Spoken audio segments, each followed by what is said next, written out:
Lord of Mysteries 2, Circle of Inevitability. Chapter 401, Dreamwalker. From Loki losing control and collapsing without being completely dead, Lumian had been vigilant about being reported by the key members of the April Fool's team and staying prepared for potential surprise attacks from official Beyonders. After all, Loki knew that he was Lumian Lee, a leader of the Savoy mob, overseeing Sal de Balbreeze. He even knew that Lumian carried the aura of the Blood Emperor Alista Tudor.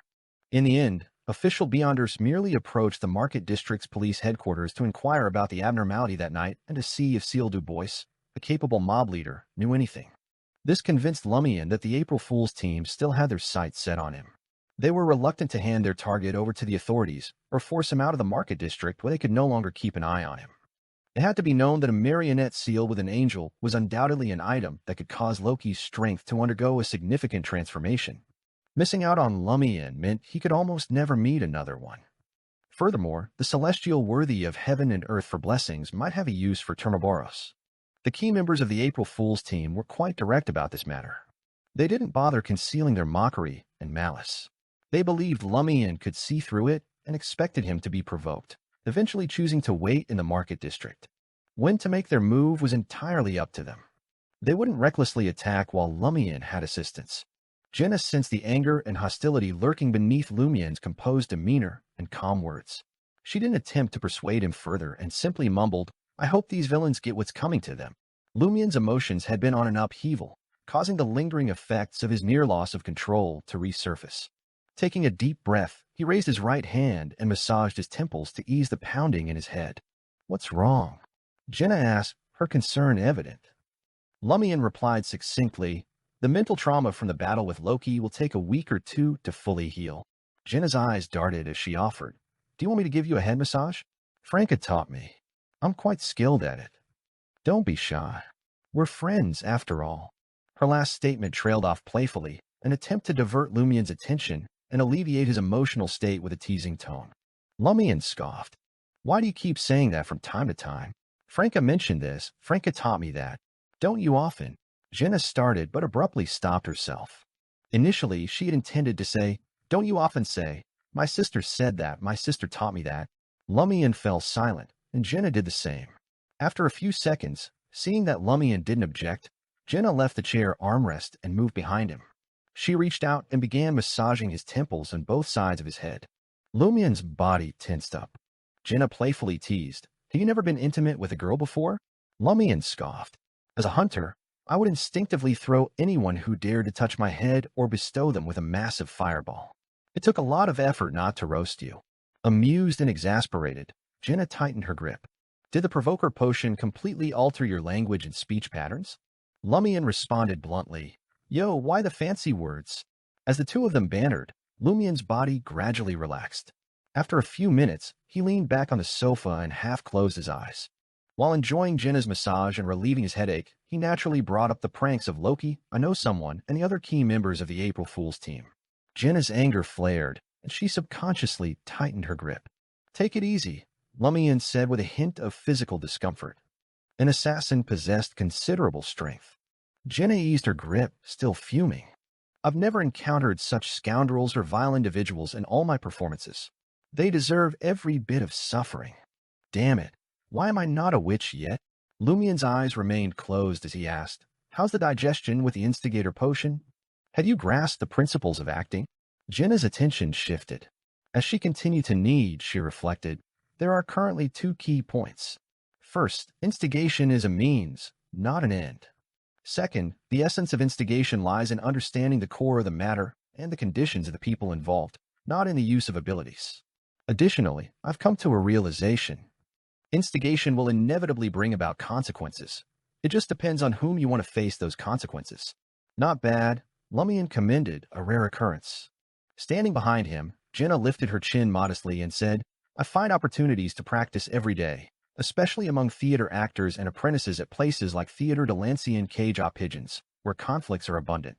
Instigating someone forces me to consider who I want to benefit and who will be taught a lesson or suffer losses. It made me realize that instigation is merely a tool." Lumian's demeanor noticeably softened as he let his thoughts wander. He casually inquired, "Where do you think I might find an opportunity to act as a pyromaniac?" Jenna's hands continued their soothing motion as she thought and replied, Trier is a place of relatively basic order. You can only act on smaller matters. You can't create a major spectacle there. But there might be an opportunity during the pursuit of those villains. When you mentioned it earlier, I wanted to set them ablaze. Lumian suddenly had an idea, though it wasn't entirely clear. At that moment, footsteps echoed from the stairs, growing progressively louder. Jenna released her grip on Lumian's head and approached the door with a smile. Franca is back. In the bustling streets of Trier, the night might lack tranquility, but the citizens living in those areas still found their way into slumber. In one person's dream, they envisioned their children gradually improving and becoming healthier after consuming human blood bread. Suddenly, a golden retriever carrying a small backpack made an appearance in the dream. The golden retriever sat at the dream's edge, guiding the hazy scenes to reveal hidden memories deep in the dreamer's subconscious. It was the excitement of pushing through the crowd and rushing towards the death row inmate's corpse with bread in hand. It was the hesitation that came after believing that human blood bread could cure illnesses. It was the mixture of joy and skepticism that had accompanied their first hearing of this rumor. The golden retriever caught sight of the figure who had initially informed the dreamer about the blood bread rumors. It turned out to be a neighbor who lived next door. And so, the golden retriever traversed dream after dream, activating the corresponding subconscious memories to search for the source of the blood bread rumors. After hundreds of dreams, the golden retriever noticed two dreams with clear contradictions. One belonged to a father who believed that he had obtained the secret of human blood bread from a warlock he happened to meet, using it to cure his daughter's illness. The other dream belonged to his child, who had suddenly fallen ill and then just as suddenly recovered, as if the human blood bread was a miraculous elixir. The golden retriever guided the father to manifest the warlock in his dream. It was very ordinary and unremarkable. Scenes in the dream flickered rapidly, and the image of the warlock began to change, memories flowing back. When their initial encounter was revealed, the golden retriever saw a warlock with a completely different face from before. Then the face rapidly shifted, eventually settling into the image the dreamer normally associated with the warlock. The golden retriever had her own interpretation of this. The warlock's hypnosis could only be fully effective in a face-to-face encounter, allowing the dreamer to retain their first impression of him. Only then would they be affected by the hypnosis and have the image in their memory altered. There was no need to repeat the process of awakening the subconscious within the dream. The original image of the warlock naturally surfaced in the golden retriever's mind. He had short brown hair, parted in a 3-to-7 split, flaxen-colored eyes, and a thin, freckled face. He wore gold-rimmed glasses on the bridge of his nose. Exiting the dream, the golden retriever turned her attention to Madame Magician, who had suddenly appeared beside her. In a human voice, she declared, I've obtained a result. Dressed in a blouse and a long brown dress, Madame Magician sighed and eagerly said, Give me the information and I'll confirm it. The golden retriever remained silent, her eyes darkening. After a few seconds, Madame Magician took a few steps forward, causing starlight to manifest around her. It resembled a reflection of the vast cosmos on the ground. The resplendent and condensed stars spun rapidly, providing a revelation. Once Madame Magician finished interpreting, she pulled open an illusory door hidden in the darkness and disappeared. In just over 10 seconds, she reappeared and said to the golden retriever, There's no target on the street the astromancy results point to. Were we misled? The golden retriever inquired in a female voice once more. Madame Magician nodded and smirked. But this also proves that what you've seen is the actual target. As she finished speaking, Madame Justice, clad in a white dress with green trimmings, swiftly materialized. Where did you go? Magician asked in puzzlement. Madame Justice replied in a gentle voice, To plant a cue in the dreams of those seeking human blood bread. I've informed them that the Fool Pharmaceutical Company will conduct a volunteer consultation in Quartier de la Cathedral commemorative this weekend, offering free treatment and medicine. When you plan to hold the volunteer consultation? Magician asked out of curiosity. Madame Justice smiled. Tomorrow. I'll sponsor it. At 6 a.m., Albert's du Coq door, room 207. Lumian naturally woke up from his dream and got ready for the day. Before he could decide on breakfast, he noticed the doll messenger appearing and delivering a letter. Puzzled, Lumian unfolded the letter and saw a portrait. Beside the portrait was Madame Magician's handwriting. This should be what I know someone looks like. We'll mobilize all the cardholders in Trier to search for him, including you. Lord of Mysteries 2, Circle of Inevitability. Chapter 402, Good Luck. Lumian examined the portrait in his hand and let out a chuckle. He hadn't anticipated that the major arcana card holders would swiftly uncover the source of the rumors and unveil I know someone's true identity. It made sense. Rumors had started circulating 2 to 3 months ago, and Lumian hadn't yet arrived in Trier or infiltrated the curly-haired baboon's research society. Loki and I know someone hadn't met with any genuine threats. They were naturally audacious when it came to pulling pranks. No matter how cautious they were, leaving traces behind was inevitable. While it might be challenging for other Beyonders to detect these traces, Madame Justice was a high-ranking Beyonder of the Spectator Pathway, also known as the Psychiatrist Pathway. She possessed a profound understanding of I know someone's various abilities and was his match in every aspect. Even if this major arcana card holder herself didn't execute the operation, her partner, Susie, was more than capable of completing the mission. Lumian knew that this lady was at least a sequence 5 of the Psychiatrist Pathway, just one step away from becoming a demigod. Gazing at the portrait of I know someone with gold-rimmed glasses, a freckled face, and a thin visage, Lumian caressed the paper and muttered to himself, "Wherever you go, you leave your mark. One day, those unable to control their sinister desires will be exposed." Taking the portrait, he knocked on room 305 before Anthony Reed, who frequently came and went from Aubert's Du Coq door. "Keep an eye on this individual for me. He's most likely a doctor or a medical researcher." Lumian presented the portrait to Anthony Reed, who was disguised as a clerk. Then he briefly recounted I know someone's performance at the gathering and a few of his typical pranks. He asked earnestly, where could someone like him be hiding? Anthony Reed sighed and replied, "I'm a psychiatrist, not a seer." "You mentioned that he often exhibited extensive medical knowledge at gatherings?" Receiving Lumian's affirmation, Anthony Reed pondered for a moment and continued, "In a gathering filled with pranks, the various details displayed by a Beyonder of the Spectator Pathway are what he wants you to remember. They don't necessarily reflect his true identity and could even be misleading. I suspect that I know someone isn't actually a doctor, but he possesses a deep understanding of medicine and has accumulated extensive knowledge." Not a doctor. Madame Magician's letter had also mentioned not restricting the search to doctors. But this way, millions of people in Trier could be suspects. Lumian felt both relieved and frustrated.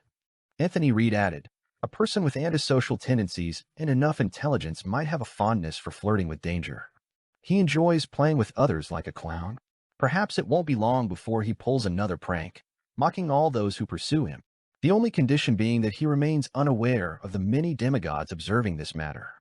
Lumian watched as Anthony Reed hastily departed and then turned toward Rue de Blouses Blanches.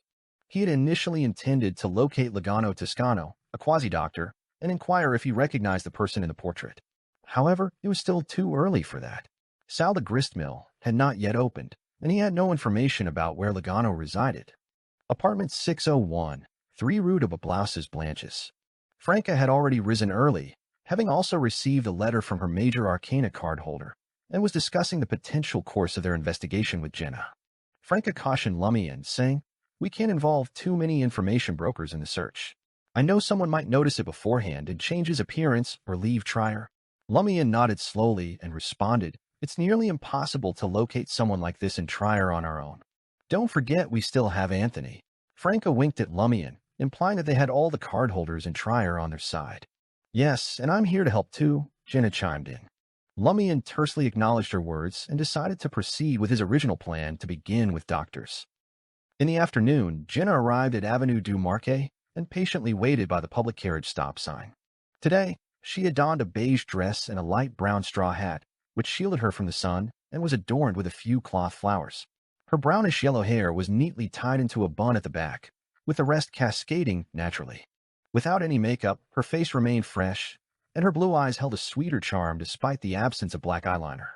Jenna boarded a public carriage and headed towards Quartier 7, Quartier de Thermes. Situated on the west side of Quartier de l'Observatoire, this district boasted a pleasant environment and was home to many affluent individuals. The now bankrupt owner of the Goodville Chemical Factory had once lived here, as had the Hotel du Cygne Blanc, where Charlie had worked as an apprentice attendant. Quartier de Thermes, also known as the Museum District, featured numerous renowned museums. Adjacent to one of the hot springs lay Delta Asylum, Trier's largest and most formal asylum. Jenna was visiting Shoei Diva, the underground singer who had once taken care of her. Shoei Diva had been the victim of rape by Margot of the Poison Spur Mob and had subsequently left the Market District to reside in an asylum. After Lumian eliminated Margot, Jenna had intentionally approached Showy Diva to share the good news. Since then, she had been regularly visiting her. Initially, Jenna had limited funds and was preoccupied with repaying her debts, so she couldn't do much for her friend. However, when Lumian hunted the Padre, Jenna earned a substantial sum of 5,000 Vrildor. Coupled with 2 compensations and various other sources of income, she still had over 7,500 Vrildor left after repaying all her debts, except the one to Franca. With less pressure from Franca to repay the debt, Jenna could now afford to allocate a portion of her money to send the former Showy Diva to Delta Asylum, where the facilities, environment, doctors, and nurses were clearly superior. She visited her friend regularly, partly to pay the fees and partly to demonstrate to the doctors and nurses that this patient had family and friends looking out for her. Anyone who dared to mistreat her would have someone to answer to. Jenna disembarked from the public carriage, adjusted her brown straw hat, and proceeded along a bustling street. After a few steps, she noticed a 7- or 8-year-old boy standing alone by the roadside. The boy had a chubby face and was dressed in the attire of a young gentleman. His neatly combed light yellow hair complemented his appearance. Seeing the confusion in the boy's eyes, Jenna approached, crouched down, and asked gently, "Are you lost? Do you need me to take you to the police station or bring a police officer here?" The boy sported a Mercury bow tie on his white shirt. He sighed and replied, "I'm not lost. It's just that a lady who likes to drink asked me for a favor. I didn't know how to help, and it seemed a bit dangerous where she went, so I decided to wait here. Over there." Jenna followed the boy's outstretched finger and realized he was referring to either Quartier de la Cathedral Commemorative, the Market District, or Quartier du Jardin Botanique. "Why did you choose to wait here to help?" Jenna couldn't quite fathom the child's reasoning. The chubby boy let out another sigh and said, "I don't know why. My instincts just told me to do it." At this point, the boy looked up at Jenna with a pitiful expression. "Could you buy me some ice cream? The weather in Trier is unbearably hot. Where's the lady who likes to drink and ask for your help?" Jenna inquired, her curiosity mixed with caution. The boy scanned the area and replied, "After I said I wanted to wait here, she went off by herself to find a place to drink. Isn't this too irresponsible? What if the child goes missing?" Jenna couldn't help but frown. The boy eagerly asked again, "You can buy ice cream from this cafe. That way, I can have ice cream and wait inside without worrying about getting lost." Jenna, now financially stable, hesitated for a moment before agreeing. "What flavor would you like?" "Vanilla," the boy quickly exclaimed with enthusiasm. Jenna then spent 1 Vrildor to purchase a cup of vanilla ice cream for the boy from a nearby cafe. Seated by the window, the boy received the ice cream with pure delight on his face. "Thank you. You'll be lucky." Jenna paid little attention to his gratitude. Instead, she observed as the boy joyfully savored the ice cream and then quickly left. She found patrolling constables and informed them of a missing child in the cafe ahead. Once she saw that the 2 constables had entered the cafe, Jenna breathed a sigh of relief and continued on her way with determined steps. Before long, she arrived at the Delta Asylum. The asylum was situated near a hot spring, and behind a wall, there stood a 3-story building with a grayish-blue exterior and an annex. The surroundings were adorned with lush lawns bathed in the golden sunlight, along with various mobility aids. It was an excellent environment. Jenna successfully met with her friend. The former Showy Diva, like other female patients, had short hair that reached her ears. Her face appeared ordinary, and her eyes held a serene expression. She seemed no different from an ordinary person. When Jenna conversed with her, it was easy to forget that she was afflicted by mental illness. However, Jenna knew all too well that provoking her could lead to an immediate and frenzied outburst, endangering both herself and others. After chatting for nearly half an hour, Jenna left the designated meeting room, ready to depart. As she walked along the outer corridor, she gazed out of the window absent-mindedly. On a green lawn, around 20 to 30 mental patients strolled leisurely, each lost in their own thoughts. They leaned against trees, soaked in the sun, or gathered in small groups, engaging in quiet conversations. They appeared just like ordinary people. Jenna scanned the surroundings casually, preparing to shift her attention elsewhere. At that moment, she spotted a figure dressed in a blue and white striped hospital gown. The figure stood tall at over 1.75 meters. His short brown hair was parted in a 3 to 7 fashion. Gold-rimmed glasses mostly concealed his flaxen-colored eyes, and his face appeared notably thin, adorned with freckles. In that moment, he paced back and forth on the green lawn, seemingly lost in deep contemplation, as if pondering some philosophical question. Jenna's pupils dilated. This is I Know Someone. Lord of Mysteries 2, Circle of Inevitability. Chapter 403, Drawing from Experience. Jenna's instincts screamed at her to turn around, her fear that the psychiatric patient, suspected to be I Know Someone, might catch her staring. Yet, in almost the same instant, she recalled how she'd acted around Hugues Artois. With that memory in mind, she controlled her neck, shifting her gaze away with a slow, natural motion. She kept her composure, exiting the grayish-blue building one step at a time, stepping into the sunlight that poured through the window. Jenna donned a light brown straw hat adorned with cloth flowers. As she finally left Delta Asylum, returning to the same street where she had first encountered the mysterious boy, Jenna let out a sigh of relief. Her expression remained unchanged as she boarded the public carriage bound for the bustling market district.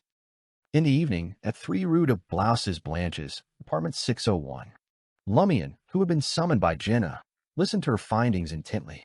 Lumian couldn't conceal his surprise and suspicion. Is this for real? Are you sure you didn't see it wrong? Wasn't this just too much of a coincidence? Jenna had only laid eyes on the portrait of I Know Someone that morning, and in the afternoon, she had tracked down the target at Delta Asylum, a place she had visited just twice. Lumian, Franca, and the major arcana and minor arcana cardholders in Trier had turned up nothing. The sheer coincidence here made Lumian's instincts tingle with hints of conspiracy and arrangements, robbing him of any tangible joy. That's right. Isn't this too darn coincidental? Franca's demeanor had been skeptical even before Lumian's arrival. She muttered, though it's a classic move for an antisocial, intelligent fellow to hide in an asylum and rub shoulders with the doctors, should he really be unlucky enough to cross paths with a visitor who's seen his wanted poster?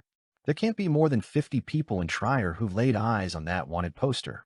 This tally included Anthony Reed and the inquiries made by the other cardholders today. Why didn't I know of such a classic scenario? Jenna mumbled. But I did stumble upon him. I'm not mistaken. Maybe I've just been lucky lately. At this point, she noticed the disbelief etched on Lumian and Franca's faces. Lumian, a man well-versed in the power of coincidence, pondered and asked, "Recall this morning and see if any other coincidences stand out or if anything unusual occurred." Seated in an armchair, Jenna delved deep into her thoughts. After nearly 15 minutes, she cussed, "It's business as usual. There is one thing I've never encountered before." She recounted how she had come across a lost boy and treated him to a cup of vanilla ice cream. She had also found constables to watch over him. Finally, she inquired with uncertainty. "There shouldn't be anything unusual about that, right?" Franca mumbled to herself. "Did the boy mention anything about you receiving good luck?" Lumian honed in on another detail. "Did he say he was brought here by a lady who loves drinking?" Yes, Jenna replied to the two questions with a single word. Lumian immediately grew suspicious. Apart from a few dancers, he only knew of 2 ladies who were quite fond of alcohol. The rest were just casual social drinkers. One was Madame Hella, and the other was Madame Magician. The former always carried multiple flasks of liquor with her, while the latter reveled in tasting various alcoholic beverages, and she could even summon a glass of wine from thin air and savor it. Since the hunt for I Know Someone was a shared mission of the Tarot Club, and Madame Hella hadn't been informed about it, Lumian cautiously deduced that the boy had been brought to Trier by Madame Magician. Combined with Franca's question about Jenna's receiving good luck, Lumian believed that the boy possessed extraordinary abilities that could bestow good fortune upon others. Jenna, having experienced this stroke of luck, was naturally fortunate enough to cross paths with I Know Someone. As Lumian and Franca fell silent for what felt like minutes, Jenna's unease deepened. "Is there really a problem with this situation?" Lumian gazed thoughtfully at his companion and responded, "It's possible that your luck has taken a favorable turn today, starting with your act of buying ice cream for that young boy." Such exchanges of giving and receiving were not uncommon in the realm of inevitability. For example, the enhancement of luck often required the recipient to willingly accept the medium and derive some benefit from it. Moreover, there had to be a subjective desire on their part to complete the luck-enhancing ritual. Therefore, Lumian had a reasonable suspicion that the boy might be a beyonder of the monster pathway, also known as the fate pathway. Through a subtle transaction involving ice cream and the bestowal of good luck, he had orchestrated Jenna's encounter with I Know Someone. The phrases like, "I didn't know how to help, so I decided to wait here," or "buy me ice cream," and "you'll have good luck" had all the mysterious signs of the fate domain. That's right. Franca had clearly considered this possibility. Jenna immediately understood. "Are you suggesting that this boy might be an exceptionally powerful beyonder?" that he granted me an abundance of good luck. But apart from encountering I know someone, I haven't felt anything extraordinary. I haven't stumbled upon any money or come across free items. Frank aside, explaining, meeting I know someone probably consumed all the good luck you were given. Lumian abruptly stood up. I need to verify this. He made his way into Franca's bedroom and closed the door behind him. Curious, Jenna asked Franca, how is he planning to confirm it? Franca speculated and replied, he's going to write a letter. To Madame Hella? Jenna knew that the woman had a messenger. Franca couldn't give a clear answer. Another lady. In her bedroom, Lumian, who had tidied up the altar, promptly received a response from Madame Magician. So that's how we found I know someone. Even as an astrologer, I find this matter charlatanic. There's no need to doubt that it was indeed a helper we hired. We expended a considerable number of favors and a substantial amount of ice cream. Since there's a result, take action. I'll keep an eye on you and help guard against any unforeseen incidents. As expected. Lumian grinned. From Madame Magician's words, he deduced that the boy wasn't a member of the Tarot Club. Hence, he wouldn't participate in shared missions without receiving some form of compensation, which in this case involved favors and ice cream. What the hell is up with ice cream? Can such a powerful beyonder be moved by ice cream? Lumian found it absurd and amusing. However, he recalled Baron Brignase's godson, a rather peculiar individual who could be swayed by delectable treats. This led him to wonder if beyonders in a boy's form had similar weaknesses. Lumian pushed open the door and returned to the living room. Nervously, Jenna stood up and inquired, did you confirm it? He's a helper with a specific task of bestowing good luck, and your encounter with him was orchestrated by fate. By treating him to ice cream, you'd chosen the correct path of destiny. Lumian responded, using the manner of a charlatan. As a beyonder with dominion over the inevitability domain, he held a certain sway over fate. Phew. Jenna let out a sigh of relief, her worries about falling into a trap dissipating. Seeing Franca rise from her seat, Lumian produced the silver lie earring with a smirk. Let's head to the asylum now. I can't wait. Very well, Franca replied, her inner thoughts sighing. Ever since Seal's arrival, she had been embroiled in constant battles. It had been just a few days since Loki's attack. In a four-wheeled, four-seater rental carriage en route to Quartier de Thermes, Lumian gazed out of the window at the black street lamp poles and furrowed his brow. He muttered to himself in confusion. Did Jenna truly spot I know someone? Franca and Jenna turned their attention to him, simultaneously recalling a similar situation. From their hunt for the Padre Guillaume Binet, they had encountered two substitutes in succession, and the actual Guillaume Binet had turned out to be a large dog lounging by the side. Franca lowered her voice and inquired, do you suspect it might be a substitute? Drawing lessons from past experiences and expanding their awareness was crucial. After witnessing the Padre's clever deception, failing to consider such possibilities would signify their inadequacy in the hunter and demonist pathways. Lumian pondered for a moment and whispered, with his issue coming to light and the potential pursuit he might face, wouldn't I know someone be concerned that the pranks of the past few months could become a lingering threat? If I were in his shoes and couldn't erase the corresponding traces, I'd leave Trier swiftly and return after some time. Yet, he hasn't done that. This suggests that he either possesses ample confidence that we won't locate him, or he has something of significance to accomplish in Trier. In that case, remaining in the shadows while presenting a substitute in plain sight would be a clever choice. Jenna, puzzled, asked, could it be that he also wields lie or the substitution spell you mentioned? Lumian chuckled. He may not have lie, but the evil god he believes in governs the seer domain and ranks as one of the most potent faceless. With mastery of the corresponding ritualistic magic, he can beseech this deity to alter the appearance of a specific target. It was akin to how members of the Tarot Club could summon creatures from the spirit realm in the name of Mr. Fool. Using faceless-related, ritualistic magic to create a substitute while secretly monitoring in person. But why didn't he just change his appearance? Why resort to creating a substitute? It would make him virtually untraceable. Franca thought of a dangerous possibility. Lumian nodded. If the individual in Delta Asylum is indeed a substitute, it implies that he serves as a trap and is intentionally using it to lure us in. I know someone will undoubtedly pay close attention to the eventual outcome. Consequently, either the extreme peril concealed within the substitute will not only ensnare the pursuer, but also cause a significant disturbance, or the two individuals are intimately connected in some mystical manner. Don't be concerned about the first scenario. With a formidable lady guarding against mishaps, the ensuing possibilities will depend on you, Franca. If the person in the asylum turned out to be I know someone, the situation would be relatively straightforward. Late at night, in a room on the third floor of Delta Asylum's eastern wing, a pair of gold-rimmed glasses sat on the bedside table, reflecting the moonlight filtering into the room. The patient in the bed was fast asleep. Suddenly, a shadowy figure opened the substantial door adorned with iron bars and quietly entered. With a polite grip, the intruder gently shut the door, rendering the room impervious to external sounds. The entire interior space seemed to be sealed. Lord of Mysteries 2, Circle of Inevitability.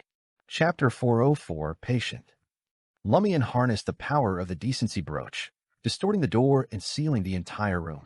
With Lie altering his appearance, Lumian refrained from an immediate attack on the patient lying in the bed. Instead, he strolled to the side, casting a discerning eye upon him. The patient's eyes remained tightly shut, lost in a deep slumber. His facial features, hairstyle, and hair color undeniably matched those of I know someone. As Lumian observed this slumbering figure, who had no realization of his intrusion, he began to suspect that this might be a substitute. As suggested by Madame Magician's letter, I know someone was at least a Sequence 6 hypnotist of the psychiatrist pathway, with a slight chance of being a Sequence 5 dreamwalker. On either pathway, these individuals were skilled observers, unlikely to sleep soundly in the presence of an intruder.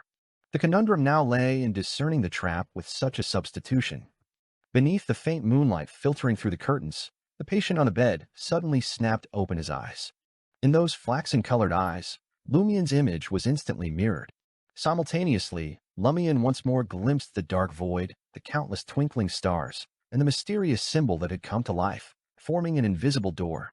A voice resonated within his heart and ears, seemingly emanating from the depths of the void and the source of his consciousness. Pass through it. Pass through this formless door, and you will gain a transformative experience in your life and boundless knowledge. Everyone possesses godhood and can hear the voice of this world's origin. To hear it clearly, you must open this invisible door and step inside. Lumian's head throbbed as he witnessed the gradual opening of the formless door.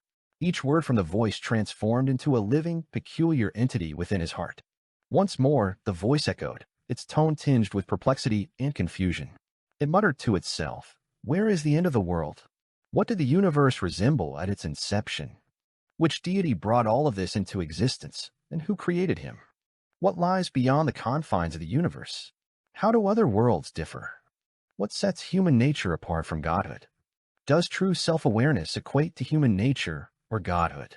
Where lies the demarcation between madness and reason? Is madness the ultimate destination for every living being?" Lumian's head throbbed with agony as he absorbed these questions, a fusion of mystical contemplation and the pursuit of answers to profound philosophical queries.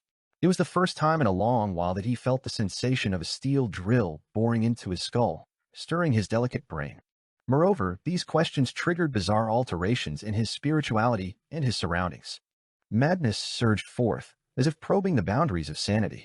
The enveloping darkness seemed to take on human nature, visibly writhing. The bed before him and the floor beneath his feet gradually etched out bizarre patterns. Even though Lumian couldn't see them, his body was suddenly consumed by an intense itch, as if yearning to shed his outermost layer of skin. Is there something that surpasses all limitations and conceptual thinking? The voice persisted in questioning the void. Within the writhing darkness, an indescribable form began to take shape. Lumian found himself powerless to resist or halt this transformation. All he could do was witness it helplessly as an overwhelming terror descended, his head throbbing. In that critical moment, a blinding and brilliant bolt of lightning erupted right before him. The colossal dendrite appeared as if it had sprung forth from a divine realm, and each silver-white branch emitted a crackling sound. Rumble! As the silver lightning struck the patient on the bed, Lumian was assaulted by a deafening thunderclap that reverberated through his eardrums and resonated within his soul. The strange creature that had animated those thought-provoking questions convulsed his body, significantly easing the throbbing pain in his head, leaving behind only a disorienting sensation caused by the deafening roar. A terrifying cascade of lightning surged across the patient on the bed, sending waves of agony and paralysis coursing through Lumian's skin, even though he stood a few steps away. In the midst of this electric frenzy, a holy chant echoed faintly, as if proclaiming, "I came, I saw, I recorded." The ward darkened, as if it had been thrust into a mysterious realm, isolated from the outside world by some insurmountable force. Lumian exhaled and shifted his gaze back to the bed. There, he beheld the patient's entire form transformed into a pitch-black charcoal-like substance, emitting an eerie burnt odor. The body, still clad in tattered hospital gown, bedsheets, and blanket, began to dissipate, morphing into a dark silhouette. On the surface of the shadowy figure, cracks materialized, each adorned with mystical symbols and patterns. These formations resembled eyes or myriad mouths that incessantly opened and closed. Before Lumian could fully fathom this transformation, his vision was flooded with pure, radiant, golden sunlight. Once more, the ethereal, holy voice resonated in his ears. When his vision settled back into normalcy, only a faint black mark remained on the scorched surface of the bed, twisting in an uncanny, serpent-like manner. It's indeed a trap, Lumian mused, his lack of surprise evident. He also deduced that both the patient and one of Loki's marionettes were recipients of the same evil god's boon based on the starry void and the formless door formed by wandering symbols. The substitute for I know someone clearly occupied a higher sequence. Had Loki, and I know someone once targeted a secret organization that worshipped an evil deity? This is the will of the celestial worthy of heaven and earth? What did he seek to achieve? Did this all somehow tie into I know someone's decision to remain in Trier? Is this substitute merely a taunting jest aimed at those who pursue them? I know you're on the hunt for me, and I'm aware of the clues you may uncover. Yet, I'm intentionally granting you a glimmer of hope. Thoughts raced through Lumian's mind like lightning as he attempted to analyze the current situation from I know someone's perspective and extract clues about the fugitive's whereabouts. Given the level of danger posed by the patient, Lumian deduced that both I know someone and Loki would have struggled to capture him alive and recruit him into their team. With Loki possessing a marionette with a similar pathway, it seemed clear that the patient hadn't actively and consciously cooperated with them. This, coupled with the bewildered tone and endless questions of the substitute, led Lumian to suspect that the man had succumbed to madness due to some knowledge or truth gained through the boon or the use of some abilities, rendering him a true mental patient. Leveraging his professional skills as a psychiatrist, I know someone had likely skillfully guided the patient, fostering a sense of trust and camaraderie. Eventually, he reached a point where he could convince the patient, enabling him to perform a ritual and request a change in appearance. Glancing at the iron-barred window, Lumian noticed that the deep darkness had receded. Crimson moonlight filtered through the relatively thin glass and bathed the ward in its glow. Conversely, the darkness that had once been typical at Delta Asylum's periphery had intensified. The void seemed distorted, as if encased in a spherical barrier. Madam Magician hadn't employed any additional abilities after dealing with the dangerous patient. She had merely concealed the entire asylum and its surrounding lawn. It appeared as though she was implying that Lumian needed to handle the situation independently. She only assisted by preventing any disturbances from alerting Trier's official beyonders. Lumian breathed a sigh of relief. Starting from his search for Loki, he quickly filtered through the matters related to April Fools. Slowly, a conjecture formed, weaving together the pieces of the puzzle into a cohesive narrative. I know someone had once been connected to Delta Asylum, whether as a doctor, nurse, or patient. One day, he had stumbled upon a peculiar patient who incessantly posed profound philosophical questions. Guided by the celestial worthy of heaven and earth for blessings, I know someone had initiated interactions with the patient. During this process, he had likely sensed the presence of an evil god's bestowed lurking around the patient.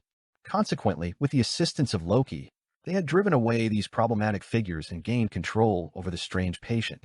Loki had even managed to gain a marionette. Upon Loki's resurrection, I know someone who had been alerted had leveraged the patient's trust in him to perform ritualistic magic and beseech the celestial worthy of heaven and earth for blessings, resulting in his transformation into a substitute and a walking trap. As for I know someone himself, he must have successfully altered his appearance, his whereabouts now unknown. Amidst Lumian's frustration, he suddenly thought of something. Jenna had indeed encountered the substitute for I know someone thanks to good luck. However, encountering a substitute, one designed as a trap, hardly constituted good luck. This was unlucky. That was unless they could somehow use the substitute to trace back to I know someone, or if Jenna had encountered both the substitute and the real I know someone but failed to recognize or directly see him. Both scenarios pointed toward a high probability that the elusive I know someone was still lurking within the asylum. Even if the trap ultimately failed, pursuers would likely conclude that I know someone had long since relocated to a new hiding place. Beneath an oil lamp lay the darkest and most easily overlooked spot. With this revelation, Lumian acted swiftly. He spun around, heaved open the heavy door, and sprinted into the asylum's corridor. With a resounding crash, he burst through a window at the stairwell's corner, landing on the lawn encircled by the main building and its adjoining structures. Simultaneously, he employed the knee's face to transform into the patient he had encountered earlier. In a commanding voice, Lumian bellowed his questions to the cosmos from the lawn. Where is the end of the world? What did the universe resemble at its inception? Which deity brought all of this into existence, and who created him? His voice resonated throughout the asylum, reaching into every room. A few seconds later, Franca's voice echoed in Lumian's ears. There's an abnormality in the doctor's duty room and the nurse's workstation on the first floor, as well as in the first ward on the third floor near the west wing. Upon hearing his companion's report, Lumian couldn't help but chuckle. He pressed his hands against the void before him, instantly igniting crimson flames. The flames spread swiftly, illuminating the invisible spiderwebs that enshrouded the entire building. These intricate layers of spiderwebs extended into every room, diligently monitoring the movements of all its inhabitants. This complex setup had consumed nearly half of Franca's spirituality and required a significant amount of time to prepare and maintain. The crimson flames transformed into 3 blazing serpents, each colossal in size, which slithered through the spiderwebs toward the doctor's duty room and nurse's workstation on the first floor, as well as the ward on the third floor. Lord of Mysteries 2, Circle of Inevitability. Chapter 405, No Reservations. The blazing serpents reflected in the eyes of the doctor on duty, the 3 night nurses, and the patient who had woken up. Fear appeared on their faces, and they turned around in various panicked movements. As they fled in the opposite direction of the flames, they shouted, "Fire! Fire! Help! Help!" As their voices echoed, the flaming serpents burned the invisible threads of spider silk, accompanied by a scorching wind formed by the clash of cold and heat.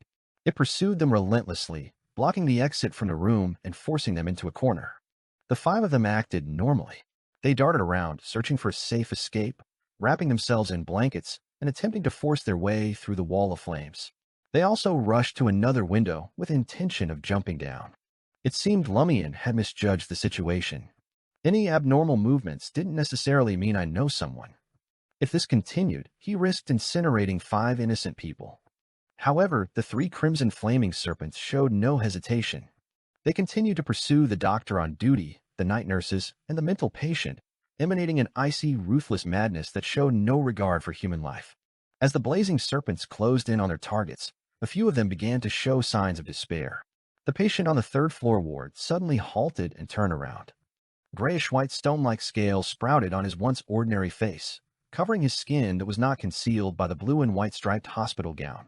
In an instant, he transformed into a horrifying lizard-like figure. The grayish-white scales resisted the scorching flames and aided him in breaking through the barrier of the crimson serpent. Sensing this transformation through the flames, Lumian's lips curled into an eerie grin. According to the information provided in Madam Magician's letter, Beyonders of the spectator pathway at Sequence 6 Hypnotist would gain an ability known as Dragon Scales. This ability allowed them to manifest grayish-white scales on their skin, greatly reducing and resisting damage. This ability was closely tied to the spectator pathway's mythical creature form, as every high-ranking spectator ultimately transformed into a dragon, a mind dragon. The appearance of dragon scales confirmed that the patient in the west wing on the third floor was at least a Sequence 6 Beyonder of the spectator pathway. Combined with the trap and his unusual movements, the patient's identity became evident. I know someone. Lumian activated the black mark on his right shoulder and used his ability to traverse the spirit world, instantly appearing in the ward. During this hunt, he refrained from wearing the lie earring or carrying the flog boxing gloves. This was because his adversary was a formidable psychiatrist, and any openings in his emotions or desires could be easily exploited. As Lumian's figure vanished from the lawn, the Crimson Fire serpents, which expanded from consuming flammable materials in the doctor's duty room and nurse's workstation, abruptly dissipated. They transformed into glimmering specks of light that disappeared before the faces of the despairing and terrified onlookers. Apart from the charred remnants of various items, there was little evidence of the inferno they had narrowly escaped. On the third floor of Delta Asylum, Lumian emerged from a room adjacent to the west wing. His gaze locked onto the patient, whose body was covered in grayish-white scales, and whose eyes emitted a faint golden hue.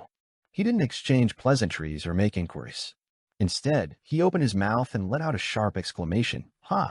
An imperceptible yellow beam shot forth from Lumian's mouth, aimed at the suspected I know someone. However, at a distance of 2 to 3 meters, the pale yellow aura beam by the spell of Harumph brushed past the Beyonder and struck the iron-barred glass window behind him. Battle hypnotism. This was one of a hypnotist's beyonder abilities. It could forcefully hypnotize an enemy in battle, causing them to act irrationally or make incorrect judgments. However, such actions couldn't directly harm the hypnotized person, and the effect would wear off quickly as they regained their senses. Just moments ago, when Lumian and the Beyonder locked eyes, the former had unwittingly fallen under his hypnosis. He had mistaken his own reflection in the glass window for his target, causing the spell of Harumph to veer off course. Seizing the opportunity, I know someone's light gold eyes widened, reflecting Lumian's male Aurora form. Lumian's head jerked backward, as if caught in a whirlwind. His emotions swirled with a mixture of joy and hatred. Crimson flames surged beneath his skin, and his eyes glinted with a sinister madness. Frenzy. This was a psychiatrist's beyonder ability designed to trigger intense emotions and destabilize the target's mental state, causing them to enter a frenzied state and suffer severe mental damage. If the target had existing psychological issues or strong emotions, they might even lose control when subjected to frenzy. Before undergoing psychiatric treatment from Madame Susie and Madame Justice, encountering I know someone in this state could send Lumian spiraling into madness, turning him into a monstrous figure. At that moment, magma-like blood dripped from his nose. His mind was in disarray, and he instinctively took deep breaths, temporarily losing the ability to execute his planned moves. I know someone refrained from launching another attack on Lumian at that moment. Firstly, causing the other party to lose control or perish would lead to the immediate release of the high-level creature sealed within his body, a sight that could drive even a beyonder below the demigod level to mental and physical collapse. Secondly, since Muggle's brother was present, it was likely that Hidden Blade wasn't far away. The invisible spider silk that had been ignited was likely her handiwork. In this dire situation, I know someone's first instinct was to swiftly exit the battlefield, escape Delta Asylum, and find a place to conceal himself once more. In an instant, he retrieved a broken arrow from the pocket of his blue and white striped hospital gown. The broken arrow looked ancient, with an obsidian-like arrowhead at its tip, adorned with mysterious patterns. With a squelching sound, I know someone thrust the obsidian arrow into his own chest. The item sprang to life, greedily absorbing the crimson blood that flowed forth. I know someone immediately sprinted toward the tightly sealed door, leaving behind an afterimage. Despite the grayish-white dragon scales covering his face, he exuded an uncanny charm, as if he had transformed into a dashing young dragon. This was the arrow of the bloodthirsty. By piercing it into his chest and feeding it his blood, it temporarily transformed I know someone into a vampire. This granted him extraordinary speed, accelerated regeneration, and a few spell-like abilities. Bang! As I know someone pushed open the heavy, solid door of the asylum ward, he failed to dart into the corridor. He collided with an ice barrier that had formed at some point. Amidst the sounds of cracking and shattering, the ice wall crumbled, but it also caused I know someone to lose his balance and tumble to the ground. Most of the shattered ice failed to penetrate his dragon scales. Only a handful managed to breach his defenses, leaving traces of blood in their wake. Thanks to the vampire's rapid regenerative abilities, the minor injuries swiftly began to heal. I know someone saw no need to rise to his feet. As his light gold eyes flickered, invisible waves radiated from him, enveloping the surroundings. In her state of invisibility, Franca felt as though she was witnessing the most horrifying scene from the depths of a nightmare, recalling her past terrors. Her body trembled, and she abandoned the protection of her invisibility, appearing in the corridor of the asylum. Oh. This was a psychiatrist also referred to as Dragon Might or Mass Chaos. It had the power to instantly induce panic in a single target or all living beings within its range, plunging them into chaos. Relying on Dragon Might to maintain control of the situation, I know someone agilely leaped up, intending to put some distance between himself and Franca as he sprinted down the corridor. He refrained from attacking her at this moment because he understood that demonesses possessed abilities like mirror substitution and staff substitution. Trying to kill her or cripple her combat abilities with a single strike would only delay his escape. As he vaulted out of the shattered ice, I know someone caught a glimpse of the ward, now empty. Lumian Lee appeared to have recovered from the effects of frenzy and used teleportation to evade Oz's influence in the nick of time. Just as this realization crossed I know someone's mind, he saw the male version of Aurora, Lumian, materialize in front of him. Without hesitation, I know someone's golden eyes focused on Lumian, preparing to cast all once more. In the next moment, Lumian's figure vanished again.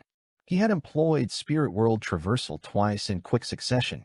Almost simultaneously, I know someone's pupils dilated, and a shiver ran down his spine. The hairs on the back of his neck stood on end. This time, Lumian's destination was behind him. It was akin to blank. Lumian's figure instantly materialized behind I know someone, witnessing a dense black fog emanating from the latter's body, an attempt to evade to the side of the corridor. Too slow.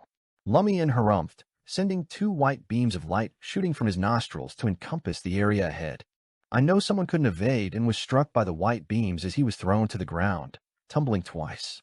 Lumian breathed heavily, feeling drained as his head throbbed with pain. 3 consecutive teleportations and 2 rounds of using the spell of Harumph and other abilities had completely sapped his energy. If it hadn't been for the substantial amount of pyromaniac potion he had digested compared to when he hunted the Padre, sustaining this level of expenditure would have been extremely challenging. Franca, who had recovered from all, approached and shook her head in disapproval. No need for all that. It's not like you don't have assistance. Why go all out when help was available? Even if the major arcana card holders hadn't been lurking in the shadows, and even if I know someone had managed to escape the asylum, wouldn't he have left behind some blood that could be used for a curse? Lumian didn't respond, making his way over to the unconscious form of I know someone. Lord of Mysteries 2, Circle of Inevitability. Chapter 406. Inevitability-like ending. Staring at the unconscious enemy in the corridor, Lumian refrained from an immediate attack. He squatted down in silence. He retrieved a bottle of sedative obtained from the Bliss Society's Rentis, unscrewed the cap, and brought it to the patient's nose. Franca glanced over and advised, "Remove the broken arrow from his chest first. Otherwise, I think his body can handle most of the sedative's effects."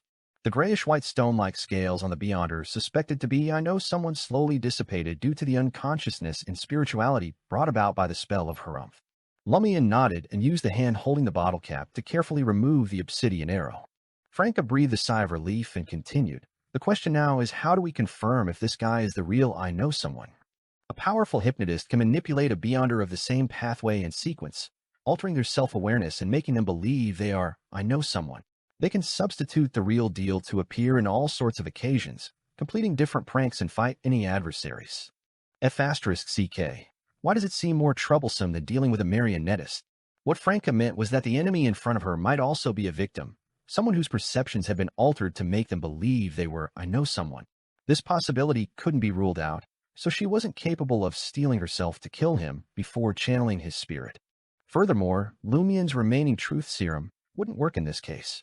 The hypnotized person would only tell what they believed to be true. Lumian screwed the cap back onto the sedative bottle and thought for a moment before suggesting, "Let's set up a ritual and seek confirmation from Mr. Fool." Since Loki can use celestial worthies' help to locate members of the curly-haired baboons research society within a certain range, we can employ a similar method to activate the special aura on I know someone. If it's there, he's real. If not, he's fake. What if he's a member of the research society who was captured by Loki and I know someone? In the past, several people went missing without their deaths being confirmed, including some psychiatrists. Franca began to suspect the source of I know someone's Beyonder characteristics that allowed him to advance to Sequence 7. Research Society members they had hunted? Lumian pondered for a moment and replied, "In that case, let Jenna in. She might still have some lingering good luck in this aspect. If she doesn't encounter anyone else, it proves that the unconscious one is I know someone. You're responsible for protecting Jenna." Before Lumian could finish, Madam Magician's voice echoed in his ears. "There's no need to go through so much trouble." Crouching in front of the unconscious person, Lumian sensed the space around him come alive, contracting inward and swallowing the Beyonder suspected to be I know someone. "Wow," Franca exclaimed, and Lumian slowly stood up. The two of them waited patiently. In just 20 to 30 seconds, the Beyonder in the blue and white striped hospital gown was ejected from the void. Immediately after, they heard Madam Magician's response, "It's I know someone." Beneath the crimson moon in the sky, the Delta Asylum loomed, its darkness even denser and curved into an eerie arc compared to the surrounding night.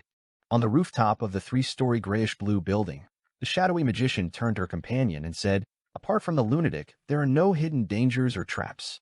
Did I overreact and overestimate the situation?" "Justice, resembling a dream," replied calmly. "There's nothing wrong with your choice.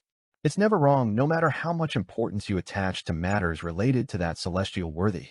Only by paying enough attention each time can we avoid being suddenly deceived and falling into a true trap." Magician nodded slightly, closed the notebook in her hand, and cast her gaze towards the third-floor corridor, which wasn't in her line of sight. Upon hearing Madam Magician's conclusion, Lumian let out a chuckle. He put away the remaining half of the sedative and turned to Franca, saying, "We can let Jenna in now." Franca nodded and disappeared into the shadows along the corridor. Lumian looked down at the seemingly ordinary "I know someone," his eyes deep and a sly smile on his lips. The effects of the spell of Harumph should have worn off long ago, but the Bliss Society's sedative was still doing its job. Considering I know someone's physique, this sedative wouldn't last much longer. However, Lumian was prepared for this moment. At that very instant, the Delta Asylum was in chaos due to the fire and shouting. Particularly on the first floor, the commotion was intense. The duty doctor and a few burly guards patrolled the area to ensure that no tinder remnants remained. Meanwhile, Jenna and Franca skillfully navigated through the shadows and ascended to the third floor. Lumian took a sheepskin from Guillaume Binet, the padre, and spread it on the ground. He carefully wrapped "I know someone" in it. After a brief contemplation, Lumian raised the obsidian arrow in his hand and plunged it into "I know someone's" left eye.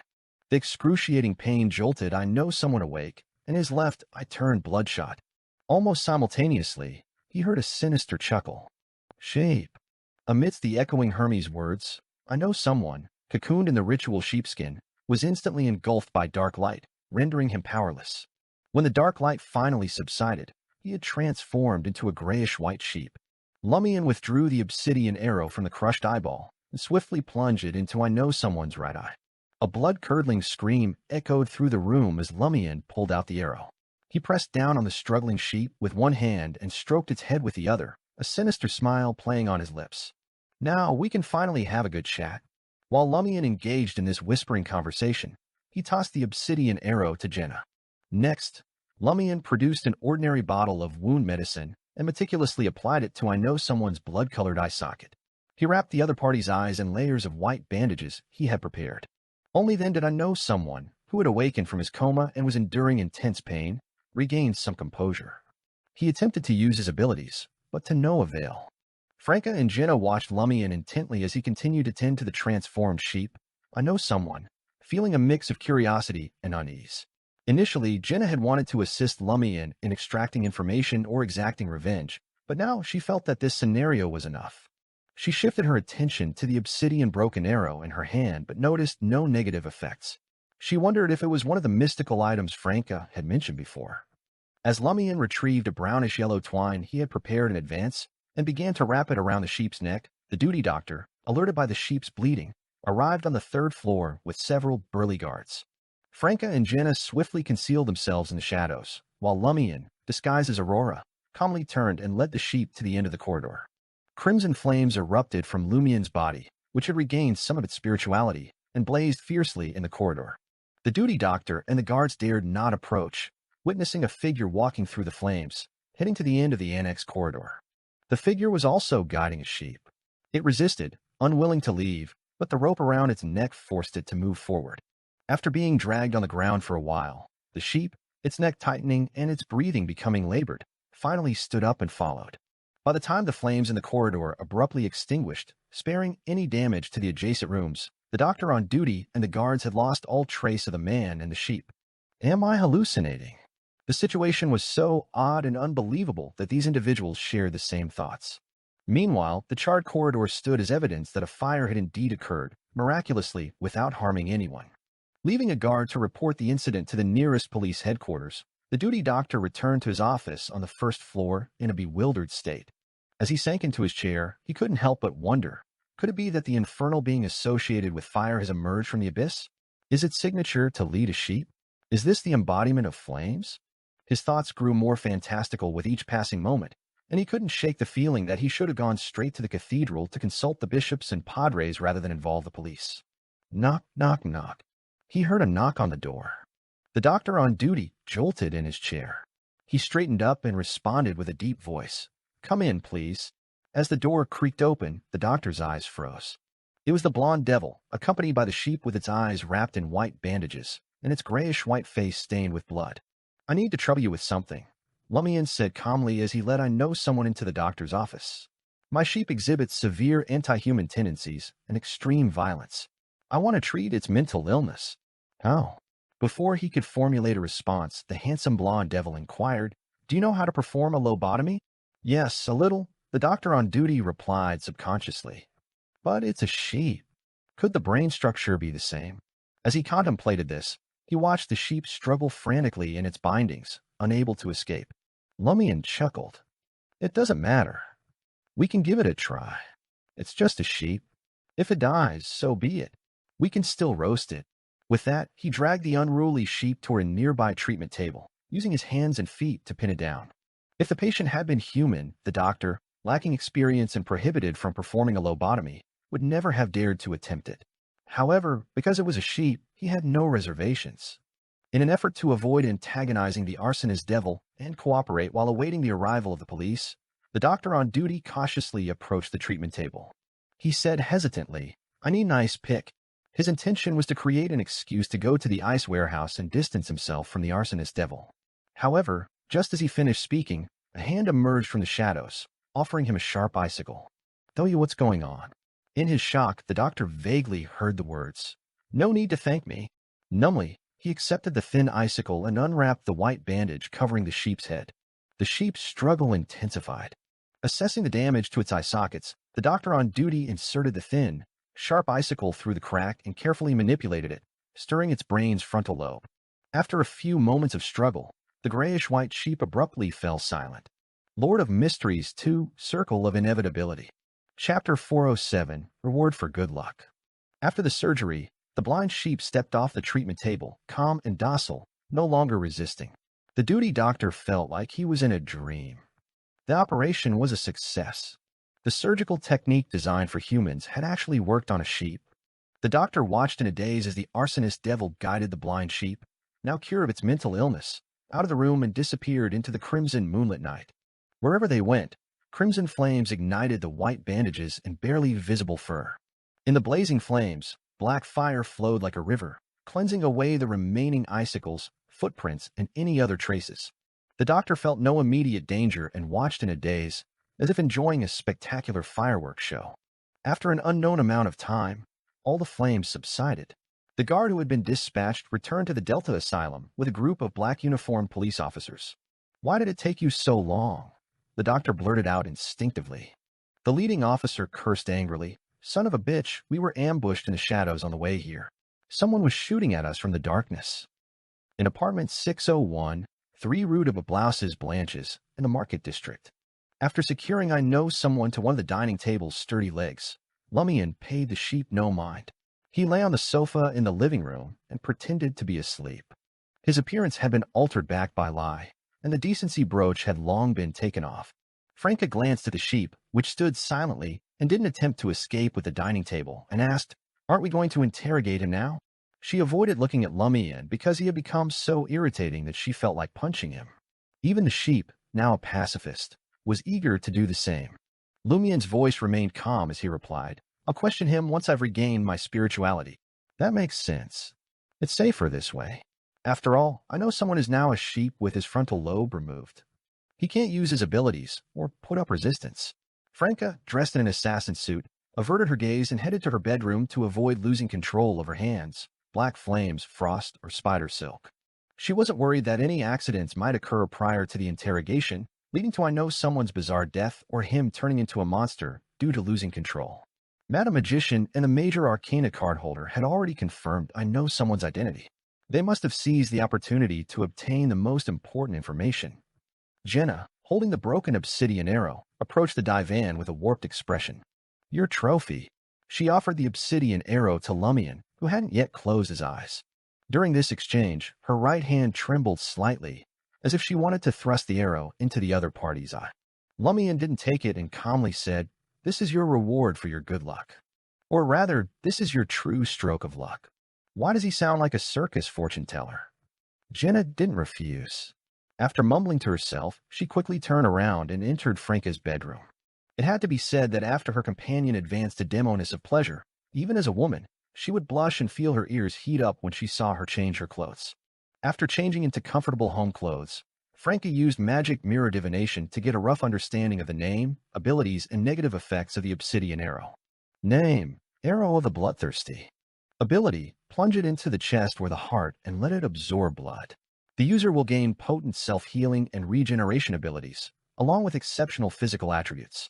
Whether it's speed, agility, the ability to communicate with animals, vision, smell, or hearing, they will all be greatly enhanced. Their charisma will also receive a significant boost.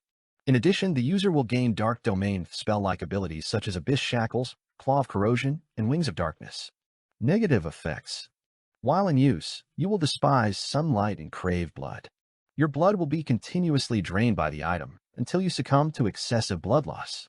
You must constantly monitor your condition and remove the broken arrow in time. The more you use it, the more likely it is to cause subtle changes in your body. If these accumulate beyond a limit, it might even lead to bodily collapse. Note, try not to use it for more than 3 minutes at a time. It's best to use it with intervals of more than 3 days. This way, your body will have a chance to recover and prevent any mutations. Avoid using it during a full moon. While it can enhance your condition, it can also easily lead to illusions and danger. Not a bad mystical item, Franca praised sincerely as she handed the arrow of the bloodthirsty back to Jenna. Carrying it doesn't have any negative effects.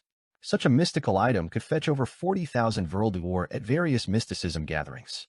Holding the arrow of the bloodthirsty, Jenna pondered and said, "If I give it to you, will that settle the debt I owe you?" She believed she owed Franca 30,000 Verl d'Or. Franca chuckled. "Don't worry. This arrow of the bloodthirsty can significantly boost your strength, providing you with true self-preservation abilities. You can sell it later once your sequence has advanced to the point where it's no longer useful. Take your time paying back the money you owe me. There's no rush." Jenna fell silent for a few moments before nodding in agreement. Lumian slept until 6 a.m., feeling refreshed but still with a slight throbbing in his head. As he sat up and looked around, he noticed that the sheep I know someone had transformed into was standing quietly by the dining table, its empty eye sockets filled with dried blood. Lumian chuckled. "Your resilience is impressive. Such severe injuries and basic treatment didn't do you in." He led the sheep into the living room and poured the remaining truth serum into its mouth. With that task completed, Lumian recited an incantation in Hermes. His grace. A dark light flashed, and the grayish-white sheepskin split open, revealing I know someone's body in a blue and white striped hospital gown. Lumian guided him to a chair and had him sit down. Staring into his empty, blood-red eye sockets, he smiled and sighed. "As I mentioned yesterday, we can finally have a good chat." The calm, I know someone remained silent.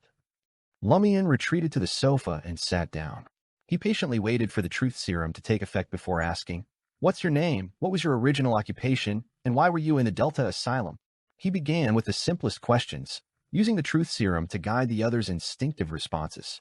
I know someone's voice was unremarkable, yet strangely compelling. "My name is Pierre Thuriel. I was originally one of the deputy editors of Basic Medicine. I once mentioned that I know someone who ended up in an asylum due to negligence and overconfidence. Well, that someone was me. I was obsessed with manipulating the minds of others and didn't pay enough attention to my own issues. One day, I just lost my mind. When I finally regained consciousness, I found myself in the Delta Asylum. Fortunately, I was only mentally unstable and didn't completely lose control. I still had some sense of self-preservation and didn't unleash my beyonder powers recklessly. If I had, they would have sent me to the Inquisition. The person you mentioned is indeed yourself." After discovering that I know someone was hiding in the asylum, Lumian gained a new understanding of what he had said back then. He pressed further, "Now that you've regained your consciousness and the ability to think, why do you choose to remain in the Delta Asylum?" I know someone didn't show any mockery or amusement. He answered calmly, "I find the asylum fascinating. The thought patterns, mental states, and mental constructs of the patients here are significantly different from those of ordinary people. They deserve observation, research, and analysis. Moreover, some of them have gone mad due to illness, while others have become mentally unstable due to other factors. The latter group includes individuals who have come into contact with the mysterious and abnormal, including the one that posed as you?" Lumian asked, seeking confirmation. I know someone nodded slowly.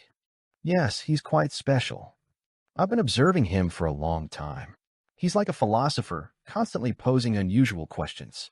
Patients close to him, nurses who care for him, and even doctors who treat him have gradually shifted toward his mental state. There were also guardians with hidden supernatural abilities lurking around him.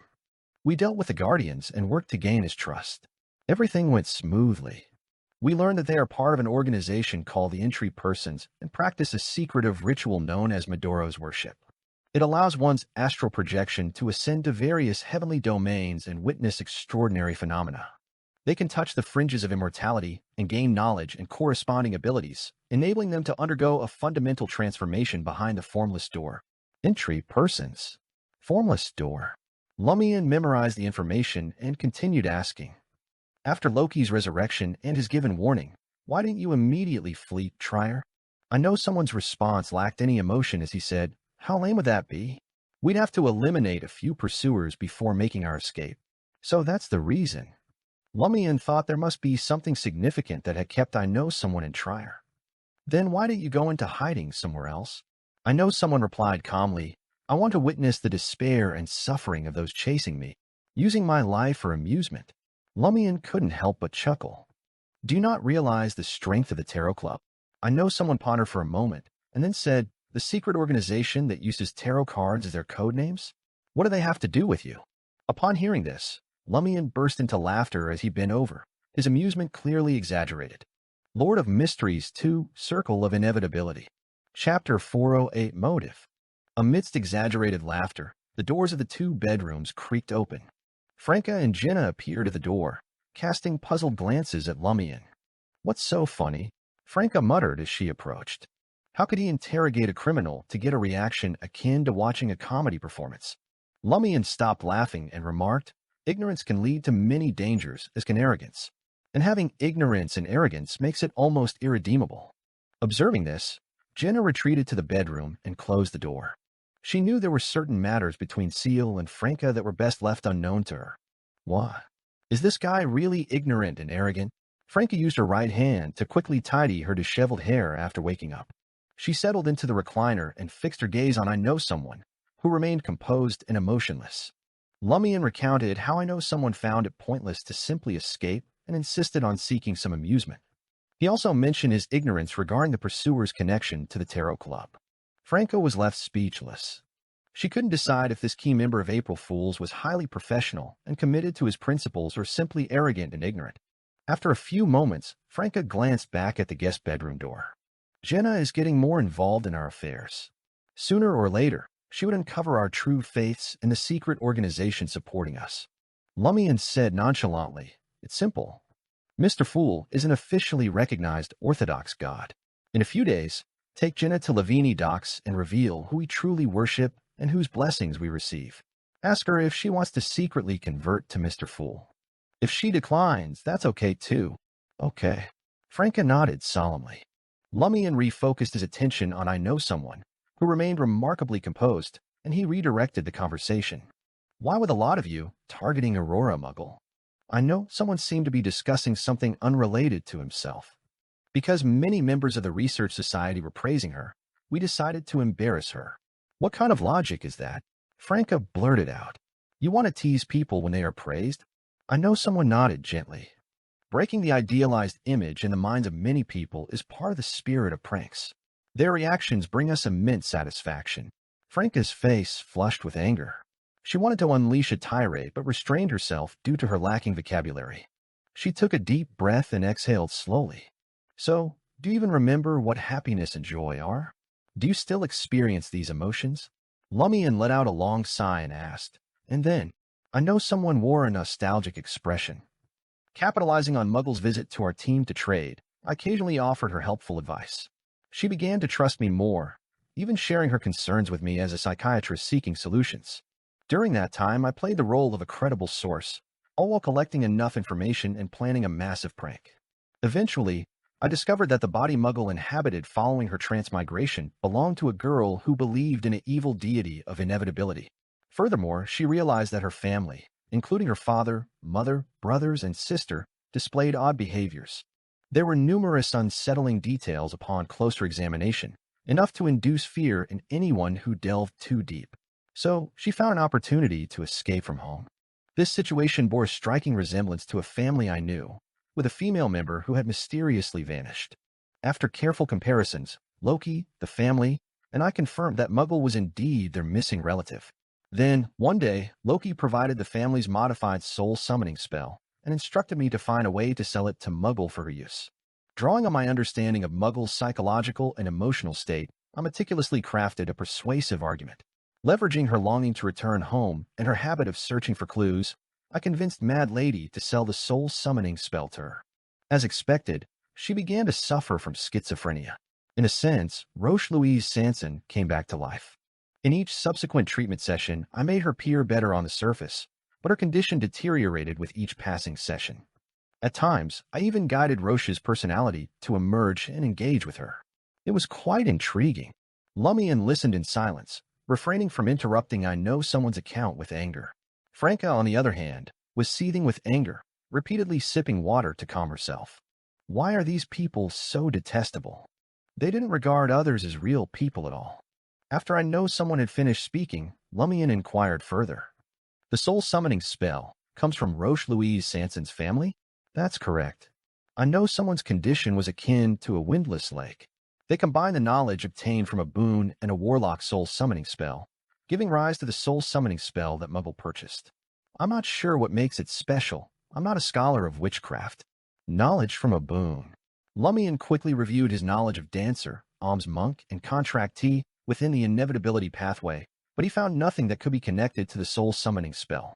He suspected that it might be a knowledge linked to a higher sequence of the Inevitability pathway, or perhaps a unique boon bestowed by the evil god known as Inevitability. After a few moments of contemplation, Lumian asked slowly, does Roche Louise Sanson's family know about Muggle's existence and her condition? Are they aware of her true identity and her current location? I know someone nodded. I informed them of the first part, and Roche herself disclosed the rest. Later, they managed to establish contact with Muggle, bypassing both me and Loki. The Sinners is involved in spreading the Inevitability faith in Cordu and providing various resources. That's correct.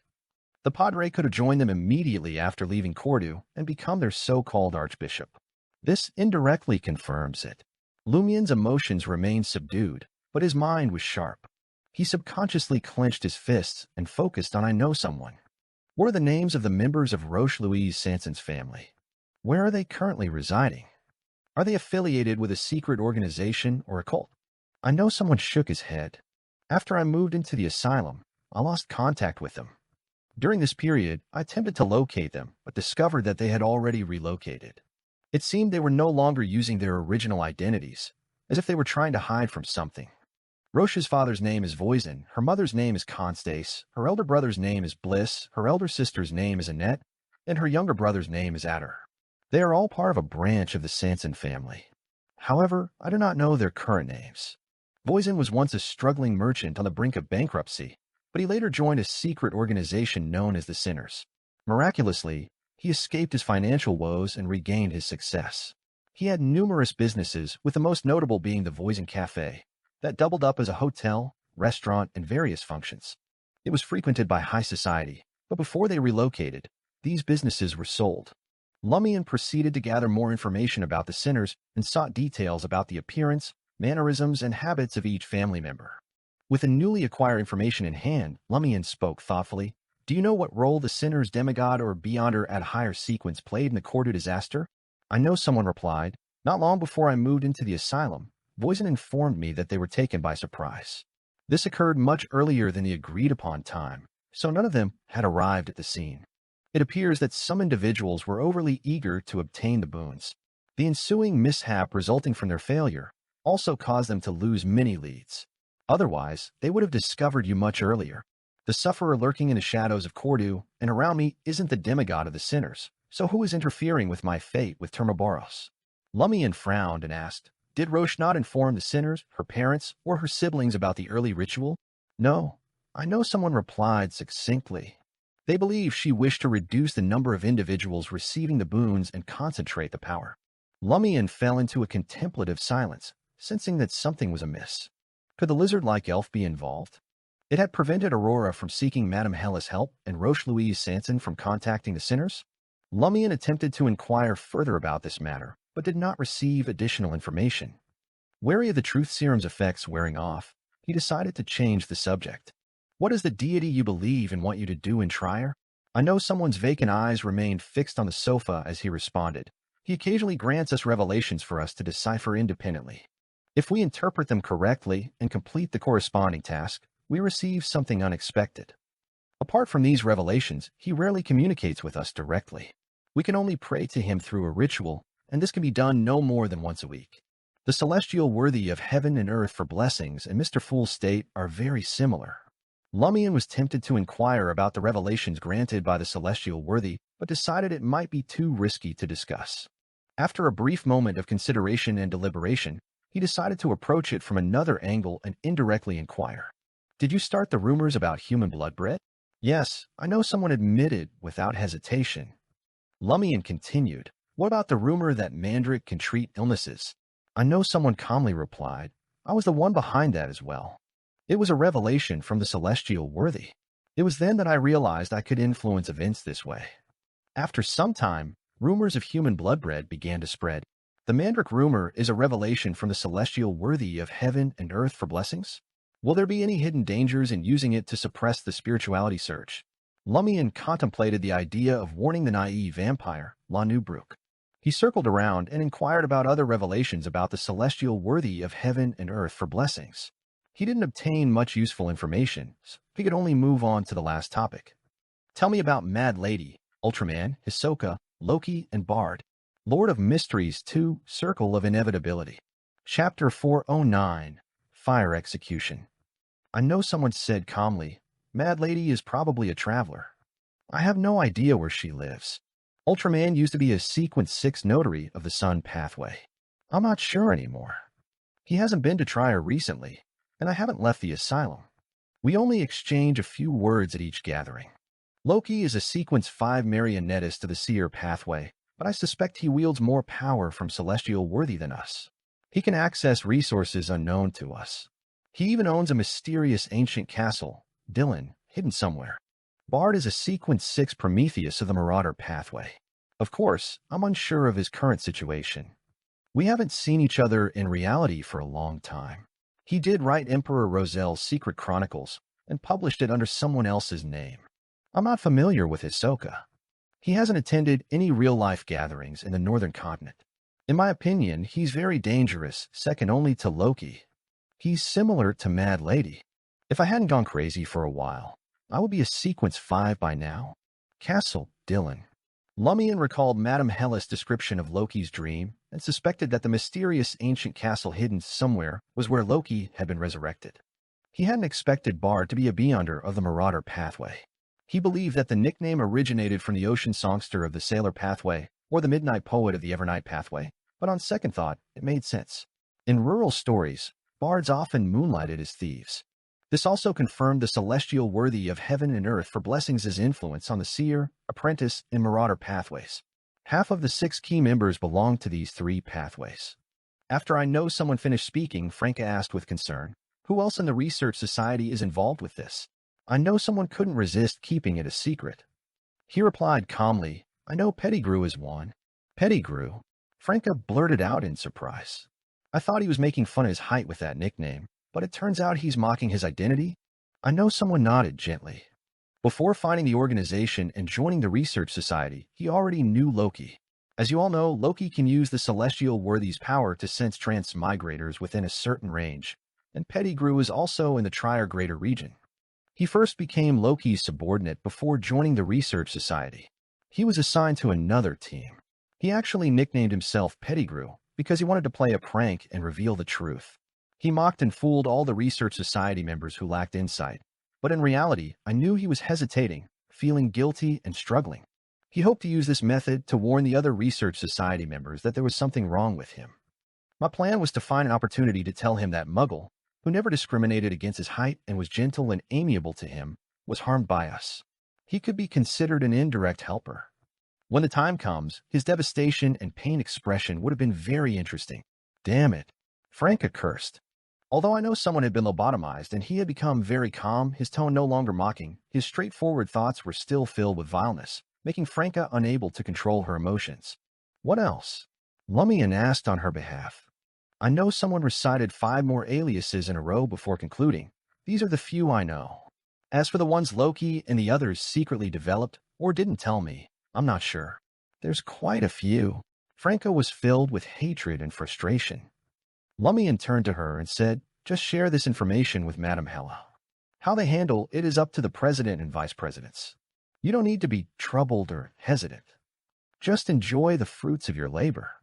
Isn't there a saying back at Aurora, your home? If you don't witness the lamb being killed and don't cook it yourself, you can enjoy the delicious mutton without it weighing on you. Otherwise, it's inevitable that you'll be benevolent, soft-hearted, and conflicted. Franca exhaled and muttered, "Your sister's adaptation of famous quotes is ridiculous." She gathered her composure and looked at I know someone. Did you spread news of the impending apocalypse because you believe in the celestial worthy and rush to pursue joy, allowing you to commit all sorts of evil deeds without feeling guilty? Or did you become desperate and believe in the celestial worthy because you were certain that the apocalypse was about to arrive and humans couldn't resist? I know someone replied, both. Some tried to replicate their pre-transmigration actions and immediately gained the celestial worthy's attention, while others faced catastrophes and learned about the apocalypse. They only believed in the celestial worthy after their mental breakdown. At this point, I know someone's empty eye sockets turned to Franca, who had just asked the question. Later, the celestial worthy even gave us some revelations, allowing us to guess a portion of the truth, including, for some inexplicable reason, Lumian suddenly felt a strong sense of danger and interrupted I know someone's statement. You don't have to continue. I know someone immediately closed his mouth. Why can't he say it? Franca eagerly awaited the answer, but there was no response. Lumian recalled concepts like the barrier related to the apocalypse and said seriously, it's not suitable for you to know the truth about the apocalypse yet. That knowledge might cause you to lose control or be fatally corrupted on the spot. You can inquire about it when you become a demigod. All right. Franca glanced at Lumian and muttered, why do you act like you know the truth? Why can he do it, but I can't? I only know a little, Lumian replied candidly. And that knowledge brought me danger. It's all thanks to Mr. Fool's seal. As the effects of the truth serum wore off, I know someone returned to his usual unchanging calm. Even his willingness to answer questions had vanished. Franca gazed at the lobotomized psychiatrist for a few seconds before sighing. Sometimes we're still too naive. We might even think of ourselves as the protagonists. Lumian knew that we referred to the members of the Curly-Haired Baboons Research Society. Franca averted her gaze and turned to Lumian. While the sheep was undergoing the operation, I searched both I know someone's and his substitute's wards. I found some papers at the latter's place. I didn't read the content carefully, but it felt a little esoteric. As she spoke, she rose and returned to her room, retrieving a thin stack of papers. Lumian flipped through them and frowned. Medoro's worship. What's this? Franca hadn't heard the first half of the interrogation. Lumian explained briefly and concluded, this should be a spell that allows one to traverse the formless door and closely align with an evil god, gaining knowledge and experience. Even ordinary people should be able to learn it after receiving proper guidance. Franca sighed from the bottom of her heart and said, no wonder it sounds so sinister. The layers of the heavenly domains, the formless door, the extraordinary phenomena, and the fringes of immortality. It sounds very dangerous. Lumian put away the secret deed spell, Medoro's worship.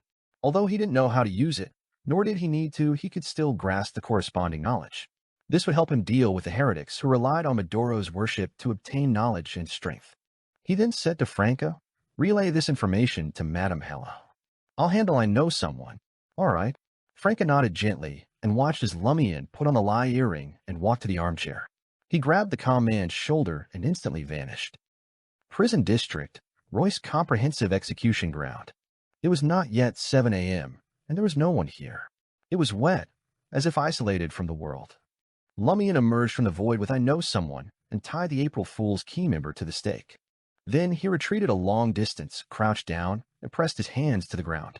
Two crimson tongues of fire swiftly darted towards I know someone's body along the weed-covered ground. They grew larger and larger until they transformed into a giant serpent, engulfing I know someone completely. Lumian stood up and used his feet to maintain the flow of flames. He silently watched as the calm psychiatrist revealed grayish-white dragon scales under the stress. His body subconsciously struggled, but it wasn't as intense. His various Beyonder powers scattered in all directions, but they failed to affect Lumian, who stood beyond their range. Lumian condensed a dangerous flaming spear and hurled it, piercing and burning a hole around I know someone's chest and abdomen. The crimson flames that hadn't incinerated the dragon scales elsewhere surged into I know someone's body. As Lumian watched the April Fool's key member truly begin to burn, his body instinctively emitting pained cries, his thoughts raced. He quickly recalled the battle last night and today's interrogation. He had learned a lot from this, but he couldn't quite grasp the acting principle. Flames aren't just lethal. They can also be used as deterrence, intimidation, and a signal. It is necessary for pyromaniacs to combine their flames with traps. As the raging flames engulfed I Know Someone, Lumian felt as if a fire was burning in his heart. It was anger, satisfaction, and catharsis. At that moment, Lumian's pyromaniac potion digested a little more, just as it had after the battle the previous night. After an unknown period of time, in the uninhabited execution ground, I Know Someone ceased his struggles and lost his breath. His body was charred as it cracked apart. Lord of Mysteries 2, Circle of Inevitability. Chapter 410, A Leisure Week. In the drizzling execution ground, Lumian watched as the crimson flames gradually dwindled before his eyes. He observed as translucent, colorless mucus seeped out of the corpse. It surrounded the charred and cracked I Know Someone, attempting to burrow into his head through the empty eye sockets and fuse with some organ. Crimson fire ravens materialized around Lumian, darting through the remaining blood-red eyes before the slime could reach its destination. Rumble. I Know Someone's head exploded from the inside out, splattering grayish-white colloids everywhere.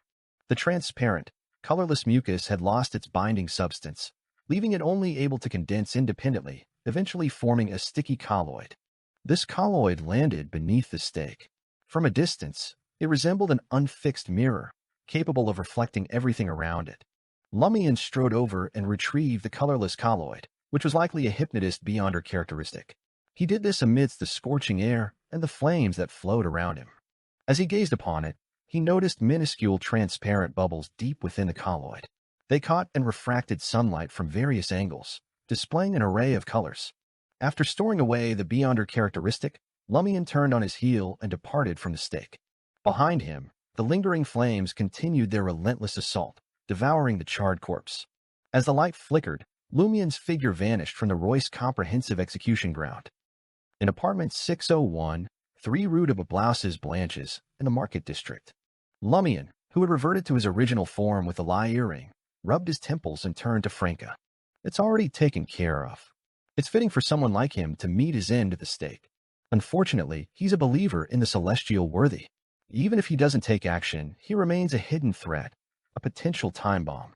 Otherwise, I would have spared him, albeit with his frontal lobe removed and his sight forever gone. Franca breathed a sigh of relief. That's reassuring. In truth, she felt a twinge of regret. If not for the insanity that had gripped I Know Someone in the past and his faith in the celestial worthy of heaven and earth for blessings, who was suspected of triggering their transmigration, she might have attempted to channel his spirit and inquire about the potion formula for the spectator pathway, from sequence 9 down to sequence 6 or even sequence 5.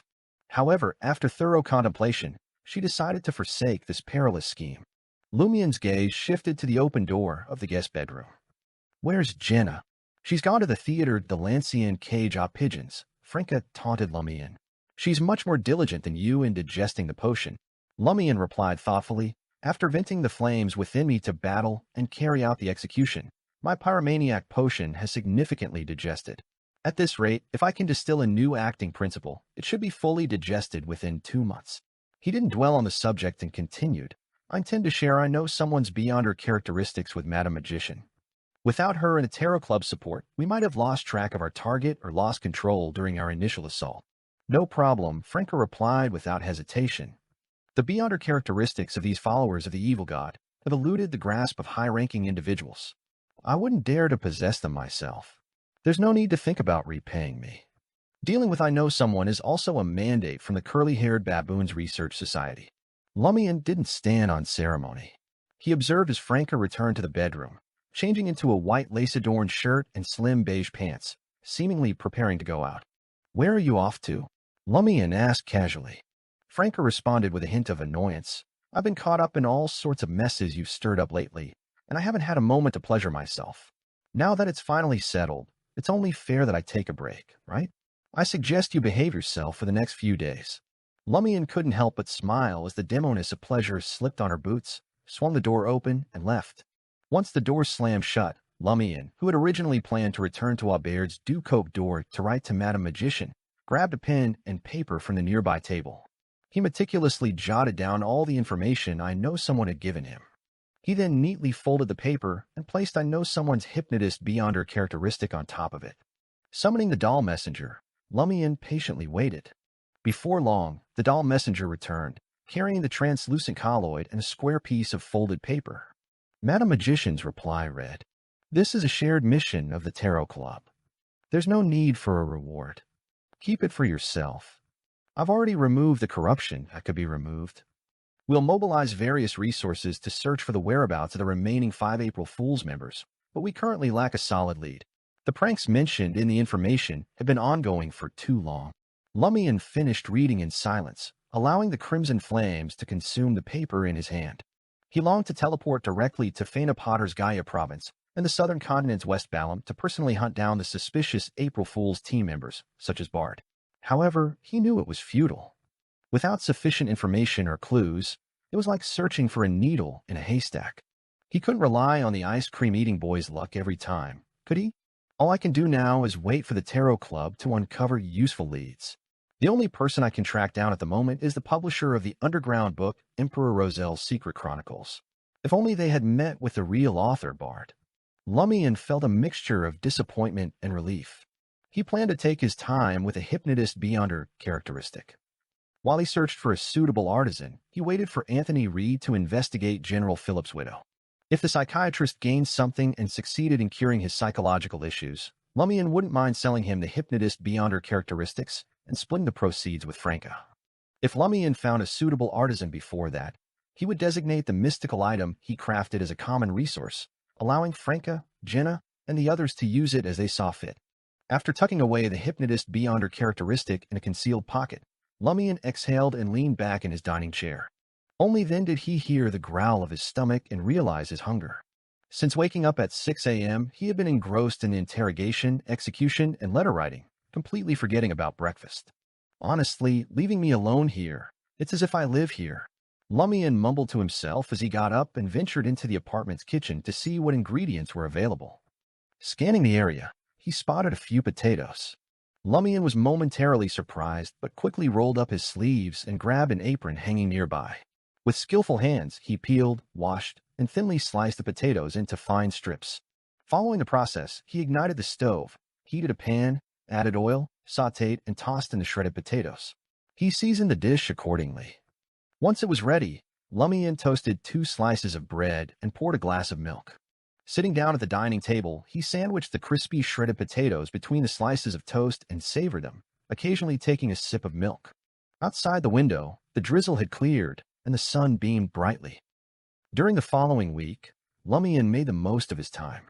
He patiently awaited the recovery of his mental damage from the past 2 battles, taking the opportunity to act as a pyromaniac and gradually digest the potion. In the midst of this process, he also managed to report to Mr. K about his recent activities and the discovery of the Evil God organization. Members of the Savoy mob in Salle de Balbrise were surprised. Their boss had unexpectedly appeared for 5 to 6 consecutive days and had stayed for extended periods each time. Compared to their previous experiences of him being unavailable, it was as if he had found a double. Charlie was equally astounded. Seal frequented the basement bar every night to drink, tease, and taunt people, making him a prime target of this unusual dedication. Just as Franca was about to revisit Chalet's Red House Cafe and discreetly remind Brown Sauron not to forget auditing her, Hellas Pure Silver Skull sent out a notice of a special gathering to apartment 601 at 3 Rue de Blouses Blanches and Lumian's abandoned safe house on Rue de Blouses Blanches. It had been a while since Lumian had visited the safe house. If Franca hadn't inquired about the letter upon receiving it, he might not have been aware of it. Many members of the Curly-Haired Baboons Research Society operated in a similar fashion. They had designated locations for receiving and sending letters, but did not actually reside there. They only visited periodically to avoid detection by Hela. Finding comfort in these small details, Lumian arrived at the abandoned safe house on Rue de Blouses Blanches and carefully unfolded the letter. Its contents read, "Muggle, there's a special gathering scheduled for 10 tonight. We need to discuss something of utmost importance that concerns everyone's safety." At night, just 3 minutes shy of 10 o'clock, Lumian recited the incantation imbued with concealment powers within the confines of the safe house on Rue du Rossignol. Gradually, he felt himself sinking into a profound slumber, the sensation akin to his body being erased by an enormous eraser. After an indeterminate period, he suddenly regained consciousness and found himself standing amidst an ancient palace enveloped in a misty shroud of a town. Over 100 members of the Curly-Haired Baboons Research Society had already assembled, their figures still taking shape. Navigating through what resembled a grand masquerade ball venue, Lumian, now transformed into Aurora using Lie, wore a warlock's black robe and half-mask as he approached the academy team. He scanned the area but didn't spot the member known as Pettigrew. Standing beside a slender man with a brownish-yellow manila document bag obscuring his head was Professor, adorned in a black butterfly mask, a bow-tie shirt, and a long dark coat. It was her husband, Associate Professor. Professor regarded Lumian with curiosity and inquired, "Do you know what's happening? Why did they convene this special gathering?" Lumian, taking on the persona of Muggle Aurora, smirked and let out a sigh. "Because we have traitors among us." Traitors? Professor and the other members of the Academy team echoed the term. At that moment, the half-giant President Gandalf, attired in a simple robe and hood, and the Vice President Hela, who appeared as a black widow with her face concealed by a veil, made their way to the massive stone throne situated deep within the ancient palace. Lord of Mysteries 2, Circle of Inevitability. Chapter 411, Review Committee. The notice had already made it clear that this was no ordinary gathering. Most members of the Curly-Haired Baboons Research Society didn't split into groups to chat. Instead, they took their customary positions and fixed their eyes on the massive mottled stone chair. 10 minutes past the agreed time, Gandalf, the president in his linen robe, looked around and spoke in a booming voice. "Everyone, I brought you here for something crucial. We've got a bunch of traitors among us." A bunch of traitors? Even though Professor and the others from the Academy had received Lumian's hint, they hadn't expected the issue to be this severe. It wasn't just one traitor. It was a whole bunch. The ancient palace, though dilapidated, exploded with commotion. Some members of the Curly-Haired Baboons Research Society were skeptical, while others became instantly wary, suspicious of everyone around. Some thought there might be a problem, but they didn't think it was as bad as Gandalf made it out to be. As they whispered amongst themselves, Hela, her face shrouded in black, spoke with an icy tone. "First, let's have one of the victims share her experience." Her voice wasn't loud, but it cut through the silence of the night, reaching every member of the Curly-Haired Baboons Research Society. She then turned her gaze toward the area where the Academy team was positioned. Understanding Hela's intent, Lumian confidently ascended the steps and stood next to the massive, ancient modeled stone chair. He channeled Aurora's emotional reaction if she were to discover the truth about her death and spoke with a deep, resonant voice. "On April 1st, I acquired a spell known as the Soul Summoning Spell from Mad Lady of the April Fool's team. Without any need for amplification, Lumian's imitation of Aurora's voice harnessed the concealed power that saturated the nation of the Evernight, ensuring that everyone present could hear without any leaks. It was evident that Hela had lent her assistance. Lumian, not being a true warlock, couldn't employ supplementary spells himself. Upon hearing this revelation, most members of the Curly-Haired Baboons Research Society shifted their attention to the palace's crevice housing the April Fool's team. They noticed the conspicuous absence of Mad Lady and a significant number of her team members. They could now infer which group the traitors were affiliated with. Those who had been pranked by the April Fool's team couldn't help but feel a sense of vindication. Lumian continued with his account. He didn't immediately divulge Loki and I know someone's confessions. Instead, he reconstructed Aurora's emotions. The trust in I know someone, the yearning for home, the obsession with clues, the fascination with Mad Lady's claims, the fear and unease upon discovering a soul fragment fused with her memories after using the soul summoning spell, and the subsequent split into a separate personality, the desperate search for treatment from I know someone, the helplessness and horror from her repeated improvements before repeated deterioration. Lumian's agitation grew as he spoke. At times, he even choked back a sob. Part of this stemmed from his frustration. He had failed to notice Aurora's abnormal emotions and state earlier. His relaxed demeanor around those close to him had caused him to overlook subtle changes. By the time he had realized the gravity of the situation, it had already spiraled out of control. Simultaneously, as he recounted and simulated Aurora, her fragmented soul seemed to stir and hover near the edge of the seal, exerting an influence on his own psyche. As he neared the end of his narrative, Lumian took a deep breath. "I came perilously close to death because of it. Fortunately, I received assistance at the 11th hour and managed to seal my split personality. That's why I was absent from the gatherings for almost half a year. After my initial recovery, I reached out to Madame Hela and recounted my encounter. We began our covert investigation into Loki, I know someone, and Mad Lady.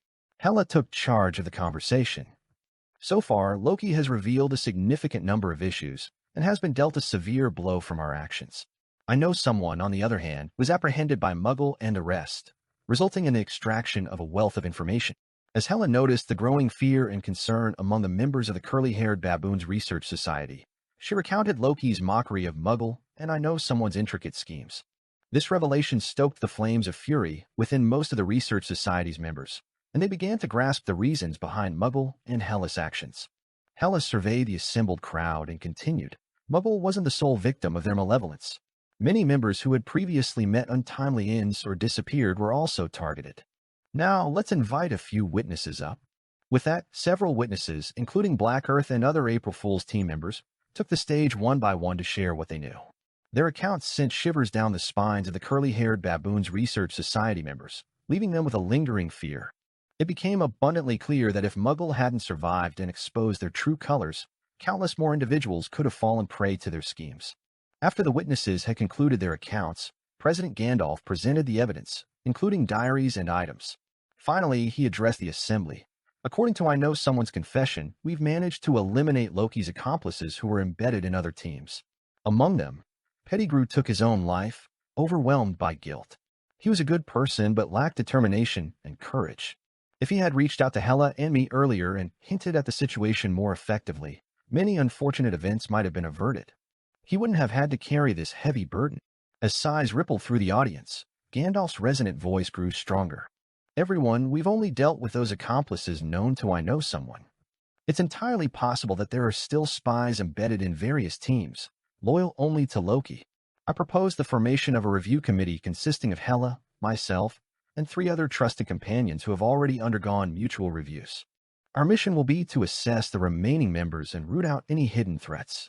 We'll take decisive action against Loki and his allies. Members of the Curly-Haired Baboons Research Society hesitated, concerned that this move would expose their secrets and realities to the review committee. If any ambitious individuals were part of this committee, they could potentially exploit the information to manipulate and control members, posing a more significant threat than Loki's gang. Gandalf remained observant, waiting for their deliberations before adding, "Do not be overly concerned. Our review process won't delve into your personal secrets or true identities. The primary goal is for the review committee to draft a stringent contract that ensures Research Society members won't harm each other. Everyone will sign it, and the contract will be notarized by Apollo. We don't care which deity you believe in, your real-world profession, or your hidden secrets. As long as you pose no threat and don't become hidden time bombs, you will be fine. This limitation will be clearly outlined in the contract." Apollo, one of the 5 vice presidents, was known by a different nickname before. However, one day, he had unexpectedly approached the massive stone chair and announced his new moniker. He had already successfully passed Gandalf and Hela's scrutiny. In comparison to a comprehensive body-to-soul review, signing a binding contract to ensure each other's safety seemed far more acceptable to the members of the Curly-Haired Baboons Research Society. After a show of hands, the review committee was officially established with nearly unanimous support. The committee comprised 5 members: President Gandalf, Vice President Hela, Vice President Apollo, Hidden Blade from the Sanctuary team, and Headmaster from the Academy team. Hela had initially suggested that Muggle join the review committee, but Lumian felt that, given that he wasn't truly Muggle, it wouldn't be appropriate for him to hold such a position. Thus, he rejected Hela's proposal. As the vote passed, Lumian overheard Hidden Blade Franca mutter, "Humans are still the same. If you want to open a window, there will always be plenty of objections. But if you propose to tear down the roof, they'll happily agree to let you open the window." Upon noticing Muggle's gaze, Hidden Blade Franca added, "I didn't say that." Subsequently, the members split into groups to discuss the terms of the contract. Their aim was to ensure that it contained no extraneous content and that it could effectively expose traitors and harmful actions without any loopholes. As Lumian descended the steps, he noticed Hidden Blade Franca engaged in conversation with a tall individual wearing a lion headgear. As he approached, the lion-headed man turned to her and offered a smile. "Muggle, you're in the Market District too?" 007, why do you say that?" Franca asked with deliberate curiosity. "That 007 who's affiliated with an official faction in Trier." Lumian nodded and smirked. "Just because you're active in the Market District doesn't necessarily mean you live there." "That's true," 007 replied, then turned to Hidden Blade with a hint of jest in his voice. "You've already told me about that terrifying aura that night, and today you mentioned Loki and the others' betrayal. It would have been strange if I couldn't connect the dots and figure out that it was Madame Hela, You and Muggle dealing with Loki, and I know someone in the Market District. Besides, I heard about a marionettist going missing from Bureau 8 during that time, and it matched the abilities Loki displayed. At this point, 007 looked at Hidden Blade and Muggle in puzzlement. None of you are Beyonders to the Hunter pathway. The higher-ups suspected that the terrifying aura had been emitted by a high-level Beyonder of the Hunter pathway. Can we create that terrifying aura ourselves? It must be exogenous. Franca was telling the truth, but she was deliberately misleading him into thinking about charms, sealed artifacts, and so on. As 007 nodded slowly in contemplation, Lumian focused on him and inquired, "What's the official stance of Bureau 8 regarding the missing marionettist? Why do they believe he disappeared?" Lord of Mysteries 2, Circle of Inevitability. Chapter 412, Perch. Wearing a lion headgear, 007 took a moment to think before speaking. "I've only heard rumors that the marionettist disappeared with some classified information." "That's not true," Franca replied, dropping the act. 007 had already figured out that the truth of that night involved the two of them teaming up with Hela to deal with Loki. Loki didn't possess any such information. 007 didn't argue with her and continued discussing the rumors. And the classified information seems to be tied to a treasure left behind by a secret organization. Left behind treasure. Lumian and Franca both remembered the castle Dylan mentioned by I Know Someone. The location of this mysterious castle remained unknown, and Loki's dreams featured a towering and ominous ancient castle. 007 continued, "There are also members of Bureau 8 who suspect that the terrifying aura from that night is connected to the missing marionettist. An intelligence supervisor named Antoine has been repeatedly asking for more details." "Antoine?" "He believes Loki's disappearance wasn't random, and something must have happened to him." Lumian made a mental note of the name. After recounting the rumors, 007 glanced at Muggle and said half-jokingly, "It's best if you avoid the Market District. Hidden Blade has stirred up trouble there. It's very dangerous." "Who said that?" "Security has clearly improved." Franca responded confidently. Ever since she and Lumian had taken down the leaders of the Poison Spur mob, the Savoy mob had taken control of the entire Market District. The frequency of mob fights, shootings, and killings had decreased significantly, and security had improved. 007 sighed and remarked, "That's only on the surface. There are more incidents involving superpowers than before. Sigh, I wonder when I'll get a long vacation." Lumian, in the role of Muggle, conversed with 007 for a while before returning to the Academy team. Professor, wearing a black butterfly mask, approached him and let out a soft sigh. "I was worried that something had happened to you due to the Hidden Sage's whispers, and you needed some time to recover. Who would have thought that Loki's gang was behind it?" After cursing Loki and his gang, she turned to Muggle for confirmation. "Have you noticed that the Hidden Sage's whispers have taken on a disturbing change in recent months?" Aurora's grimoires didn't contain any records of this. Lumian thought for a moment and replied with a hint of bitterness. "Nothing much. As you know, I was affected by the soul summoning spell in the first few months of this year. My mental state was unstable, and recently I've sealed a part of my personality. The issues with my body haven't been fully resolved.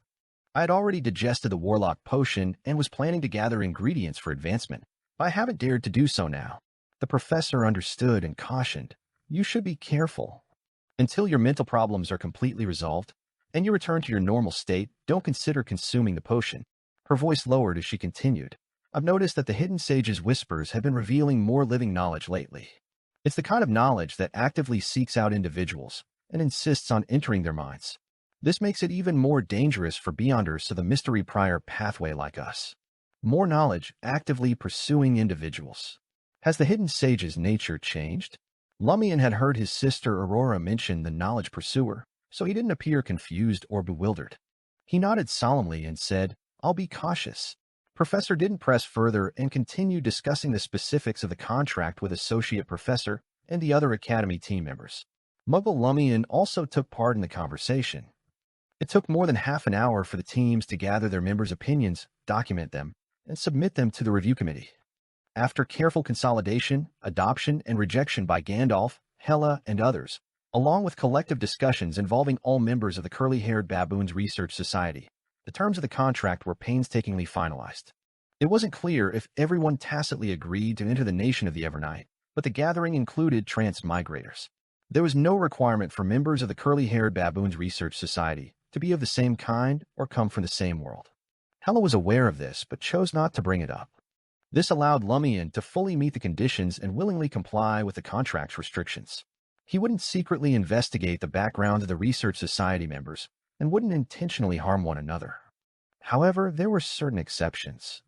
The contract granted the review committee the right to investigate suspected members, but they couldn't pass judgment or make decisions unilaterally.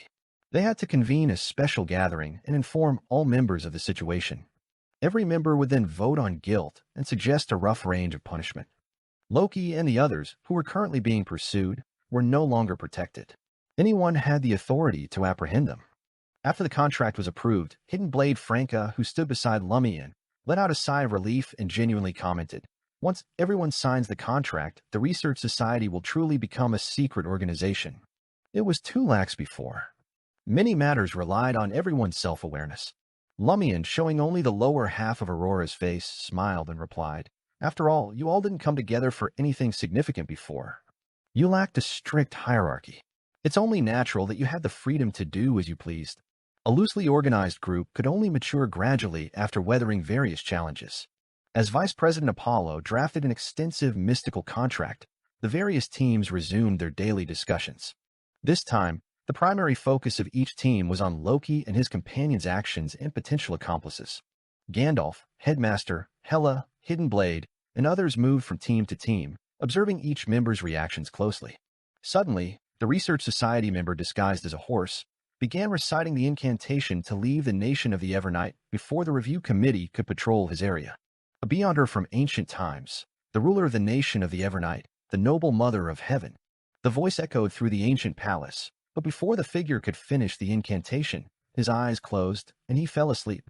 The surrounding members of the Curly-Haired Baboons Research Society were momentarily shocked before realizing the situation. They cursed, "Traitor."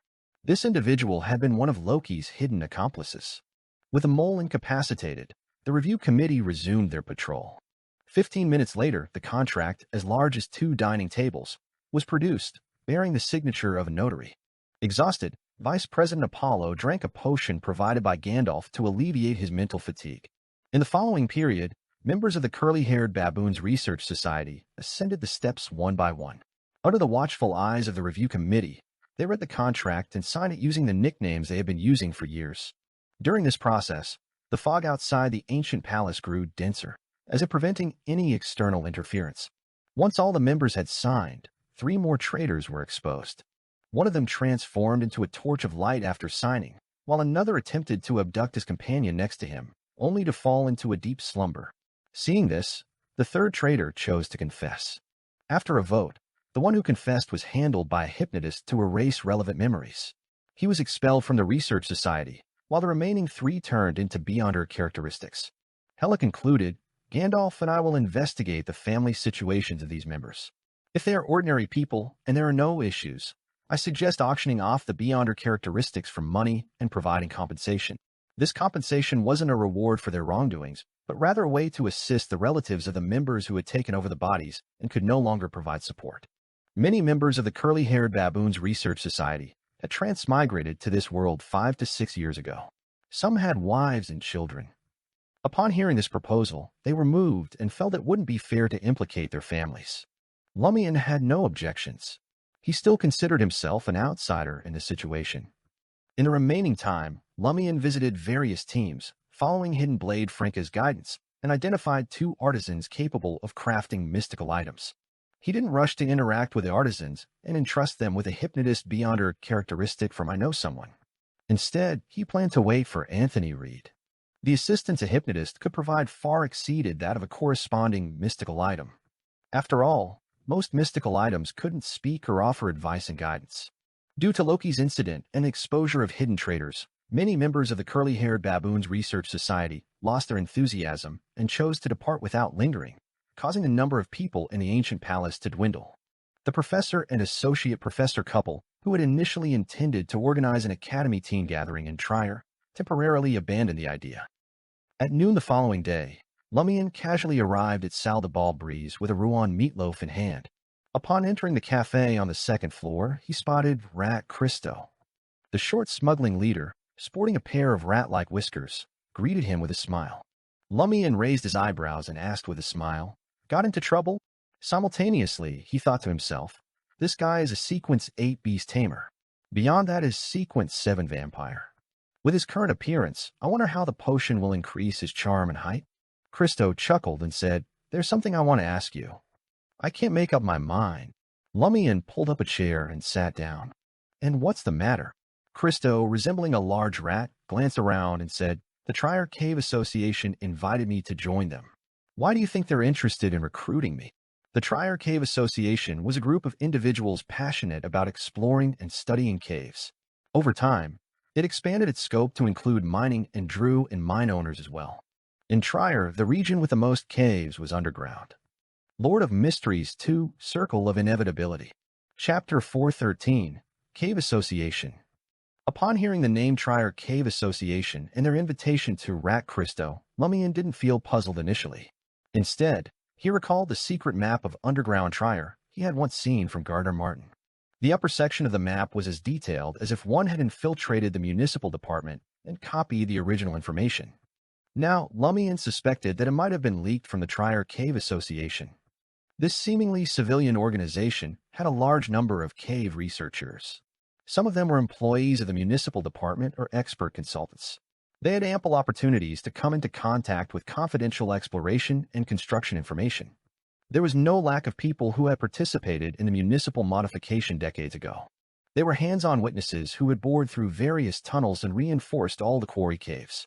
They had a deep understanding of underground Trier. Lumian looked at Rat Christo and asked thoughtfully, do you really not understand why they invited you to join the association? Rat Christo smiled sheepishly and said, I have a guess, but I'm not sure. Seal, don't tell me they've discovered I'm a smuggler leader. As a merchant who had long exploited underground Trier's concealed nature to smuggle alcohol, weapons, and ammunition, Christo's knowledge of different tunnels, remote mines, underground tombs, and hidden chambers rivaled that of most members of the Cave Association. He even possessed secret routes that remained unknown to others. Moreover, his nickname was Rat, and he was a true beast tamer. With the help of his animal friends, his tentacles could extend to many areas that humans couldn't reach. Christo suspected that the Cave Association had taken a liking to him because of these traits. That was why he felt uneasy. Whether it was his status as a beast tamer in the Beyonder domain or his nature as a big-time smuggler, they were enough to send him to trial. His options would probably range from hanging, a firing squad, incineration, beheading, to becoming a low-level experimental subject. Lumian chuckled. I don't believe that adventurers who join the Cave Association haven't been involved in smuggling and don't have Beyonders among them. That's right, Rat Christo exhaled and said, the Cave Association wants some business from me? Lumian glanced at him and said, that's why you should consult the boss about this, not me. Christo lowered his voice and smiled ingratiatingly. I'm just worried that the boss will take the opportunity to assign me some dangerous mission. Based on Gardner Martin's previous missions and the confidential map, this rat keenly sensed the boss's extraordinary interest in underground Trier. He felt that if he joined the Trier Cave Association, Gardner Martin might arrange for him to contact some members of the association and attempt to steal confidential information or participate in research and risky expeditions. And that often meant danger. He had consulted Lumian not only because he felt that his colleague was powerful, knowledgeable, and quick-witted, but also because he wanted to find someone to shirk his responsibility in advance. He had already made up his mind to join the Trier Cave Association and keep it a secret from Gardner Martin, the boss of the Savoy mob.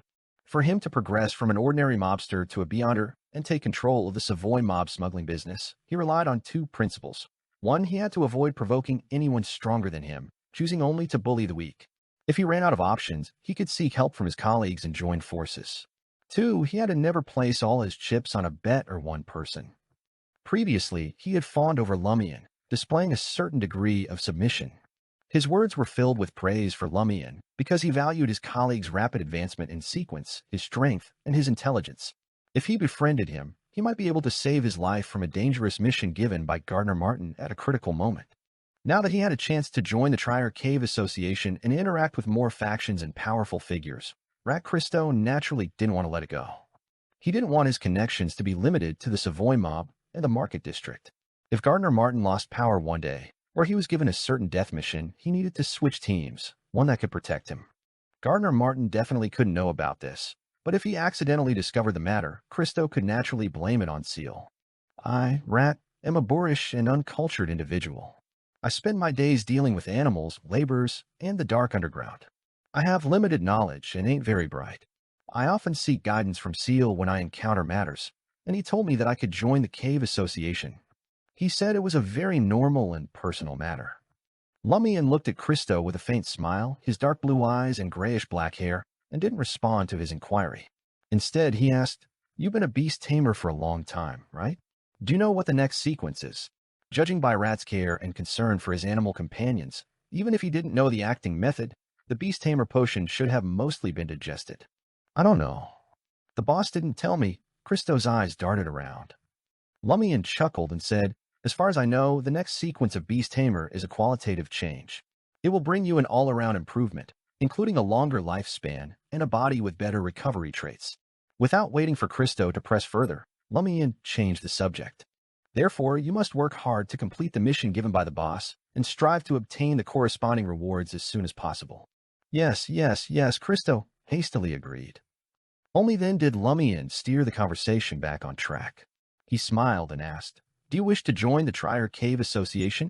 Christo stammered, "I'm curious about their motives. Moreover, the person who came seems polite and keeps smiling, but I keep feeling that his actions are a threat to me." "Yes, a threat. The one following him is even more expressionless. He looks at me as if I'm a dead man, a criminal awaiting trial. Curious." Lumian chuckled inwardly, grasping Rat's inclination and thoughts.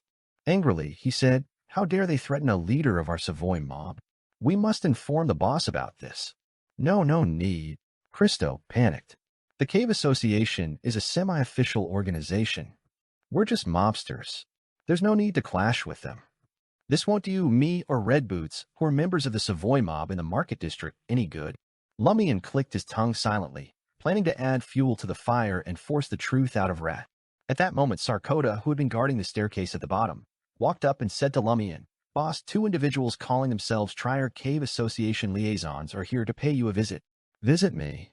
Someone from the Trier Cave Association is visiting me?" Lumian glanced at Rat Christo, who had his hands on the table in surprise and confusion. He leaned back in his chair and said to Sarkota, "Invite them up." The Trier Cave Association's 2 liaisons were young. They wore black formal attire and blue bow ties. One had brown hair, brown eyes, and a reserved smile. The other had black hair and brown eyes, expressionless and cold.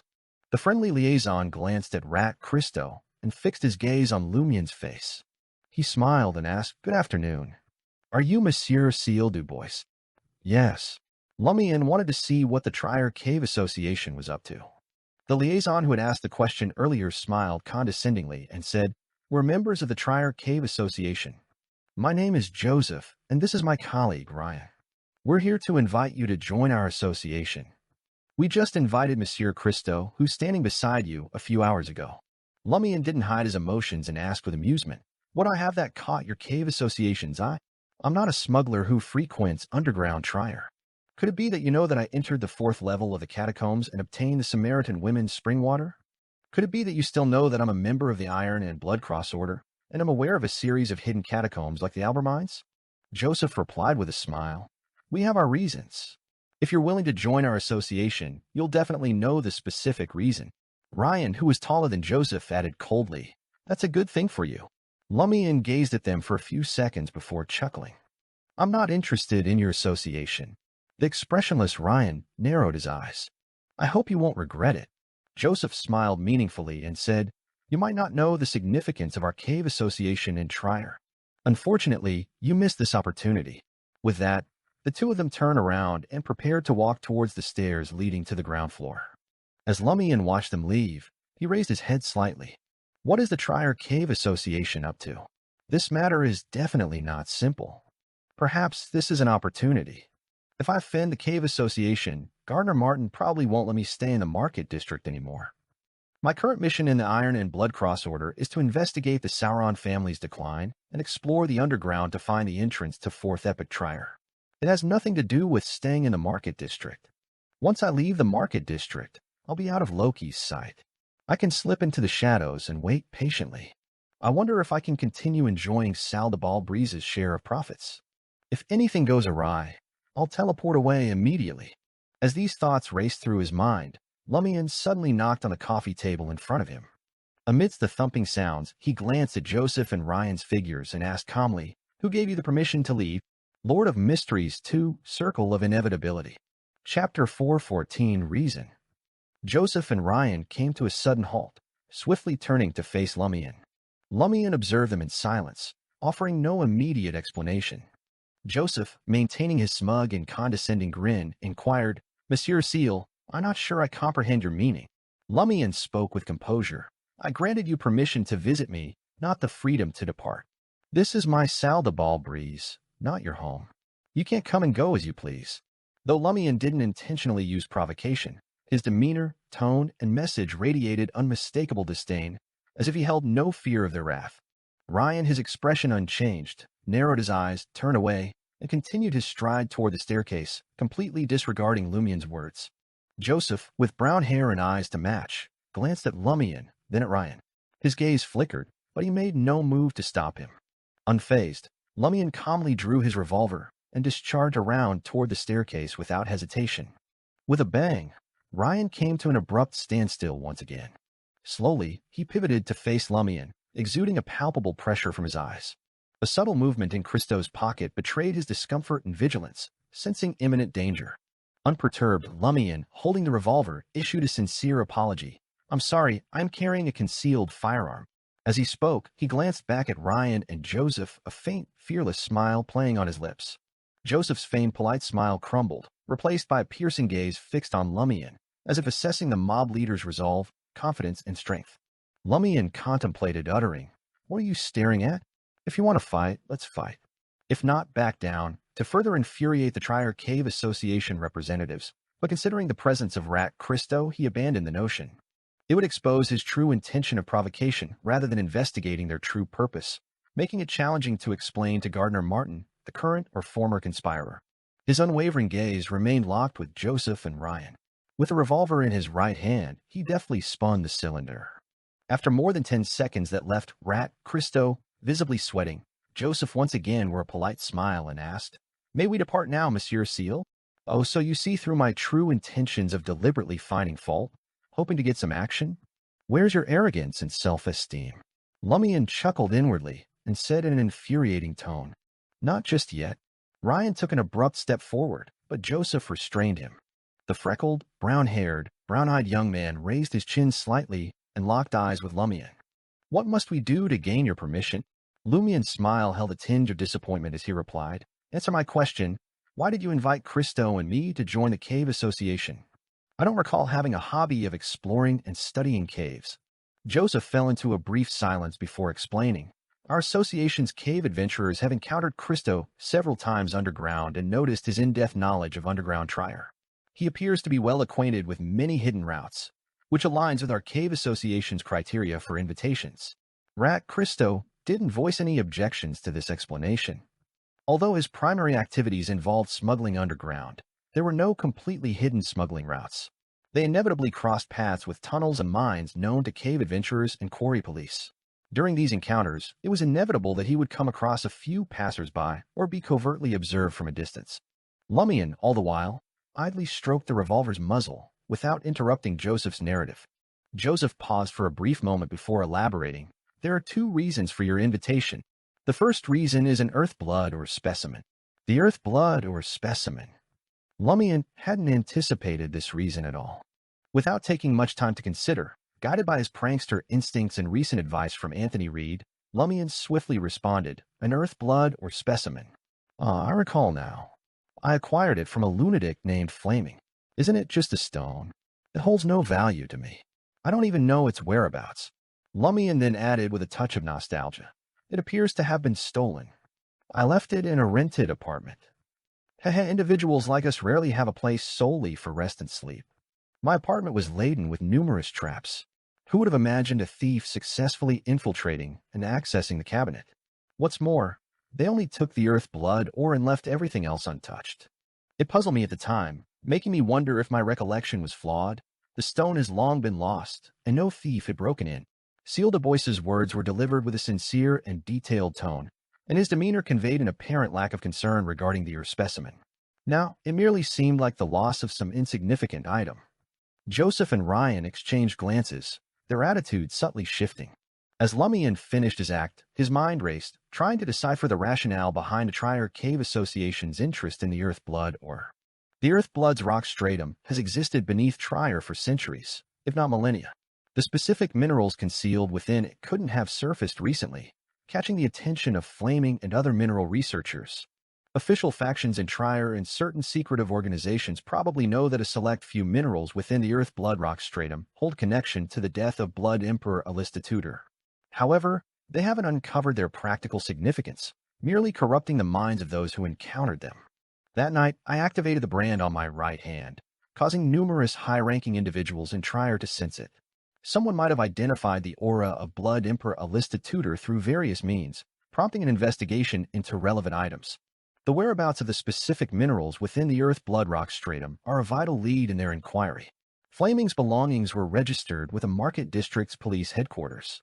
Given the Cave Association's connection to the authorities, they likely accepted the mission and sought me out, the one who had acquired Flaming's belongings. But why didn't they just send someone from the police headquarters to inquire directly? The Purifier, Machinery Hive Mind, and Bureau 8 members all possess corresponding police identities. Of course, the authorities aren't unified. They are officially divided between the government and the two churches, but in practice, each faction harbors internal divisions. The Eternal Blazing Sun Church's order of preachers clashes with the Brotherhood Minor and other ideological factions. The Church of the God of Steam and Machinery's cloister system opposes the cathedral system. Bureau 8 is even more of a mixed bag. Some members come from secret organizations recognized by the government. Some are former nobles like Sauron, who retain some influence, and others have been groomed by Bureau 8 over the years. The only thing holding them together is the fact that Bureau 8 members can't officially align with any political party, or it would become even more chaotic. In such a fractured environment, it is possible that a group within a faction had identified the Earth Blood ore's unique trail of clues but doesn't want others to know. Hence, they bypassed the police station's public channels and conducted their investigation through the unofficial Cave Association. Perhaps someone within the Cave Association has recognized this clue and possesses an in-depth knowledge of underground terrain and mineral specimens. They are likely among the most proficient professionals.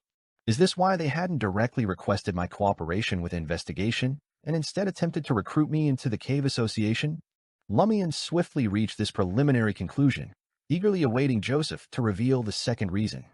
Joseph said, "We believed you had an interest in underground minerals and were a kindred spirit.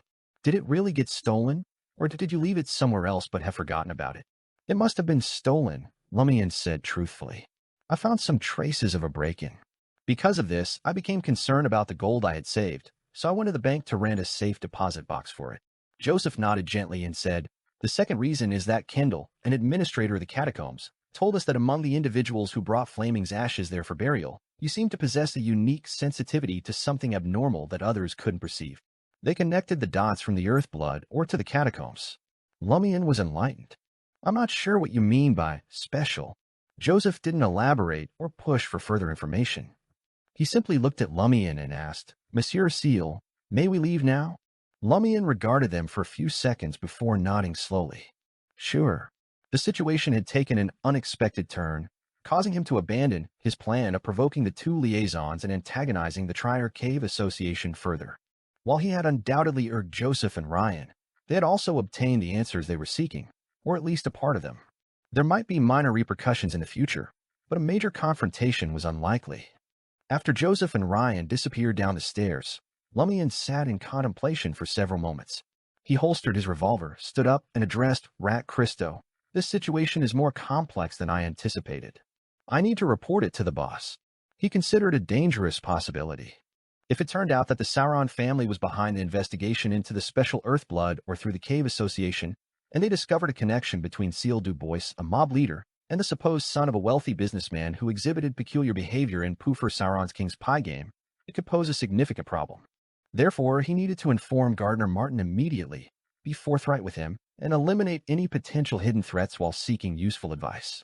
With Iron and Blood Cross Order as a secret organization backing this entire operation, and his primary mission assigned by Gardner Martin, Lumian had no intention of handling the matter on his own. Rat Christo hesitated for a moment before forcing a smile and responding, "All right, Lord of Mysteries 2, Circle of Inevitability." Chapter 4:15, The Sinner Complains First. quartier de la cathédrale commémorative, 11 rue des Fontaines. Gardner Martin, dressed in a crisp white shirt and black pants, stood before the floor-to-ceiling windows in the Quartier de la Cathedral commemorative. Bathed in golden sunlight, he listened intently as Lumian and Christo shared the details of their encounter with the Trier Cave Association. Lumian took the lead, briefly explaining the origins of the earth blood or specimen. While I was staying at Aubert's du Coq d'Or, I crossed paths with a man named Flaming, a lunatic who had a tragic encounter with a monstrous ghost, leading to the bizarre deaths of his family. Occasionally, he regained lucidity. We drank together a few times. One day, he hanged himself. His belongings, including the earth blood or specimen, ended up with the police. They said they were to hand them over to his surviving relatives, but they refused to accept them. Eventually, they asked me to retrieve them, which included the earth blood or specimen. I knew that lunatic and had drinks with him. I didn't throw away the mineral specimen and casually placed it in an iron cabinet of my safe house. Lumian spoke the truth, not a single word being false. He only concealed the fact that he had helped Flaming escape the monstrous ghost and Termabrosa's reminder regarding the earth blood or... Gardner Martin, his brownish-red eyes reflecting wisdom and a touch of silver hair in his black hair, inquired, "Where is your safe house?" Lumian replied honestly, "It's in the leftmost room on the third floor of 19 Rue de Blouses Blanches." This wasn't on the same side as apartment 6, which had emitted a terrifying aura, and there was a distance between them, so Lumian's answer was straightforward. Gardner Martin smiled. "No wonder you frequent Rue de Blouses Blanches so often. It's not just because of Jenna. Boss, are you hinting at me not to visit Franca too often? Are you implying that you're aware of this situation?" Lumian grumbled and continued. He gave the same story he had told Joseph and Ryan from the Cave Association. Finally, Lumian subtly probed, "Will this pose a problem for our Savoy mob? There might be an official faction hidden behind the Cave Association." He wanted to convey to Gardner Martin that his cover in front of Poofer Sauron might be at risk, trusting the boss's intelligence to grasp the implication.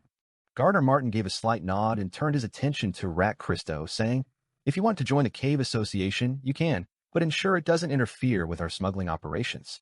Christo nodded repeatedly. "Understood, boss."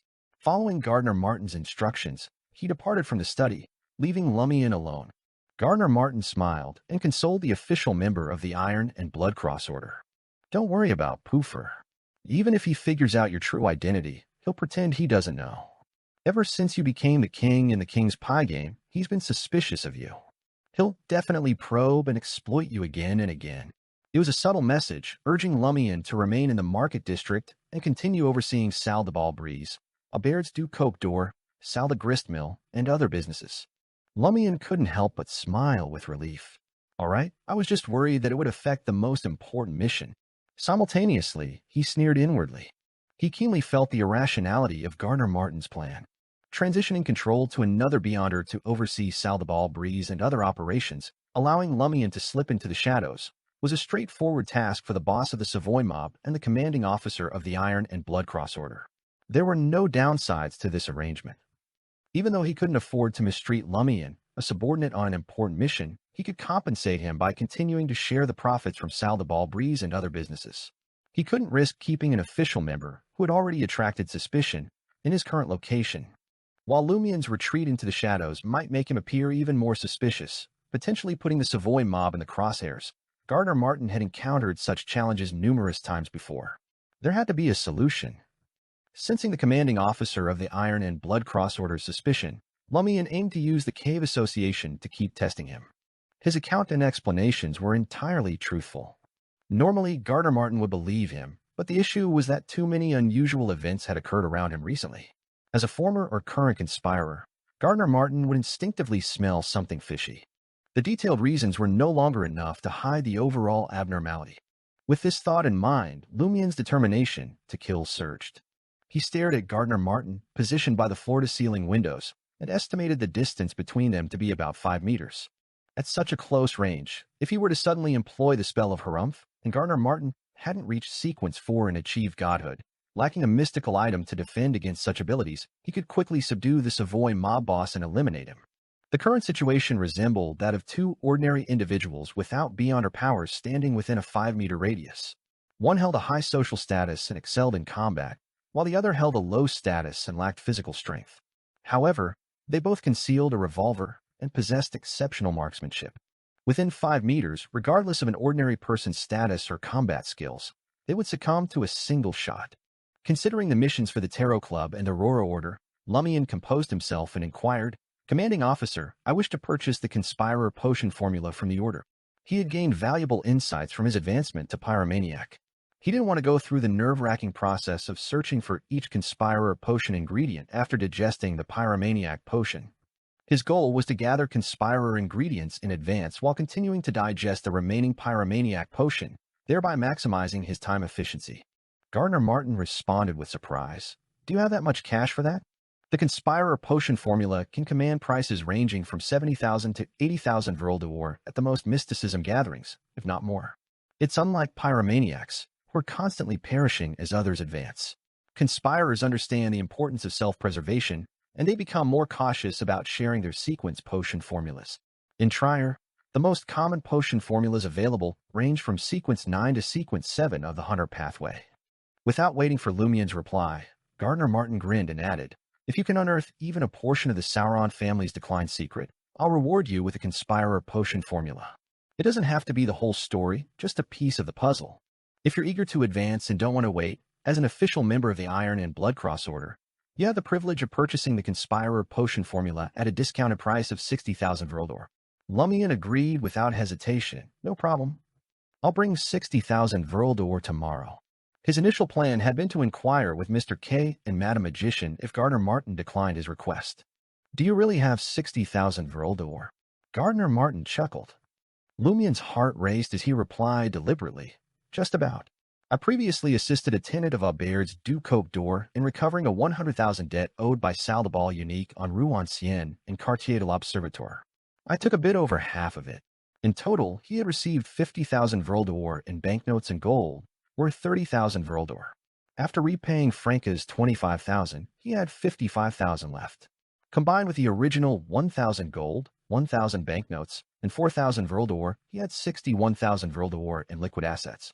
Salle de Bal Unique. Gardner Martin repeated, his expression growing more serious. "You really managed to retrieve the debt from Salle de Bal Unique."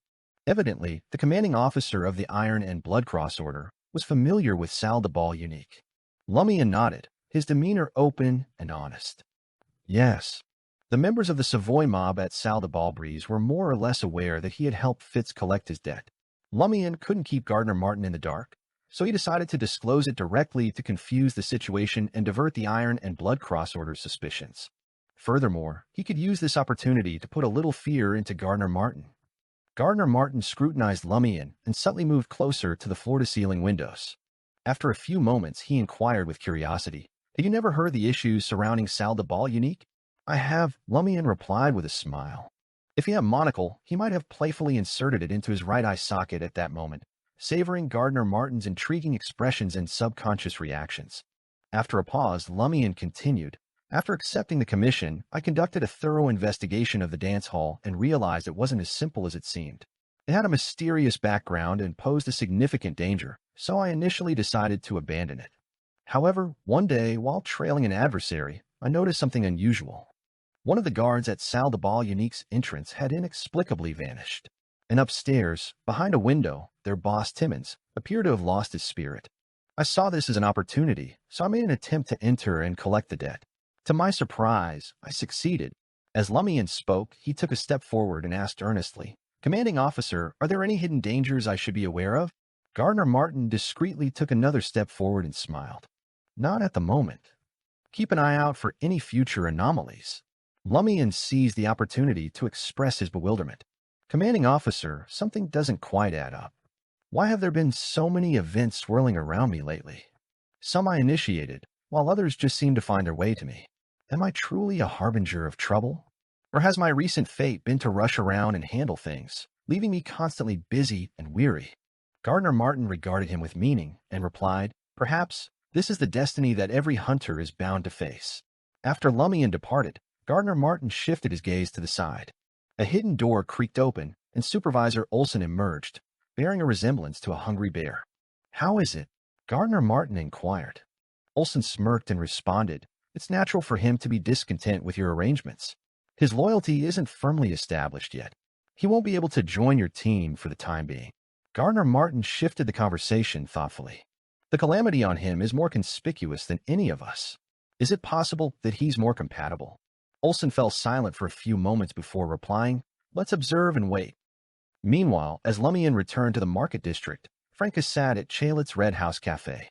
Her gaze fell upon Brown Sauron, her long, flowing orange-red hair resembling a waterfall, as she asked, "When will you folks complete the audit?" Brown Sauron didn't provide a direct response.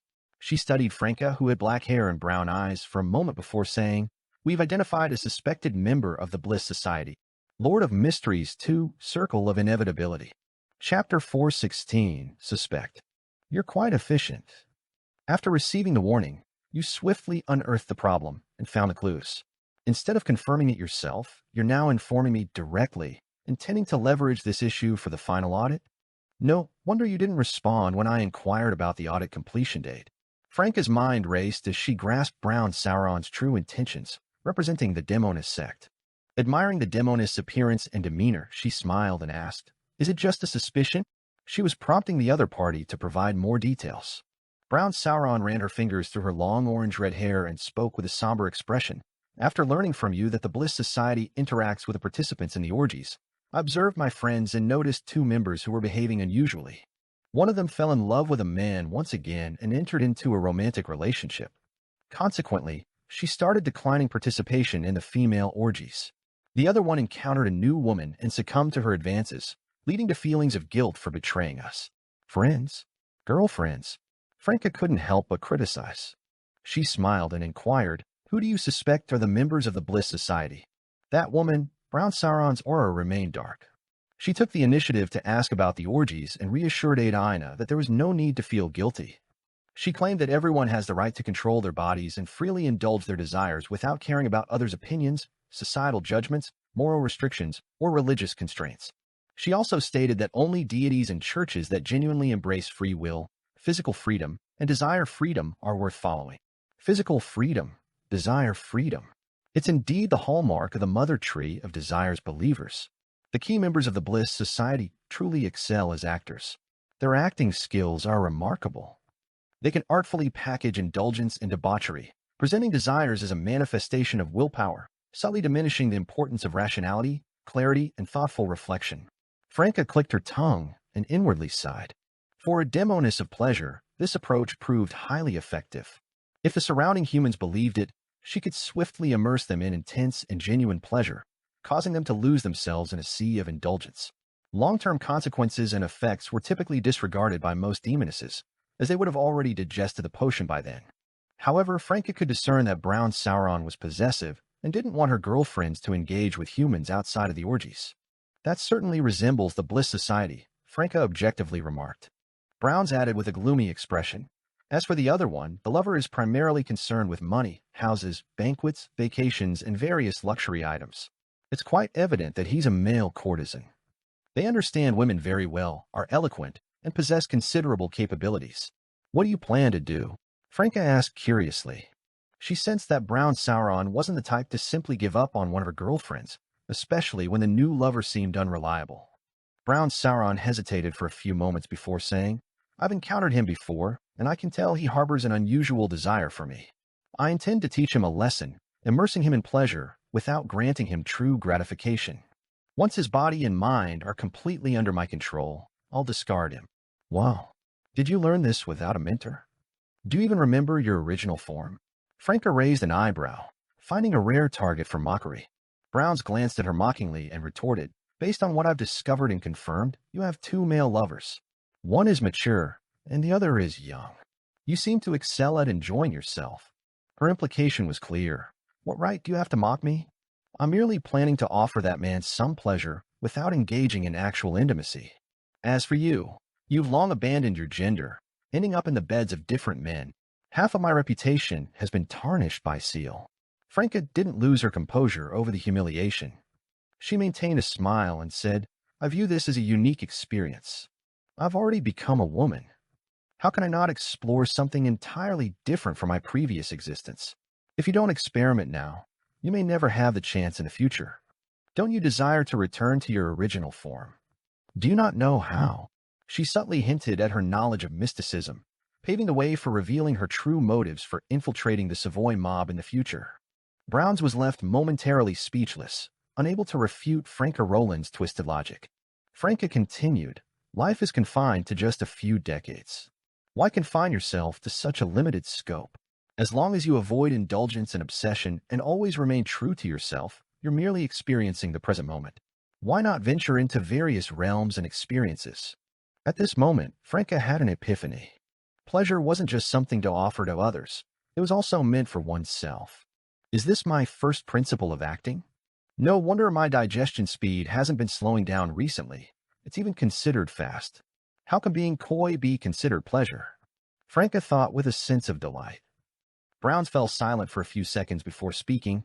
"Your mindset surpasses my expectations, but with this mindset, it will be very, very challenging for you to perform a ritual, advance to affliction, or experience pain and inflict it. I'm currently focused on pleasure."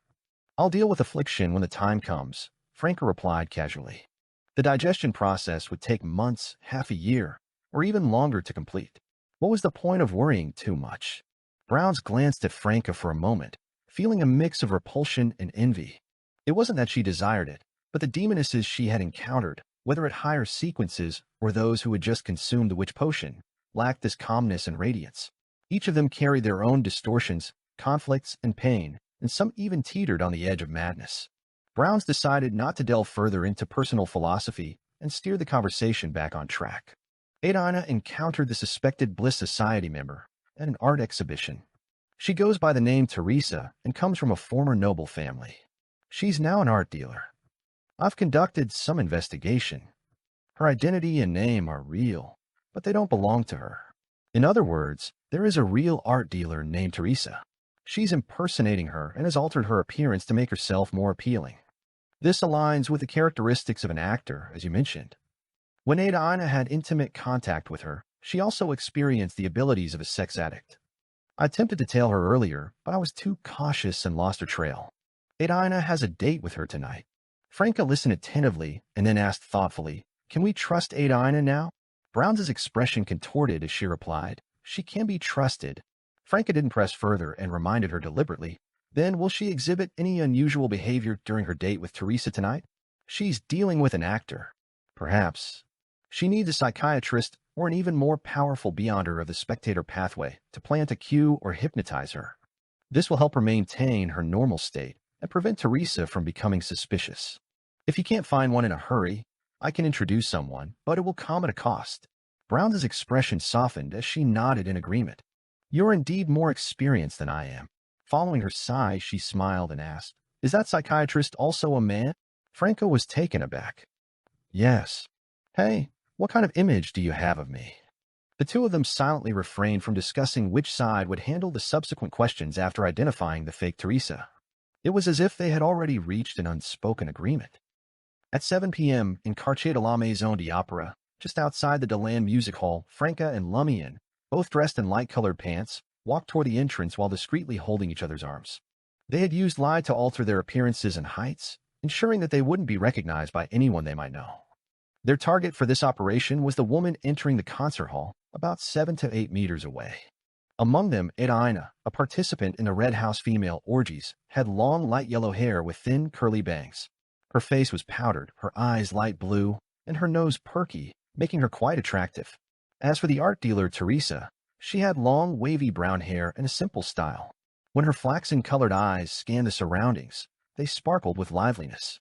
This woman, suspected to be a member of the Bliss Society, had somewhat stiff facial features. It lacked softness but still exuded a strange charm. Inside the small concert hall, Lumian and Franca found their seats and then swiftly locked onto Teresa and Adina's location, discreetly observing them from behind. Franca watched with interest as Adina and Teresa leaned against each other, feigning intimacy. It was a pity that, despite her claim of loving women, Franca's limited experience mainly revolved around teasing Gardner Martin's other lovers. She had seldom been able to admire such scenes from a distance. "Be careful," Lumian warned with a sigh. Franca responded disapprovingly. "For a Trierian, this attitude is entirely normal. Look around you. Aren't others openly watching as well?" Lumian snorted and didn't push the matter further. Their immediate objective was observation, not tailing. It was crucial to assess the target situation before taking any action. Turning an ambush and surprise attack into an open confrontation would be a failure for any hunter. Lumian's primary goal was to gather information about Teresa's probable sequence.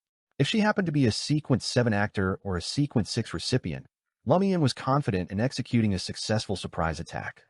However, if she turned out to be a fallen tree spirit of a specific tree with a changed life form, the effectiveness of the spell of Harumph might be questionable. Although Franca had suggested using magic mirror divination to gather this intel, Lumian still wanted to witness it firsthand. The desires of a corresponding sequence of the Mother Tree of Desire pathway couldn't be easily concealed. Lord of Mysteries 2, Circle of Inevitability. Chapter 417, The Importance of Intel. The concert began as scheduled, and Teresa and Aldina separated, completely immersed in the orchestra's performance. In Trier, the citizens displayed immense enthusiasm and respect for the arts. During the Living Artists exhibition, the daily number of visitors surpassed that of those who frequented various execution grounds to witness executions. Franca withdrew her gaze with regret and closed her eyes, savoring a symphony that evoked the image of moonlight glistening on a tranquil lake at night. Lumian had received no formal education in this domain, so his knowledge of music was limited to three things. Firstly, Aurora's occasional humming and the melodies of shepherds' flutes. Secondly, songs for places like Old Tavern, Cordoue Village Square, and Saldabal Breeze, which were often laced with suggestive lyrics and rhythms. Lastly, the psalms from the eternal blazing sun's mass. However, now he found himself deeply moved by the band's performance. His mood gradually settled, as if he could envision Cordoue Village and the highland pasture nestled in the darkness. It was a serene night, adorned with a canopy of stars. Lumian wasn't entirely captivated by the music. From the corner of his eye, he scrutinized the lady impersonating Teresa, carefully observing her every move. The impostor Teresa appeared highly emotional, her demeanor shifting from sorrowful during the lyrical passages to exuberant during the ensemble. She seemed to be completely attuned to the fluctuations in the music. Lumian pondered whether she had an exceptional affinity for music, or if she harbored a strong desire to perform and convey something profound. If it was the latter, Lumian could tentatively conclude that the impostor Teresa was likely a Sequence 7 actor. Based on his understanding of the Mother Tree of Desire's boon pathways, Beyonders typically wouldn't be so profoundly affected by the desires associated with a sequence after moving beyond it. However, there might still be a more pronounced influence compared to ordinary individuals. As time passed, the orchestra played 3 symphonies, culminating in the conductor turning, bowing, and addressing the audience. The final movement is titled The Girl Under the Moon. I'd like to invite the most beautiful lady here onto the stage so that our entire orchestra can have the honor of taking a photograph with her as a beautiful memento. Franca quickly lowered her head. She had no desire to be chosen and become the center of attention. This would embarrass her a little. Nonetheless, she wasn't overly concerned. Having altered her appearance and height with lie, she could only be considered ordinary and mildly charming. After all, the greatest challenge for a demoness of pleasure when tailing a target lay in their inherent beauty, charisma, and attention-grabbing aura. If she didn't become invisible or remain concealed in the shadows, she ran the risk of being discovered. Such requests were not uncommon in Trier, and several women in the audience were eager to step forward. To them, being chosen would symbolize a significant acknowledgement of their appearance and demeanor. Lumian's gaze swept over the attendees, eventually settling on Aldina and the impostor Teresa. The former seemed visibly excited, her anticipation clear in her demeanor. On the other hand, the latter's body exhibited an abnormal tension, and she trembled slightly, a mix of excitement and nervousness evident in her demeanor. Upon witnessing these reactions, Lumian couldn't help but smirk slightly, gaining a rough understanding of the fake Teresa's situation. The desire for recognition was one of the fundamental desires of a Sequence 6 recipient of the Mother Tree of Desire pathway. Hence, it was likely that the fake Teresa was a Sequence 6 recipient, not yet a Sequence 5 fallen tree spirit. Otherwise, her yearning for recognition wouldn't be so overwhelming. The invitation to bring the most beautiful lady onto the stage for a photograph wasn't a mere coincidence. Lumian had sponsored it himself. After discovering that the first stage of the date between the impostor Teresa and Aldina involved attending a concert, Lumian had sought out the Deland Music Hall to ascertain the evening's repertoire. He had then devised a plan in line with Trier's style based on the title of the final movement, attempting to bribe the orchestra. Ultimately, he had succeeded in convincing the conductor, not just because he had used Franca's 1000 Vril d'Or, but also because Lumian had provided a compelling reason. It was a romantic gesture intended for a certain lady, a gesture driven solely by affection, without any expectation of reciprocation or leaving a name. Romantic gestures had a special place in the hearts of these trier artists. Through this event, Lumian sought to detect whether the fake Teresa harbored any exceptional desires. A skilled hunter couldn't simply wait for opportunities to arise. They had to know how to create them. Of course, the precondition was having sufficient intel. Otherwise, planning with precision or avoiding easy detection would be impossible.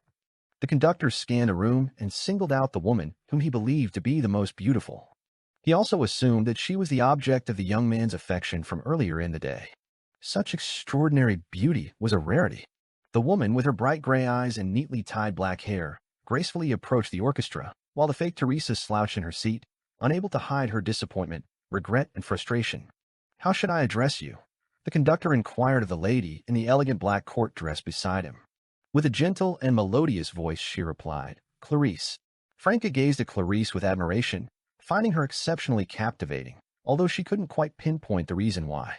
After the concert concluded, Lumian and Franca decided not to tail Ada Ina and the imposter Teresa. Instead, they headed straight to room 502 in apartment 25 on Rue Menhir in the Square District. This was a rented apartment that they had temporarily cleared out by paying. Across the way, in room 401 of building 23, was Adina's chosen rendezvous point for clandestine meetings. Tonight, she would return to that very room with the fake Teresa. With Lumian and Franca's enhanced beyond her vision, the distance between them and the target room wasn't enough to obscure their view of the situation inside. Their primary objective now was to remain hidden and avoid detection by the fake Teresa while observing. Before long, the window of room 401 in apartment 23 across the street illuminated. Several gas wall lamps cast a bright glow throughout the living room. Immediately after, Lumian witnessed the passionate embrace between the fake Teresa and Ada Ina as they approached the glass window.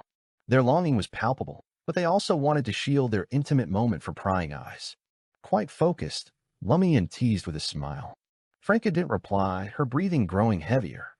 "Be prepared," Lumian whispered to Franca, making sure the fake Teresa's attention was on her companion. Franca nodded slightly and responded in her usual tone, "Got it." Her primary mission was to watch for any unexpected developments. Without hesitation, Lumian activated the black mark on his right shoulder. A faint light shimmered beneath his clothing, and he vanished from the shadows of building 25. Across the street in the apartment, Ada Ina and the imposter Teresa wrestled with the curtains while they were stuck to one another, attempting to shield the glass window. Lumian's form materialized suddenly, 2 meters behind the fake Teresa, facing Ada Ina, whose eyes were clouded with desire and cheeks flushed. Adina's eyes narrowed, and her pupils dilated. She couldn't fathom how a tall, slender man with blonde hair and blue eyes had appeared in her room out of nowhere. For a moment, it felt like she was trapped in a surreal dream. The disjunction between her physical senses and her bewildered mind was stark. Almost simultaneously, Lumian let out a heavy harumph. 2 beams of white light shot from his nose, targeting the fake Teresa and affecting Ada Ina.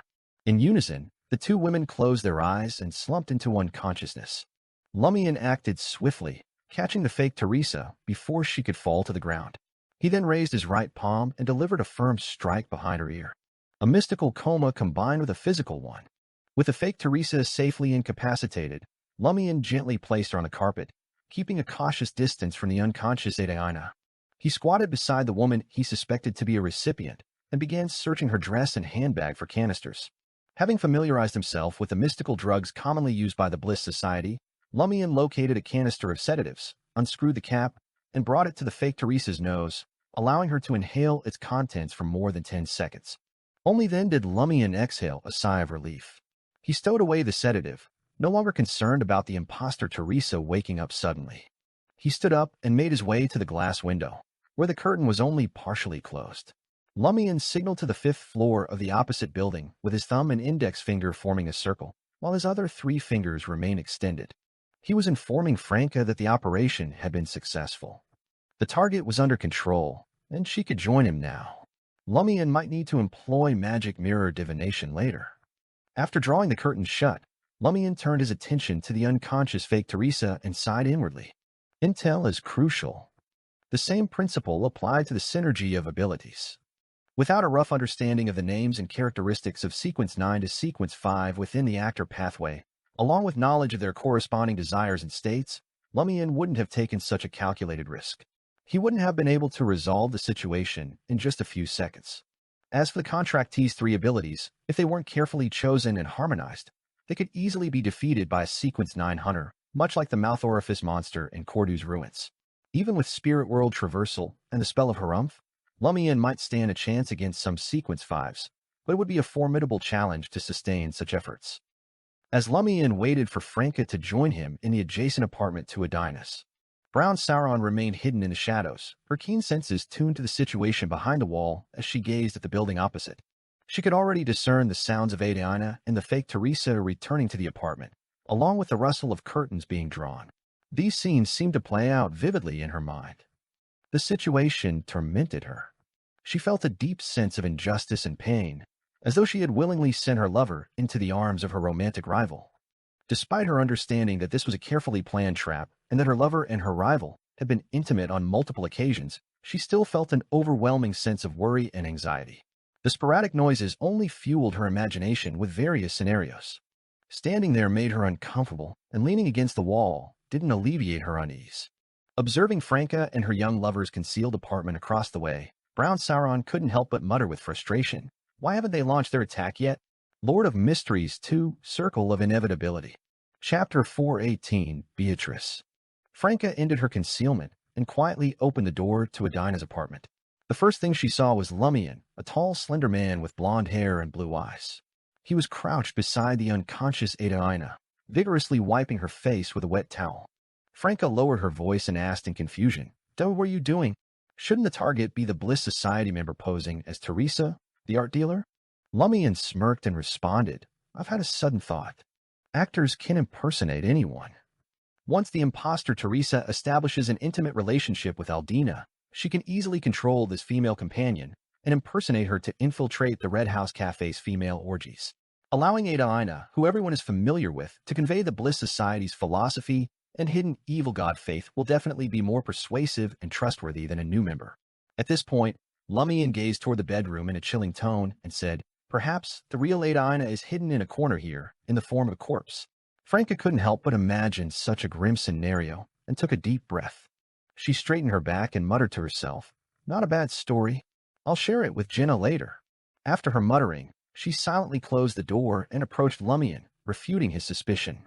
Brown Sauron is likely a demoness of pleasure. Surely, she can recognize the authenticity of her female companion? Furthermore, she interrogated Adina and knows the approximate abilities of an actor.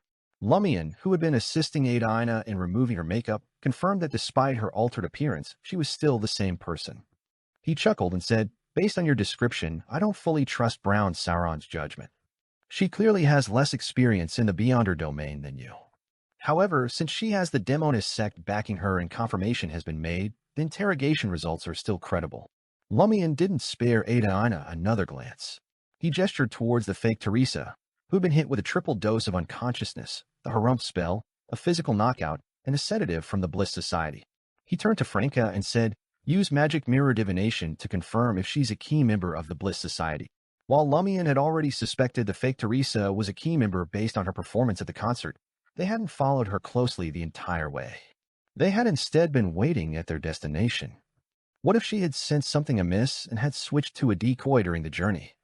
Considering the fake Teresa possessed a unique concoction like the Bliss Society's truth serum, she was undoubtedly connected to the Bliss Society. However, it remained uncertain if she was a key member. This answer would guide Lumian's subsequent actions. Next door to Adina's apartment, Brown Sauron continued to monitor the commotion. She could hear faint and indistinct conversations but couldn't detect much else. Adina and the fake Teresa plan to chat for a while and have some red wine. Though it isn't overly passionate, it holds a romantic ambience. Brown Sauron glanced at the building opposite, mentally urging Franca and her lover to begin, hoping they wouldn't wait until the fake Teresa was completely engrossed in desire before launching a surprise attack. In the living room of Adina's apartment, Franca raised her right palm and rapidly created a crystalline icicle. With precision, she pierced the fake Teresa's hand, drawing a small amount of blood. The fake Teresa instinctively pulled back her arm but hadn't broken through the three-layered coma. Franca then smeared the blood on a mirror, intending to use it as a medium and sacrifice to ask an entity from the underworld, hoping to obtain a unique identification of spirits. Once all preparations were complete, Franca picked up the mirror and recited in Hermes. The shadow that lingers in the underworld, the friendly creature that can be communicated with, the unique eye that never dies. The surface of the blood-stained mirror suddenly emitted a dark green hue, and a pale white aqueous light rippled. After reciting the incantation, Franca asked respectfully, "Is the owner of the blood Teresa the art dealer?" "No," came an indifferent voice from the mirror, as if enduring the corrosion of endless time. Franca posed her second question. "Is the owner of the blood a key member of Trier's Bliss Society?" The indifferent voice gradually faded. "Yes." Franca refrained from asking further questions, as the entity only answered two at a time. She watched as the pale white aqueous light rapidly receded, and the blood on the mirror's surface strangely seeped in and disappeared. Turning to Lumian, Franca reported, "She's a key member of the Bliss Society." Lumian let out a soft sigh and said, "Unfortunately, I don't know how to perform a lobotomy. Anthony Reed isn't a hypnotist yet, so we can only channel the spirit directly.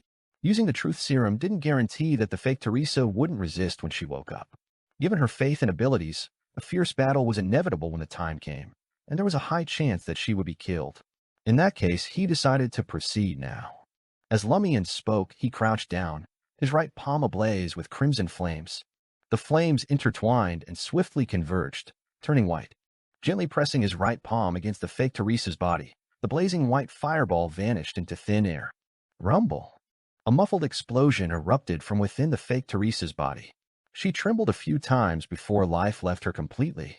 Franca had been busy preparing the magic mirror spirit channeling spell during this entire process. While she could forcibly channel the spirit while the fake Teresa was unconscious, it wasn't a safe option. It could lead to unnecessary trouble for her mind and spirit, and the fact that the target believed in an evil god meant there was a risk of corruption if she wasn't careful. Next door to Adina's apartment, hidden in the shadows, Brown Sauron sensed a subtle fluctuation. Powers have been used. Has it begun? She wondered if the imposter Teresa had initiated the powers of the Mother Tree of Desire pathway to flirt, or if Franca Rowland and her lover had already infiltrated the target location and were preparing to attack. Without hesitation, Brown Sauron, dressed in a black hunting suit, silently pushed open the window and crawled out through the shadows. She clung to the outer wall and slowly approached Adina's apartment. Franca completed the magic mirror spirit channeling spell, and the dark and deep mirror aqueous light flickered, reflecting a beautiful yet pale white face. "What's your name?" Franca asked directly, using the simplest question to test the effect of the magic mirror spirit channeling spell. The fake Teresa's illusory voice replied, "I'm Beatrice in Court." "What's your true identity?" Franca continued to ask. Beatrice in Court's expression remained stoic as she replied, "I run a winery. It's from my deceased husband." Franca then directed the question to the crucial point. "Are you a key member of the Bliss Society?" "Yes." Beatrice in Court's nod was subtle. Franca didn't delve into the Bliss Society's faith or any recent revelations. Although she wasn't as fearful of the evil god, the Mother Tree of Desire, as she was of the celestial worthy of heaven and earth for blessings, to the point of not daring to channel spirits, she was aware of the risks involved. She knew what to ask and what not to ask, what was safe, and what could lead to corruption. After a brief pause, she inquired, "Do you know Lumian Lee or Seal Du Bois?" Beatrice replied in a daze, "I don't know. I don't know." Lumian, who was listening, raised his eyebrows. "None of the key members of the Bliss Society know about Susanna Mattis' ultimate plan?" Franca was equally surprised. She frowned and asked, "Why did Susanna Mattis go to the Market District before her death?" Beatrice in Court replied calmly, "She wanted to awaken the great divine tree and allow its roots to enter fourth epic Trier, allowing its crown to reach into the kingdom of the false gods." "Did she say what the awakening process was?" Franca pressed. Beatrice in Court's voice grew colder, and her expression became more wooden. "She didn't say. They really don't know that Susanna Mattis wanted to capture me and sacrifice me to the Mother Tree of Desire?" Lumian's thoughts raced, and he whispered a name to Franca Maipu Meyer. Franca understood and asked the spirit in the mirror, "Where is Maipu Meyer?" Maipu Meyer was the former manager of Theatre the Lancian Cage aux Pigeons, Susanna Mattis' paramour, and her most trusted subordinate. Beatrice replied in a voice increasingly resembling the dead, "I'm not sure. He's a man, and we despise and keep a distance from him." Upon hearing this, Lumian was enlightened, roughly understanding the reason. Regarding the Tree of Shadow, Susanna Mattis, who become an evil spirit, was extremely extreme in her choices and actions. She didn't inform the other key members of the Bliss Society about the detailed situation or progress. Only her direct subordinates, Maipu Meyer and Charlotte Calvino, knew the complete plan. After Susanna Mattis and Charlotte Calvino's deaths, Maipu Meyer, who relied on the former to become a key member of the Bliss Society, was ostracized and suppressed. Consequently, he didn't divulge the relevant issues to anyone else. This made sense. A secret organization centered around desire would undoubtedly experience a multitude of desires, both open and covert. Maipu Meyer was a visible anomaly among the core group that advocated women and loved women. Franca pondered for a few seconds and changed her question. What are Maipu Meyer's plans for the time being? Beatrice's face turned pale white and green, and even her stiff expression vanished. A few weeks ago, Maipu Meyer mentioned that he wanted to sneak back to the market district to do something. I haven't seen him since. Sneak back to the market district to do something? Lumian and Franca were alarmed by this revelation. Lord of Mysteries 2, Circle of Inevitability. Chapter 419, New Priestess. Why did Maipu Meyer return to the market district? This question raced through the minds of Lumian and Franca simultaneously. They felt a lurking danger. Could it be that Maipu Meyer genuinely cared for Susanna Mattis and sought retribution? But even then, exposing the true killer and concealed secrets to the other key members of the Bliss Society seemed like the most fitting way to exact revenge. Without harnessing the collective might of the entire organization, he would inadvertently aid his adversary, Lumian, by relying solely on his own capabilities. As Lumian observed Beatrice's pallid countenance and vacant gaze, he tried to think from Maipu Meyer's perspective and find a rationale for his actions. Maipu Meyer, a Sequence 6 recipient, harbors an insatiable hunger for recognition and a fervent desire to accomplish something noteworthy. Despite facing rejection and isolation from the other key members of the Bliss Society, he does have a motive to make a substantial solo contribution and earn genuine recognition. While revealing the existence of the Tree of Shadow to Beatrice and the others could be seen as a contribution, it doesn't measure up to rectifying his past mistakes independently to appease the Mother Tree of Desire to the fullest extent. The latter would truly earn him recognition. This peculiar competition might be perplexing to ordinary folks, but it isn't unusual for a recipient to engage in it. The question now is, what does Maipu Meyer hope to achieve in his quest for recognition? Is it revenge against me? Although a direct confrontation holds little hope for him, he could pose a significant threat if he conceals himself in the shadows and suddenly influences me at a critical moment. After all, I lack a substitute ability, and my physical resistance hasn't undergone a qualitative change compared to ordinary people. He could eliminate me with a revolver. However, Maipu Meyer must have heard plenty about me from Susanna Mattis. There is a good chance he knows about the angel sealed within my body. Isn't he concerned that corruption might erupt after my demise, potentially dragging him down as well? If he were to perish, how could he satisfy his yearning for recognition? Or is it the mere notion of taking a formidable foe with him to the grave that would leave the other members of the Bliss Society awestruck and filled with genuine remorse and admiration? Is his ultimate aim to climax in tears and be propelled towards his demise by desire? Otherwise, does he aspire to make a sacrifice akin to Susanna Mattis? Yes, securing recognition from the Mother Tree of Desire is a higher level and noble pursuit. But the Tree of Shadow is severely damaged and won't recover for a long time. How can he even make such a sacrifice? Lumian struggled to decipher Maipu Meyer's plan or intentions, vaguely grasping his motives. Nonetheless, Lumian couldn't suppress a surge of frustration and violence at the mere thought of a pair of icy eyes lurking among the pedestrians, nearby tenants, dance hall customers, and peddlers. It was as though someone close to him had been replaced by Maipu Meyer without anyone's awareness. He burned with anticipation to unmask the actor. The detrimental effects of the contracts, items, and brands on him continued to destabilize his emotions. Franca, on the other hand, didn't dwell on this. Although the magic mirror spirit channeling spell endured much longer than standard spirit channeling spells, it was not entirely boundless. There was still a time limit, one measured in minutes. She was unwilling to squander this precious time on analysis that could be postponed. She continued to ask Beatrice in court, of all the members of the Bliss Society, who does Maipu Meyer have the closest relationship with? Beatrice's voice grew increasingly ethereal. He had the strongest bonds with the members in the market district, but they're either deceased or captured, genuinely ostracized. Franca's hopes dimmed, and she inquired further. Who in the Bliss Society is most likely to be privy to Maipu Meyer's whereabouts and plans? Beatrice responded lifelessly. No one, not even the new high priestess. Franca found herself at a dead end and changed her line of questioning. Who is this new high priestess? Beatrice's eyes were piercingly vacant as she replied, It's Sibber. What's her true identity? Franca pressed. Beatrice's eyes on the mirror's surface seemed far more translucent than before. I don't know. She joined us later. At that point, we had evolved beyond a simple lesbian organization. We started concealing our true identities. Sibber might still be a theater actress. On the outer wall of Adina's apartment, Brown Sauron clung there in silence, resembling a colossal black spider. Through the curtains, she could only discern two shadows not far away. The voices were even fainter and more distant than before, but she could vaguely identify them as female. Adina and the imposter Teresa are still conversing? That doesn't add up. At this proximity, with an assassin's acute hearing, I should be able to clearly hear them even through the sealed glass window and thick drapes. What's happening inside? Brown Sauron's anxiety and curiosity swelled as she attempted to extend invisible spider silk through the gap in the window. Franca's magic mirror spirit channeling spell had reached its limit, and she concluded it rationally.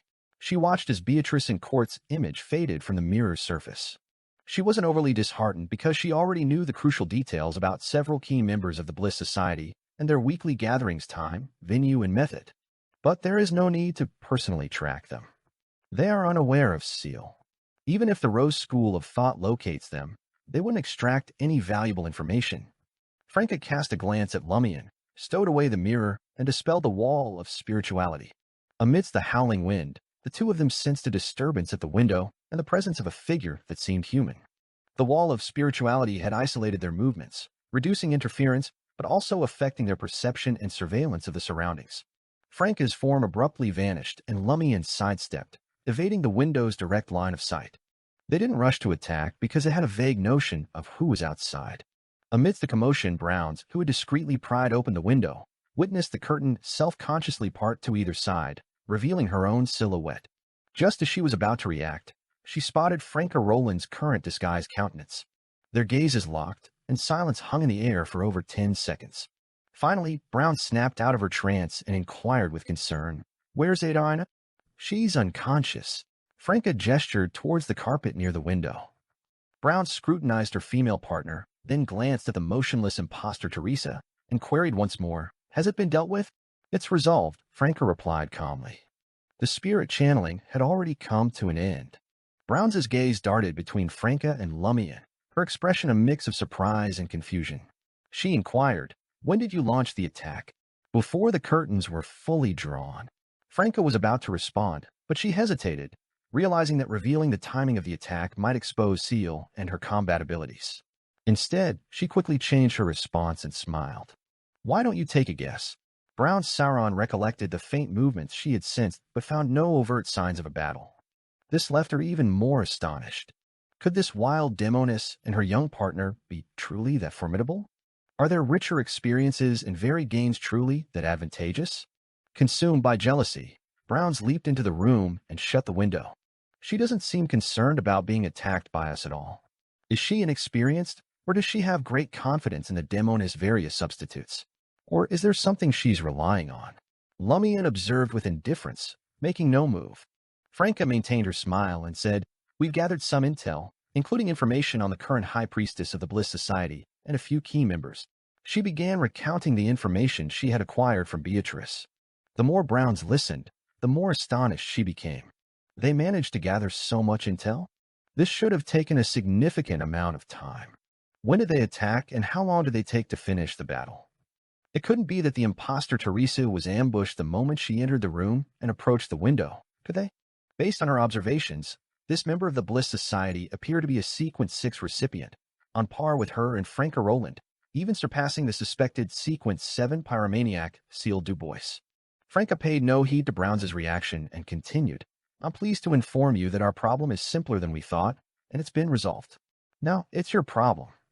Heh, Beatrice isn't the only key member of the Bliss Society with an interest in the Red House Cafe. She was subtly suggesting that the Demonist sect should take over in eliminating the remaining members of the Bliss Society. "Are you instigating me?" Browns asked sharply.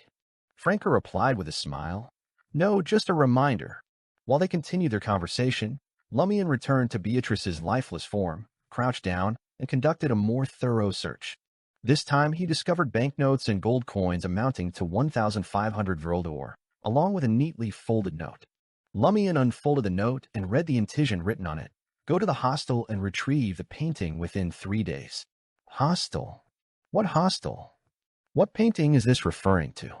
This seems like a deal made by the authentic art dealer Teresa, but somehow the receipt ended up in the hands of the imposter. Where is the real Teresa now? We forgot to inquire about this. Lumian pondered the implications as he held the note. He stood up, prepared to question Brown's Sauron about the real Teresa's situation. Although Browns recognized that Franca was trying to instigate her, she couldn't deny that Franca had a point. Browns looked down at Ada Ina, attempting to rouse her. At that moment, all three of them halted simultaneously and directed their attention toward Beatrice and Court's lifeless body. The light over there seemed to dim slightly, and the corpse underwent a subtle transformation. Lord of Mysteries 2, Circle of Inevitability. Chapter 420, Beyond Her Item. Beatrice and Court may have already been lifeless, but something within her appeared to stir. Slowly, it seeped out, rising like invisible steam, as if it sought an escape into some distant darkness. This caused the ambient light to dim, making the apartment's ceiling appear strangely ethereal. Lumian, Franca, and Browns all felt an uncanny sensation, as if they were under scrutiny. It wasn't as if an actual gaze was directed at them. Rather, it was as if they were the sole occupants of the entire building, with no obstructions to the crimson moonlight in the sky, which inevitably cast an eerie glow upon them. Thump, thump. Lumian's heart raced. The two demonesses, skilled in divination, experienced an overwhelming sense of imminent danger. With a sudden snap, a translucent boil of blood materialized on Beatrice and Court's lifeless face, followed by a strange, tree-like wart with a brownish hue. The wart burst open, oozing blood-colored pus, wet and sticky. Lumian's pupils dilated, caught off guard by this turn of events. Although he had taken the lives of more than a few members of the Bliss Society and had spent some time beside their corpses, he had never encountered anything like this. Death ended everything. How could a corpse cause an unsettling undercurrent to surge around it? Even though Lumian didn't fully grasp the situation, he swiftly formulated a plan. He glanced at the hazy, illusory ceiling and the faint movements within the walls. His intention was to step forward, seize Beatrice's lifeless body, and teleport to the Albert Mines, a place he had visited previously. The deeper they ventured into the fourth epic Trier's underground, the greater the peril. Various corruptive elements that led to a loss of control lurked there. Even with a corpse on the verge of mutation, it shouldn't pose a significant issue. That place was inherently an amalgamation of problems.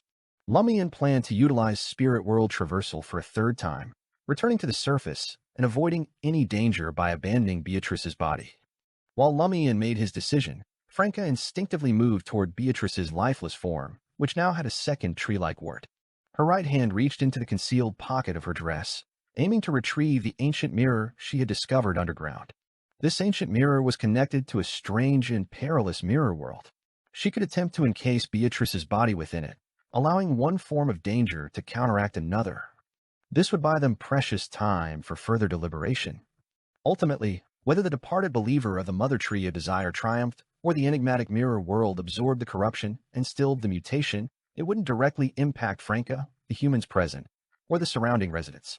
Compared to them, the inexperienced Brown Sauron's initial reaction was to incinerate the remnants of spirituality in the corpse with her black flames, freezing the emerging mutation.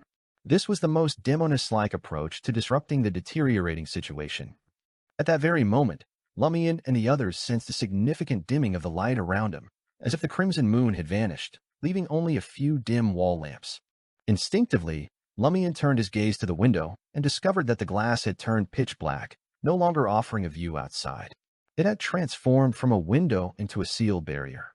Simultaneously, the formless entity that had been slowly emanating from Beatrice's body appeared lost, unable to find its path to the infinite darkness. It seemed to meander aimlessly, gradually receding. Their mystical connection to an unknown entity dissipated. Lumian, Franca, and Brown suddenly lost the sense of being watched from afar and illuminated by unseen eyes. Thud, thud. Their heartbeats slowly returned to normal as they witnessed the tree-like wart on Beatrice's body wither rapidly, and no more blood boils emerged. The darkness surrounding the corpse gradually receded, and an imperceptible object began attaching itself to the diamond necklace adorning Beatrice's corpse. Beneath the crimson moonlight, the The building at 23 Rue Menhir lay concealed in darkness. Every window remained void of light, with no signs of life to be found. It exuded an eerie stillness and a sense of foreboding, reminiscent of a haunted house. Across the street, within an apartment room, an unusual and ornate mirror rested in a spotless hand. The mirror was adorned with intricately designed black serpents that intertwined. Each snake featured a large crimson eye on its head, devoid of a mouth or fangs. In that precise moment, the mirror's surface remained crystal clear, revealing a well-lit scene. Gas wall lamps emitted a warm, yellowish radiance from the windows on every floor of the building, where various domestic scenes played out. The elderly guard on the first floor smoked a cigarette, but he had collected and leaned against the lobby wall, savoring the tranquility of the night. On the second floor, a couple occupied the living room, one engrossed in a novel, the other unfolding a newspaper in front of them. Near an ajar window on the third floor, a half-naked man kept a cautious eye on the door, ready to make a hasty escape to the street at any moment. Meanwhile, on the fourth floor, Lumian, Franca, and Browns found themselves perplexed. One contemplated using his abilities to discern an escape route from the crime scene, while another delved into a concealed pocket with her right hand, seemingly searching for something. The third member appeared to have a premonition and distanced themselves from the other two. Another spotless hand extended and lightly grazed the peculiar mirror, encircled by the one-eyed snakes. In an instant, the well-lit building disappeared from the mirror's surface, and the silent, gloomy apartment at 23 Rue Menhir began to illuminate one by one. Figures were reflected one after another, and distant sounds could be heard. Lumian surveyed the room and realized that Adina's apartment had returned to its usual state. The unsettling anomalies, like the impenetrable darkness and the strange glass windows, had all dissipated. Beatrice and Court's corpse had reverted to its original form, and the horrific transformation now felt like a mere nightmare. Lumian, who had been ready to whisk Franca away at a moment's notice, relaxed somewhat and exchanged a look with Brown Sauron. The Demonist sect won't just send such an inexperienced member to investigate Franca. Had one of the powerful demonesses, who had been covertly observing the situation, intervened to help resolve any potential anomalies? This behavior doesn't seem characteristic of a mid-sequence Beyonder. A high-level Demonist, or a Sequence 5 Demonist of Affliction wielding a godhood item. No wonder Browns had entered so openly, seemingly unconcerned about potential attacks from me and Franca. I wonder if the hidden Demonist had seen my spell of Harumph. Franca shared a similar thought. She diverted her attention from the window and regarded Brown Sauron. She expressed her guess calmly, but didn't inquire further. She looked down at Beatrice's corpse and asked with curiosity and confusion, "The necklace appears to have changed." Lumian also noticed this transformation. The transparent diamond on the necklace seemed to reflect the light from the gas wall lamp in a captivating manner, causing his heart to race and his mouth to go dry. Could it have become a Beyonder weapon similar to fallen Mercury? Had the previous boons returned to their source because there were no abnormalities? Lumian formed a rough conjecture. He approached the corpse and knelt down cautiously. As he reached out to touch the necklace, a multitude of desires surged uncontrollably, making him quickly retract his hand, shivering from the bloodlust. With items like flog and a host of contractual negative effects, he was no longer suitable for contact with a necklace, which had the power to awaken the deepest desires. "You handle it," Lumian said, standing up and gesturing for Franca to take care of the necklace. Franca accepted the task without hesitation and carefully removed the diamond necklace with anticipation. Without further delay, the two of them bid farewell to Browns and made their way back to the market district. Avenue du Marché. Franca had successfully dealt with Beatrice and stood a chance of passing the Demoness's audit. She had also acquired a Beyonder item that complemented the abilities of the Demoness of Pleasure. Her good mood was evident, and she almost hummed a tune to express her positive feelings. She glanced at Lumian, who walked beside her in silence. "What's on your mind? I'm wondering where Maipu Meyer might be hiding." Lumian replied, his tone serious. "Let's go underground now." Franca was taken aback for a moment, but quickly understood Lumian's thoughts. "Do you think Maipu Meyer might return to the place where Susanna Mattis once conducted the sacrifice to the Tree of Shadow?" "Perhaps." Lumian wasn't entirely certain, but he felt there might be some clues or traces left behind. Franca, feeling confident in her gains from the spoils of war, didn't attempt to dissuade him. Together with Lumian, they entered underground Trier from the Avenue du Marquet entrance. Using a fireball for illumination, they navigated a relatively familiar path, passing by the collapsed mine where Rentis, a member of the Bliss Society, had been buried and the location where Jenna had been drugged. They ventured deeper into the altar area, a place they had previously avoided. The area was marked with scorching signs, devoid of any living creatures or the malevolent aura that once lingered. It was as if it had been exposed to intense sunlight for days, leaving behind only piles of withered bones from various creatures. The cave's collapses and crevices had been filled with soil and rocks. Lumian examined the area carefully and noticed fresh marks around the original altar. These marks clearly didn't belong to the same person and came from different visitors. As Lumian examined the marks and the deep-rooted cave-ins, memories of the Tree of Shadow, the Samaritan Women's Spring, and the Iron and Blood Cross Order's conspiracy flooded his mind. These seemingly disparate elements all pointed to one thing. They directly or indirectly pointed to the underground, to the hidden histories and perils lurking beneath Trier. Lord of Mysteries 2, Circle of Inevitability. Chapter 421, Abnormal Silence. Franca also noticed the footprints and traces. After carefully observing them for a while, she remarked, "At least 4 people have come together in the past 2 weeks. Maipu Meyer has accomplices." Lumian gazed at the collapse that had been filled in and pondered for a moment before saying, "What's more important isn't whether they have accomplices, but what they're doing here." If it's truly Maipu Meyer and not a random team of cave explorers, he long knew that this place had been destroyed by the official Beyonders. There wouldn't be anything valuable left behind. Why did he bring people here recently? To pay homage? It's not impossible, Franca muttered. What if he achieved something and received a new boon from the Mother Tree of Desire, becoming a fallen tree spirit? It's also known as Baby Cupid. There must be a distorted desire in affairs of the heart, just like Susanna Mattis did with Charlie. Therefore, Maipu Meyer coming specially to pay homage to his deceased love fits the characteristics of the pathway. But there's no need to bring 3 or 4 people to watch him perform, right? Lumian surveyed his surroundings. Perhaps he didn't do it on purpose, but just happened to pass by. Franca quickly caught Lumian's drift. Are you suggesting that Maipu Meyer and his accomplices frequent the underground of the market district? Lumian offered a curt acknowledgement. I now believe that Maipu Meyer didn't return to the market district to deal with me. He might eventually seek revenge, but that's the outcome, not the process. Is their target something underground in the market district? Franca frowned. But the Tree of Shadow is severely damaged. What's so special about this place? It can't be that the entrance to the 4th Epic Trier is beneath the market district.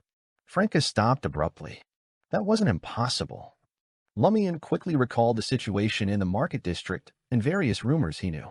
Suddenly, he recalled something. Madame Magician's doll messenger had a strong aversion to Sal de Bal Breeze, claiming that old bones were buried beneath the area.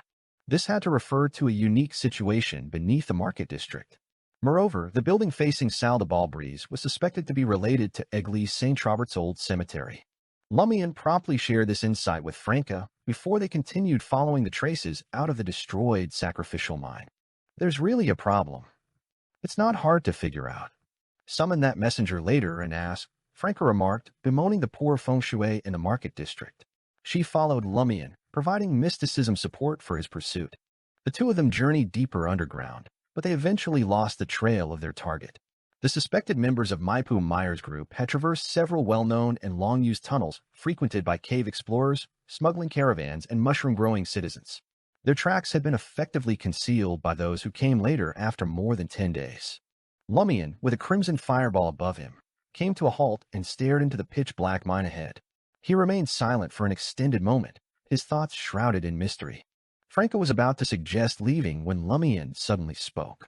Don't you think the market district has been unusually quiet for the past month or so? How do you mean quiet? Franca retorted involuntarily. 007 certainly didn't think so. Lumian pondered his words and continued. Let me put it another way. Apart from the Beyonder problem we caused, isn't the market district oddly quiet regarding mysticism incidents? No, to be more precise, after the Tree of Shadow was severely damaged, the heretics have become extremely inactive. Right? No new factions have emerged to devour the remaining smaller mobs, or to engage in conflicts with the Savoy mob. There have been no suspected sacrificial cases. Even among those that preach secretly, I only encountered a swindler from the sick church, and he was just an ordinary person. Since the Tree of Shadow incident, the only true heretics Lumian and Franca had encountered were Guillaume Binet from the Sinners Organization and Beatrice in Court of the Bliss Society. However, they had followed a trail based on former clues which weren't within the market district. The Rose School of Thought's werewolf could barely be considered one, but that was an aftermath of the Tree of Shadow incident. Brown Sauron of the Demonist sect could only be considered half an element. This organization had a solid history and believed in the evil entity of this world, not alien evil gods. Franco was taken aback. Isn't that normal? Secret organizations that believe in evil gods must operate in secret. If they were encountered by someone like you every day, they would have been wiped out long ago. Look, we didn't notice Maipu Meyer returning to the market district before. If it were anyone else, your explanation wouldn't be a problem, but I have an alien evil god's angel sealed within me. According to Madam Magician's rubbish repulsion convergence theory, there must be an abnormal reason why I haven't encountered a heretic causing trouble for so long. Termabaros has been excessively quiet recently. Lumian's thoughts raced as he said to Franca, "Can you use dream divination on me to help me remember something?" "No." "Perhaps a powerful seer can, but not me." Franca shook her head. "What do you want to recall?" "You can seek Madame Hella's help. She can definitely create a real dreamscape now."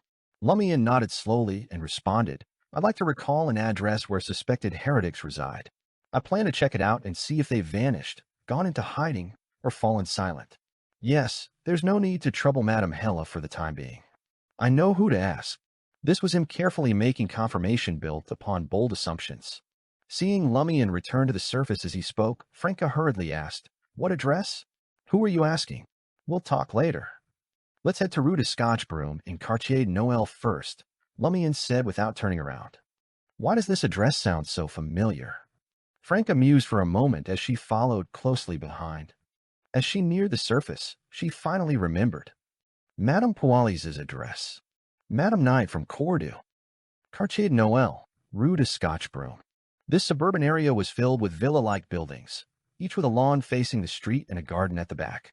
Lumian walked in the shadows where the street lamps couldn't reach, carefully inspecting the lawns and gardens of each building.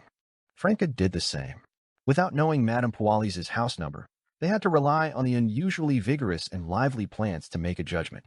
As they approached the end of the street, Lumian and Franca simultaneously noticed a garden filled with blooming flowers, resembling a lush forest of plants. The grayish-white building housing the garden appeared unlit, slumbering in the darkness, in stark contrast to the surrounding residences filled with family life. "It feels like no one has lived here for a long time." Franca began to understand Lumian's concerns.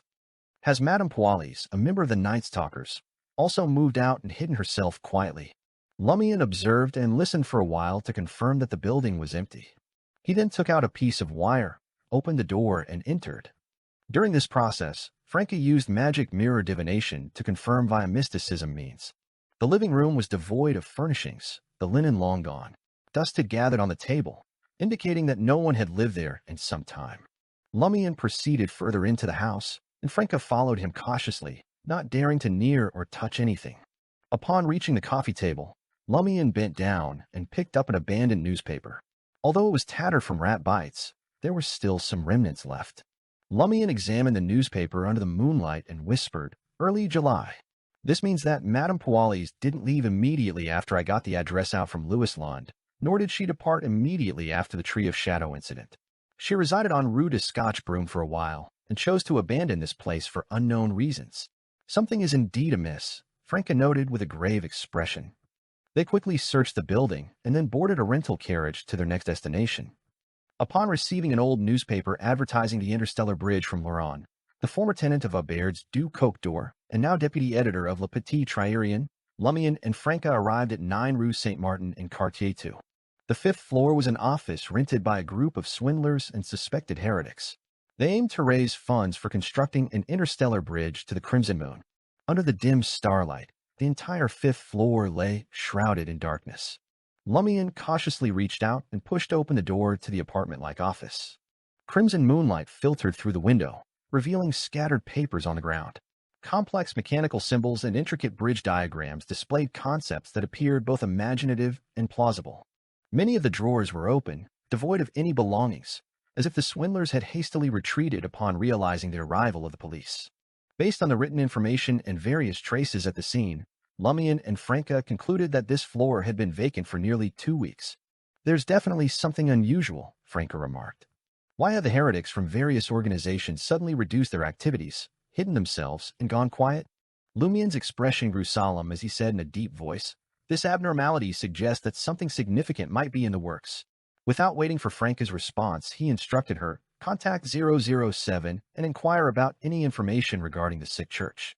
Also, find out what problems might be lurking in Egley's St. Robert's Old Cemetery. I'll write a letter to Madame Magician and share our findings and speculations. He planned to also ask the doll messenger about the meaning of the old bones. All right, Franca responded promptly. Aubert's du Coq d'Or, room 207. Lumian set up the ritual and summoned the doll messenger, donning a light gold dress. As he handed the folded letter to her, he managed a smile and inquired, "What did you mean by the old bones underground?" The doll messenger displayed a disgusted expression. "Filthy, repulsive old bones from the fourth epoch. Lord of Mysteries 2, Circle of Inevitability. Chapter 422 Formula. Old bones from the fourth epoch." Lumian disregarded the doll messenger's emotional descriptions and focused on extracting the essential information. But this didn't provide a deeper insight compared to what he already knew.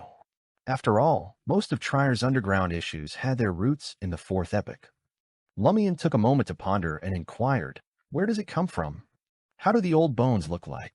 The messenger responded angrily, "I've never seen them before. Their aura alone is so repulsive, disgusting, and filthy. So you're not entirely sure of the situation either."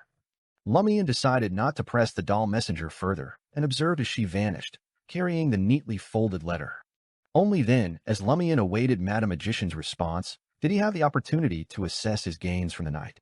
A vial of truth serum, a vial of Bliss Society sedatives, a vial of mysticism smelling salts, and 1,500 Vroldor. Apartment 601, 3 Rue de Blouses Blanches. So late. I thought you'd resolve it quickly. Jenna, clad in a light cotton dress, stood up and greeted Franca upon her return. She believed that Franca and Seal had a high chance of winning, even if they encountered a fallen tree spirit. Franca muttered, "We ran into an accident." Just a moment." Franca looked at Jenna with a serious expression. "What's wrong?" Jenna sensed something was amiss. Franca walked to her side and examined her pupils. There were no signs of her wearing blue contact lenses. "Phew." Franca let out a sigh of relief and said, "In the future, we need to continuously verify if we're actors in disguise. Actors of the Mother Tree of Desire pathway couldn't alter their bodies or fundamentally change their appearances like Faceless. They relied more on makeup items and various props. Among these, the color of the eyes was the most challenging for actors to mimic. They had to use external objects. They could prevent actors from infiltrating their ranks by checking if anyone around them was wearing colored contact lenses. Of course, this wasn't foolproof. They could always find actors with the same eye color as the target to act. In the current situation, Maipu Meyer's eyes were dark brown, Jenna's were blue, and Lumian's were the same. Franca's were a lighter shade, more akin to the blue of a serene lake. For the time being, they had no reason to worry about being impersonated by the former manager of Theatre de l'Ancien Cage aux Pigeons. Maipu Meyer had distanced himself from the Bliss Society, and he couldn't recruit a new actor anytime soon. The only person they needed to be concerned about was Anthony Reed, who also had a pair of dark brown eyes. As an acting apprentice at Theatre de l'Ancien Cage aux Pigeons, Jenna was particularly attuned to the Bliss Society's activities. She instantly became alert and scrutinized Franca's eyes, fear in her voice as she asked, "Are they targeting the Market District again?" "It's Maipu Meyer. He's back in the Market District. We don't know where he's hiding," Franca replied without reservation, recounting the entire incident. Of the Bliss Society members, the only one Jenna was familiar with was Maipu Meyer. She had a deep-seated fear of him because he had once been her manager and could influence her future. Unconsciously, she touched the arrow of the bloodthirsty concealed in her pocket and nodded solemnly, saying, "I'll be cautious." Franca didn't offer any additional information. She glanced at the wall clock and retreated to her room. She activated the radio transceiver and prepared to contact 007. Before long, she used the mechanical typewriter and analyzer to send a telegram. 007, paging 007. Within 20 to 30 seconds, a telegram produced by a machine appeared. "Hidden Blade, don't do this to me. I'm scared. What's going on now? This could be a significant problem." Franca honestly warned 007. "Bro, before I disclose the exact situation, help me gather some information. I need to confirm 2 things. First, if there have been any developments related to the Malady God faith in Quartier du Jardin Botanique, specifically on Rue Pasteur and Rue Evelyn. Second, What lies deep beneath the old cemetery of Eglise St. Robert?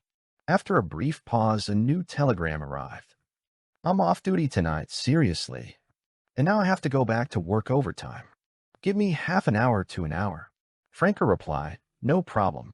As she conversed with other members of the Telegram group, she retrieved the diamond necklace she had acquired from Beatrice in court and used various methods to assess the Beyonder accessory's capabilities and adverse effects. The diamond corresponds to a total of 5 desires: greed, appetite, lust, acting, and fulfillment. It doesn't seem to have many uses. Usage of each desire shouldn't exceed 2. With it on, I seem to be better at acting and makeup. I'll just keep it in my pocket. Without it coming into direct contact with my skin or flesh, there won't be any negative effects.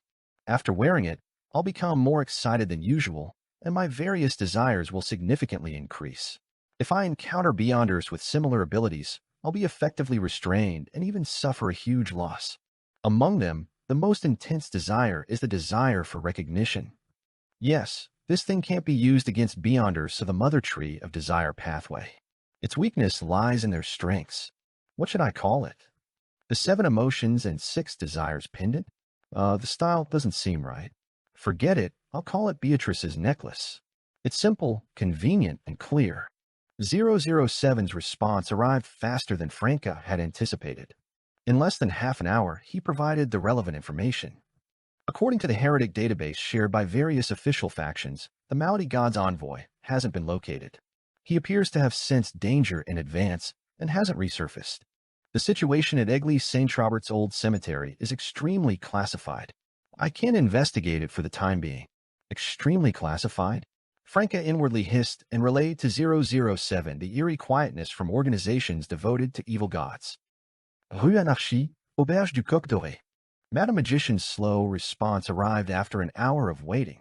After the death of a bestowed, the return of power to the source is deducible, but typically, you wouldn't be able to sense it.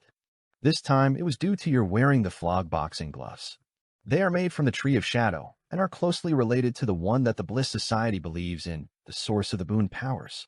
Therefore, when Beatrice's boon power returned and connection was strengthened, that entity indirectly noticed you and the 2 of Cups, which caused the corpse to exhibit an abnormality. This abnormality allowed the flow of the boon power to become visible. To retain the boon power and prevent it from returning, you require the corresponding ability or a unique environment. Sometimes, these 2 elements are one and the same. In simple terms, you need to advance to sequence 4 and become a demigod or obtain something at this level. Only then can you have a chance of preserving the remaining boon's power and forming a Beyonder item. Of course, in specific underground environments, such as near the Samaritan Women's Spring, you can achieve this without a high sequence. Lumian now had a clear understanding of the anomaly of the night. Unlike his previous killings of members of the Bliss Society, he now possessed the flog boxing gloves, bringing about a different development. The use of the flog boxing gloves attracted the attention of hidden entities to begin with, and its connection to the mother tree of desire through Beatrice's belief had influenced the return of boon power, causing the abnormality. Understanding the situation and how to prevent it in the future, Lumian continued reading Madame Magician's reply. We have already noticed Trier's anomaly and are monitoring one of the leads. However, it is unclear when we will find any answers. What we can say for certain is that changes will occur, with a time frame ranging from as short as 2 months to as long as half a year. I cannot provide a definitive answer regarding what lies beneath Salle de Balbrise, as it is challenging for me to approach. All I can tell you is that it is certainly more than just the corruption left behind by Blood Emperor Alista Tudor. Don't dwell too much on this matter. It is beyond your capabilities to handle. Your focus should be on accumulating strength and biding your time. Accumulate strength and bide my time. Lumian repeated these words to himself as he absorbed the advice. The next morning, Lumian had a conversation with Franca and Jenna. Afterward, he gathered all his funds and went directly to 11 Rue de Fontaines in Quartier de la Cathedral commemorative. Boss, here are 30,000 gold and 30,000 Vril d'Or banknotes, Lumian said with a smile as he placed the heavy leather bag on Gardner Martin's desk. He still had 1,000 gold and nominal funds of 1,500 Vril d'Or. Gardner Martin glanced at Lumian, unzipped the bag, and began counting the money. He didn't inquire about Lumian's remaining funds. With a smile, he retrieved a faux goat skin that appeared to have been prepared in advance. You need to promise 2 things. First, memorize this formula before burning the piece of paper. Second, you cannot resell the Conspirer potion formula without my or the supervisor's permission.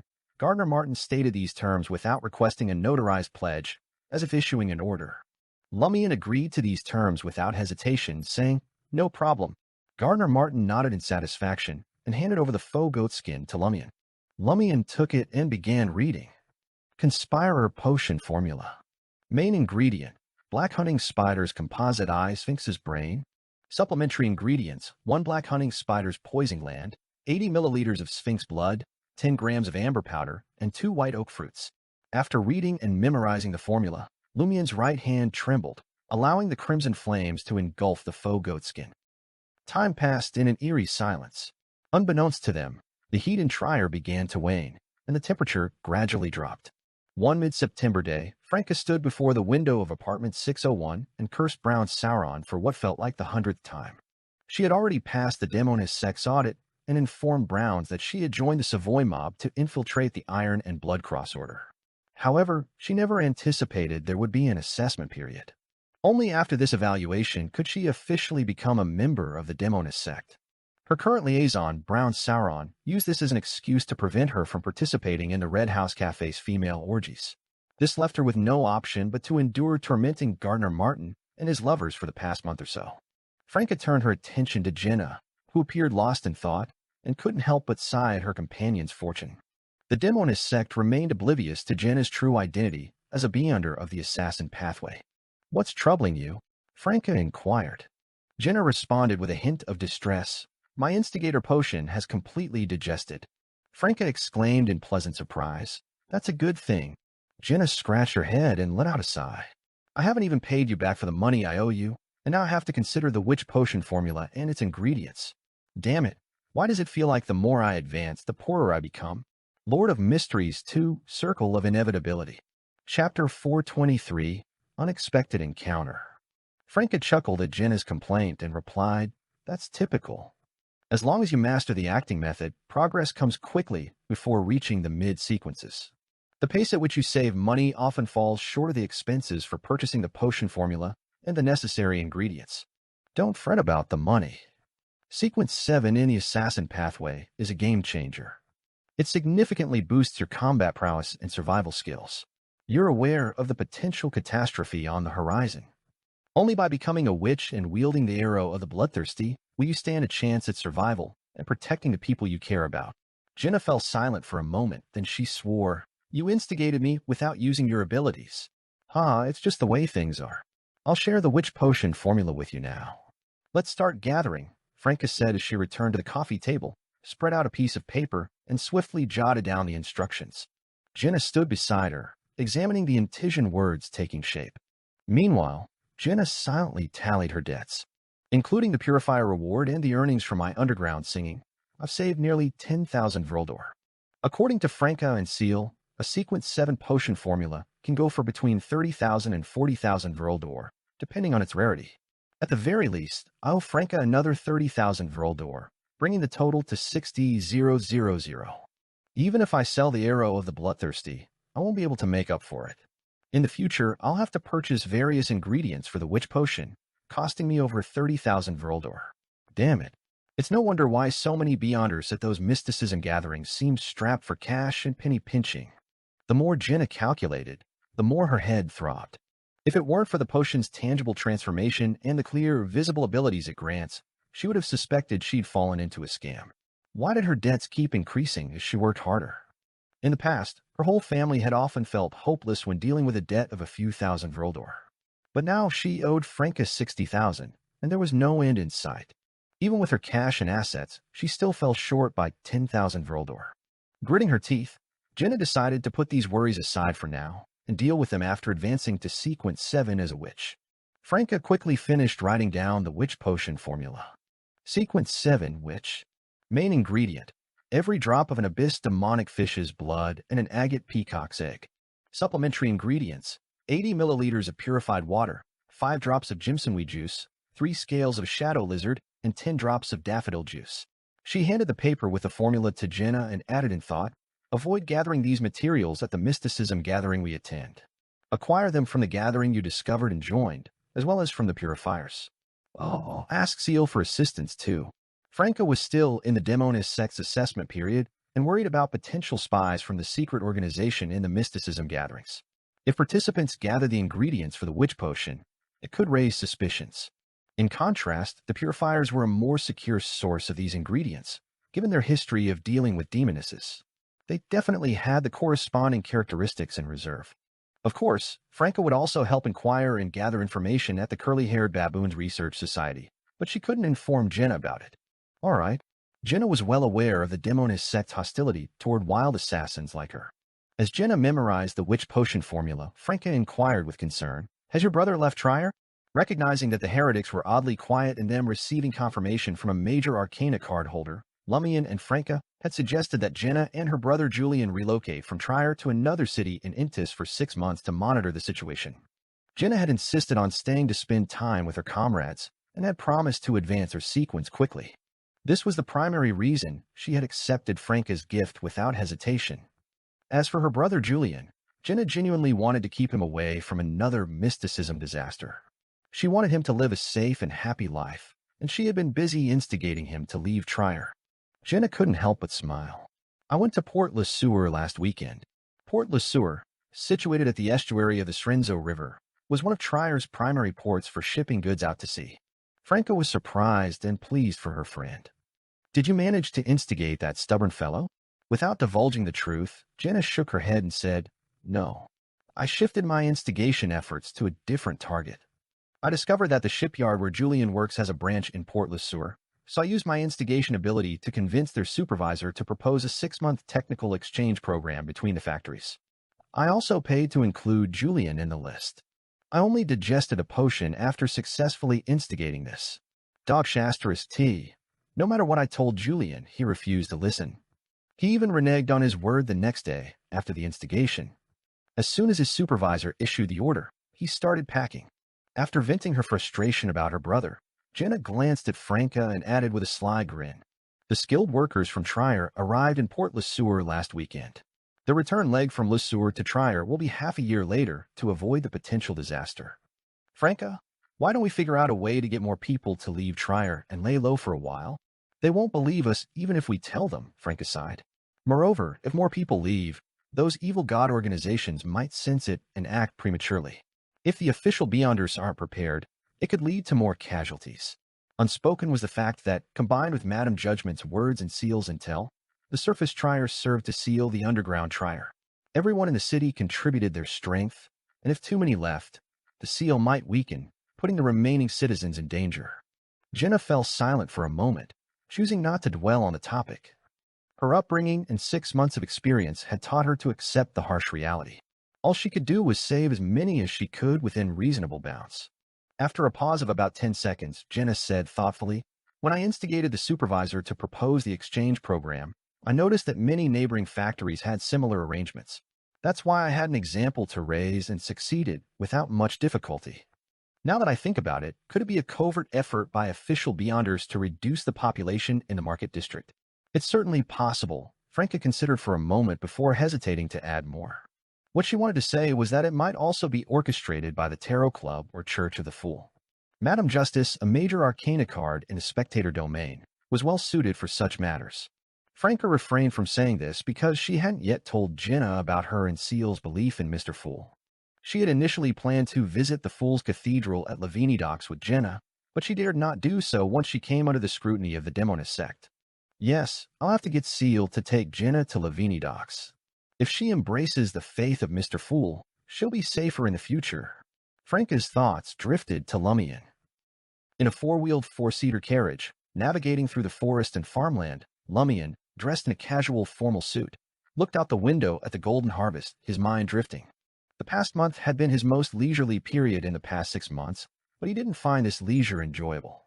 He seized every opportunity to digest the pyromaniac potion. This included visits to the large morgue in the island district to help cremate corpses, bury abandoned large-sized trash, venturing underground to use flames to intimidate passing smuggling teams, successfully securing insurance compensation for small distressed merchants through fires, tracking down and incinerating a few wanted criminals, and igniting a desire among many to leave Trier and explore opportunities in neighboring cities. This string of actions had brought Lumian to the brink of fully digesting the pyromaniac potion. It might only take another half a month, a week, or perhaps even less. Today, Lumian had received an invitation from Count Poofer to visit his Red Swan Castle as a guest. Over the past month, the Sauron family had hosted 5 gatherings, one at the castle, one for hunting, 2 for casual chats at a cafe, and one for a masquerade ball in an abandoned house. Lumian had participated in all of them, but nothing significant had occurred. The only notable exception was that Poofer Sauron hadn't played King's Pie again. Where's the probe Gardner Martin mentioned? Could it be a probe this time? The Cave Association hasn't made another appearance. Do they believe me? He redirected his thoughts from the near-harvest farmland and contemplated the invitation for the day. What intrigued him even more was Gardner Martin's promise to secretly monitor every gathering hosted by Count Poofer. So, where might Gardner be concealed at this moment?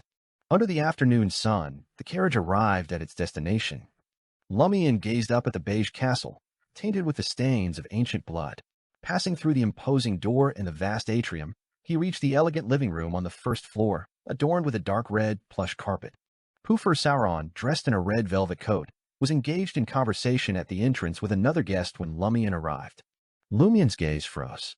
The guest standing beside Count Poofer was not someone he had expected to see. Clad in hunting attire, with what appeared to be reddish-dyed hair, sharp brown eyebrows, and piercing eyes, it was Albus, another member of the Iron and Blood Cross Order. As a member of the Iron and Blood Cross Order, under the command of Commanding Officer Gardner Martin, Lumian was well aware of their identities and objectives. However, Albus was enigmatic and seldom seen in the market district, only making appearances at gatherings for a free meal. Who is this? Lumian didn't conceal his confusion. Is he here to assist me in completing my mission? Poofer Sauron introduced with a smile, a new friend. He'll be joining us at our gatherings more frequently. At this point, Poofer turned to Albus, whose expression appeared rather unlikable, maintaining his smile.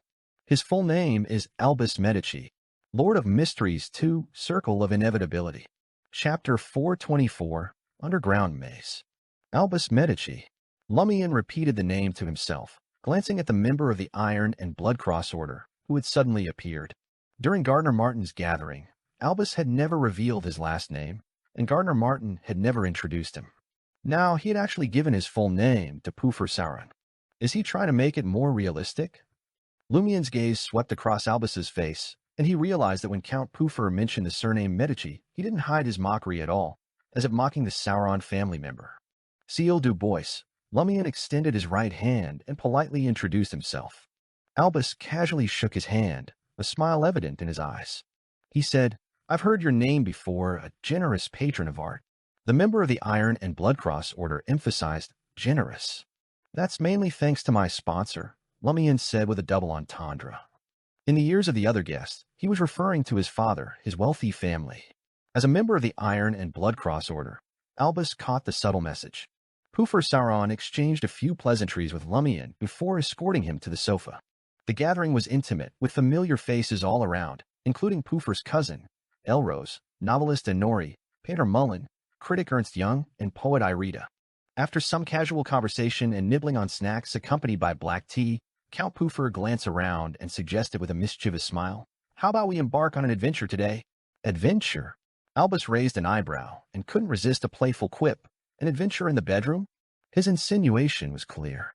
Red Swan Castle might be spacious, with room for a key family member and even hundreds of soldiers at its zenith, but it hardly seemed like a place fit for adventure. Were they supposed to reenact a trier-like adventure under a bedroom's plush sheets? The jest lightened the atmosphere, and Poofer Sauron cleared his throat before continuing. "Perhaps you're unaware, but Red Swan Castle harbors an extensive underground area. In the era of its construction, its primary function was war. It had to boast a cavernous cellar and a tunnel for escape during dire situations, or it would be deemed inadequate. Throughout the centuries, my forebears expanded and modified the underground, turning it into a labyrinth resembling something out of a horror story. Even though I grew up in Red Swan Castle, my knowledge of that place is limited to the areas I frequently use. Our objective today is to venture deep into this subterranean maze and locate a count's crown that one of my ancestors misplaced in one of its chambers. The crown is adorned with numerous rubies, making it easily distinguishable. The one who retrieves the count's crown will be crowned today's king." Deep into the underground maze. Scenes suddenly flashed through Lumian's mind. the constant self-mutilating people in Red Swan Castle, screams of unknown origin, a bronze coffin surrounded by countless white candles, a palm with dark red, nearly black blood vessels, and a withered black heart with a trickle of crimson seeping out. These latter objects seemed to be concealed somewhere in the depths of the underground hall. In an instant, Lumian comprehended the gravity of Pufur Sauron's proposal. Pufur Sauron's probing was here. Suppressing the urge to scan his surroundings and possibly catch a glimpse of Gardner Martin, who might be lurking, Lumian turned his attention to Albus Medici. The member of the Iron and Bloodcross Order clicked his tongue and chuckled. Sounds intriguing. This is a game for the courageous. As if to quell any doubts or reluctance among the group, doing so meant those who decline to participate are merely cowards. Count Pufur seized the opportunity to reassure them. Worry not. If you lose your way and cannot find your path back, just pull the bell rope in your chamber. The servants will be dispatched to search for you and bring you back from below. No problem. And Nori, the short and plump novelist, quipped with a mischievous glint in his eye. I'm quite looking forward to something happening. After all, it will provide me with excellent material for my writing. Like in Nori's last day, Lumian joked. Having attended numerous gatherings hosted by the Black Cat Art Organization, Lumian was well aware of novelist Nori and poet Irita's unique quirks. Nori had a taboo for never praising fellow authors, while Irita's ire was only stirred by the current social realities in Intis. Nori took a sip of his black tea and mumbled, "Those old fogies from the Intis Faculty of Arts will absolutely love this theme." Seeing no objections, Count Pufur rose from his seat and addressed the assembled guests. Let's divide into two groups and begin this adventure. We'll set out individually along the way. One group will follow me, and the other will accompany Seal. These individuals have all been kings in the past 3 months. Those willing to join Seal, raise your hands. Me. Albus Medici was the first to raise his hand. Lumian had expected him to follow Pufur Sauron closely to complete the Iron and Bloodcross Order's mission. Count Pufur appeared unfazed, as if this was the anticipated course of events. The second to raise her hand was Elrose, the cousin of the host. With her long auburn hair, soft features, and bright brown eyes, she smiled at Lumian and said, I've always been Monsieur Seal's companion in the past. I see no reason to change that now. Lumian nodded and returned her smile. He was aware that beneath her youthful appearance, Elrose possessed a complexity that belied her innocence. In one of his unsettling dreams, most participants in the King's Pie game had descended into madness, inflicting self-harm or harm on others. Only 3 individuals remained unaffected, Lumian himself, Pufur Sauron, and Miss Elrose. Lumian couldn't help but wonder about her true motivations for choosing to accompany him into the underground maze. The third to raise his hand was the poet Irita. Holding his cherrywood pipe, he offered a straightforward reason. He's my sponsor. The remaining guests, including novelist Nori, painter Mullen, and critic Ernst Young, formed a team with Pufur Sauron. They left the comfort of the living room and found themselves standing next to a fully armored statue. Descending the nearby stairs, designed for 2 people to walk side by side, they ventured further into the depths of the castle. The walls of the staircase were mottled and grayish-white, winding their way down into the bowels of the earth. The surroundings grew increasingly quiet as they descended. After traversing about 3 floors, Lumian and his group reached the entrance of the underground maze. The passageways were illuminated by numerous wall lamps, some connected to gas pipes, while others had a more classical design with candles burning brightly. Lumian gazed up at the ceiling and noticed the aqueous black stone bricks above, shrouded in darkness. Their cracks were distinct, and the surface exhibited signs of peeling. Let's choose this one, Pufur declared, taking a carbide lamp from the wall and leading his team down the leftmost passageway. After setting up the carbide lamp, Lumian instinctively proceeded down the corridor ahead without hesitation. He believed that in such an environment, methodical searching might cause them to overlook something significant. By relying on the convergence of Beyonder characteristics and the concealed Blood Emperor aura, he believed he would stumble upon something of value. What's your reason for choosing this path? Albus Medici's expression was always a little annoying. Lumian responded with a hint of nonchalance. I have faith in fate. I like that reason, Elrose chimed in with a faint smile. Poet Irita took a puff from his cherrywood pipe and added, I believe in it too, but only if fate is inclined to favor me. The quartet ventured deeper into the corridor, encountering what appeared to be storage rooms along the way. Soon, they arrived at a dimly lit hall with 3 doors, each bearing a single word in ancient Faesac: hope, death, and madness. Lumian had abandoned deep thinking by this point. Without hesitation, he walked towards the door of madness and gently pushed it open. As the door swung ajar, darkness enveloped the room, and the light from the carbide lamp spilled in, revealing an eerie sight. Lifelike wax statues stood throughout the room, both men and women, adorned in either ordinary or exquisite attire, their expressions twisted in agony. "Not bad," Albus commented, disdainfully patting a wax statue's face with his right hand. Elrose glanced at him. "Didn't your mother teach you manners?" Albus chuckled. "I don't have a mother." Elrose was momentarily taken aback, not quite sure how to respond to that statement. In the background, poet Irida spoke with a touch of admiration. "In the past, when rumors circulated about me having an affair with a widow, I'd quietly spread gossip that I had kidnapped the Member of Parliament's daughter and was suspected of murdering a merchant. I even found myself entangled in rumors involving human meat pies, and my neighbors mysteriously vanished. As long as I don't care about my reputation and actively tarnish it, no one can perch on the moral high ground and point fingers at me." As expected of a poet, Lumian praised inwardly. Holding the carbide lamp, he led the way through the room filled with wax statues, their goal being the exit at the far end. The wax figures, illuminated by the dim yellowish light of the gas wall lamps, appeared unnervingly lifelike. Their eyes seemed to follow Lumian and his companions, creating an unsettling and bizarre atmosphere. Lumian couldn't shake the memory of the previous wax statues that had come to life and attacked. He couldn't help but feel that any of these figures could suddenly spring to life and lunge at them. Breaking the indescribable silence, Albus Medici spoke in a relaxed tone, addressing Elrose. "You're Poofer's cousin. Your last name isn't Sauron, is it?" Elrose candidly admitted. "You're right." Albus casually inquired, "Which family do you belong to?" Elrose turned her head to look at Albus Medici and then at Lumian. She replied with a smile, "My full name is Elrose Einhorn, Lord of Mysteries 2, Circle of Inevitability." Chapter 425, The Living. Einhorn. Even though Lumian was a young man deprived of an education, he had received Aurora's rigorous education and knew that this last name represented the royal family of the Faesac Empire in the north. Previously, when he had observed Elrose acting reserved and obedient in front of Poofer Sauron, he had assumed that her father's family wasn't particularly outstanding and had perhaps even declined, forcing her to rely on her cousin. He hadn't expected her to bear such a distinguished last name. It was worth noting that more than 1,000 years had passed since the establishment of the Faesac Empire in the late Fourth Epoch.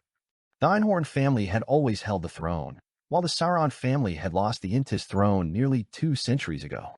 It was clear which family held the upper hand. Albus Medici glanced at Elrose in surprise and added a touch of provocation to his words.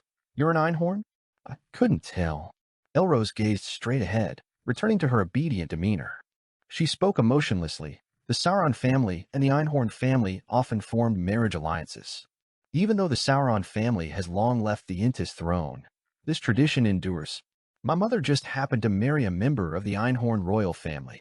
Poet Irida asked with interest, "So your last name is Einhorn? Why did you come to try her?" "You were living in Red Swan Castle when I first met Count Poofer.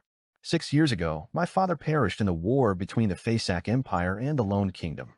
My mother brought me back to Trier, where we stayed with my maternal grandfather, who also happened to be Poofer's grandfather," Elrose explained with a soft sigh.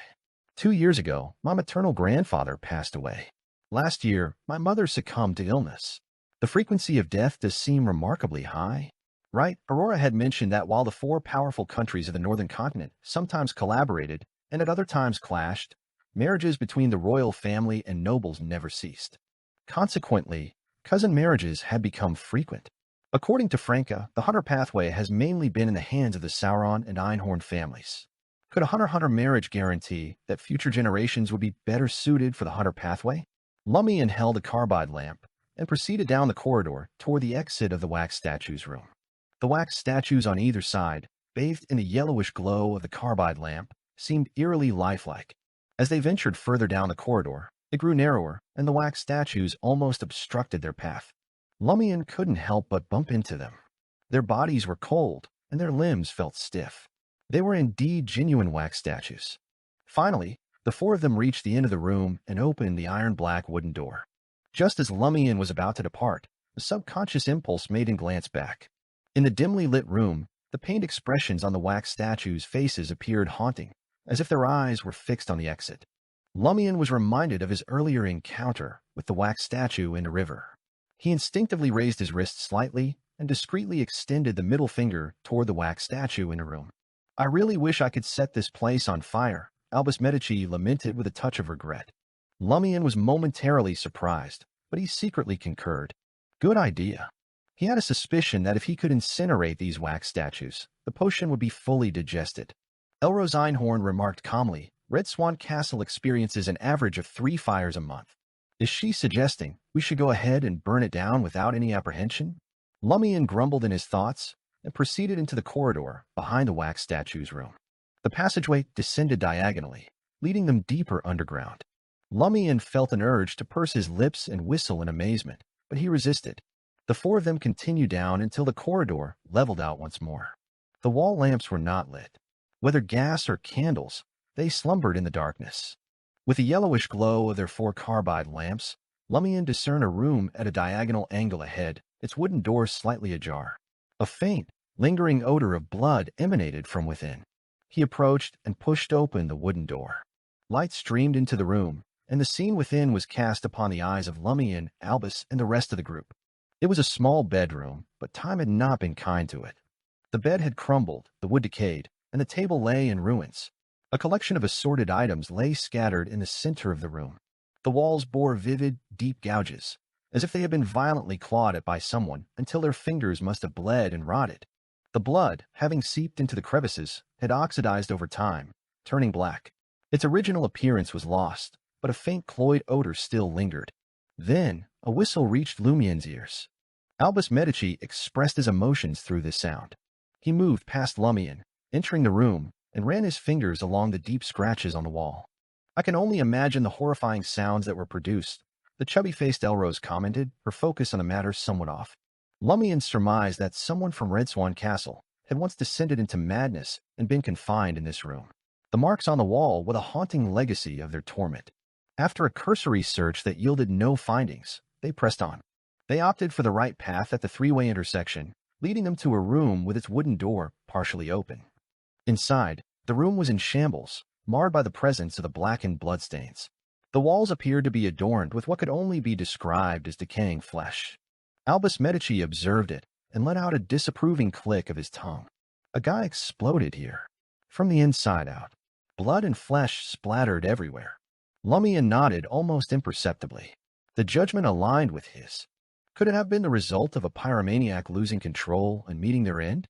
Poet Irida, holding a carbide lamp in one hand, took a puff from his cherrywood pipe, struggling slightly, and offered his own perspective. I can't quite fathom why such a tragedy unfolded, but there's a certain poetic quality to it. Is an explosion a form of art? Lumian muttered as he entered the room and began his search. In this environment, his emotions were somewhat more agitated than usual, and his aggressive impulses were undeniably heightened.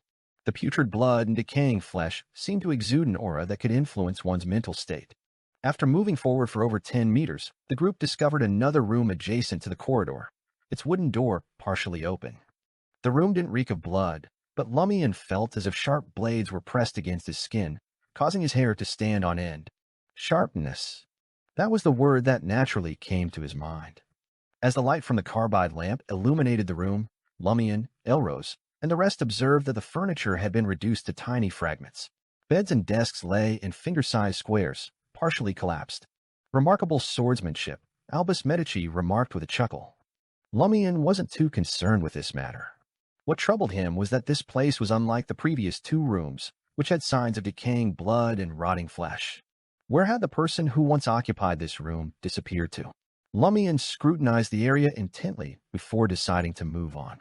Shortly, they reached a descending stone staircase. The lower portion of the staircase was enveloped in darkness, seemingly endless. On either side of the stairs were rooms with slightly open wooden doors. The interior of these rooms was pitch black, as though it could swallow all light and motion. Lumian instinctively chose the left side, pushed open the door, and extended the carbide lamp into the room. Bathed in the direct yellow light, an intact bed, an undamaged table, and a chair all stood in perfect order. 2 gleaming, cold swords adorned the wall before them. On the table, a pile of colorful building blocks of various shapes and a row of iron soldiers, each as tall as a candle, were neatly arranged. These iron soldiers were clad in blue coats with golden embroidery. They wielded spears that resembled tree branches or black rifles, a popular toy in Intis that had enjoyed popularity for a century or two. Lumian walked over and placed the carbide lamp down. He picked up one of the iron soldiers and adeptly twisted the torsion spring on its back. With a series of creaking sounds, the iron soldier sprang to life, swaying forward while raising its spear. Memories of owning a set of such iron soldiers during his youth, before his mother's illness and his Pepe's financial troubles, flooded into Lumian's mind. There are no signs of damage here. It's as if it contains items from childhood to adulthood, Elrose observed as she circled the room. Albus Medici grinned and remarked, I wonder where the owner of this room is now. Hopefully not mad enough to scratch the walls or self-destruct from the inside out. As they conversed, Lumian extended his right palm, attempting to open the wooden desk drawer to see what it held. Suddenly, an ethereal voice echoed around them. My grandfather went mad and ventured into the depths of the underground palace, never to return. Lumian tensed, his body swiveling as he scanned the surroundings for the source of the voice. Albus, Elrose, and the others followed suit, clearly hearing the unsettling voice. My father went mad and ventured into the depths of the underground palace, never to return. My brother went mad and ventured into the depths of the underground palace, never to return. I hear the summonings from the depths of the underground palace. Lumian, Albus, Elrose, and Irida simultaneously directed their gazes at the wooden door across the corridor. The spectral voice emanated from there. With a snap, Irida, positioned in the corridor, pushed open the wooden door behind him. Ignorance often knew no fear. The yellowish light immediately illuminated two figures and a pile of materials. One of them was a flesh-toned puppet mounted on a metal frame, hairless with rudimentary facial features. Surrounding it were molds, hair, clay, and pigment stored in containers. A man clad in a grayish-black robe, his natural red hair flowing, was diligently painting the puppet with a fine brush. Sensing the intrusion of light, the man slowly raised his head, revealing a weathered face adorned with thick hair and dark, iron-like eyes. Upon spotting Lumian, Irida, and the rest, he spoke slowly, his voice ethereal as he inquired, Are you here to make wax statues? Lord of Mysteries 2, Circle of Inevitability. Chapter 426, Curse. Irida unconsciously took a step back. No, there's no need. He snapped out of his daze and focused on the man in the gray robe who was diligently painting the puppet in the dimly lit room. He asked with curiosity, Are you the artisan of wax statues who serves Count Poofer? This count had a peculiar hobby of crafting wax figures for his friends. The man with the fiery red beard avoided direct eye contact and continued coloring the half-finished puppet in front of him. Lumian, who had already returned to the corridor, turned his head and glanced at Albus Medici. Instead of speaking, he directed his question at the enigmatic man in the cluttered room. What should we call you? Lumian was certain that something was amiss with the wax sculptor before him, but he couldn't determine the extent of the problem. They had just noticed that no light escaped from this room, indicating that the man had been working on the puppet in complete darkness. The man with deep iron-black eyes and a fiery red beard looked up once more and spoke in a spectral tone. My grandfather went mad and ventured into the depths of the underground palace, never to return. My father went mad and ventured into the depths of the underground palace, never to return. So, are you mad as well? Albus Medici interrupted the man's ramblings. The man hesitated for a moment before answering, I hear the summonings from the depths of the underground palace. At this point, his gaze swept across the faces of Lumian, Albus, and Elrose. The corners of his mouth, obscured by his beard, curled up slightly, hinting at an elusive smile. His vacant iron-black eyes grew more intense, and his voice carried a sense of urgency. The three of you, hurry to the depths of the underground palace. Irida muttered under his breath, Why not me? Lumian's mind raced as he sought common ground with Albus and Elrose. As poet Irida had pointed out, the three of you in the strange man's statement didn't include him. Given the peculiar atmosphere and circumstances, something was definitely awry. I'm a hunter, and Albus is a hunter. Could Elrose also be a hunter? While Lumian contemplated this, Albus Medici seemed unfazed by the eerie words of the wax sculptor. He flashed a cheeky smile and asked, Do you want us to venture deep into the underground palace to rescue your grandfather, father, and brother, or would you prefer to send your regards? Quite aggressive. Logically speaking, he's at least a pyromaniac, the kind whose potion has mostly been digested. There's no need to provoke everyone with every word.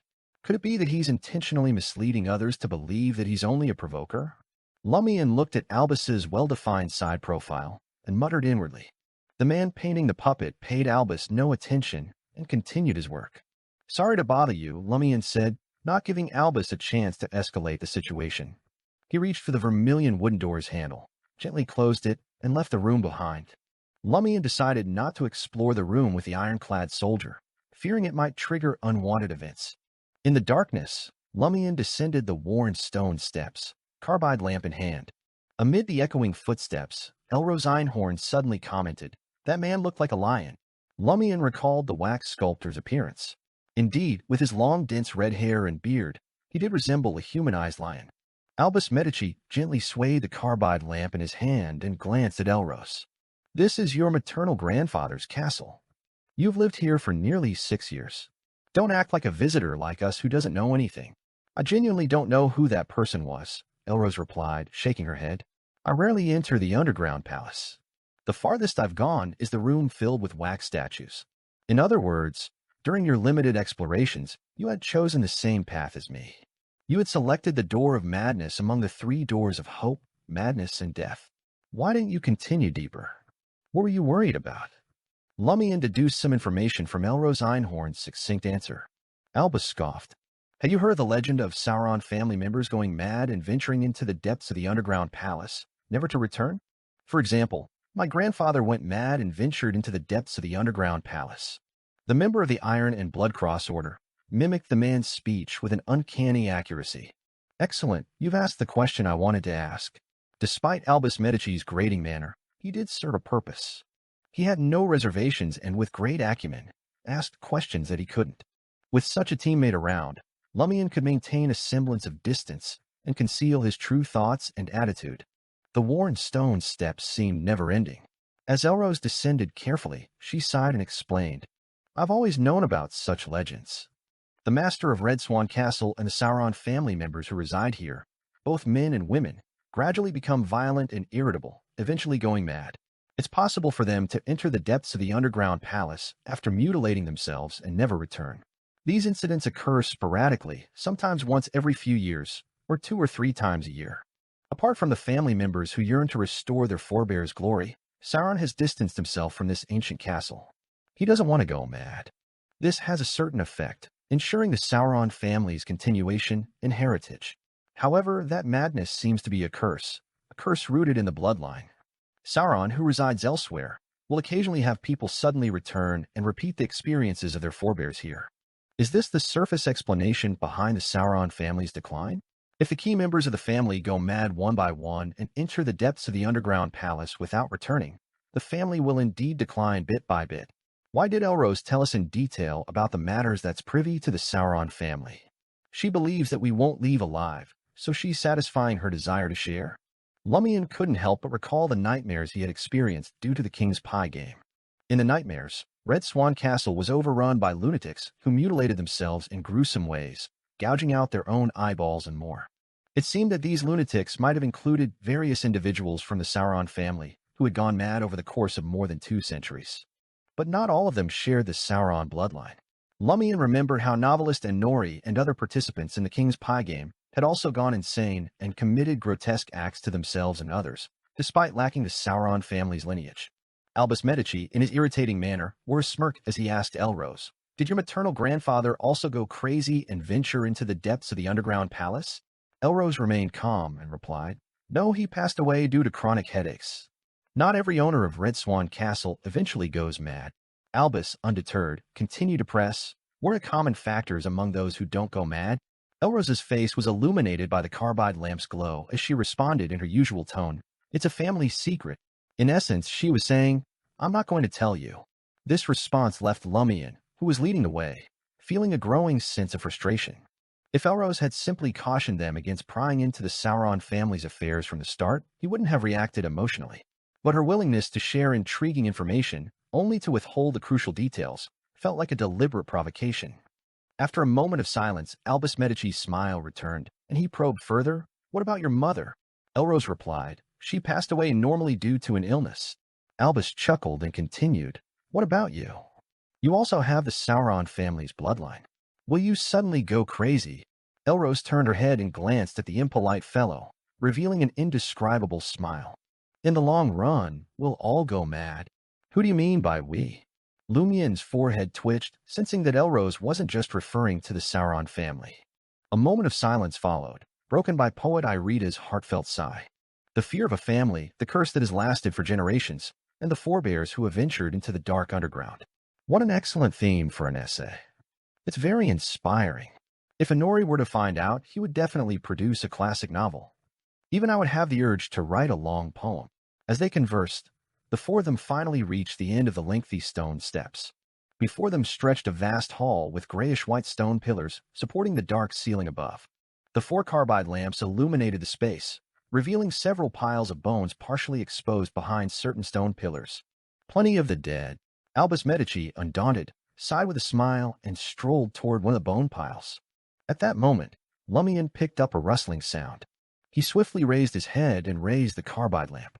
In the dim yellow lighting mottled ceiling, a colossal shadow moved with surprising speed, crawling across the uneven surface before vanishing into the shadows on the other side. The shadow was a spider-like creature. In comparison to its kind, it had only one pair of eyes, but each eye contained numerous tiny single eyes moving independently, radiating a cold and eerie light. Countless long, thick bristles encircled a withered, blackened, fist-sized heart on its back. Lumian's blood ran cold as a term leaped to the forefront of his mind: black hunting spider. This was one of the main ingredients of the Conspirer potion. Over the past month, although Lumian hadn't yet acquired any ingredients related to black hunting spiders and sphinxes, he had amassed a general understanding of these two beyonder creatures, including their appearance and abilities. Recently, he had contemplated teleporting to another location in his quest to locate these creatures. However, the black hunting spider he had just witnessed was even more unusual than the information he had gathered. It deviated significantly in several details, particularly the presence of a withered heart that eerily resembled that of a human. Lord of Mysteries 2, Circle of Inevitability. Chapter 427, Hunter's Cooperation. The suspected black hunting spider flashed and disappeared into the shadows on the other side of the hall. Lumian only saw it but didn't react in time. Albus Medici and Elrose Einhorn were equally caught off guard. By the time Irita sensed the abnormality and looked up at the ceiling, the colossal black spider had vanished. "What are you looking at?" the poet asked curiously, casually commenting, "There's no mural on the walls of the underground maze. This doesn't match the Sauron family's former glory." In the northern continent, murals were essential when constructing grand buildings. All painters took pride in being invited to create these magnificent works of art, especially when it came to epic paintings on cathedral domes and walls. These paintings were not just a status symbol, but also required months or even years to complete. Lumian withdrew his gaze and smiled. "I saw a venomous spider. No one has been here for a long time. It seems to have become a haven for dangerous creatures." Without waiting for Irita's response, he suggested, "Albus, Elrose, and I have impressive skills and extensive hunting experience. It's clear you lack sufficient training. Why don't you return to the surface ahead of time? Continuing forward could be perilous for you. You don't truly believe you can find a crown and become king, do you?" Irita muttered, "No problem. You're my sponsor after all. If it weren't to accompany you guys and have some fun, I wouldn't venture into this pitch-black underground. I'm past the age of adventuring and performing arts. All right, I'll head back to the surface now and wait for you in the living room. There's La Fée Verte, black tea, refreshments, and tobacco. It's much more comfortable than here." As the poet spoke, he turned and walked toward the stone steps at the hall's exit. Just as he took several steps, a blaze erupted from the shadow on his right, hurtling towards Irita like a crimson spear. Behind Lumian, flames surged around Albus Medici, transforming him into a crimson spear that collided with the flaming spear attacking the poet. The member of the Iron and Blood Cross Order transformed into a crimson spear and flew out with a whoosh, colliding with the flaming spear that had attacked the poet. With a resounding crash, the two flaming spears disintegrated, revealing Albus Medici and the colossal black spider with a withered heart.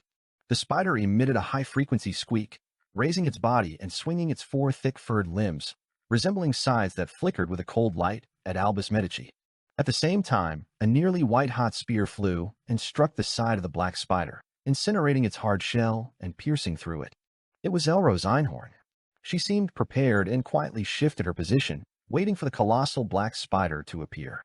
In the next moment, agile crimson fire ravens followed different trajectories, rushing into the wound created by the burning white spear. Rumble! The fiery explosion within the colossal black spider's body created a chaotic storm of flames, tearing at its outer carapace and flesh. Lumian didn't hold back his impressive abilities. He had started condensing the fire raven the moment Albus Medici confronted the assailant.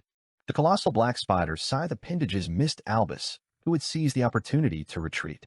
Under the relentless assault, the spider emitted a piercing screech that reverberated within its chitinous shell. The shriveled, blackened heart behind it suddenly glowed dark red, creating blazing fireballs. These fireballs formed a net, enveloping the colossal black spider, and shot toward Lumian, Albus, and Elrose, leaving crimson trails in their wake. In contrast, Irida, who had been stunned by the superhuman battle, was ignored and unharmed. Rumble, rumble, rumble. As Lumian and the others dodged the incoming fireballs, one of them shot deep into the hall, dissipating quickly. Hidden within the fireball, the colossal black spider seized the opportunity to break through Lumian and the others' encirclement and disappear once more. The crimson flames around them continued to burn. Albus Medici glanced at the dark red liquid dripping from the heavily injured black spider, but didn't immediately pursue it. Instead, he smiled at Lumian and said, "Nice baiting." Lumian didn't deny it. He had asked poet Irida to return to the surface alone to lure out the colossal black spider as bait. If the spider didn't take the bait, Irida would have left the underground palace without any danger. But if the spider planned to hunt an ordinary person alone, Lumian was ready to use spirit world traversal and the spell of Harumph to protect the target. He aimed to eliminate the creature, suspected to be a potion ingredient, as quickly as possible. With such an opportunity, he wasn't willing to hold back and hide his trump cards. He wanted to end the battle swiftly to prevent any mishaps. Unexpectedly, Albus Medici's reaction was quicker than his. Therefore, Lumian stopped in time and switched to fire ravens. He intended to observe the black spider's combat style and uncover any secrets it might hold. Now, Lumian was certain that the colossal black spider was more formidable than a black hunting spider. If it were the latter, it would never have escaped the encirclement of 3 hunters. It would have perished from the repeated explosions. Although it was confirmed that the black spider wasn't equivalent to a black hunting spider, it was undoubtedly from the hunter pathway. With the corresponding beyonder powers, the special parts on its body could certainly be used to brew potions. Lumian turned to Elrose and said straightforwardly, "That monster is different from a black hunting spider. There's a human-like heart on its back. What's going on?" Elrose gazed at the dark red blood dripping into the hall's shadows, pondering for a moment. "I've never seen such a beyonder creature before." She paused for a moment before continuing. "All I know is that if the owner of Red Swan Castle and many key members of the Sauron family don't go mad and venture into the depths of the underground palace without returning, someone will extract their heart and send it somewhere in the underground palace." Upon hearing this, Lumian suddenly recalled a scene he had dreamed of due to the lingering effects of the King's Pie game. In a bronze coffin surrounded by countless white candles, a hand with dark red, almost black blood vessels extended, holding a shriveled, withered, black heart with some blood seeping out. What the F***CK is the Sauron family up to? Lumian couldn't help but curse inwardly. What lay in the depths of this underground palace, and how many mutated monsters lurked within? At that moment, poet Irida finally snapped out of his daze. He looked at Lumian and the others in shock, fear, and excitement. "Are all of you Beyonders capable of using Beyonder powers? You know about Beyonders too?" Albus Medici wore an expression that suggested he wasn't worthy of knowing. As Irida approached Lumian, he quickly explained, 7 or 8 years ago, I went to a battlefield to gather material and saw something. I knew that there were many people in our army who could use superpowers. They were called Beyonders. We do have superpowers, and they look quite similar," Lumian said with a smile, glancing around. "Do you want to follow us deeper or return to the surface yourself?" Irida didn't hide his fear and muttered, "Of course, I'll follow you. Although it's very likely that I'll encounter the large spider again, it's better than walking alone in the darkness with unknown monsters lurking around. I don't want the last poem of my life to be, 'Oh, foolish Irida.'" Lumian pondered for a few seconds and calmly said, "If you wish to return to the surface, I can escort you to the entrance of the underground palace. Then I'll definitely choose to return." Irida changed his mind without hesitation. Lumian then turned to Albus and Elrose and asked, "Do you want to join me, wait here, or venture deeper by yourselves?"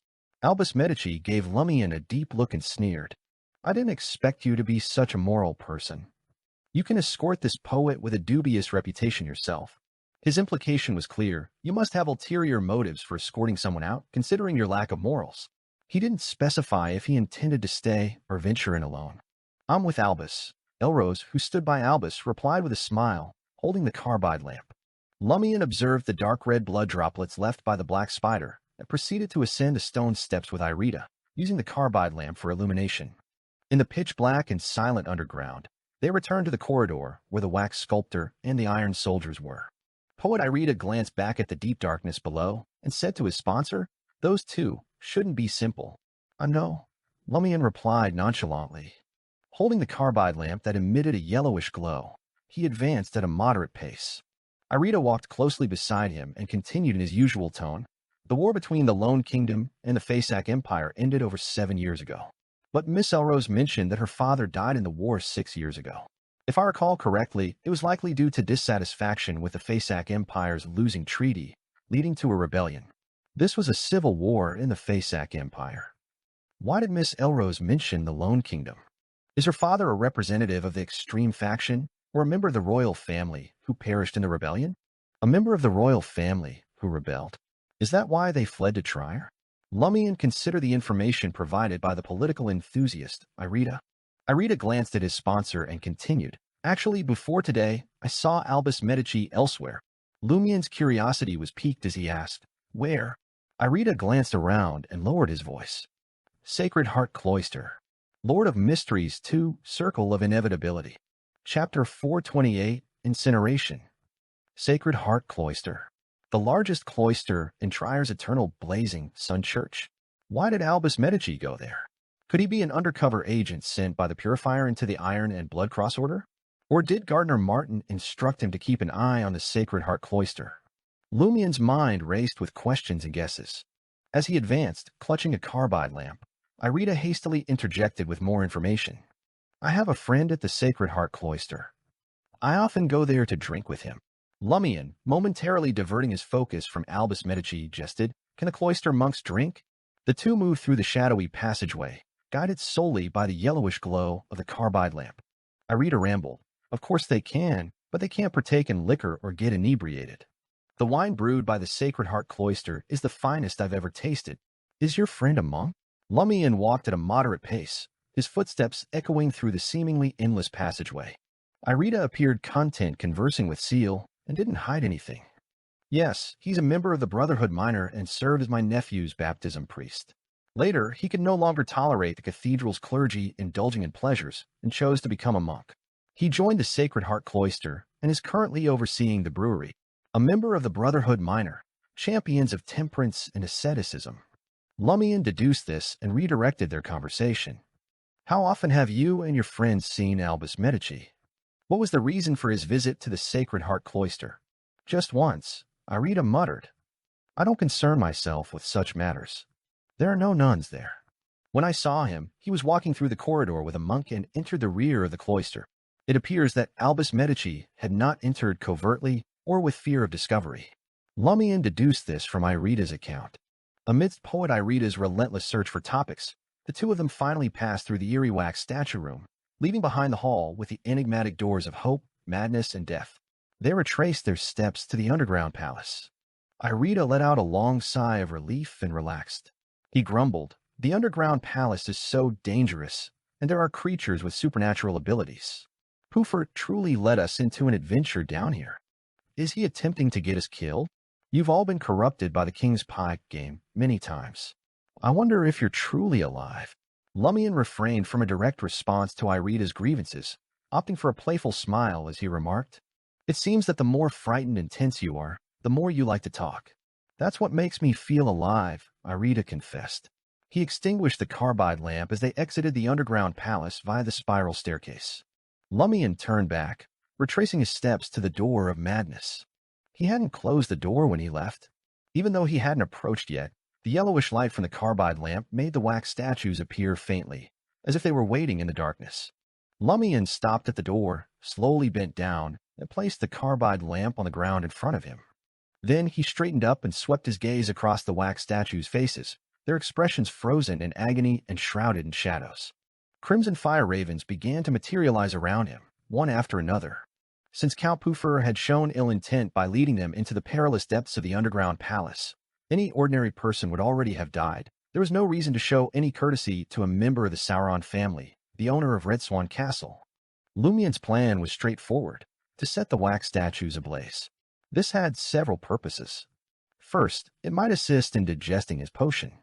Second, it could preemptively eliminate potential threats, preventing the wax statues from coming to life and attacking at a critical moment. Lastly, it could create a chaotic situation that would disrupt Count Poofer's secret plan, sowing doubt and confusion for their further exploration.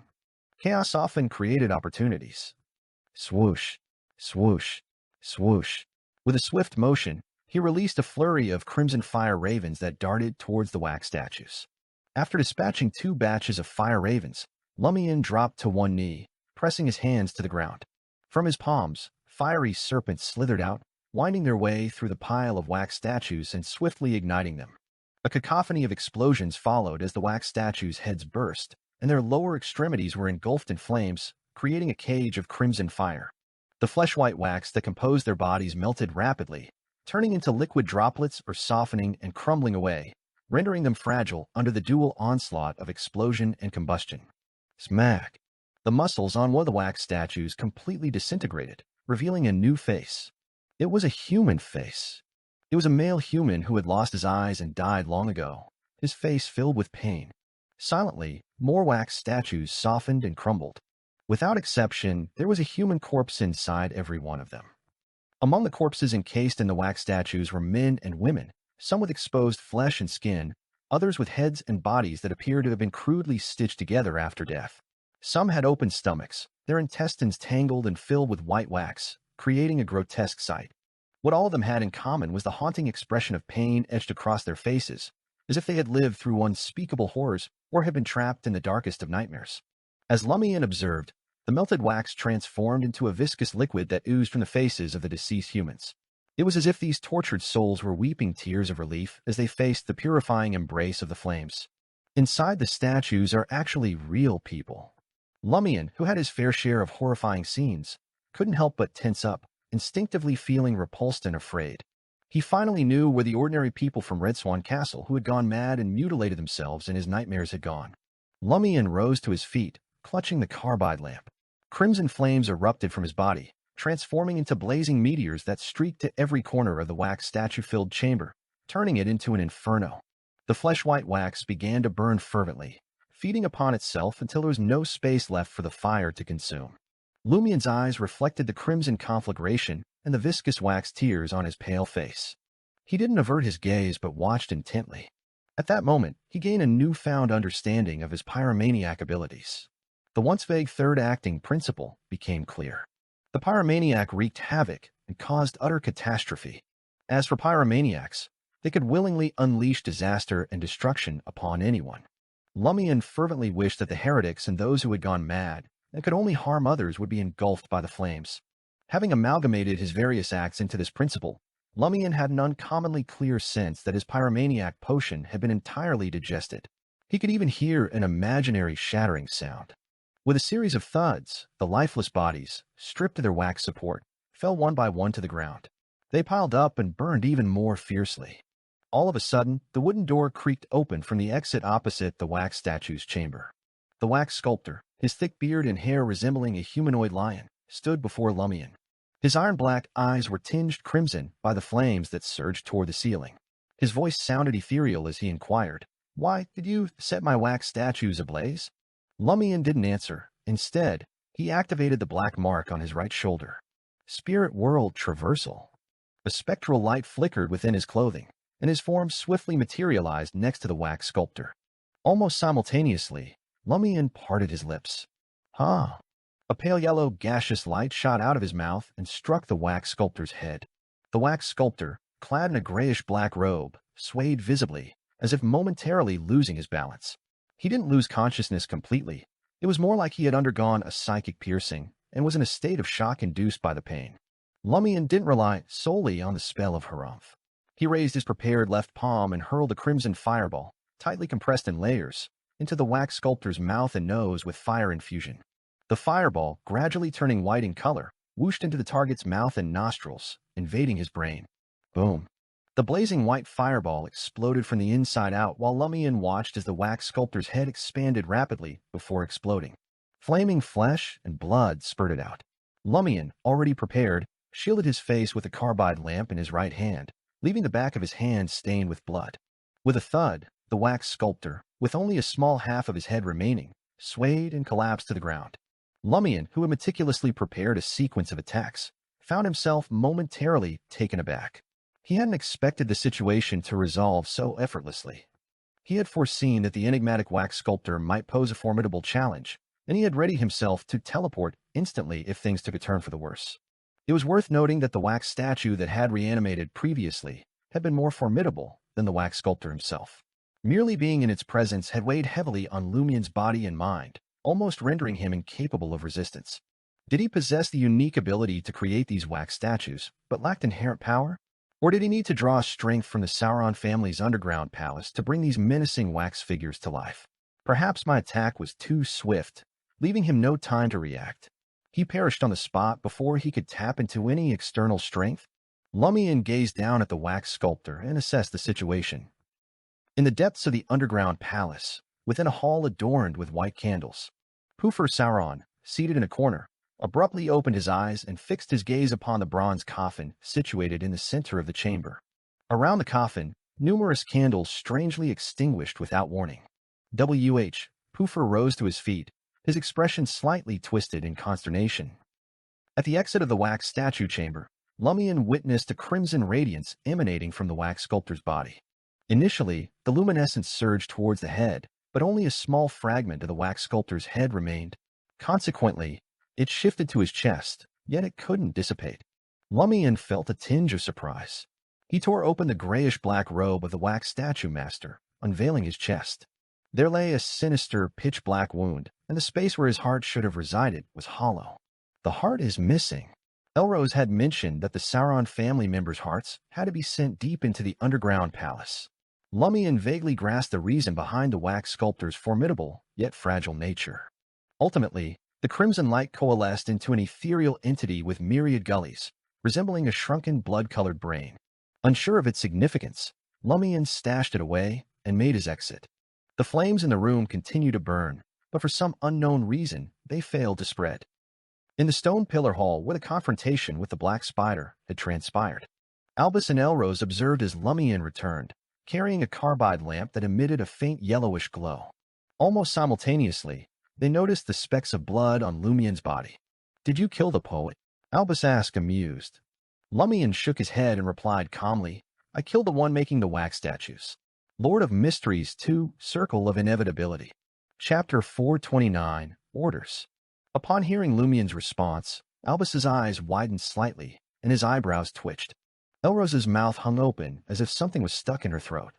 She quickly smiled and scrutinized Lumian's face with a meaningful gaze. At that moment, Albus returned to normal and gazed at Lumian. He clicked his tongue and said, "You're really ruthless. You even went back and killed the wax statue guy." "I had no choice. He stopped me from burning the wax statues," Lumian said with a gentle smile. Albus's eyebrows twitched again. "Did you really burn them?" Of course, Lumian shared his findings sincerely. The wax statues' surfaces melted and peeled away to reveal human corpses. Albus wasn't surprised at all. He applauded and smiled mockingly. "Well done. I must praise your courage. It's as if he's saying that I'm ignorant and fearless." Lumian didn't believe that Albus was really praising him. Elrose maintained her smile and spoke as though a bystander. "The Sauron family isn't the only one in Red Swan Castle who's gone mad. The butler, guards, valets, and maids have also gone mad. Their deaths after mutilation are terrifying. It's not suitable for their families and the public to know. They can only report their disappearance and compensate them a large sum of money. Even so, they can still recruit new servants. Is it because the salary is high, or is the matter kept under wraps? Will they only choose foreigners who have just arrived in Trier and don't know anything?" Lumian knew that ancient families like Sauron had servants who served them for generations, but their numbers were already limited. "Shall we continue forward?" Elrose inquired. Of course. Lumian still wanted to track down the severely injured black spider and extract the beyonder characteristic it would produce to study the withered Blackheart. Albus Medici answered with his actions and walked deeper into the hall. Under the yellowish glow of the carbide lamp, the darkness gradually receded, revealing the drops of dark red blood flowing from the mutated giant spider. As he advanced, he casually asked Elrose, who's responsible for sending the extracted hearts into the depths of the underground palace. Just because members of the Sauron family go mad and disappear into the depths of the underground palace doesn't mean that ordinary members of the Sauron family can't enter. In particular, the successor of Red Swan Castle often goes to certain rooms and halls in the underground maze. It begins the first time Poofer becomes king while playing King's Pie. Influenced by the frenzied and violent spirit, Lumian recalled the invisible entity that had circled above his head after winning the King's Pie game, while not daring to descend due to the Blood Emperor's aura. Soon, the trio reached the end of the hall. Through an open wooden door, they followed a corridor with numerous reliefs of soldiers engraved on both sides and a few storage rooms. The yellowish light shone further, first outlining the outline of a wooden door, then a figure. The figure wore a light-colored formal suit and had curly black hair. He had a slightly mean appearance and was clearly a participant in this gathering. He was Ernst Young, the critic assigned to Count Poofer's team. "Are you lost?" Albus Medici greeted him enthusiastically. Ernst Young held a carbide lamp that no longer emitted any light and smiled bitterly. "We had already split up, and each believed we could find the Count's crown. But before I could search carefully, the carbide lamp suddenly went off. I had no choice but to return in the dark and search for a room with a bell rope." "How unlucky!" Albus sighed exaggeratedly for Ernst Young. He had already reached the open door and stood beside Ernst Young. Suddenly, crimson fireballs shot out from his free left hand, landing beside the critic and creating a blazing circle of flames. What are you doing?" Ernst Young asked in surprise. Albus replied with a smile, "I'm here to help you illuminate the area. Isn't it very bright now?" Ernst Young fell silent, crimson flames dancing on his face. He's not surprised that Albus can create flames and possesses superpowers. Lumian had sensed that there was something amiss with Ernst Young when he saw him, like a troublemaker sent by Poofer Sauron. However, saying that something was amiss was an understatement. He was entirely abnormal. Flames raged, and the temperature around Ernst Young soared. Lumian glanced over and noticed a strange softening on the critic's face. A viscous, wax-like liquid seeped out of Ernst Young's skin. As Lumian's forehead throbbed, Albus extended his hands, leaned forward, and pushed open the wooden door. Amidst the creaking sounds, the scene behind the door was tainted with a yellowish glow. Coffins of varying sizes had been chiseled into the walls. Chains hung from the ceiling, and coffins of various colors dangled from them.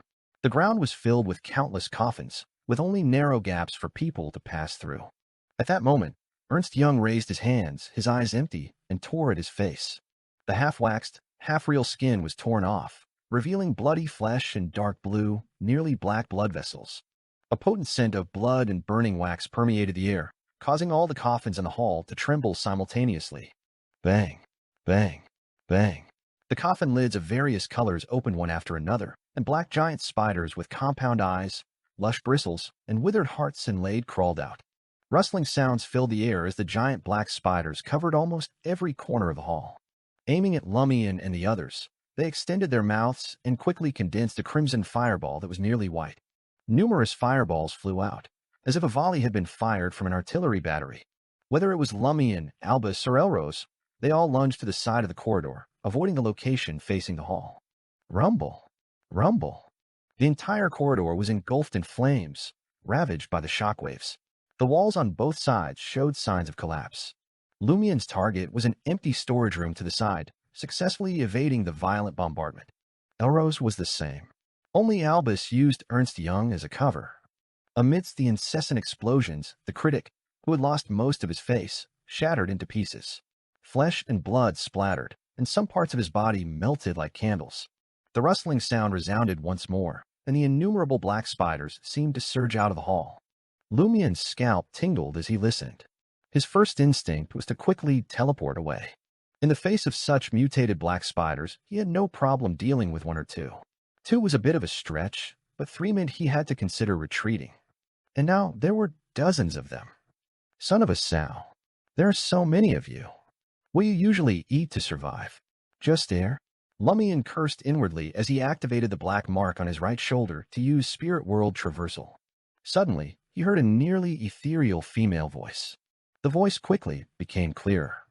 It belonged to Elros Einhorn. Then the girl's voice in Hermes reverberated.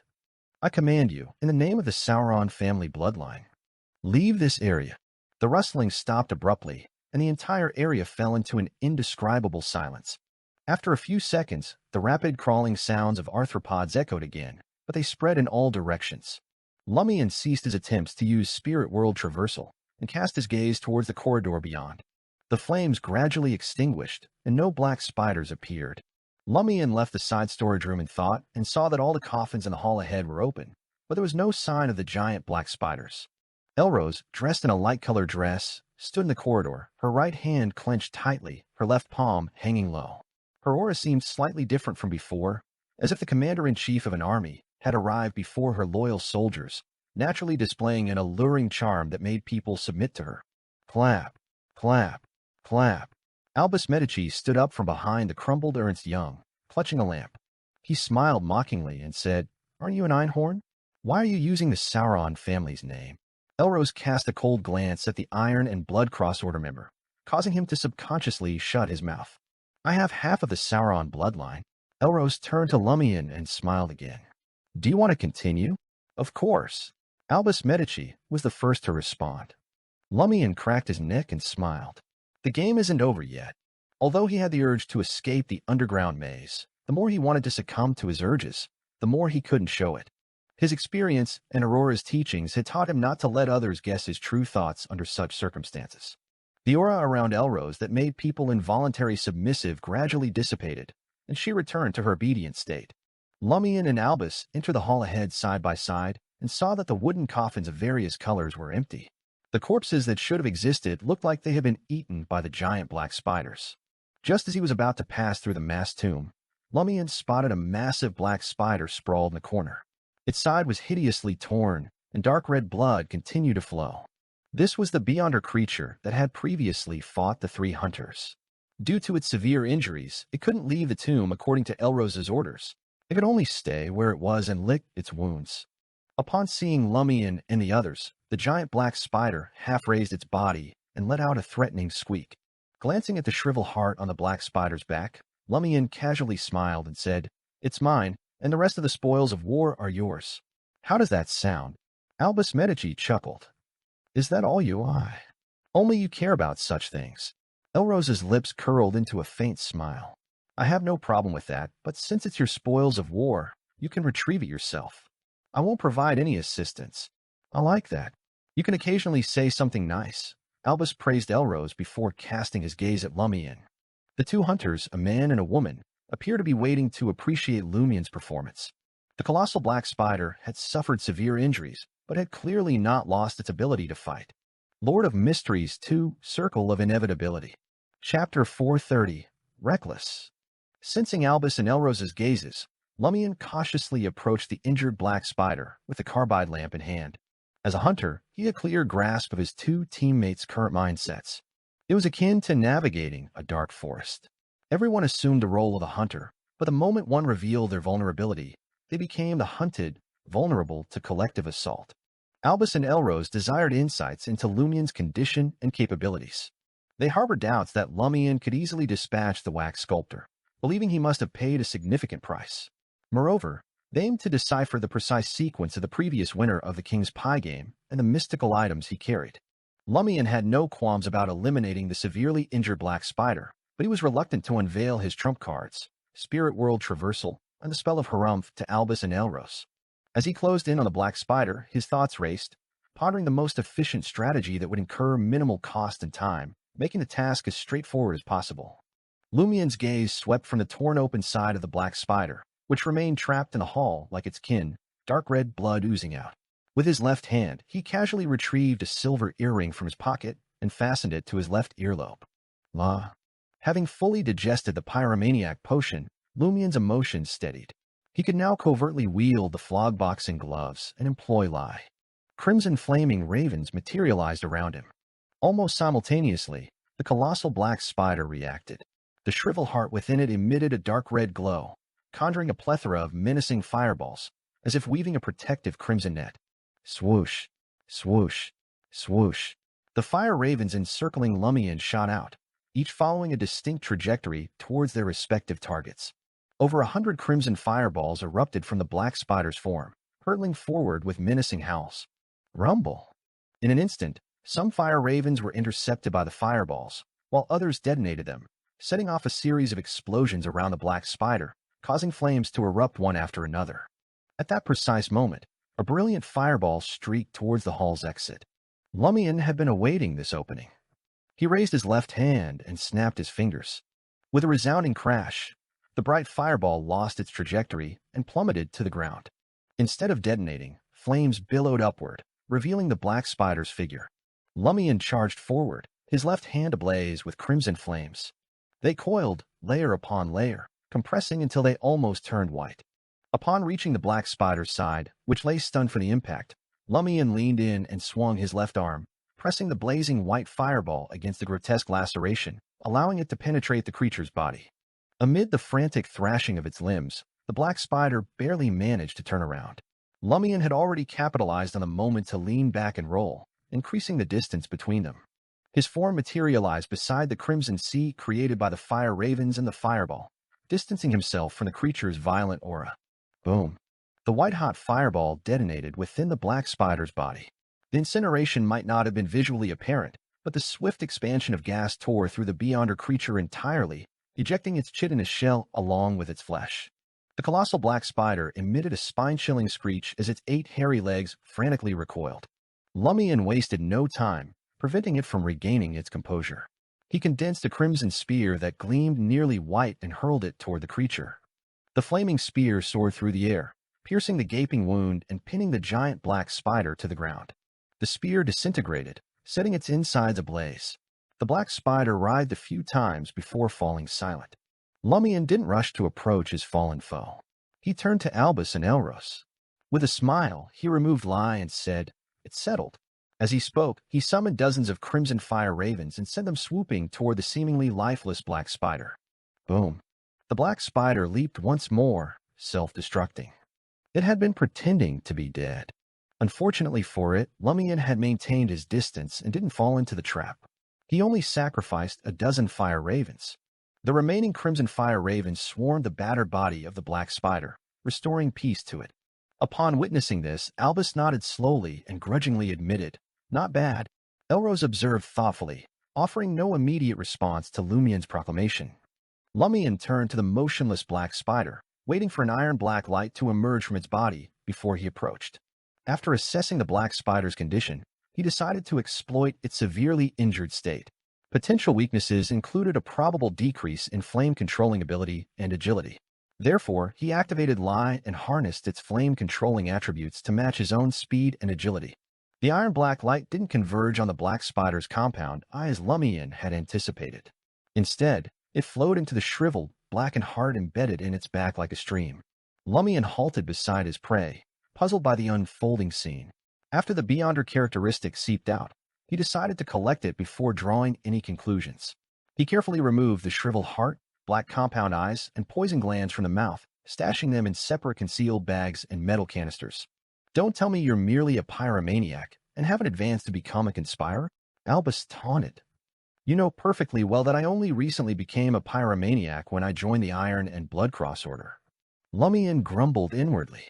He straightened up and offered a smile. "That's correct. I'm still just a pyromaniac. Pyromaniacs aren't capable of taking down the wax sculptor." Elros mumbled softly. Albus's gaze briefly flickered towards Lumian's pocket where Lie was concealed, but he said nothing more. "See, I'm speaking the truth. If you doubt me and suspect otherwise, there's little I can do." Lumian chuckled, picked up the carbide lamp, and led the way to the exit of the hall. After traversing another dark corridor, they arrived in a dimly lit room. Within the yellowish light, ironclad soldiers donned in blue coats adorned with golden threads came into view. Unlike children's toys, each one stood nearly 2 meters tall. The spears they held glinted with a frigid gleam and appeared exceptionally sharp. If they were to come to life, it'd be an entire army, Albus remarked with a hint of significance. Army? Soldiers? Lumian suddenly recollected the desire for submission in the King's Pie game. He remembered the wax statue's actions when it attacked him and the evident hierarchy within the Iron and Blood Cross Order: Brigade Commander, Deputy Brigade Commander, Commanding Officer, NCO, and Soldier. In the midst of his musings, Lumian made an educated guess. Could the higher ranks of the Hunter pathway involve the military, obedience, and regimentation? The wax statues resemble soldiers awaiting commands, as do these iron automata. Could a high-sequence Beyonder of the Hunter pathway possess the ability to create specialized soldiers? The underground palace of Red Swan Castle is indeed teeming with the essence of the hunter pathway. It's no wonder I encounter creatures from this pathway so frequently. This meant that Lumian didn't have to search. He merely needed to engage in combat to secure the corresponding rewards. What a perilous hunting ground, one that could potentially make me the prey, yet offers substantial gains. He sighed deeply. Lumian observed as Albus Medici summoned layers of compressed white fireballs and casually sent them gliding across the room. The fireballs didn't detonate. They hovered silently over the ground, resting on the shoulders and hats of the iron soldiers.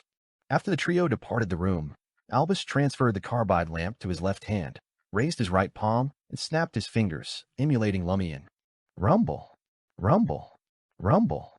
In the room behind them, the white-hot fireballs ignited one after another, setting each other ablaze and causing the ground to quiver slightly. Delayed explosion. One of Pyromaniac's abilities, delayed explosion. Despite the fact that the iron soldiers in the room were constructed of metal, they either lost their limbs or internal components under the formidable shockwave. Some were even buried beneath stone bricks as a result of the collapsed wall. Noticing Lumian's gaze, Albus wore a satisfied smile. To eliminate concealed threats, just like how you handled those wax statues. I thought you wouldn't dare, Lumian replied with a grin. Upon witnessing Albus's actions, Lumian discerned his intentions. He was taken aback that Red Swan Castle's underground palace appeared to possess a form of self-defense mechanism. No matter how potent the explosions or flames, their effects were confined to a single room, preventing spillover. Indeed, without such protective measures, Red Swan Castle would have likely crumbled long ago, given the rampant monsters dwelling within. Lumian observed another descending corridor ahead. At the corridor's terminus stood a pair of hefty iron doors, the dark surface marred by large splotches of red, as if someone had splattered blood on them. Elrose took a deep breath and moved ahead of Lumian and Albus. She reached the door, carefully set down the carbide lamp, extended her hands, leaned forward, and exerted force. Amidst a grating sound, the iron-black door slowly swung open. Lumian's eyelids twitched when he beheld a vast expanse of candlelight. The bronze coffin from his nightmare was starkly reflected in his vision. At that moment, nearly a third of the white candles surrounding the coffin had been snuffed out, while a substantial portion still burned brightly. In the flickering candlelight, the door creaked open. Lumian rapidly surveyed the area, but found no other individuals present. The three hunters remained, rooted by the door for over 10 seconds. Finally, Albus Medici turned his head and tauntingly asked, "Why aren't you guys going in? Why did you stop too?" Elrose Einhorn inquired instead of responding. "We're waiting for you to take the lead," Lumian replied with a casual grin. This hall was rife with danger and concealed profound secrets. Naturally, he wanted others to scout the path first. Lumian realized he wasn't alone in thinking this. Albus and Elrose shared similar sentiments. Albus withdrew his gaze and let out a soft chuckle. "Since you're all cowards, I'll have to do it myself." With that, he abruptly dropped to one knee and placed his hands on the ground. Silently, two crimson fire serpents darted toward the bronze coffin. "Hey." Lumian's eyes narrowed. He hadn't anticipated Albus would act so recklessly. Assaulting the most problematic element without conducting any investigation? Elrose's expression froze as she instinctively extended her right hand, as if attempting to halt Albus. Lord of Mysteries 2, Circle of Inevitability. Chapter 431, 3 Hunters, 1 Stage. Elrose extended her right palm and unleashed a crimson fireball. The fireball streaked in front of the two fiery serpents and collided with the ground. Amidst the rumbling, it engulfed the flaming serpents in its own explosion, halting their advance toward the bronze coffin. Without further ado, Albus picked up the carbide lamp and rose to his feet. He glanced at Elrose and grinned. "So you do know something." Albus then taunted Lumian. "You're in the dark here. Damn it. If it weren't for this inappropriate setting, I'd go head-to-head with you." Only now did Lumian realize that Albus's recklessness had been a test and a trap. "This is the Red Swan Castle of the Sauron family," Elrose replied, not directly addressing Albus but stating a simple fact. She was implying that she had the Sauron family's bloodline and had resided in Red Swan Castle for nearly 6 years. It was only natural for her to possess knowledge. Albus shifted his gaze to the white candles, their flames nearly 1/3 extinguished, as if he hadn't heard Elrose. He asked straightforwardly, "What are you doing in the depths of this underground palace? If you don't share, how can we cooperate and assist you?" Elrose looked at the bronze coffin and unexpectedly turned to Lumian. I wish to explore this forbidden area, known as the family's secret ground. Only a few are allowed inside to discover if the curse in our blood is connected to this place. You're an Einhorn. Do you genuinely consider yourself a Sauron family member? Albus Medici taunted the lady. This was both a dig at Elrose for concealing the complete truth and an effort to sow discord between her and the Sauron family, making her aware of her place. So, there's no need to help the Sauron family conceal those secrets? Lumian discerned a double meaning in Albus's words. This made him suspect that the other party might already be a conspirer. His unlikable demeanor might be a disguise trap. Unfazed, Elrose sighed and said, I bear half of the Sauron family's bloodline, and am also a hunter. I too will be haunted by that curse. At this point, she turned her gaze towards Albus Medici and inquired, What brings you to the depths of the underground palace? Don't tell me you're truly here to indulge in my naive cousin's childish games. Albus responded in a half-sigh, half-sincere tone. It's time for the Sauron family's curse to come to an end. And to break this curse, we must first fathom the essence and origin of this curse. Is that so? Elrose no longer displayed the same obedience and restraint. Albus chuckled. You misunderstand. This is what we call the highest level of love, compassion, and benevolence. There are no limits, and I embody that. I'd be a fool to take your word for it. Nevertheless, a true conspirer doesn't just tell lies. They always reveal partial truths or even the whole truth. It's just that they omit the crucial parts. What was the truth in Albus Medici's response? Could it be that he genuinely wishes to help the Sauron family break the curse? If Elrose were to say so, I believe her. How can an outsider like him, with no ties to the Sauron family, possess such kindness? Could it be a byproduct of pursuing his true objective? Lumian listened silently, dissecting the responses of his two companions. He didn't completely trust Elrose either, suspecting that she was only revealing part of the truth. Her abrupt change in demeanor and her command over the giant black spiders didn't seem like something a young girl living in her grandfather's house would be capable of. Elrose and Albus evaluated Lumian's explanation with identical, almost mocking smiles. Then they both turned to him and asked in unison, Why did you venture into the depths of the underground palace? Me. Lumian pointed at himself with his free left hand and responded honestly, Someone entrusted me with investigating the Sauron family's decline and provided me with something. The someone referred to Gardner Martin, and the something pertained to the dangerous corruption at 13 Avenue du Marquet, although Lumian didn't disclose whether he had accepted it. Albus smiled, acknowledging the lie while being aware of Lumian's true identity. Elrose's eyes flickered, swiftly assessing which parts of Lumian's words were true and which were lies or incomplete. After a moment of silence, Lumian sighed and chided both Albus and Elrose. You hunters, despite all you've said, not a single one of you took a step forward. The three of them remained at the door, waiting for one another to step into the minefield. Talking to you guys is a waste of time. Albus sighed. Nevertheless, he refrained from advancing. He clicked his tongue and added, If only a Beyonder of the Sailor Pathway were here at a time like this. Don't assume that Beyonders of the Sailor Pathway are impulsive, reckless, and impatient. The potion may have an effect, but a person's character and experience are the most critical factors determining their actions. If you rely on such stereotypes for Beyonders of the Sailor Pathway in the future, you may find yourself turned into a characteristic, Elrose mocked Albus. Lumian abstained from joining their debate and asked contemplatively, If we hadn't chosen the middle path and the door of madness, would we still be here? Yes, but some rooms are even more dangerous, Elrose replied, her gaze fixed on the hall's surroundings. Lumian nodded and asked, Will we encounter demigod-level monsters? Most of the demigod-level Beyonder characteristics have been retrieved. Many below the demigod level still linger in the underground palace, turning this place into a restricted hunting ground for members of the Sauron family seeking to improve themselves. Elrose didn't seem inclined to conceal anything for the Sauron family. Most of them have been retrieved. Does that mean some are still hidden in the depths of the underground palace? Did this coincide with the complete disappearance of some key members?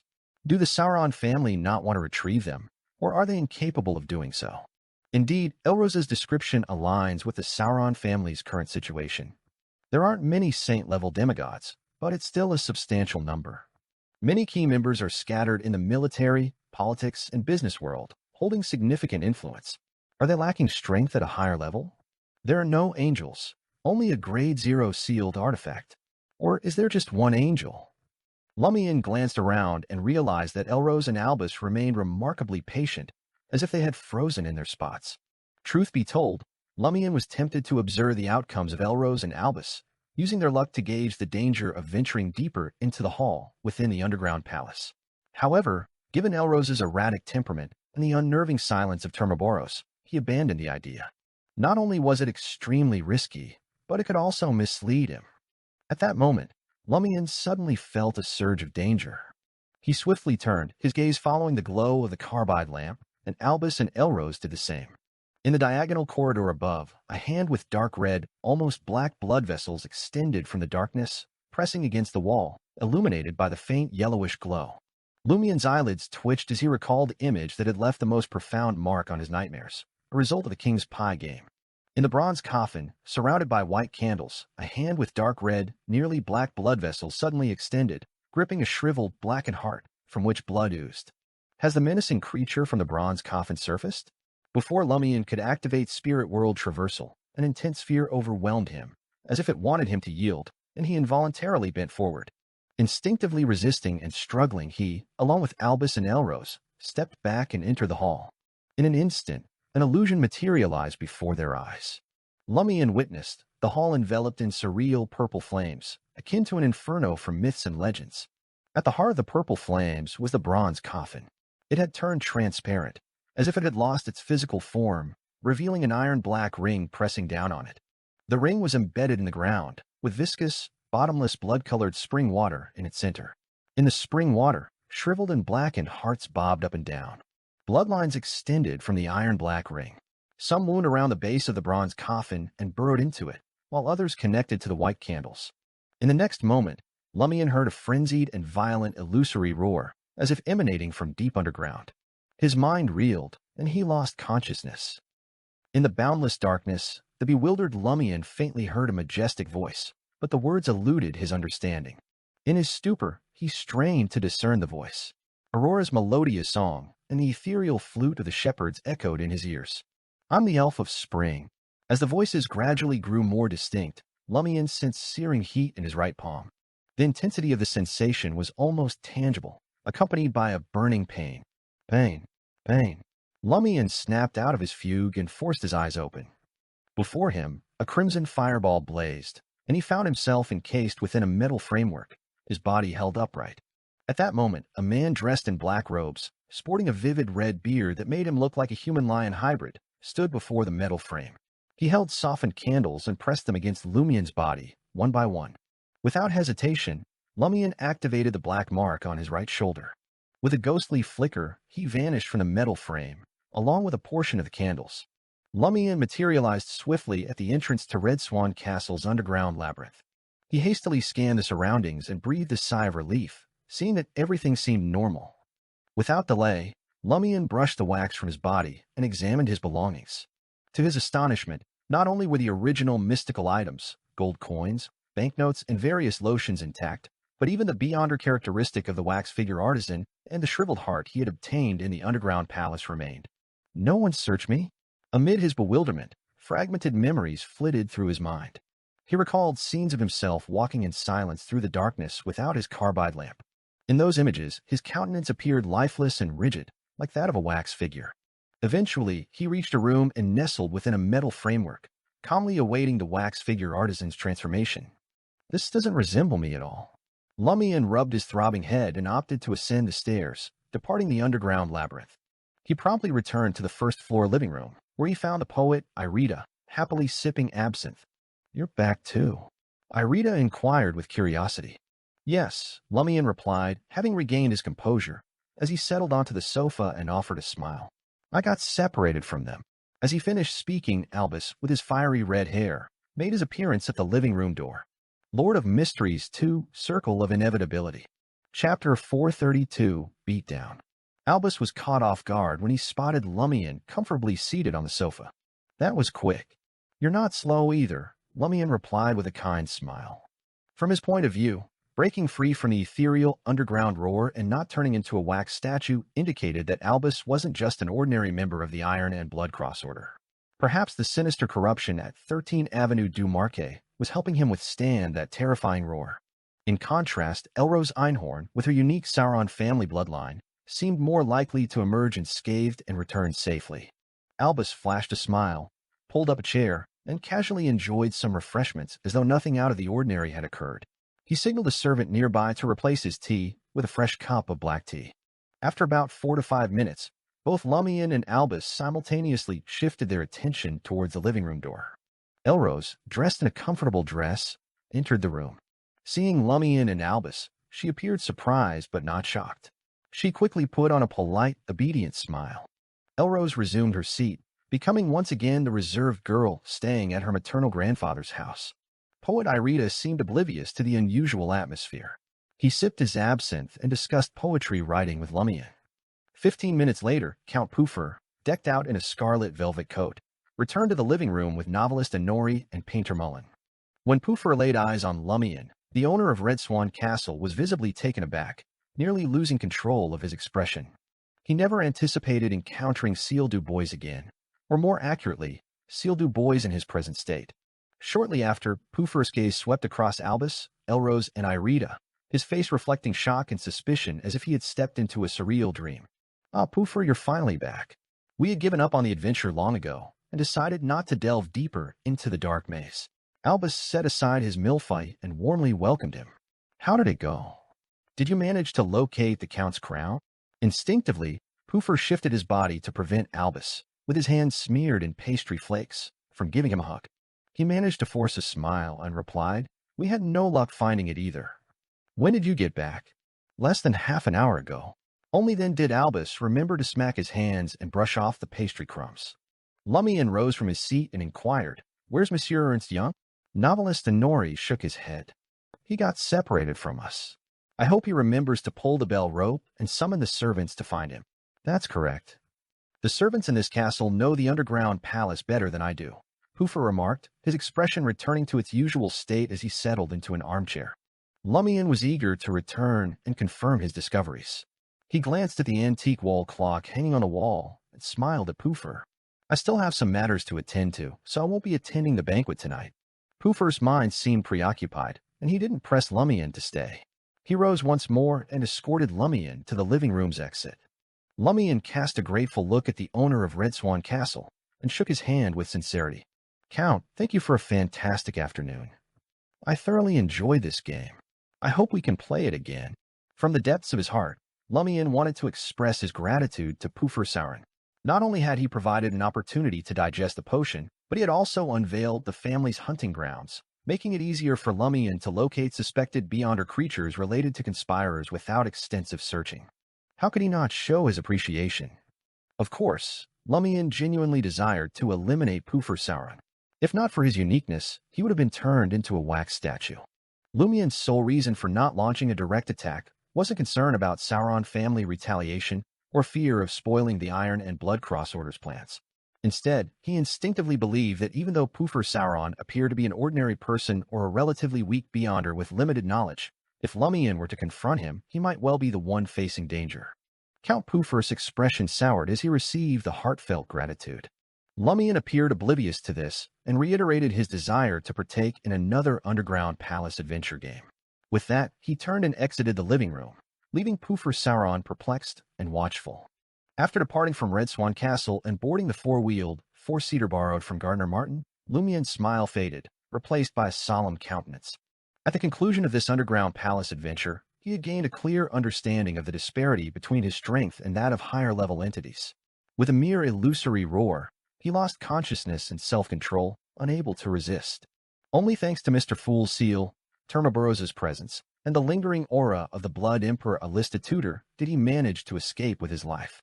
My sequence is still too low. Lumian sighed inwardly and closed his eyes, reflecting on the adventure's details. Quartier de la Cathédrale Commémorative, 11 Rue des Fontaines. Gardner Martin leisurely roamed through the armor and weapons on display in the hall, running his fingers over the metallic textures as Lumian recounted his encounters in the depths of the underground palace. He described the room with the wax statues, the wax sculptor, the mutated black spider, the iron soldiers, the bronze coffin, the white candles, and the eerie roar. However, Lumian omitted the details of how he had escorted poet Irida back to the underground palace's entrance. He also left out the part about burning the wax statues and him murdering the wax sculptor. Finally, he couldn't conceal his anger, frustration, and perplexity. "Commanding officer, Didn't you promise to secretly watch to prevent any mishaps? If I hadn't inexplicably awakened, I'd be a wax statue now. Did you use Albus to keep an eye on me? Lumian's questioning tone didn't seem to provoke Gardner Martin.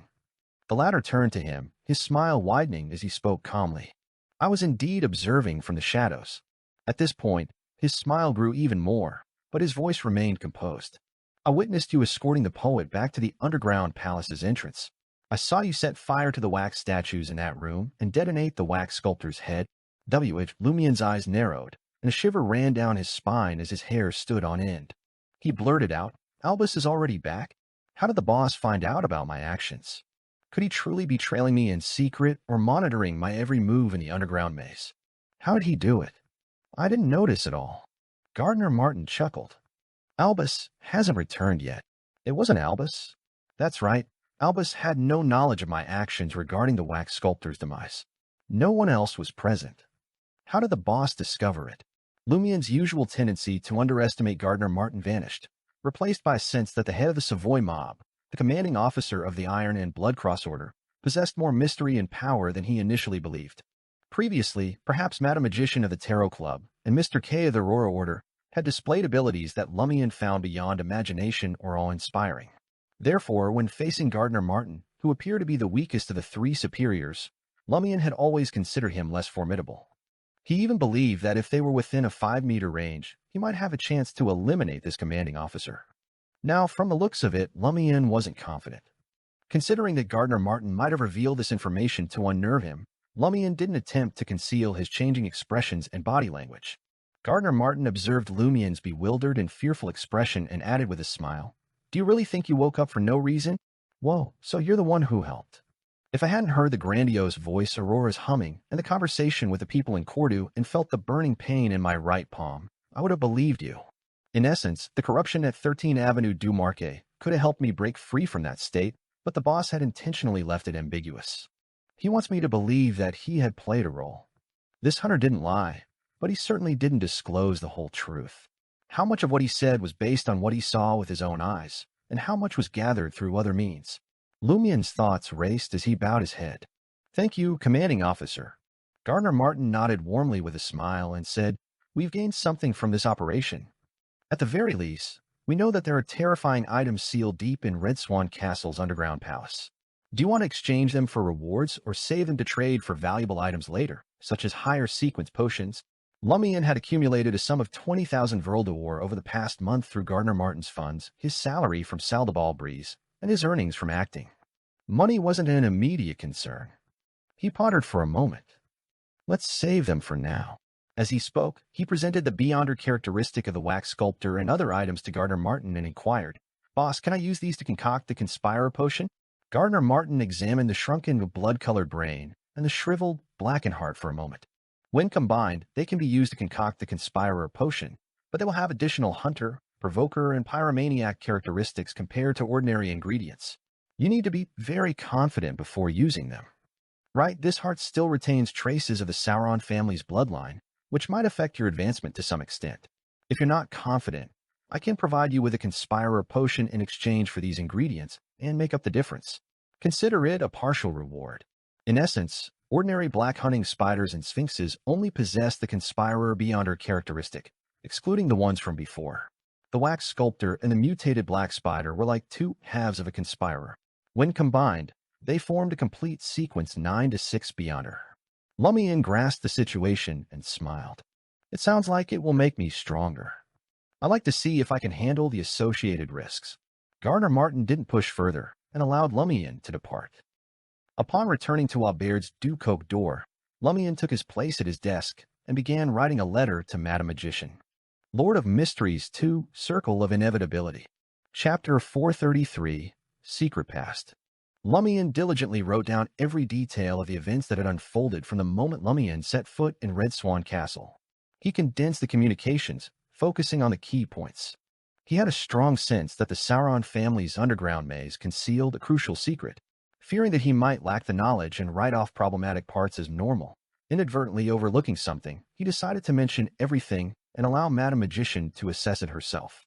It took Lumian half an hour to draft the letter. He then closed the curtains and performed a ritual, summoning the doll messenger. After nearly 20 minutes, the messenger returned with 2 folded squares of letter paper. There are actually 2 pages. She places quite a lot of importance on this. Lumian contemplated for a moment before silently unfolding them. Gardner Martin is correct. The so-called wax sculptor and mutated black spider are actually an enhanced sphinx and black hunting spider, respectively. They contain beyonder characteristics of the previous sequences. What you didn't mention is that using the heart not only affects your advancement, but is also linked to a special ritual that causes beyonders who use it to merge with some of the Sauron family's bloodline, potentially subjecting them to a curse. However, for you, there's nothing to worry about.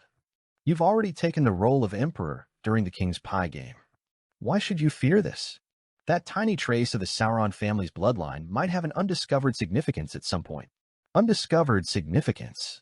Is Madam Magician hinting at something she observed in her astromancy?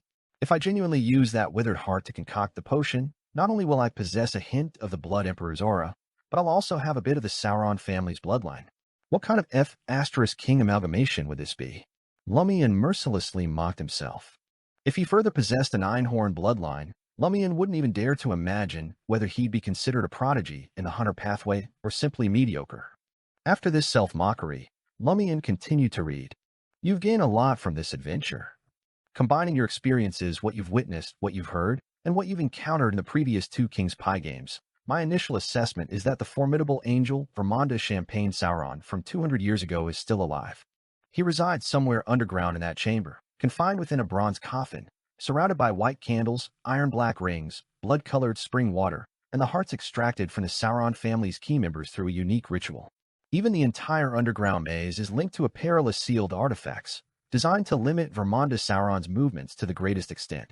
This is the first victim of the Sauron family's curse. Why did he vanish suddenly? Why did he descend underground? And why does he remain alive? It has had a profound impact on generations of Red Swan Castle and the Sauron family, driving them to the brink of insanity. This is a crucial matter that requires further clarification. It's the real cause behind the Sauron family's decline. It's too dangerous for you. At your sequence, you would find it extremely challenging to investigate. As you've experienced, even hearing Vermonda Sauron's voice causes temporary disorientation, leaving you in a daze, and the wax sculptor would reconstruct you.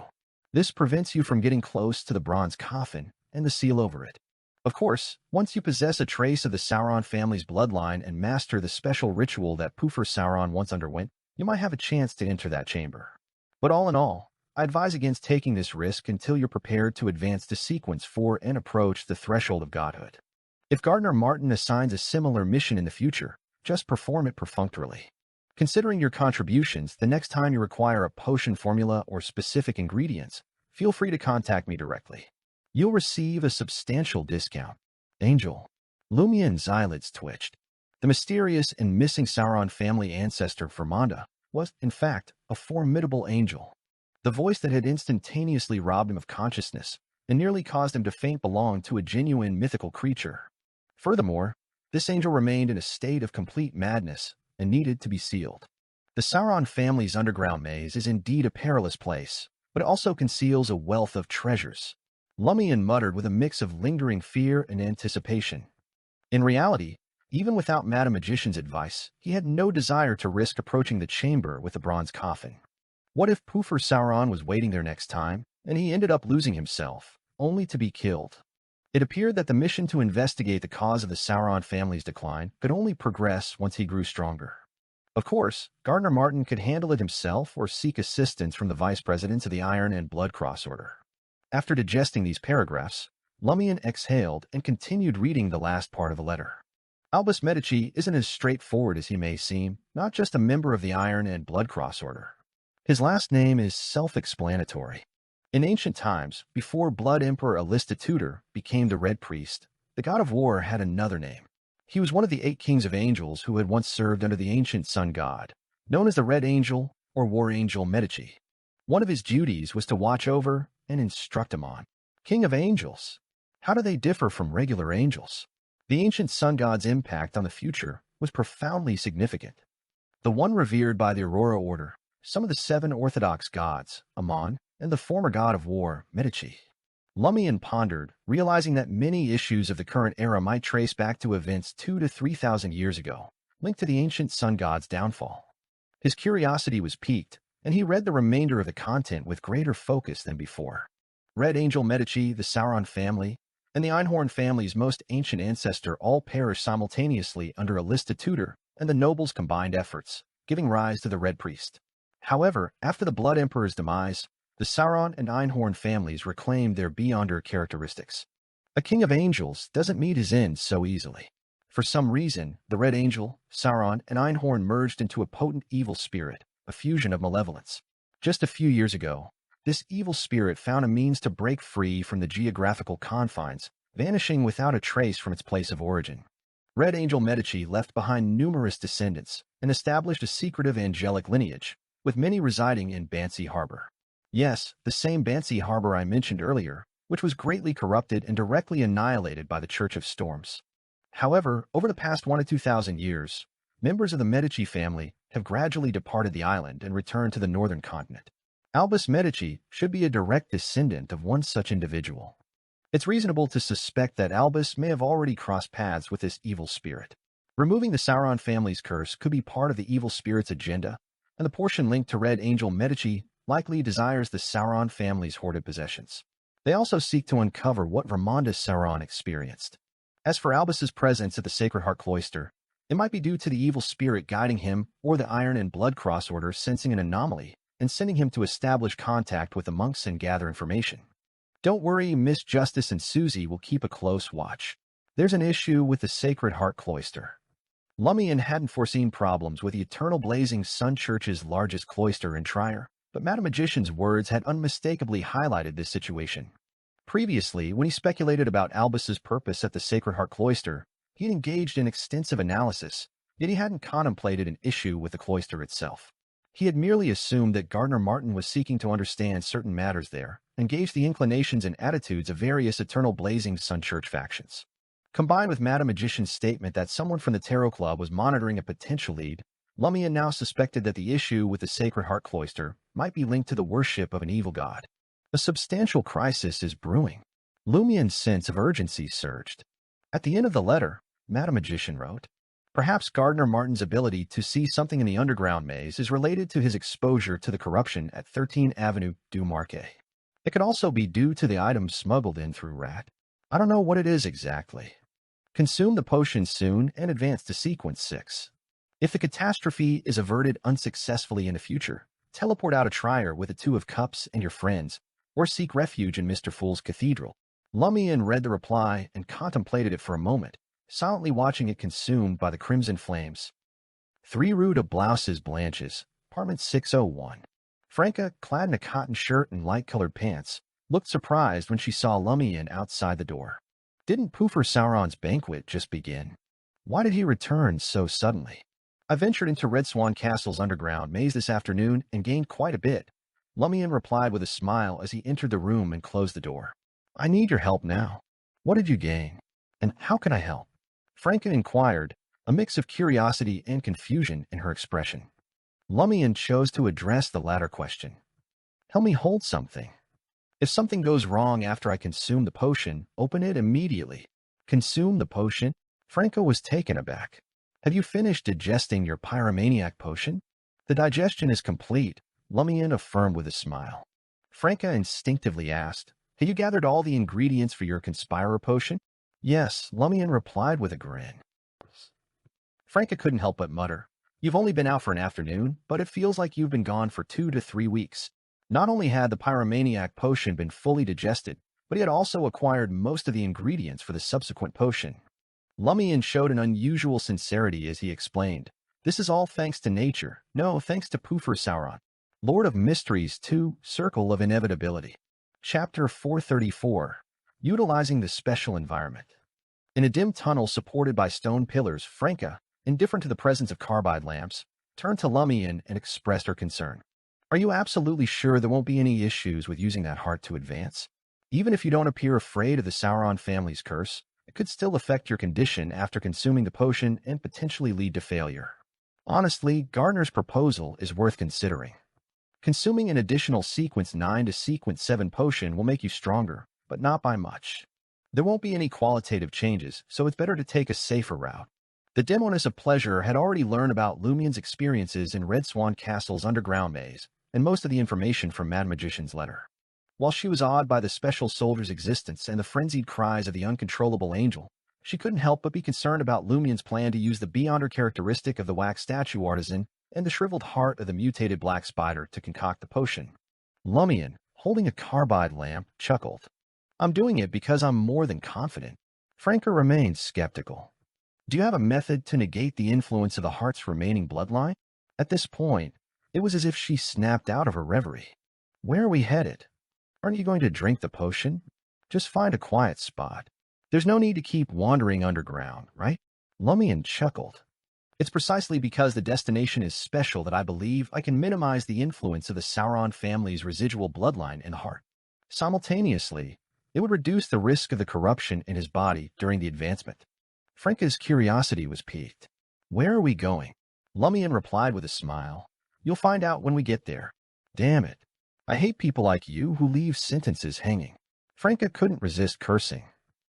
After more than half an hour, Franca pointed ahead to a naturally formed and modified stone door cave, her expression a mix of surprise and realization. She asked, Is this the destination you were talking about? The entrance was marked with numerous engravings of skulls, skeletal arms, sunflowers, and symbols related to steam. This marked the entrance to the catacombs, leading to the Death Empire.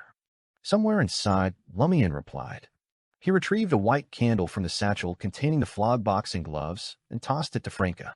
With a smile, he added, I want to consume the potion under the watchful eyes of God. Under the gaze of God? Franca eyed Lumian suspiciously, wondering if he had succumbed to the peculiar habits of an astrologer. He didn't seem to be speaking in a straightforward manner. Lumian chose not to elaborate. Instead, he lit a white candle and ventured into the catacombs. As usual, the administrators challenged them, and they made their assurances. The two eventually reached the third level of the catacombs, where they encountered a sacrificial pillar composed of two weathered boulders, surrounded by a small square. Upon entering this remarkably clean area, Franca had an epiphany. Are you trying to exploit the uniqueness of this place? She had previously explored the catacombs, but hadn't ventured deep into the third level. Lumian had only mentioned that there was a square here with two sacrificial pillars symbolizing the eternal blazing sun and the god of steam and machinery. Under the protection of these two pillars, even if the candle flames in their hands were extinguished, the individuals in the square wouldn't be plunged into darkness, and there wouldn't be any trace of their presence erased. Yes, Lumian smiled. He handed the white candle to Franca and approached the mottled pillar adorned with symbols like the sun's sacred emblem, sunflowers, and radiating lines. He extended his arms reverently and offered a sincere prayer. Praise the sun. His plan was to utilize the catacombs' uniqueness and the protective power of the sacrificial square to suppress the influence of the Sauron family's residual bloodline and corruption of inevitability within his body. From his experiences, a substantial part of these influences stemmed from external sources and the outside world. For instance, the sealed Vermondas Sauron deep within the underground palace and the power of inevitability beyond the barrier. Without these external influences, all that would remain was the corruption within his body. Lumian had endured this during his previous 3 advancements and believed it was manageable. This was because the external support this corruption received would be weakened by the catacombs' uniqueness and the protection of the sacrificial pillars. The initial idea for this plan had been inspired by the creation of the Beyonder accessory, Beatrice's necklace. Madam Magician had mentioned that specific environments could sever connections and prevent the power of a boon from returning to its source, such as the area around the Samaritan Women's Spring. Lumian believed that although the sacrificial square in the catacombs might not be as special as the area around the Samaritan Women's Spring, it wouldn't be too far off. After considering the catacombs' peculiarity and the protection of the eternal blazing sun sacrificial pillar, the external influence would undoubtedly be significantly reduced. Furthermore, the sanctity of the sacrificial square stemmed from the protection of orthodox gods. Lumian didn't need to worry about any backlash from consuming the potion to advance here. Franca watched in momentary surprise as Lumian genuinely praised the sun. He was truly under the watchful eye of a deity. But isn't he afraid of being directly purged as a follower of Mr. Fool? After the prayer, Lumian returned to Franca and handed her an exquisite perfume bottle. What's this? Franca inquired, puzzled. Gray amber perfume, Lumian explained with a flicker of emotion in his eyes under the candlelight. After I consume the potion, watch my reaction closely. If you sense anything amiss, unscrew the cap and bring the bottle to my nose. Initially, he would have done this himself, but this time, given the influence of the Sauron family's residual bloodline and his status as a mid-sequence Beyonder, he was concerned that the situation might worsen. He might not have the strength to open the perfume bottle. Additionally, if he had used it from the beginning, his subconscious might remember that he had created it, potentially negating the intended effect. All right. Seeing that Lumian had no intention of explaining, Franca suppressed her curiosity and refrained from inquiring. Lumian glanced at the broad stone steps leading to the catacomb's second level and added, "One more thing, you need to ensure that the tourists don't disturb me." "Do you think I'm stupid?" Franca rolled her eyes. "Did you really need to ask?" Without further delay, Lumian retrieved a beer mug with a crystal-like appearance from his satchel. Using a measuring cylinder, he began the process. First, he poured a total of 80 milliliters of the wax statue artisan's dark red blood into the mug. Then he added the mutated black spider's poison gland, 10 grams of amber powder, and 2 white oak fruits he had collected over a month ago. These ingredients, infused with potent spirituality and corresponding symbols, didn't dissolve instantly. Instead, they created a dark foam on the surface. Lumian gently submerged the blood-colored object that resembled a shrunken human brain and the withered, black heart into the mixture. With a sizzling sound, a crimson-tinged mist diffused and then receded. All the solid ingredients rapidly disintegrated and merged, causing the potion's color to intensify. Bubbles rose and burst until the liquid inside the beer mug turned an iron-black hue, with a tinge of reddish rust. Observing this transformation, Franca mumbled softly, "Indeed, one's heart is tainted when one employs battle strategies. Even the potion is tainted." Contemplating the dark, blood-colored concoction, Lumian removed his satchel and military flask, setting them aside. After handing Lie to Franca, he took a slow, deliberate breath and composed himself. After 20 to 30 seconds, he sat cross-legged, his wrists steady as he picked up the beer mug and drank the potion without hesitation. The potion had a strong, rusty taste, cold like a serpent slithering in the darkness, slippery and icy. However, Lumian's body didn't burn as it had before. Instead, he felt a chilling sensation, as if all the flames had been absorbed by the potion. Simultaneously, his head throbbed with a familiar pain, and his vision quickly blurred. All the thoughts and information he knew materialized, intertwining in the form of miniature pictures, forming layers of interconnected spiderwebs. This tore Lumian's mind apart. Terrifying ravings, seemingly emanating from an infinite distance while simultaneously echoing in his ears, were accompanied by violent and frenzied emotions. Yet, the pain from the former didn't render Lumian nearly unconscious. He instinctively rolled, his expression involuntarily contorted with malevolence. His hands clenched tightly, and he couldn't help but groan in pain. The latter was within the tolerance of an alms monk. Lumian's right palm felt a slight warmth from the stimulation. Finally, the inferno reached him. This time, it converged within Lumian's mind, unreal and illusory. Franca, who had been watching closely, wanted to open the perfume bottle several times, but each time she thought about it, Lumian returned to normal. The entire ordeal lasted only 20 to 30 seconds. Lumian's clenched hands slowly relaxed, and his contorted facial muscles gradually returned to their original positions. Phew. Lumian exhaled a scorching breath and opened his eyes. Did it work? Franca asked subconsciously. Lumian, experiencing sharp pain in his head and body, responded with a wry smile. If it hadn't worked, you would have already started fighting the out-of-control me. This had been even easier than his previous 3 advancements. Who knows if a conspirer's loss of control is an act of pretending to be a normal person and secretly attacking me? Franca couldn't help but argue, even though she knew she had spoken out of turn. Lumian raised his hand to rub his temples. Despite the pain, his thoughts seemed clearer than ever. He quickly recalled the events that had occurred and sensed that some of the details might be problematic. This was something he hadn't noticed before. For instance, according to his nightmares, Irida, the poet who frequently participated in King's Pie games, should have transformed into a half-wax statue, gone insane, harmed himself or those around him at any moment.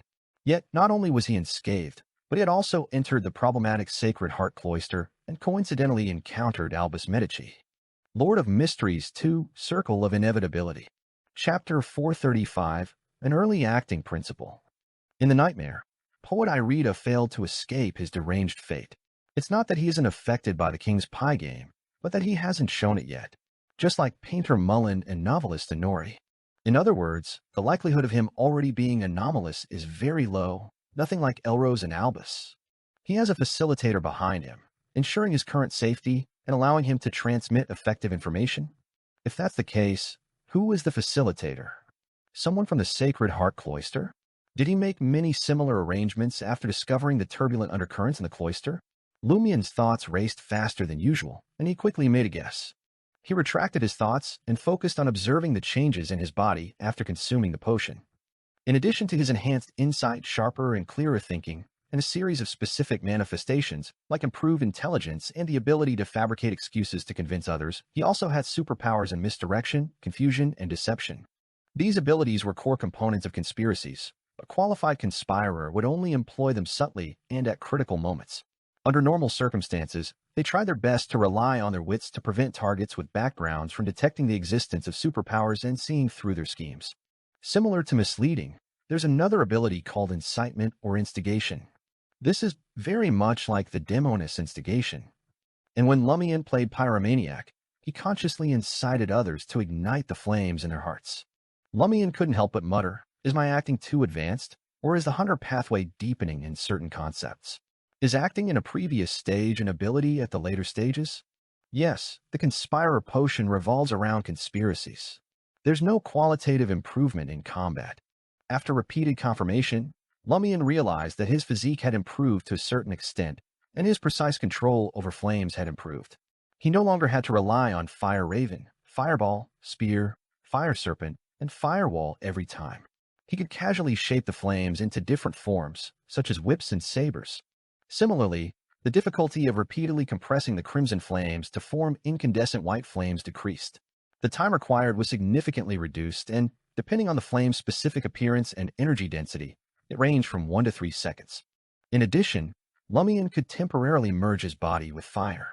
He could use fireballs and other projectiles to quickly shift positions, either escaping the enemy's attack range or closing the distance. This allowed Lumian to have more options in battle. He didn't have to rely on spirit world traversal every time. Conspirer had also enhanced his spirituality. Although Lumian hadn't experimented, he believed that at his limit, he could complete spirit world traversal 6 times, up from the original 4 times.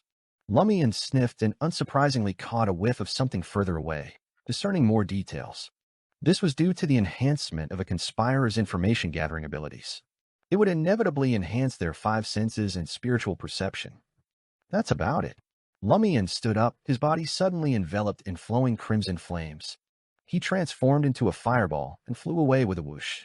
In less than 10 meters, he landed on the ground, and flames dispersed around him. The current limit is 10 meters. It will gradually increase as the potion is digested. Lumian nodded indiscernibly and returned to the spot where he had discarded the black satchel and the military flask. He was now fully aware that he was already a Sequence 6 conspirer. Franca held Lai and the gray amber perfume and asked with curiosity and concern, "Very cool. How do you feel?" Lumian pondered silently for a few seconds before saying, "The changes in my abilities aren't as much or as strong as I imagined." "That's normal," Franca consoled, and pathetic.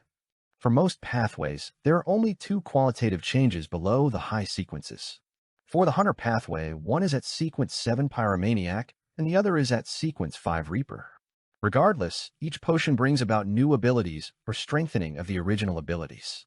If used well, it's normal for a Sequence 6 to kill a Sequence 5. Lumian nodded slowly, deep in thought. I also discovered that I've been acting as a conspirer for a long time. When he was wandering, he relied on ruthlessness and conspiracies to fend off humans who were older than him for food and a place to sleep in the cold. When he was in Cordu, every prank could be regarded as a conspiracy with low malice. After leaving Cordu, he had been trapped in conspiracies over the past few months, either screwing over his targets or falling into the traps of others. Although Lumian didn't digest a portion of the Conspirer potion on the spot, it made his condition much better compared to when he first consumed the Pyromaniac potion. The potion's potency didn't dissipate without control. He didn't feel like a conspirer who had just advanced after consuming a potion. He felt more like a Sequence 6 Beyonder who had some time to adapt to it.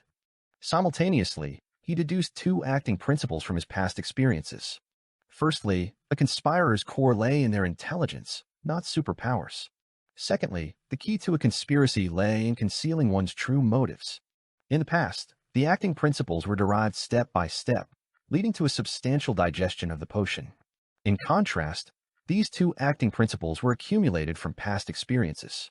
Although they couldn't directly result in the digestion of the potion, they facilitated Lumian's subsequent acting, reducing the time it would take for him to fully digest the potion. To put it simply, he might only need to spend half his energy to achieve twice the effect. Lumian had originally believed that digesting the Conspirer potion would take at least half a year, but from the looks of it, perhaps 3 months would suffice. Of course, the prerequisite was that there would always be a chance to act and conclude a new acting principle. Franca shared his sentiments. That's right. Just like how it was easy for me to act as an assassin. I had too much experience. When she said the word experience, her voice involuntarily softened, as if she felt a little guilty. Lumian paid no mind to this detail. After stuffing the items on the ground into his black satchel, he retrieved lye, the gray amber perfume, and the burning white candle. Seeing that her companion was indeed fine, Franca heaved a sigh of relief and said, "It's a good thing to advance before the catastrophe. Damn it, if it weren't for Brown Sauron being petty and jealous of me, preventing me from attending the orgies, my pleasure potion would have been significantly digested. Humph, I'll have her experience true pleasure later." For the 103rd time, she cursed Brown Sauron. Franca then asked, "Are we going to make a move on those individuals next?" These individuals referred to members of the Sinners organization. Over the past month, Lumian had repeatedly sought to capture the Sinners liaison through Guillaume Benet's widow, Polina.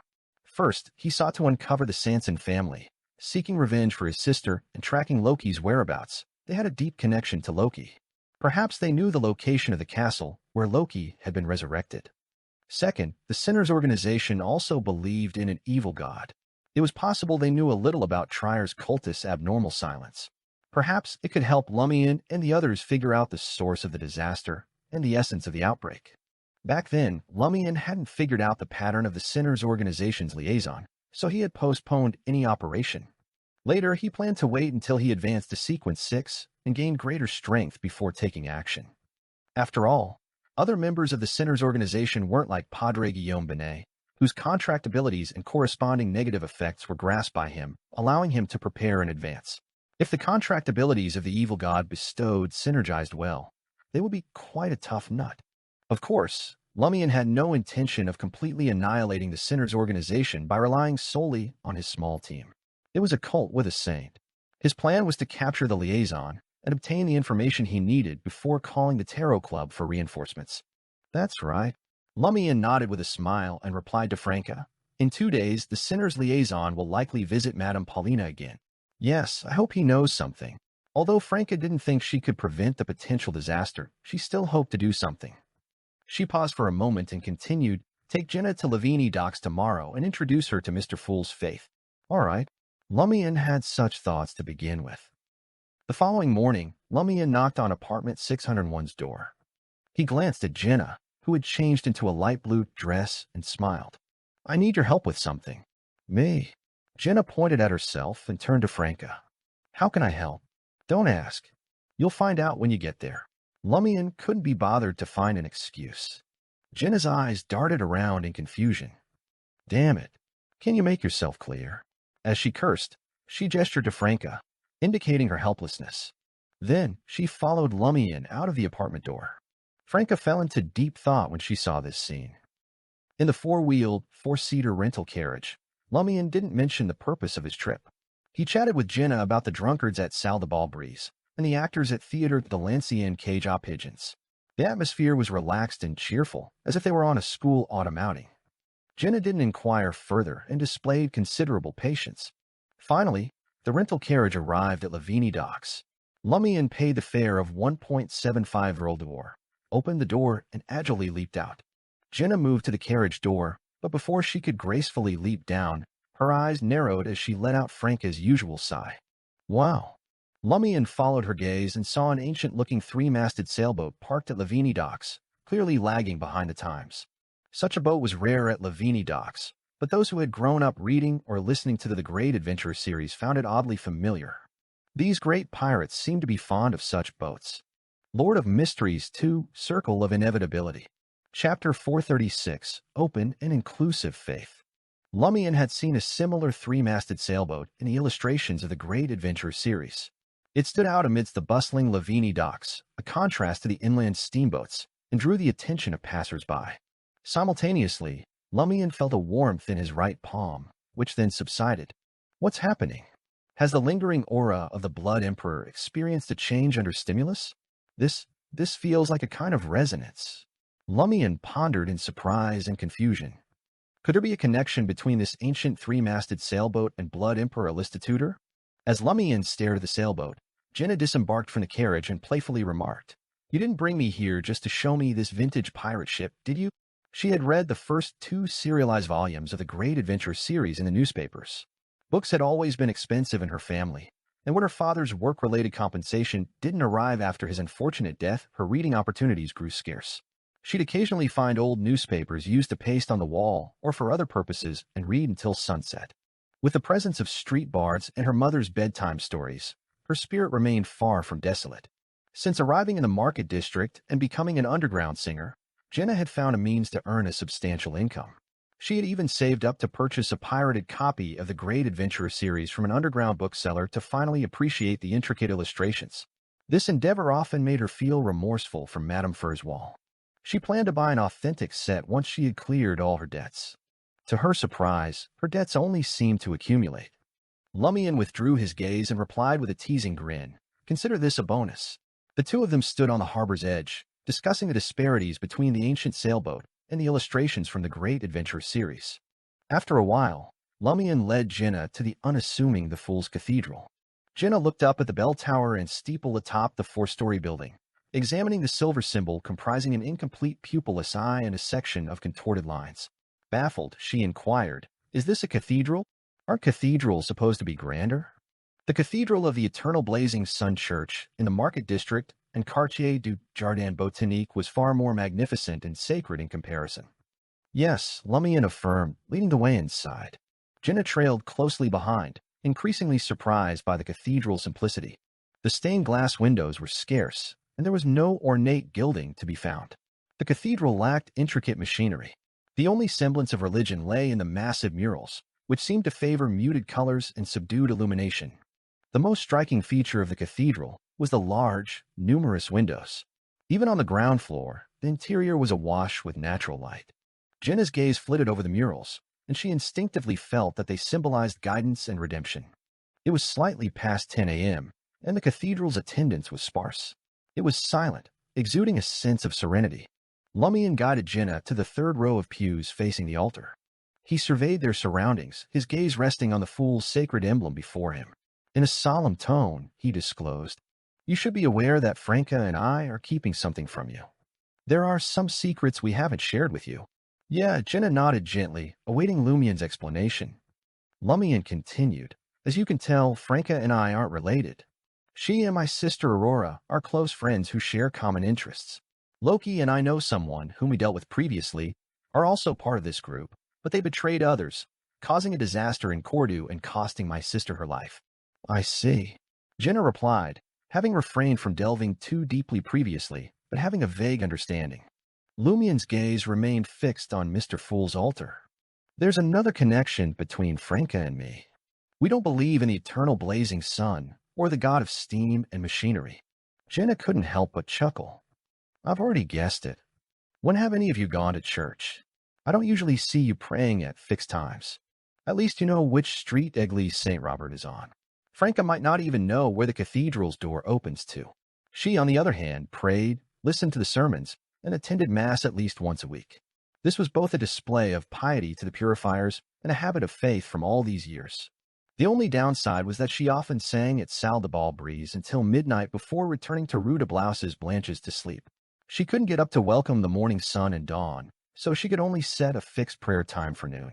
"No, I'm not going because I'm a wanted criminal. I can barely be considered a believer in the eternal blazing sun," Lumian replied with a smile. Then he said solemnly, "Franca and I believe in this orthodox god, the great Mr. Fool." Lumian pressed his hand to his chest and whispered solemnly, "Praise the Fool." "The Fool?" Jenna found the deity's name peculiar. After a moment of thought, she asked, "The Fool from tarot cards?" "Yes, you've guessed it correctly," Lumian affirmed. Jenna spotted a tall figure in a black trench coat and a half-top hat approaching the altar. She instinctively lowered her head and said with a hint of smugness, "I've discovered almost 10 decks of tarot cards from Franca, and she doesn't usually use them for divination. That fellow.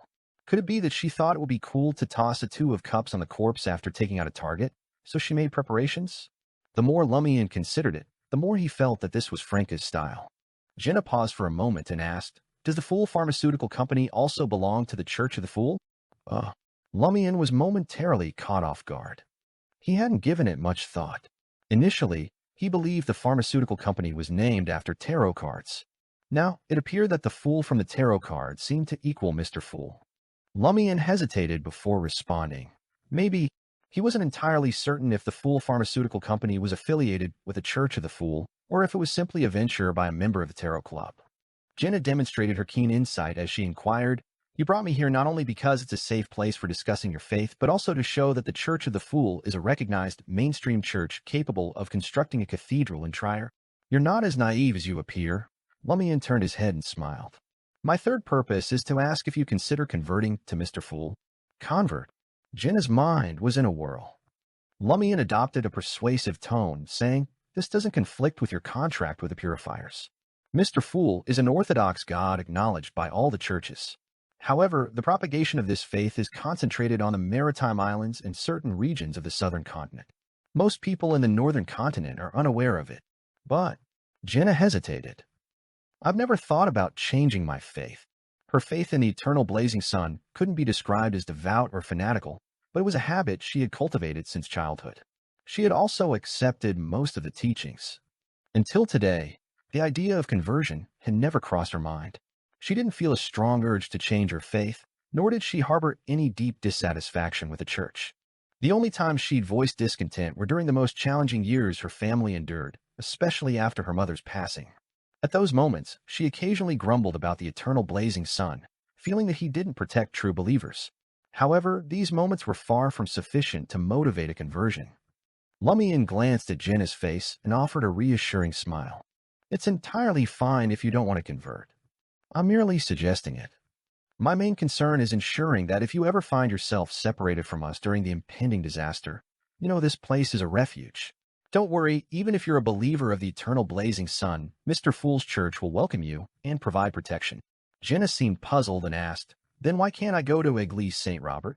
Lumian collected his thoughts and explained, "Franca and I share the same faith and work for a secret organization. 2 days ago, we received information from the organization.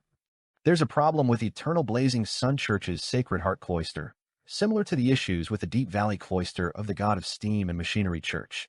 In such a situation, some cathedrals may not be trustworthy, and you might not be able to distinguish between the reliable and the unreliable. So it's better to choose those that are known to be reliable." Jenna had personally experienced the troubles at the Deep Valley Cloister, so she understood the significance of potential problems in the Sacred Heart Cloister.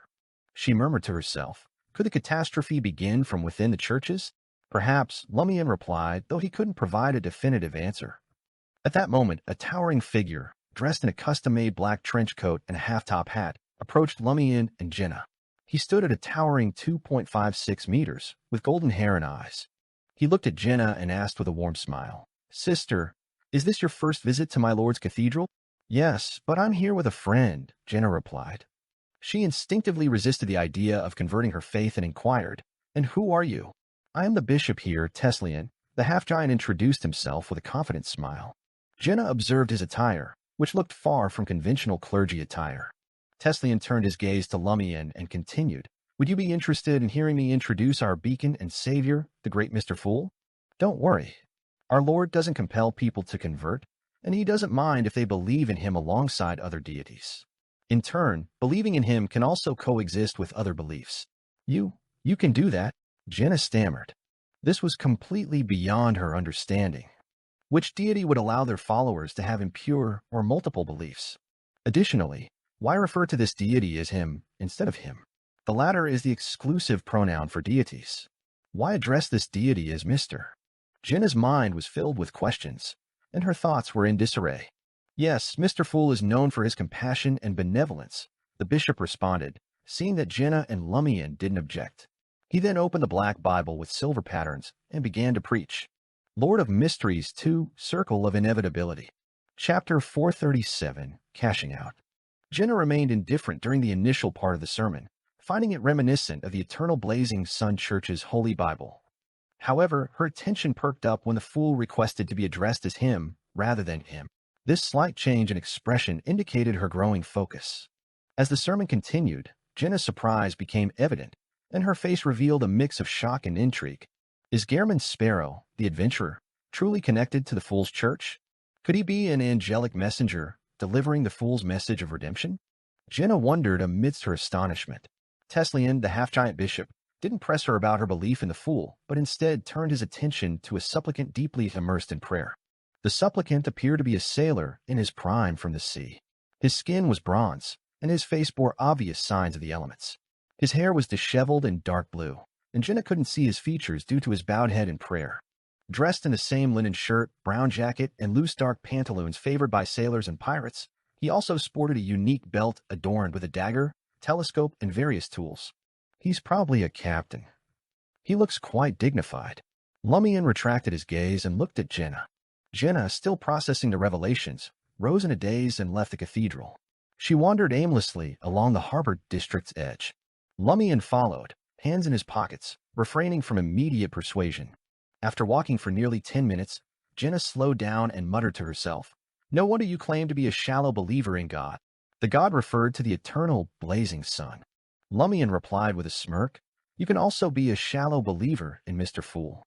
He doesn't concern himself with such matters."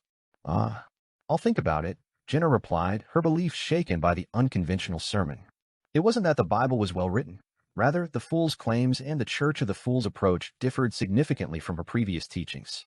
She now hesitated and struggled with her faith. Lumian glanced at her and didn't incessantly persuade her. In such situations, it was crucial to know when to stop, as excessive attempts could lead to resistance and repulsion. Almost simultaneously, Lumian sighed inwardly. As expected, proselytizing needs to be done by professionals. Given my friendship with Jenna, she didn't hesitate to reject my suggestion to convert. However, the bishop's sermon had stirred something within her, causing her to reconsider her stance. The two of them continued in silence for another 10 to 20 meters, with Lumian stealing glances at the bustling harbor and the deserted streets nearby. He casually asked, "How's your progress with gathering the witch potion ingredients?" Jenna was caught off guard by the question. "I only digested the instigator potion 2 days ago. How could I have gathered the main ingredient for the witch potion so quickly?" Perhaps it was the residual influence of the cathedral, but Jenna's urge to curse wasn't as pronounced. Lumian dropped a bombshell. "Well, I digested the pyromaniac potion yesterday and managed to acquire both the main ingredient and the supplementary ingredients for the conspirer potion on the same day." Jenna couldn't help but exclaim, "Damn it. How can we be the same? I want a special hunting ground for hunting and digestion too." Franca had already informed her of Lumian's encounter in Red Swan Castle, excluding Magician's response. Jenna found it surreal. Just last night, they were both at Sequence 8 and Sequence 7 respectively, and the gap wasn't that significant. Why did the things they experienced differ so much, as if they were worlds apart? One of them still dwelled on the fringes of mysticism, occasionally encountering the horrifying bizarre. The other had delved deep into the mysteries, surrounded by secrecy and danger. After venting her frustration, Jenna disclosed, "I asked the purifiers, and they don't seem very supportive of my advancement to become a witch. They won't pay me in advance for the main ingredients. They claim there's no pressing need for my investigations at the moment. However, they did promise to sell me the main ingredients and the more elusive supplementary ingredients at a discount if I can raise the funds. The main ingredients alone cost 16,000 Vril d'or each. Discounted price. Besides, does this promise mean that the purifiers have every main ingredient for the witch potion? I thought they only had converged beyonder characteristics. After all, their method of obtaining witch-related items should involve hunting. Does the Eternal Blazing Sun Church have a way to restore beyonder characteristics to main ingredients?" Lumian didn't quite understand. Turning his gaze to the road, Lumian pondered and asked, "Do you owe Franca 60,000 Vril d'or now?" "Yes, I do." Jenna fretted at the mention of it. "I wonder when I'll be able to pay it back." Lumian chuckled. "In that case, would you like to owe a bit more?" "Huh." Jenna's thoughts froze. With his hands still in his pockets, Lumian grinned. "Owe me 35,000 Vril d'or, and I'll help you gather all the ingredients for the witch potion."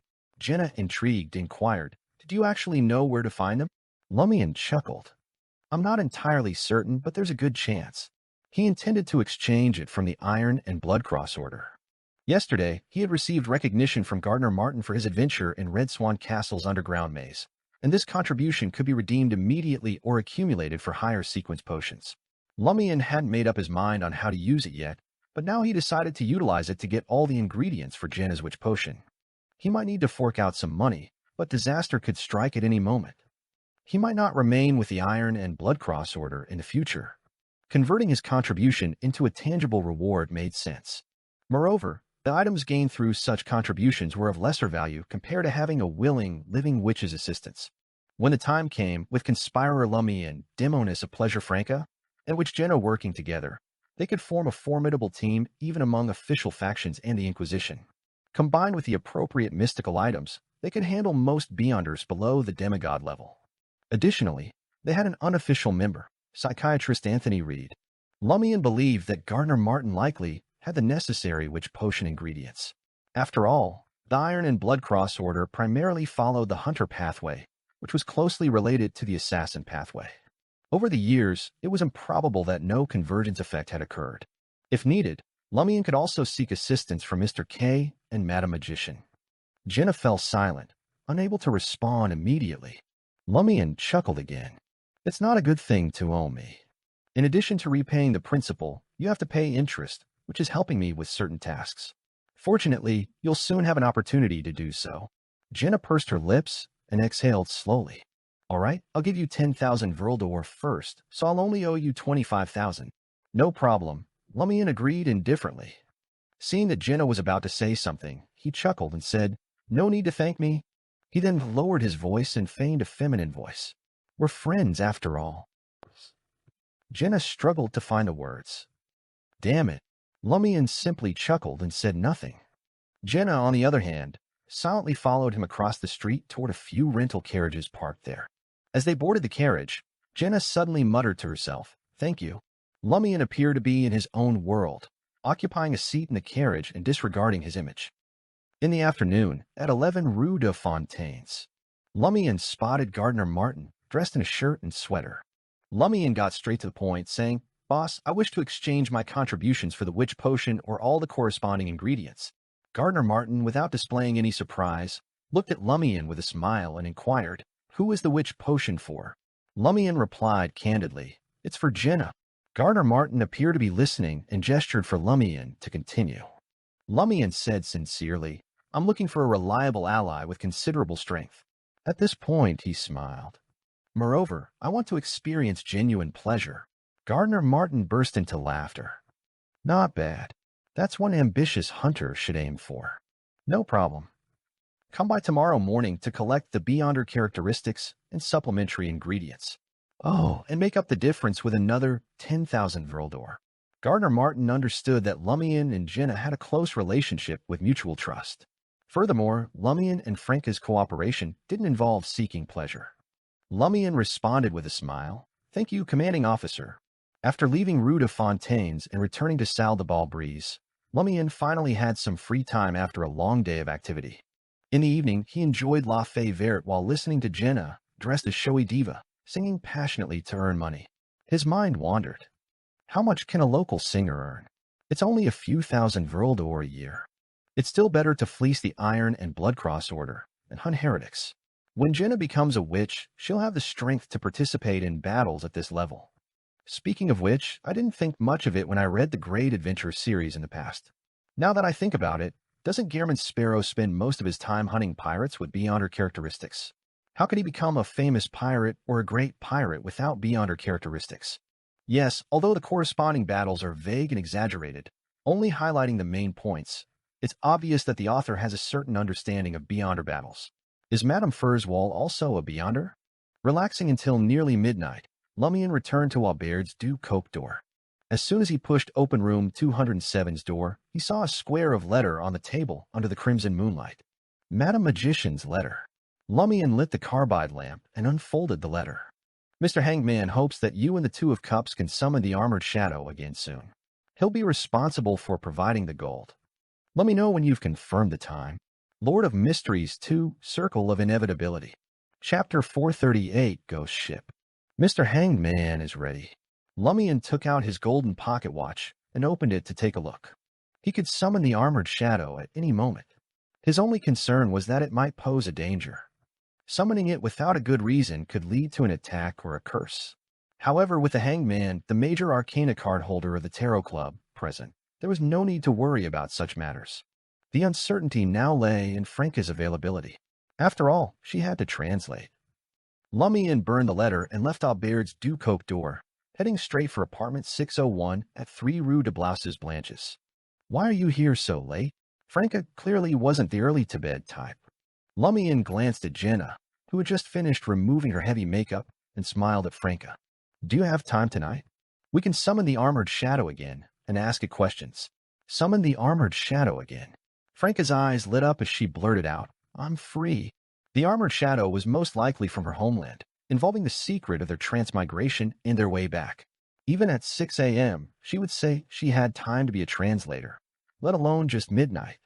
Noticing Jenna's confusion and curiosity, Franca explained excitedly, "Didn't Seal ask us to gather information on spirit world creatures that fulfill the summoning conditions?" One of the summoning targets he chose had a directional ambiguity when designing the summoning incantation, attracting a very peculiar spirit world creature. The ability to snort and spit you saw earlier came from a contract with that spirit world creature. Out of jealousy and envy, Franca described the spell of Harumph as snorting and spitting. Jenna had a deep impression of the spell of Harumph and found its effects potent and mystical. Her initial reaction was to ask, "Is it possible for us to sign a contract with similar spirit world creatures?" "I wish I had a similar contracted creature, but I can't obtain such a special contract." Franca expressed her regret and resentment sincerely. In short, that spirit world creature is very unique and involves many secrets. A big shot of the organization backing us, Demigod, is very interested. And now only Seal can accurately summon the target creature through the contract connection. Franca asked Lumian, "Is that person here?" "Yes." Lumian nodded gently. Jenna looked at them thoughtfully and asked, "Is it Justice, Magician, or have the star or the moon arrived?" Franca's expression froze, her mouth slightly agape, her eyes filled with disbelief. Lumian was taken aback. He didn't expect Jenna to reveal the code names of the major arcana card holders and make the connection that her two companions were related to them. Amidst the indescribable silence, Jenna's brows relaxed and she smiled. "I guessed right. You guys belong to the secret organization that uses tarot cards as their code names." "How did you know?" Franca asked in surprise. Jenna pursed her lips and sneered. "You have nearly 10 decks of tarot cards in this room, and you don't usually use them for divination." Then Seal told me that the Mr. Fool you believe in is roughly equivalent to the Fool in tarot cards. As for me, I've been attending mysticism gatherings recently and heard about the Legend of Justice and the other major arcana card holders, as well as the existence of minor arcana cards. With so much information placed before me, if I don't make any connections and probe, won't I appear stupid? The more she spoke, the more pleased she became. Franca was taken aback for a moment before saying, "Your instigator potion wasn't wasted." "Excellent," Lumian praised reluctantly. "You're prepared to drink the witch potion." Without further ado, he left apartment 601 with Franca. He planned to write a letter to Madame Magician at Aubaird's Ducoque door, informing her that he could summon the armored shadow now. Jenna watched them leave and muttered to herself, what would happen if a man drinks the witch potion? Aubaird's Ducoque door, room 207. After Lumian sent the letter, he didn't extinguish the candle's flame and waited for a reply under the dual illumination. Franca paced back and forth in the cramped room, feeling excited and a little nervous. She yearned for clues about returning home by the armored shadow, but she feared that even her last hope would be obliterated. Time ticked by. Just as the demoness of pleasure felt as if a year had passed, the candlelight in the room suddenly surged. In the dim yellow flames the size of a human head, resplendent starlight flew out, enveloping Lumian and Franca. It was as if they had arrived in the boundless cosmos, becoming abnormally insignificant. After a brief moment of dizziness, Lumian and Franca realized that they had left room 207 of Aubaird's Ducoque door and arrived on a pitch-black deck. The first thing they saw was an ancient triple mast, its grayish-white sails curled up like an open door. The crimson moonlight fell from the sky, but it couldn't completely illuminate the area where Lumian and Franca were. It was dark, and the wooden planks were mottled, like an ancient haunted building. Franca quickly surveyed the area and sighed with relief. "Wow, an ancient sailboat. It's perfect for horror films." "What's a horror film?" Lumian asked casually. Franca smiled awkwardly. A play depicting a ghost story. As she spoke, she touched the dark flaxen rope resting on the shipboard, as if trying to discern its exact era. Suddenly, the rope came alive and nimbly wrapped around Franca's right hand, attempting to bind the demoness of pleasure. A layer of black flames erupted, scorching the dark linen rope that seemed to possess a life of its own. The rope snapped back as if in pain. Simultaneously, a rope that had been lying silently on the deck swung towards Lumian. Lumian raised his slightly scorching right palm and grabbed the front of the rope. The rope suddenly turned still, as if all its vitality had been drained. All the ropes that had come back to life in this area returned to normal. They landed with a thud and stopped wriggling. Lumian looked down at his right palm and muttered silently, "The Blood Emperor's remnant aura on me faintly resonates with his ship." These strange ropes became obedient when they felt the heat in my right palm. Is this the ancient sailboat I saw at Lavini docks this morning? Lavini docks? The Fool Cathedral? Is this Mr. Hangman's ship? Lumian's thoughts raced as he quickly made a guess. Franca spun around and said excitedly, "This is a ghost ship, a ghost ship. It's alive to begin with." As the demoness of pleasure's voice reverberated across the deck, Lumian heard Madam Magician's words, "Mr. Hangman's ghost ship is a relic from the Tudor Empire. There are many unsolved secrets. When he rewards you, you can choose to explore this ship. As for when to embark on the exploration, it's up to you. As expected, it has something to do with the Tudor Empire." Lumian's resolve grew as he walked towards the cabin. As Franca followed, she looked around curiously, touching and tapping here and there. Occasionally she whispered, as if she wanted to communicate with Mr. Hangman's ghost ship. Amidst the creaking sounds, a door in the cabin opened on its own. A thick, dark brown carpet covered the area, flanked by bookshelves and a liquor cabinet. Yellow-covered books and dark red bottles of wine filled the space.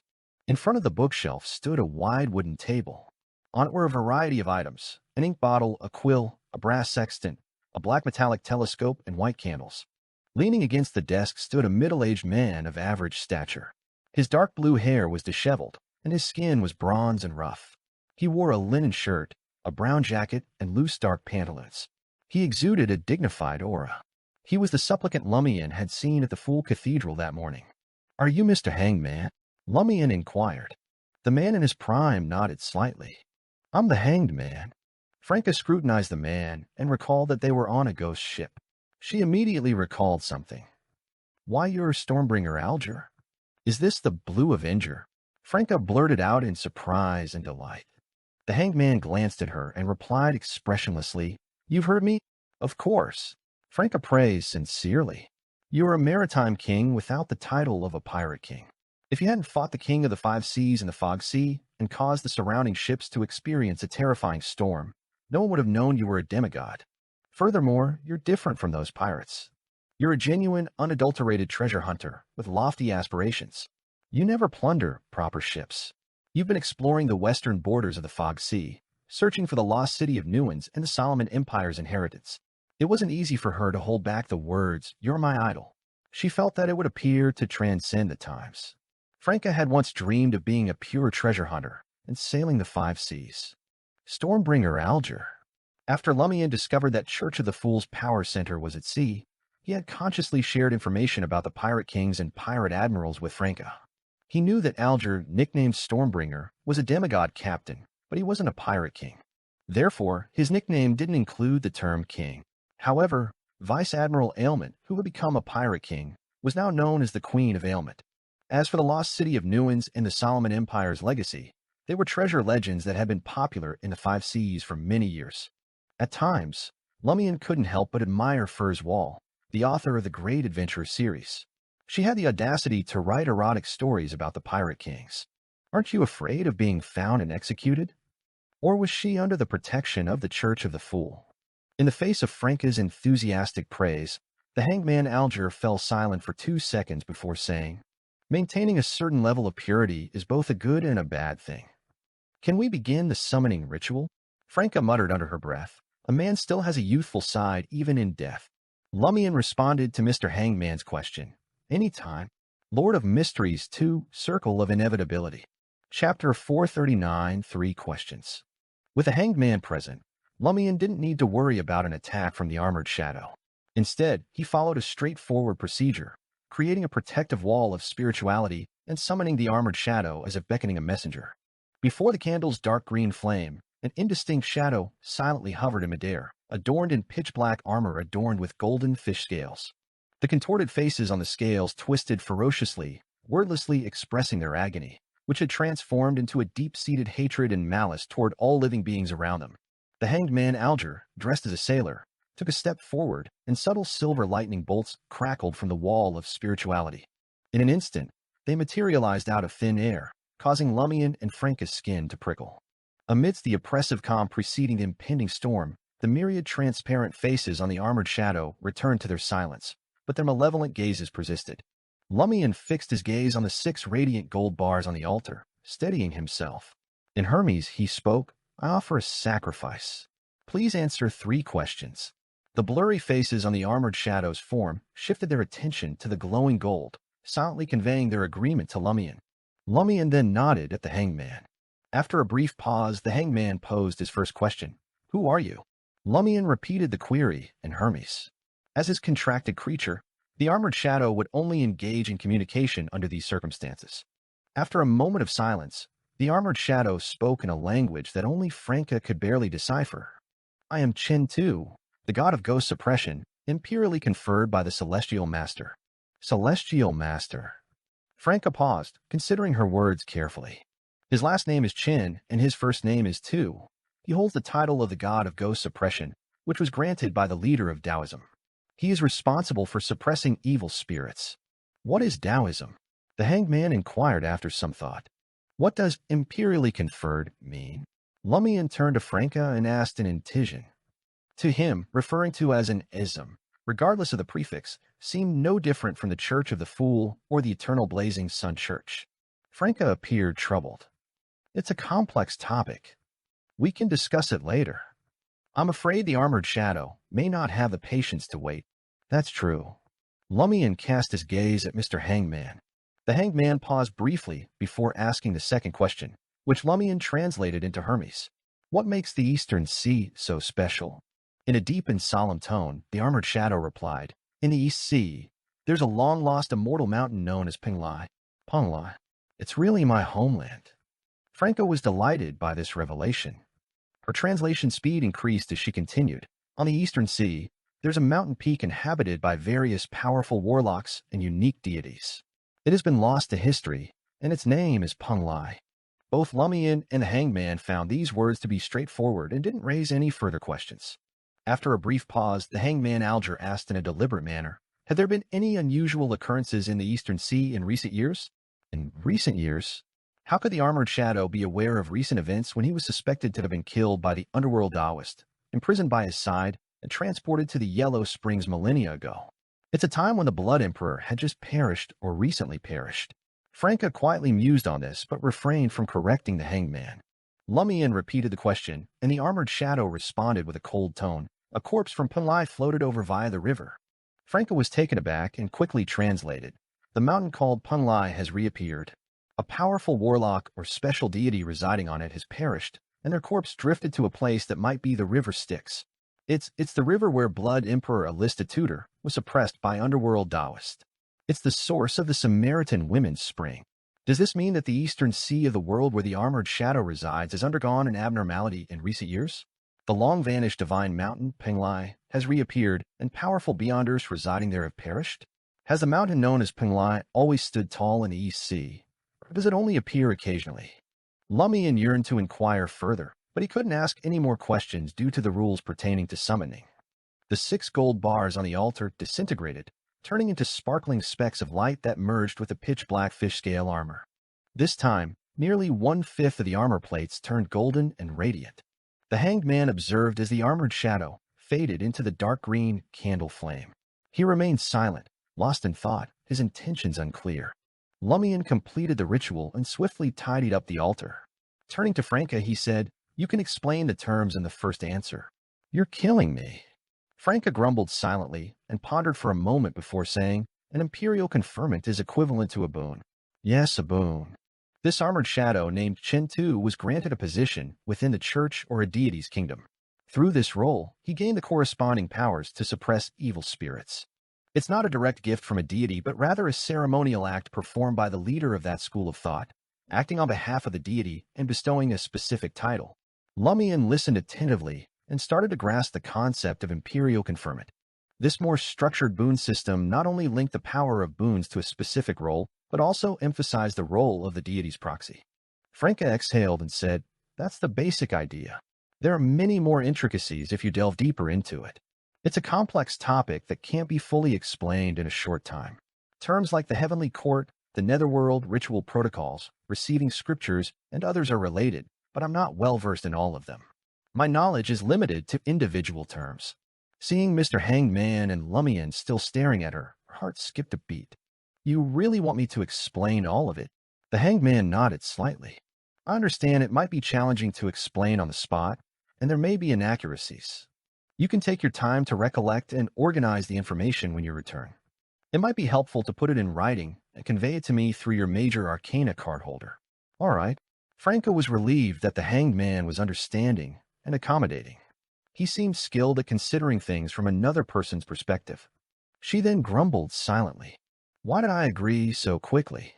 The Hanged Man exuded a sense of dignity without arrogance as he smiled and said, "Once you've prepared the written information, you can think about what kind of compensation you'd like." Franca had several desires, including a mystical item similar to the spell of Harumph, a sealed artifact that could enable teleportation, and the sequence 5 demoness of affliction potion formula. She found herself in a dilemma, as she had considered the reward in advance and had almost forgotten to explain the term Taoism until Lumian reminded her. After careful consideration, Franca provided a succinct explanation. Taoism is a school of thought that venerates the natural laws and the corresponding philosophy that shapes them into unique deities for worship. Their leader is called the Celestial Master, which essentially means a teacher who comprehends the world's operating laws and spreads that knowledge. The ways of heaven refers to the operating laws and corresponding philosophy of the world I mentioned earlier. Lumian attempted to distill the main point, asking, "So celestial masters are akin to leaders like pontiffs, popes, chief shepherds, and matriarchs, with different titles depending on the denomination?" Franca hesitated for a moment before confirming, "You could put it that way. As long as one didn't contemplate joining Taoism, this simplified explanation was sufficient to understand the basic concept." Lumian nodded. "It seems like a celestial master and an underworld Taoist are on a similar level." "I agree," Franca agreed. During their conversation, the hangman, Alger, rarely interrupted. He mostly listened quietly, occasionally expressing his thoughts or asking questions, which allowed the conversation to flow smoothly. Lumian and Franca shared a lot of information in one go. Finally, the major arcana card holder looked at Lumian and asked, "The Armored Shadow's 3 answers have been very helpful. What would you like as a reward?" "Very helpful. Apart from allowing us to gain a better understanding of that world and know that the missing Punlai Divine Mountain has reappeared, there's nothing of practical use." Lumian kept to Madame Magician's advice and said without hesitation, "I would like the opportunity to explore this ghost ship." Franca was surprised by Lumian's request. Her initial shock was quickly replaced by excitement. "I want it to. I want the opportunity to pilot the ghost ship and study it." The hangman glanced at Lumian and remarked, "As I expected, you've already sensed the uniqueness of the Blue Avenger. It's one of the Tudor Empire's relics. Would you like to explore it now?" Before Lumian could respond, the deep voice of Termaboros echoed in his mind. "Dangerous. Danger. For real? Is Termaboros merely concerned about being implicated by me, so he warned me? Or is he afraid that I might gain something special during my exploration of the Blue Avenger, potentially disrupting Tryer's potential catastrophe and foiling his scheme?" Lumian was momentarily unsure if he should believe Termaboros' words. Termaboros continued in a deep voice, "If you wish to resurrect a listed tutor within your body, you can explore it now." Lumian didn't pay much attention to Termaboros' words. He recalled Madame Magician's prior hint, "I can decide when to begin the exploration." Does this mean I should consider delaying it? Otherwise, why mention it at all? Just request the reward to be a chance of an exploration. Perhaps Aurora's philosophy of balance is at play here. My current negative effects are temporarily balanced, so there's no rush to strengthen the Blood Emperor's aura. As a conspirer, Lumian quickly made a decision. "Mr. Hangman, I'd like to explore the Blue Avenger at an opportune moment." Lord of Mysteries 2, Circle of Inevitability. Chapter 440, Illusory Sigh. The Hanged Man agreed to Lumian's request and instructed him to contact him through Magician. After expressing their gratitude, Lumian and Franca left the captain's cabin and followed the creaking wooden planks, just wide enough for 3 people to walk side by side. In the dim torchlight, they returned to the deck. They noticed that Alger wasn't alone on the ghost ship, the Blue Avenger. A dozen sailors were scattered around, hiding in the shadows and making no attempts to approach. Suddenly, Lumian and Franca witnessed a brilliant star hanging in front of them. It gleamed with an eerie blue light, as though it had emerged from another realm. The star expanded rapidly, as if it had descended to the ground in an instant. Its radiant glow enveloped everything in its vicinity. Lumian and Franca blinked, momentarily blinded by the starlight. When their vision cleared, they found themselves back in room 207 of Albert's Du Coq d'Or. Absolutely stunning, Franca exclaimed, her face brimming with longing. She lamented the fact that her only option for switching paths was to become a hunter, unable to experience the carefree life of an apprentice. She could only hope to acquire a sealed artifact with similar abilities in the future. Lumian, lost in thought, didn't echo Franca's praise. Observing his contemplative demeanor, Franca couldn't help but voice her concerns. Don't you find this situation a bit odd? Gathering 100,000 vril d'or in gold should be a breeze for a treasure hunter as formidable as a pirate king. Coming up with those 3 questions shouldn't take long. Yet Mr. Hangman only sought you out to summon the armored shadow after all these days. It happened after he arrived in Trier. Besides, Madam Magician could easily transport us to the sea and the Blue Avenger before sending us back. So why wait for Mr. Hangman to arrive in Trier to do so? Lumian smiled, praising Franca's astute observation. You're quite perceptive this time. It seems that putting your brain to work has its benefits. Idleness can give the impression of a lack of intelligence. Damn it, are you praising me or insulting me? Franca retorted, her brow furrowed. Either Mr. Hangman was in some unique situation that prevented an individual from pinpointing his location, or he has other motives for being in Trier. At this point, Lumian and Franca both remembered the impending catastrophe and felt the ominous pressure of an approaching storm hanging over the city. Could the Tarot Club be dispatching more major arcana cardholders to Trier? Perhaps to protect as many citizens as possible if we fail to avert the disaster. Franca speculated. Lumian nodded thoughtfully, refraining from argument. After a moment of silence, Franca changed the topic with enthusiasm, exclaiming, I want to become a demigod. I want to amass gold. Observing Lumian's inquisitive expression, Franca continued, driven by her desires. That way, I can have you summon the armored shadow and ask the questions I've been itching to ask. No need to rely on the protection of major arcana cardholders. Then give it your all, Miss Pleasure, Lumian teased. The next day, just before noon, Lumian returned from Rue de Fontaines. He led Jenna underground to the 3rd level of the catacombs, arriving at a small square with 2 sacrificial pillars. Puzzled, Jenna asked, Why did you bring me here? If she didn't know Lumian well enough to understand his character, she might have suspected that her friend suddenly had sinister intentions. Lumian, wearing a black satchel slung diagonally across him, stood confidently with his hands in his pockets. He smiled and explained, I'm giving you the safest environment for your advancement. Having heard Franca's account and Madam Magician's words, Lumian had reason to believe that Sequence 0 of the Assassin Pathway, the true goddess worshipped by the Demonist sect, was likely a woman who had transformed from a man, and her nature was deeply twisted. It was said that this primordial demoness was driven by pain and a desire to replicate her experiences through the generations. Consequently, she despised ordinary women who became witches. Even the Demonist sect hunted down female assassins, female instigators, and true witches. Given this context, Jenna's consumption of the witch potion might be affected. After all, even the Hidden Sage, an existing occupying Sequence 0, could subtly influence every Beyonder of the Mystery Prior pathway while they consumed the potion for their advancement. He whispered to them and imparted knowledge to them. There was no reason the true evil goddess, primordial demoness, couldn't exert significant influence on the witches. At lower sequences, the influence shouldn't be too strong. Even Aurora had advanced to Sequence 7 and become a warlock under the Hidden Sage's constant whispers. However, it was better to be cautious. Since there was a way to reduce or weaken these influences, it made sense to do so. Witches represented the first qualitative transformation of the Assassin Pathway, perhaps even the core essence of Demoness.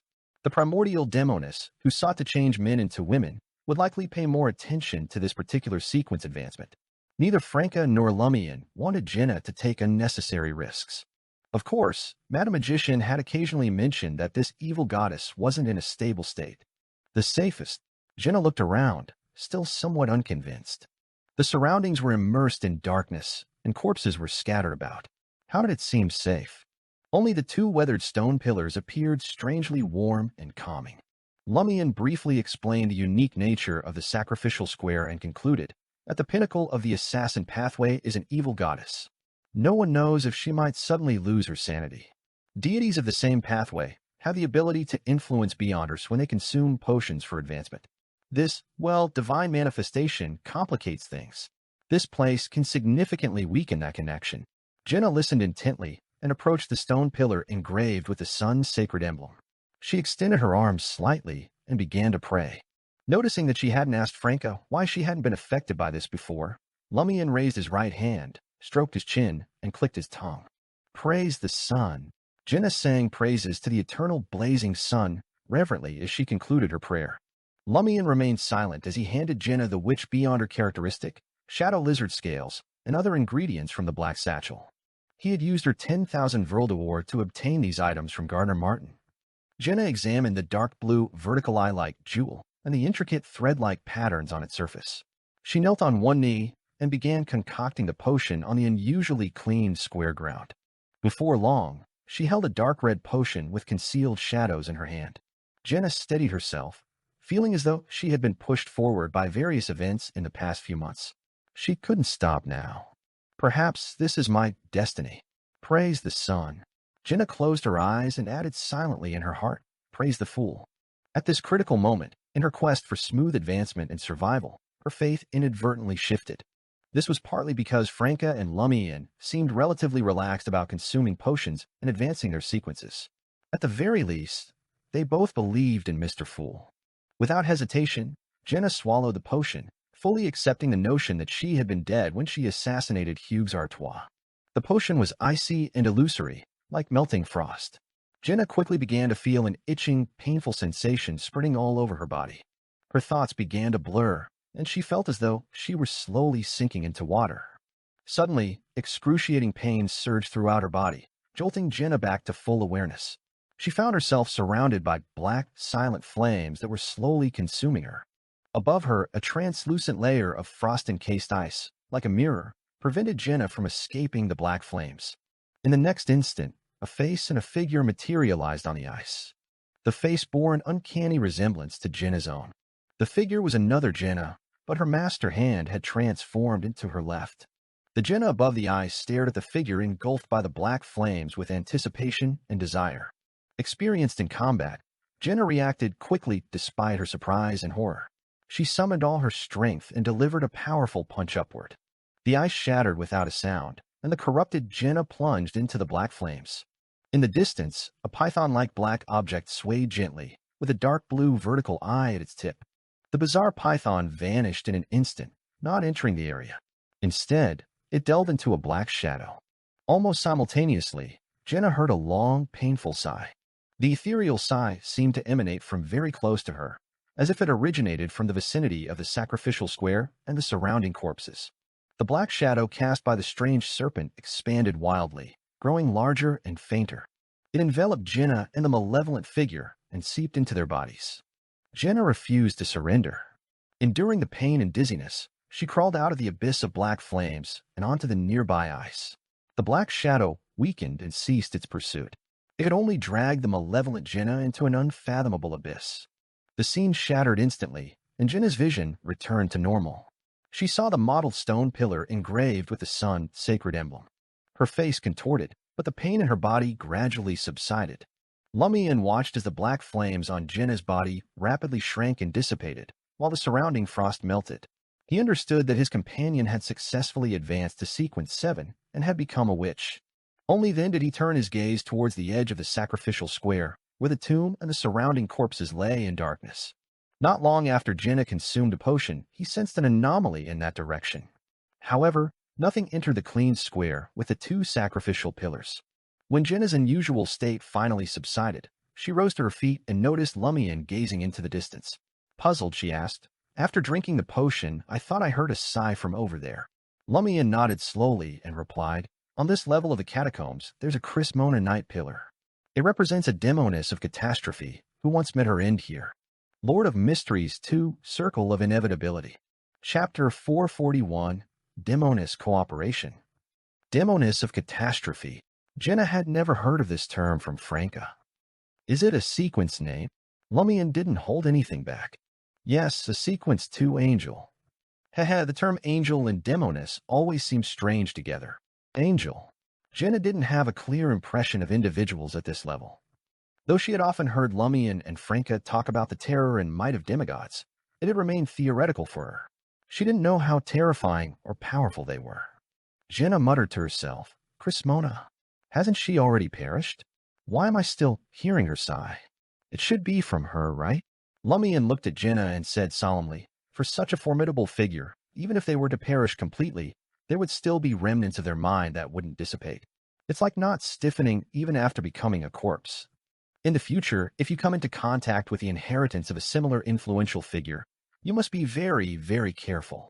Jenna looked surprised and vigilant. She glanced at the edge of the sacrificial square and asked with concern, What do we do now? Lumian chuckled. What can we do?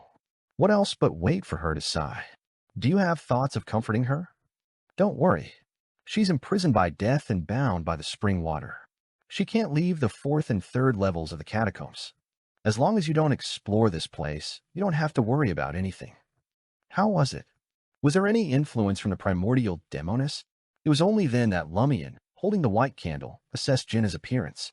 Her skin, which hadn't been particularly good due to her background and experiences, seemed to have been reborn. Her facial features looked the same as usual, but the details had become more exquisite, as if there was a luster flowing through them. Overall, she exuded an alluring charm and became even more feminine. Even with Lumian's experience, he couldn't help but marvel inwardly. Jenna was also scrutinizing herself. She felt that her height had increased a little, and the ratio of her body parts she had previously been dissatisfied with had approached perfection. I sensed a peculiar python appear, but it didn't really approach me. It quickly vanished. Jenna recalled as she took out a prepared mirror. Facing the yellow candle flame in Lumian's hand, she scrutinized her reflection and couldn't help but smile. It was common for most people to appreciate beauty, and Jenna was no exception. Seeing how beautiful and charming she had become made her quite happy. She even felt enchanted by herself. Reluctantly, she put away the mirror and assessed her changes from various angles. I can now use black flames that incinerate the spirit body and spirituality. I've gained the blessing of frost. I've mastered various forms of black magic. With prepared ingredients, I can directly become invisible and cast rare spells. Additionally, I can curse targets through blood and other media. I've unlocked the door to mirror magic and now possess anti-divination and the ability to create substitutes. I am skilled in using staff and can also use them as substitutes. Compared to assassins and instigators, witches had undergone a qualitative transformation. They possessed comprehensive abilities, considerable strength, and excelled in survival. Only then did Jenna truly feel like a member of the world of mysticism and a controller of superpowers. She suddenly felt an urge to test a witch's various abilities on a target. However, after glancing at Lumian, she abandoned the idea. She felt that there was still a significant gap between them.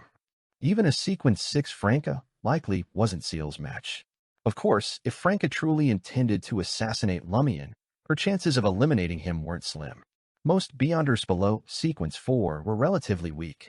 If they committed an error, it could very well plunge them into the depths of hell. Lumian tossed a burning white candle to Jenna and pointed at his black satchel. There's some cosmetics in here. Make yourself look less attractive to hide your striking charm. That way, the demoness sect's hidden members won't recognize you as a witch at a glance. For this purpose, he had brought a set of women's cosmetics. Jenna clicked her tongue. You even thought of such details in advance. In the Beyonder world, being cautious and meticulous effectively increases your chances of survival, Lumian said, turning around. Let's disguise ourselves elsewhere. It's not suitable to stay here for too long. Why do I get the feeling that you're often impulsive and a little crazy? Jenna muttered softly before smiling. Do you also think I've become more beautiful now? She wasn't wearing any makeup, but her blue eyes seemed to contain starlight as they darted around. Lumian scoffed. I respect the potion's effects and believe in the influence of Beyonder characteristics. With that, he turned around, holding the candle, and walked towards the wide stone steps leading up. You sure never lose out in a battle of tongues. Jenna cursed under her breath, quickly packed her things and followed him. Before she could figure out how to continue teasing Lumian and express her gratitude, she heard the man slowly walk forward and casually say, "Also, you have to work for me tomorrow." "Damn it," Jenna blurted out. In the library district, Rue de Terraces, the street was known for its diverse terraces, frequented by tourists. Lumian stood on a cafe terrace decorated in shades of green and white, casting a sidelong glance at Building 20, where Guillaume Benet's widow, condiment beauty Paulina, resided. The terrace of the house was painted a refreshing white, supported by a wooden frame that shielded it from the wind and rain. It resembled a resort hotel on the southern coast of Intis. Lumian sipped his coffee as all the information and conjectures he had gathered during this period flashed through his mind. Every week, a mysterious man visits the condiment beauty at night. Once or twice a week. At least once this week.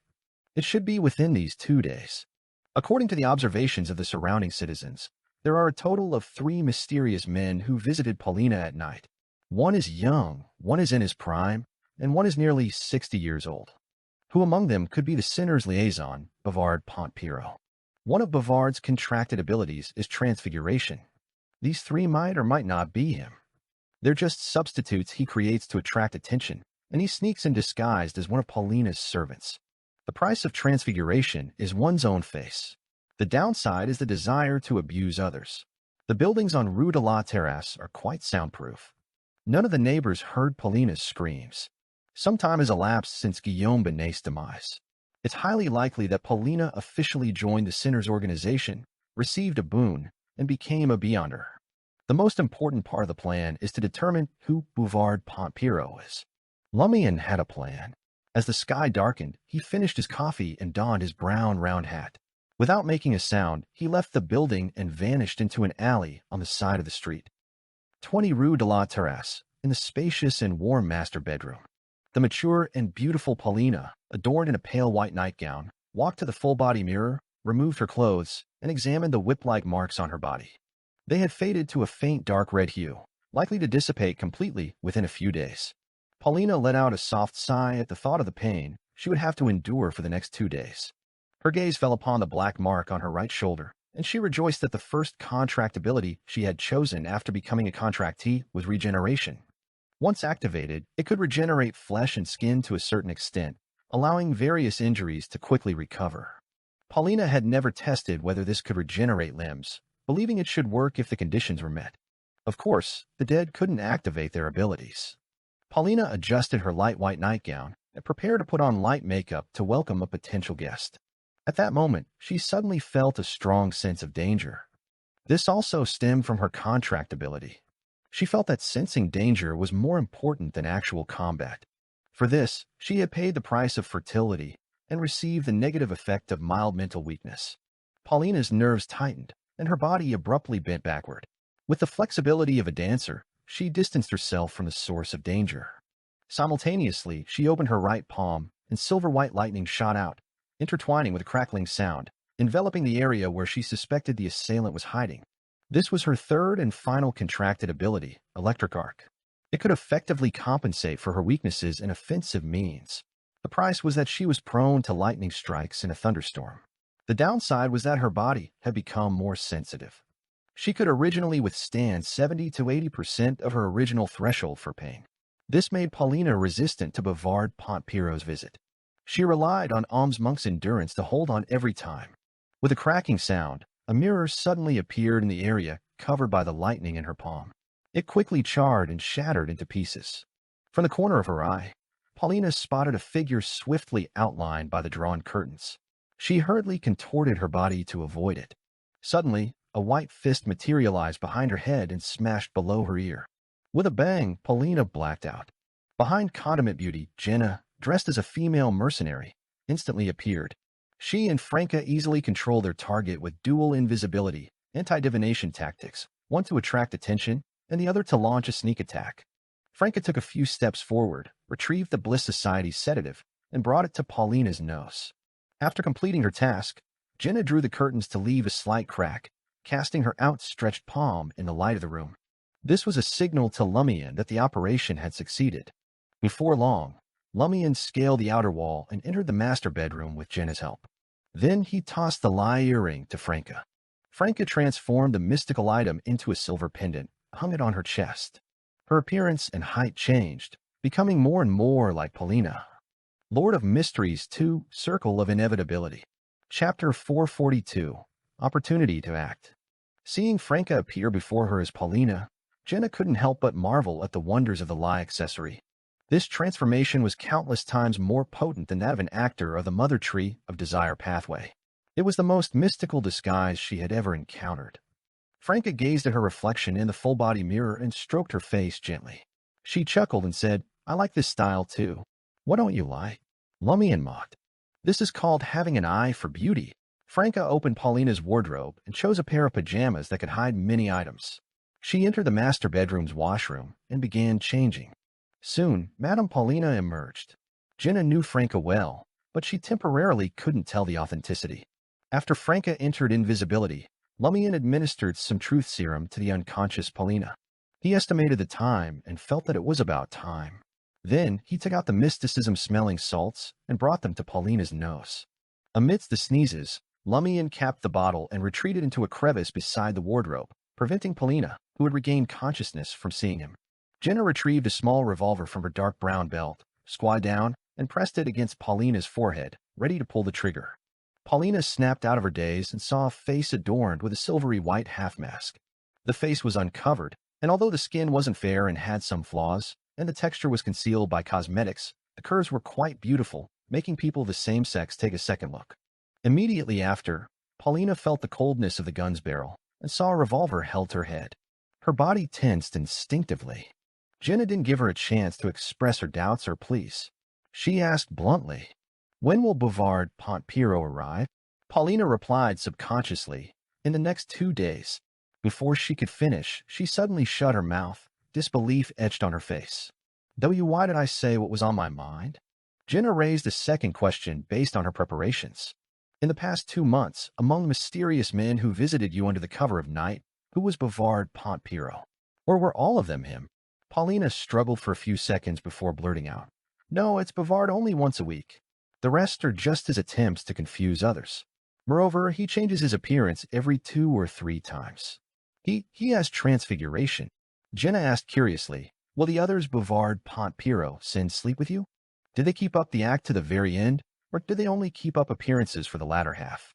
"No," Paulina replied, swallowing her saliva. "Bouvard possesses a strong sense of possessiveness. Since I've already become his lover, he won't allow me to have any more intercourse with other men. The people he sends will only chat with me, have dinner with me, and wander around the bedroom for a while before leaving. Very possessive." Lumian's thoughts raced as he listened in the shadows, recalling the mysticism knowledge he had obtained when he became a contractee. Soon, he found a contracted creature that fit the criteria and its corresponding abilities. Evil Shadow Black Beast, a spirit world creature that resides in the shadows of creatures. The birth of its descendants requires the stripping of a shadow as a carrier. Creatures that lose their shadows will die on the spot. By sacrificing a human shadow, he could obtain the shadow substitution ability from the Evil Shadow Black Beast, and his possessiveness would significantly increase. By controlling the target or subduing them in advance, he could complete shadow substitution in battle and use someone else's shadow to take damage on his behalf, avoiding dangerous attacks. Under such circumstances, the distance between the main body and the target couldn't exceed 20 meters. "I wonder how much those actors earn." Jenna teased with a smile before asking, "What sequence beyonder is Bouvard Pontpiro equivalent to? What contractual abilities does he possess?" Paulina pursed her lips, unwilling to answer. After a few seconds, she couldn't resist the urge to spill the beans. She opened her mouth and said, "Bouvard is an ascetic. He said that a fate appropriator is the most important sequence of the inevitability pathway before obtaining godhood. One needs to make significant contributions to obtain the corresponding boon. He's still far from that. He once mentioned that ascetic can have 6 contractual abilities, but I don't know if that refers to ordinary circumstances or special circumstances." Leaning against the wardrobe, Lumian couldn't help but chuckle inwardly. "Timoboros, are you aware of this?" He didn't ask because he knew Timoboros wouldn't answer such a question. Paulina continued, "He didn't display all his abilities in front of me. He always wore pajamas and didn't expose his upper body during sex. I've seen him emerge from the shadows and know he has 3 imps. He even suggested I choose the Danger Premonition ability, believing it to be useful. Shadow Burial, tamed imps, danger premonition, shadow substitution, transfiguration. That's a total of 5 contracted abilities. If Bavard Pont Piro is nothing special, there should be only one unknown contracted ability. Even if he's stronger than ordinary ascetics, there's a high chance that his total abilities won't exceed 8. Lumian quickly formed a clearer understanding. The price of shadow burial was having normal dreams. The downside was becoming more extreme and paranoid. The price of tamed imps was 3 infant corpses that had died before they were born. The downside was that he had to use his life force to feed the imps, and there was a risk of backlash. The specific method was to grow sarcomas that looked like breastfeeding. Danger premonition involved sacrificing fertility and become mentally weak. Contractee abilities are truly peculiar. Ever since becoming a witch and becoming deeply involved in the Sinner's organization, Jenna had learned about contractee, alms monk, ascetic, and other inevitability sequences. She now knew why Lumian possessed Spell of Harumph, Spirit World Traversal, and other abilities. She thought for a moment and asked, apart from contractual abilities, does Bavard Pont Piro possess any mystical items, beyond her weapons or other items? Paulina shuddered inexplicably. He has 2 pockets that I can't touch. He always chooses the kind of pajamas with pockets or pants pockets. Carries some items. I wonder what powers they possess. But at least we won't end up empty-handed. Lumian allowed his thoughts to wander. Jenna followed the predetermined rhythm of their conversation and inquired about Paulina's performances in front of Bavard Pont Piro, her interactions with the butler and servants in the building, her abilities, and her assets. It wasn't until Lumian tossed the sedative from the Bliss Society that Jenna stopped asking and caught it with her freed left hand. Then Paulina fainted again. She possesses regeneration, much like a vampire's self-healing ability. The sedative's effects will likely be diminished and won't endure for long, Jenna inquired. Why didn't you simply eliminate her? Lumian cast a glance at the new witch and let out a chuckle. You're quite the ruthless one, aren't you? Jenna pursed her lips and stated, showing kindness to heretics only harms innocent citizens. Exactly. Franca, disguised as Paulina, deactivated her invisibility and concurred. The more she observed witch Jenna, the more she found herself liking her. Despite Jenna deliberately donning unattractive makeup and a half-mask, Franca had a discerning eye for beauty. Lumian scoffed and said, haven't you heard that Bavard Pont Piro seems to possess danger premonition? Even though you can counter divination, if Paulina were to die now, and her boon's power returns to its source, do you think Bavard won't receive a warning from fate? Anthony still has time to enter. He won't engage in direct combat, but he'll serve a purpose in my scheme.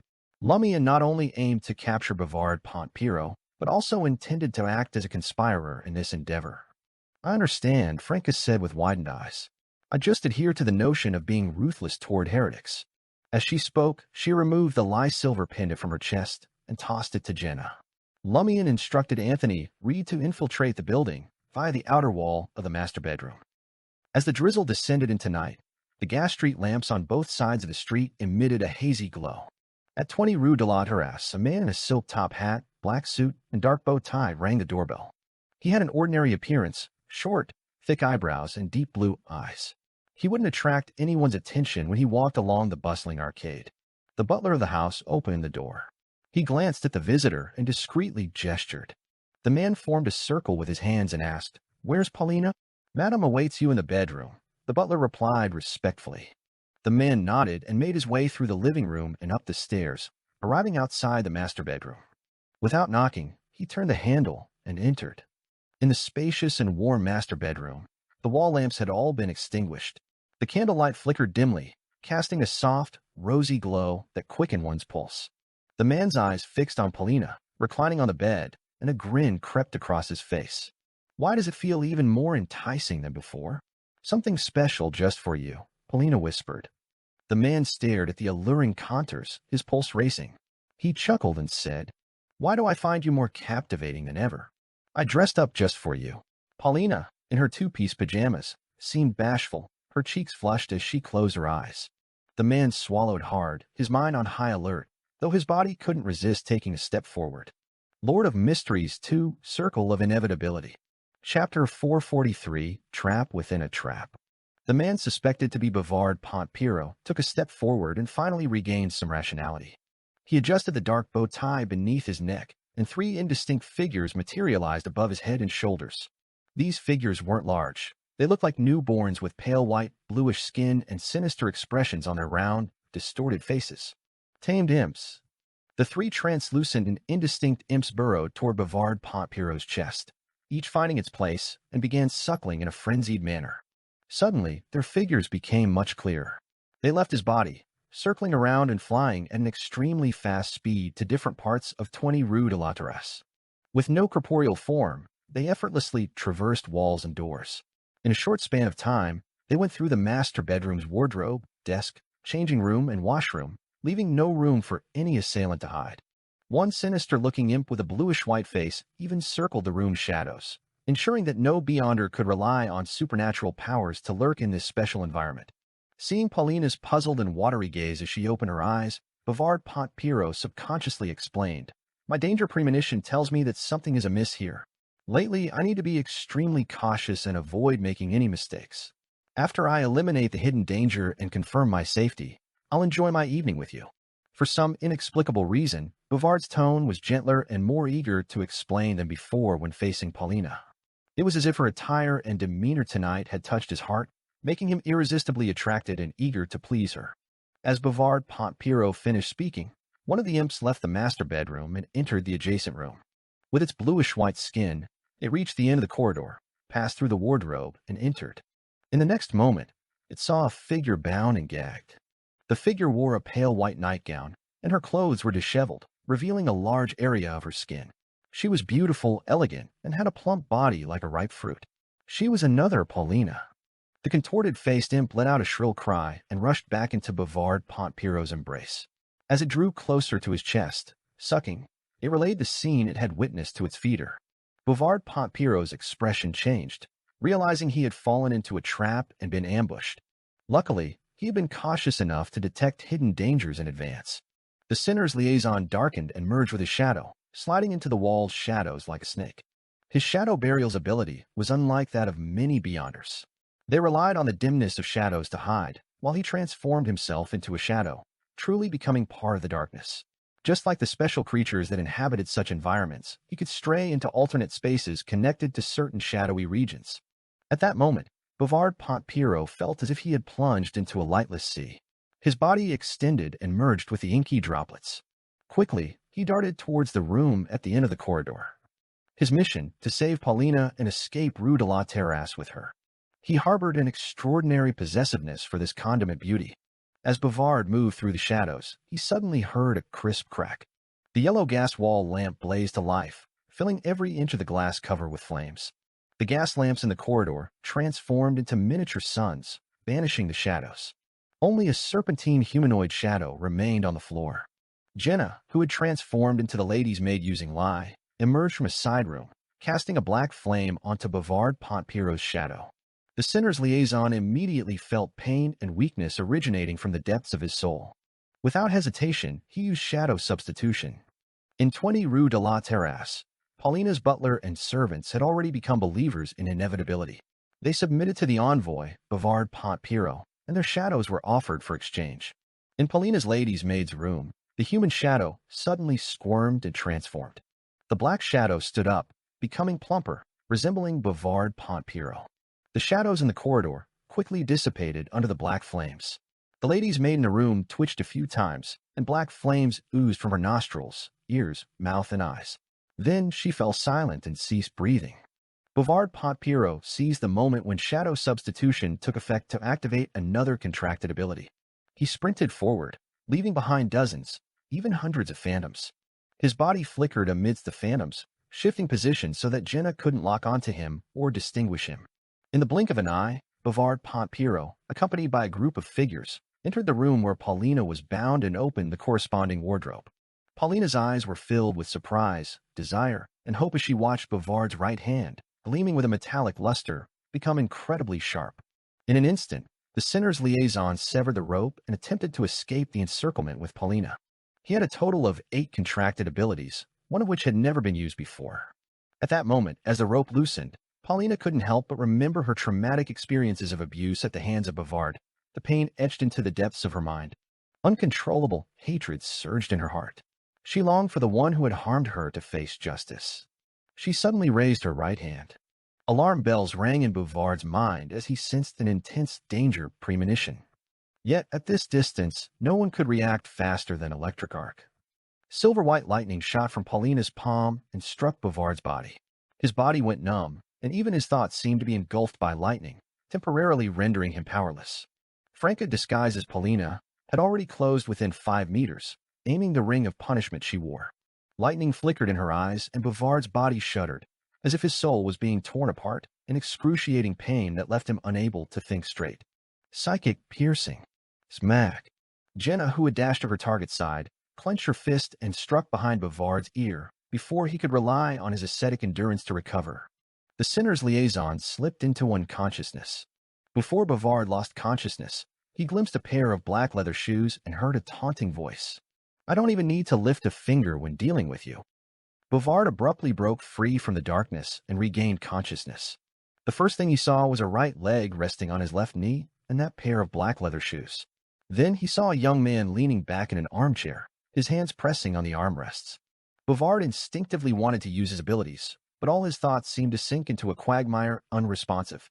In the next moment, he noticed that his feet had transformed into cow hooves, and he was wrapped in a layer of brown cowhide. Animal creation spell. Bouvard instantly grasped his predicament. He watched as the young man with golden and black hair leisurely flipped through the grayish-blue cloth bag he had hidden in his pocket. Bouvard instinctively held his breath, hoping that the other party would take out the item. Soon, the young man retrieved a gold coin with a 5 world denomination with a sunbird relief from a grayish-blue cloth bag. Yes, that's it. Bouvard anticipated what would happen next. Simultaneously, he focused on observing the other party's luck. This was one of the few abilities not restricted by the animal creation spell. Bouvard's bullish face, now donning an honest look, suddenly froze. He saw his enemy's luck of all kinds, and he saw layers of colors constantly changing. A sharp pain pierced Bouvard's brain, and he instinctively closed his eyes. He felt a sticky, warm, and bloody liquid slowly trickle down from his eyeballs. As Bouvard's pain subsided, as if he had seen something he shouldn't have, he heard the young man say with a smile, "Were you hoping that I'll take away this gold coin of misfortune and have my luck changed passively, allowing you to escape your predicament?" He knows the luck transference spell. He also knows the animal creation spell. Does he belong to another organization that believes in inevitability, or... A name suddenly flashed through Bouvard Pontpiro's mind. Lumian Lee? Lumian seemed to sense Bouvard's thoughts and smiled without humor. "I thought you were always on guard against me." Bouvard's heart sank, and he abandoned any hope of luck. He immediately used his spirituality to stir the air within the cowhide and indistinctly recited the honorific name of the individual. However, he quickly realized that his spirituality was on the verge of drying up, and his mind was extremely weak. He couldn't even do such a thing. "If you understand your situation, you can answer my questions," Lumian said with a smile. Bouvard subconsciously opened his mouth and mooed. He had an urge to communicate with the other party, but he could only let out a cow's moo. Jenna, dressed as a female mercenary, brought over a brass mechanical typewriter and placed it in front of Bouvard. This was Franca's suggestion. There was no need to worry that Bouvard Pontpiro wouldn't be able to answer questions after being transformed into a bull by the animal creation spell. As long as he wasn't illiterate and had a certain level of intelligence, he could compose answers by typing on the keyboard. The only drawback was that his speed wouldn't be too fast. Seeing the calf sit down on its hind legs and place its front hooves on the mechanical typewriter's button with difficulty, Franca, who was invisible and could stop the other party from doing any irrational act at any moment, muttered silently. Now, no one can tell if the person typing at the keyboard is human or bull. Lumian glanced at Bouvard and asked bluntly, "Where are the Sansons?" Lord of Mysteries 2, Circle of Inevitability. Chapter 444, The Sinner's Leader. The brown male calf's front hooves delicately tapped the mismatch-sized mechanical typewriter, careful not to press any keys accidentally. Lumian toyed with the gold coin of misfortune, patiently awaiting Bouvard's full response. Seizing the opportunity, he swiftly reviewed the operation in his mind. From the start, he had no intention of acting personally. First, he wanted to try playing the role of a conspirer. Second, he aimed to improve the performance and teamwork of the small team members. Considering Bouvard Pontpiro's possessiveness, Lumian shifted his attention to Paulina. Through Anthony Reed's repeated psychological cues, the woman's accumulated resentment from the abuse had fermented, turning into a seed that would sprout once her restraints were removed.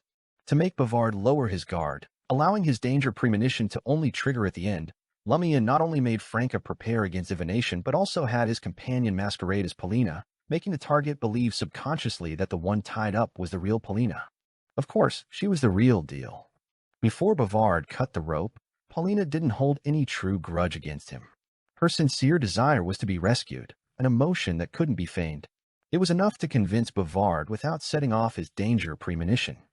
Jenna's role was to launch an attack and provide suppression, preventing the target from observing the environment or contemplating details.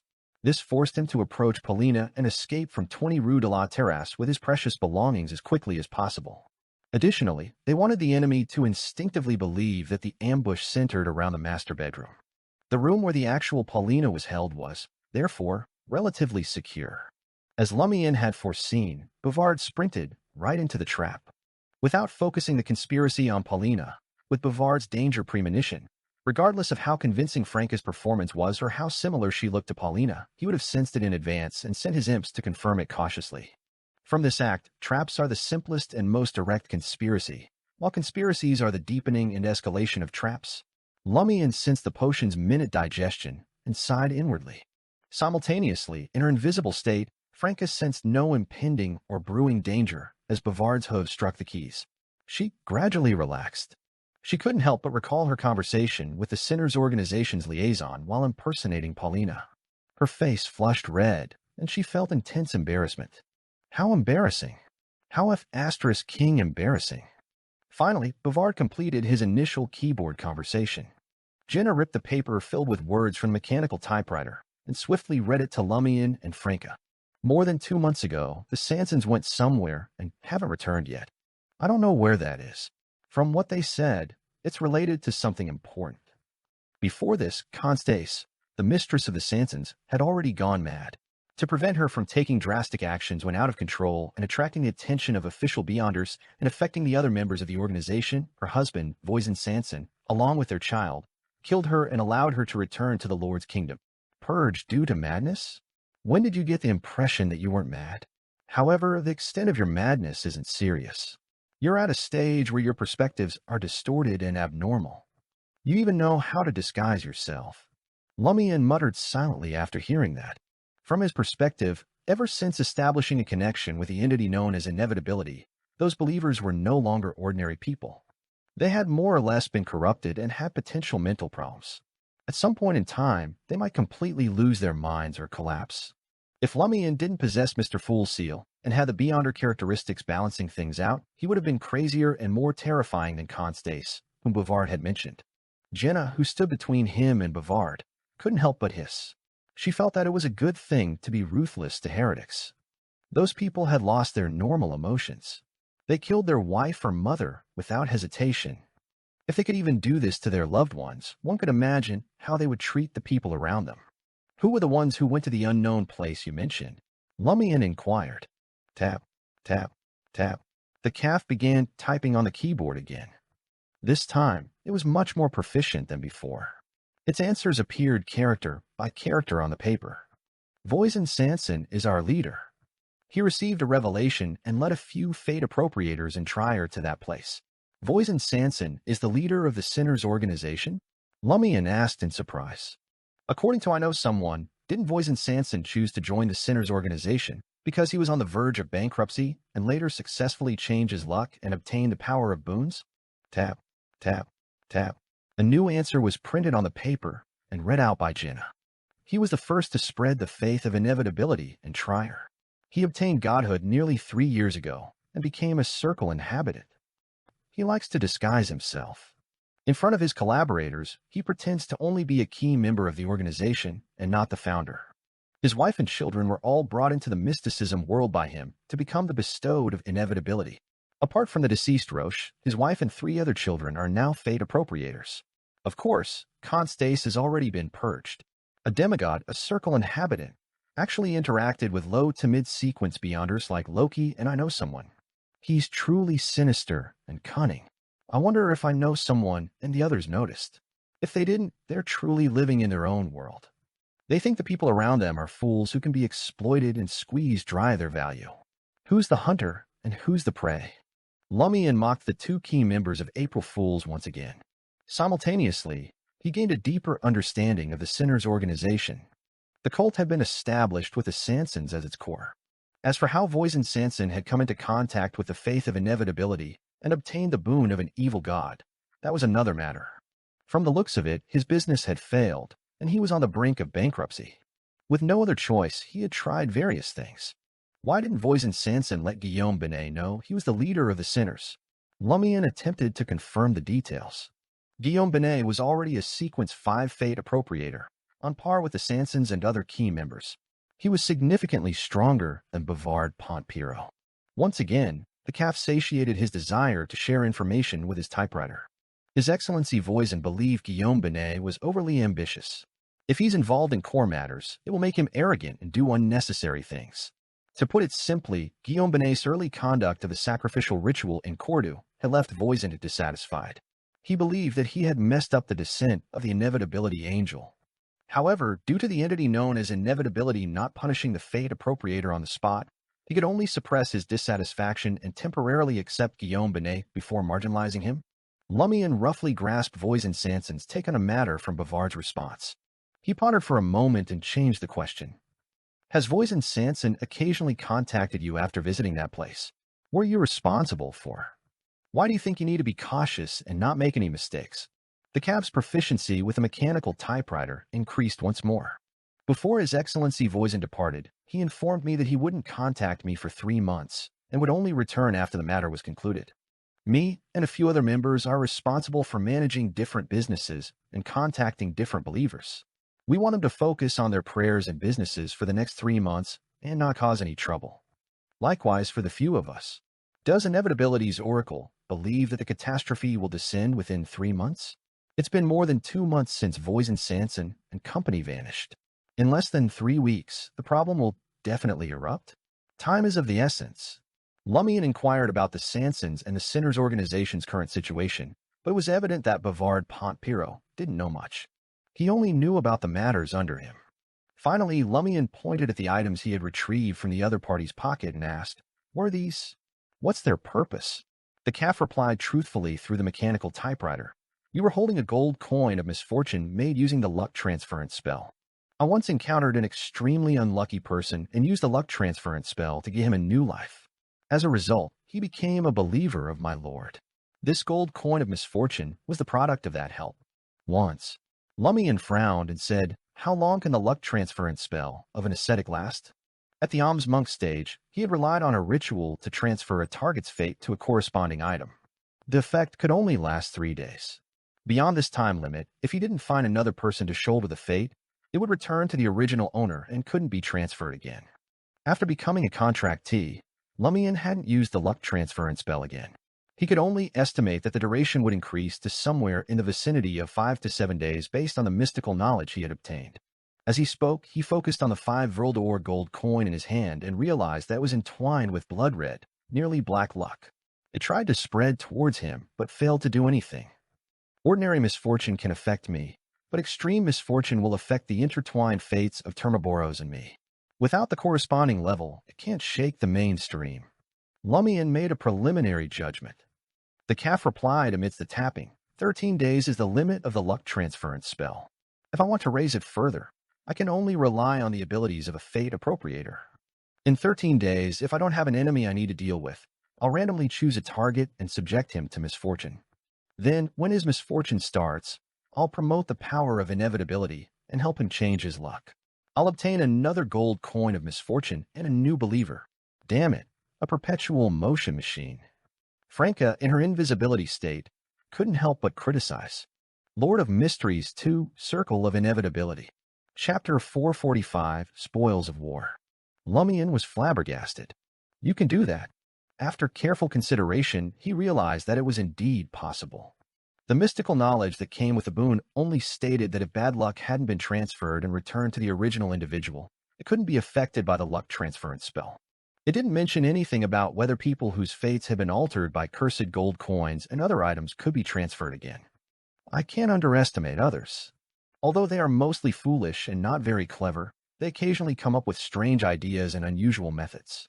Aurora had once said that no matter how foolish a person is, they will always succeed once after thinking 1,000 times. As a conspirer, Lumian couldn't ignore such a possibility. Otherwise, he might stumble over a proverbial obstacle sooner or later and fall hard. This experience provided Lumian with valuable insight. Since he didn't show any signs of losing control or the potion's power dissipating after advancing to Conspirer, and he had already digested a bit of the potion, Lumian could pray for the ascetic boon in a few days and gain the ability to establish a new balance.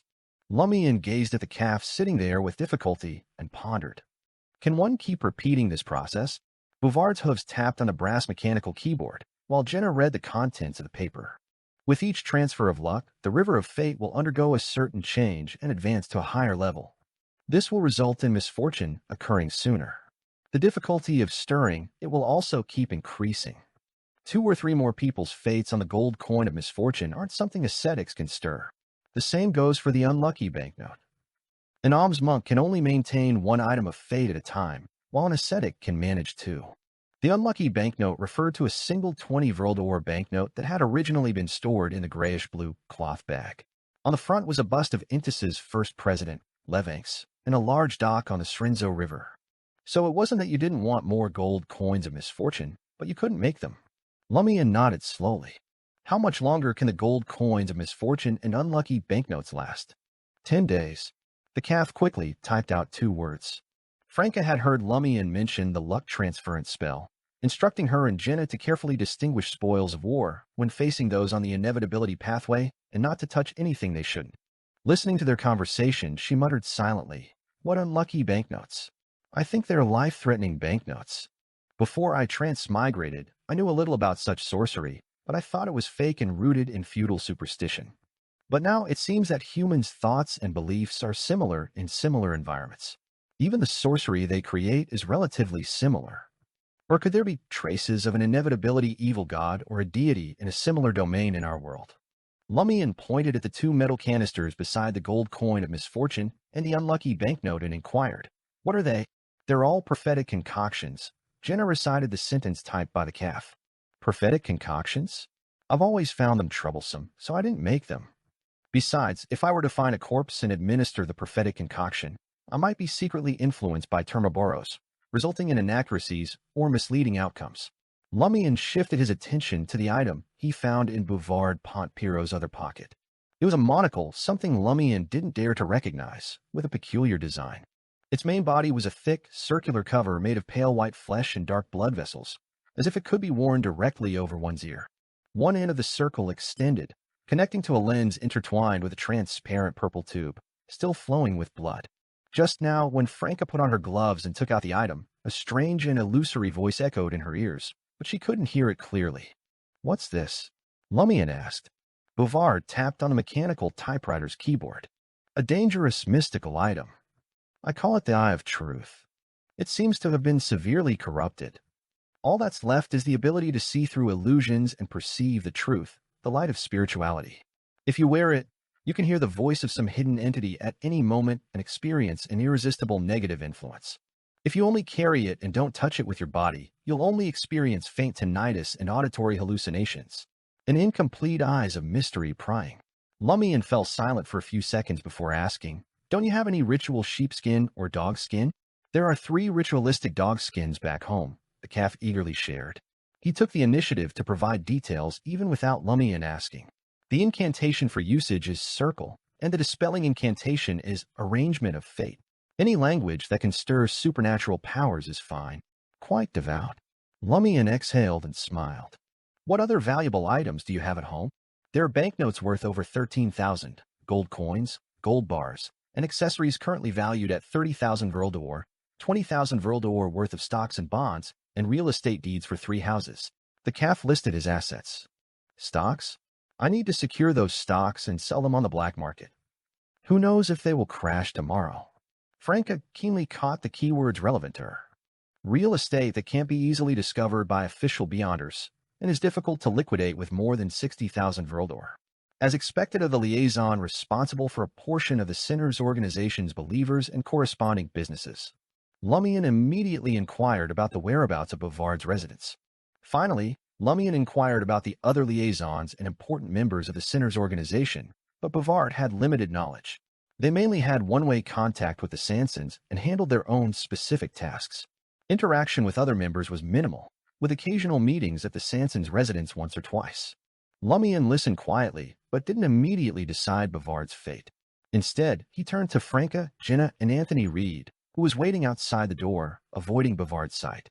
With Paulina's assets, we'll gain 75,000 Verldor, the Eye of Truth, 3 ritual dog skins, 2 bottles of prophetic concoction, a gold coin of misfortune, and an unlucky banknote, Lumian explained. None of you can take the last 2 items. Only I can carry them. In addition to them, I want the Eye of Truth and a ritualistic dog skin. You decide what spoils of war you want.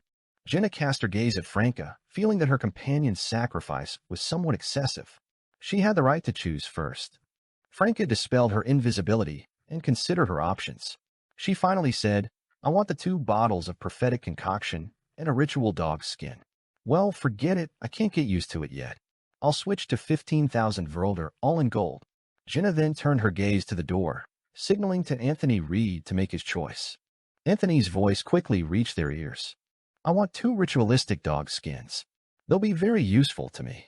Seal, I'll need your help when the time comes. Oh, and another 20,000 Verldor. Jenna realized that she had a total of 40,000 Verldor left for her own selection. She looked at Lumian with a touch of uncertainty. I'm essentially working for you as interest payment. Lumian replied with a smile. There are spoils of war even for work. Take them all. Have you noticed that making money has become easier since advancing to Sequence 7? Jenna pondered for a moment before saying, All right, I'll return 25,000 to you and 15,000 to Franca. With this decision, Jenna's debt was significantly reduced, and she no longer owed Lumian anymore. The speed at which she was amassing wealth had surpassed her expectations. As Lumian and the others discussed the distribution of the spoils of war, Bavard couldn't help but find the situation intriguing. Most of the items they were talking about had once belonged to him. He observed them engrossed in their discussion, and even the Demoness, who had been invisibly monitoring him, seemed to relax her vigilance. His heart stirred. He sensed that Lumian wasn't an ascetic, as he had questioned about those abilities. This indicated that the ritualistic cowhide covering him likely originated from Guillaume Binet. The fact that he hadn't been awakened by the power of inevitability while unconscious suggested that it wasn't a live ritual. Bouvard was well aware of Guillaume Binet's animal creation spell items usage and dispelling incantations. After a prolonged interrogation, Bouvard's spirituality had somewhat recovered. He began to secretly gather his focus, preparing to recite the incantation of his grace.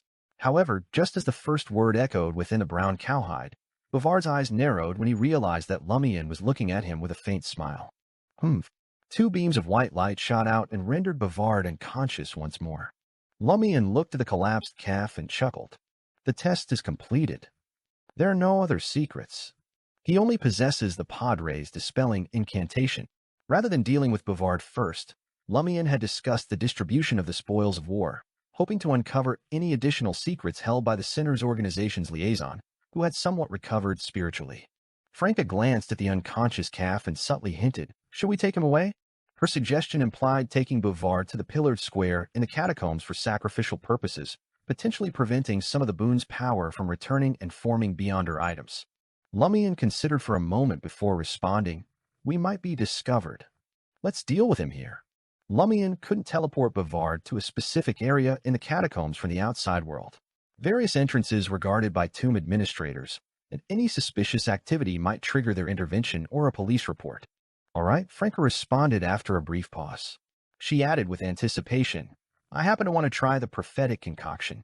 This experiment required a recently deceased corpse, one that had not been purified or cremated and had been dead for less than 7 days.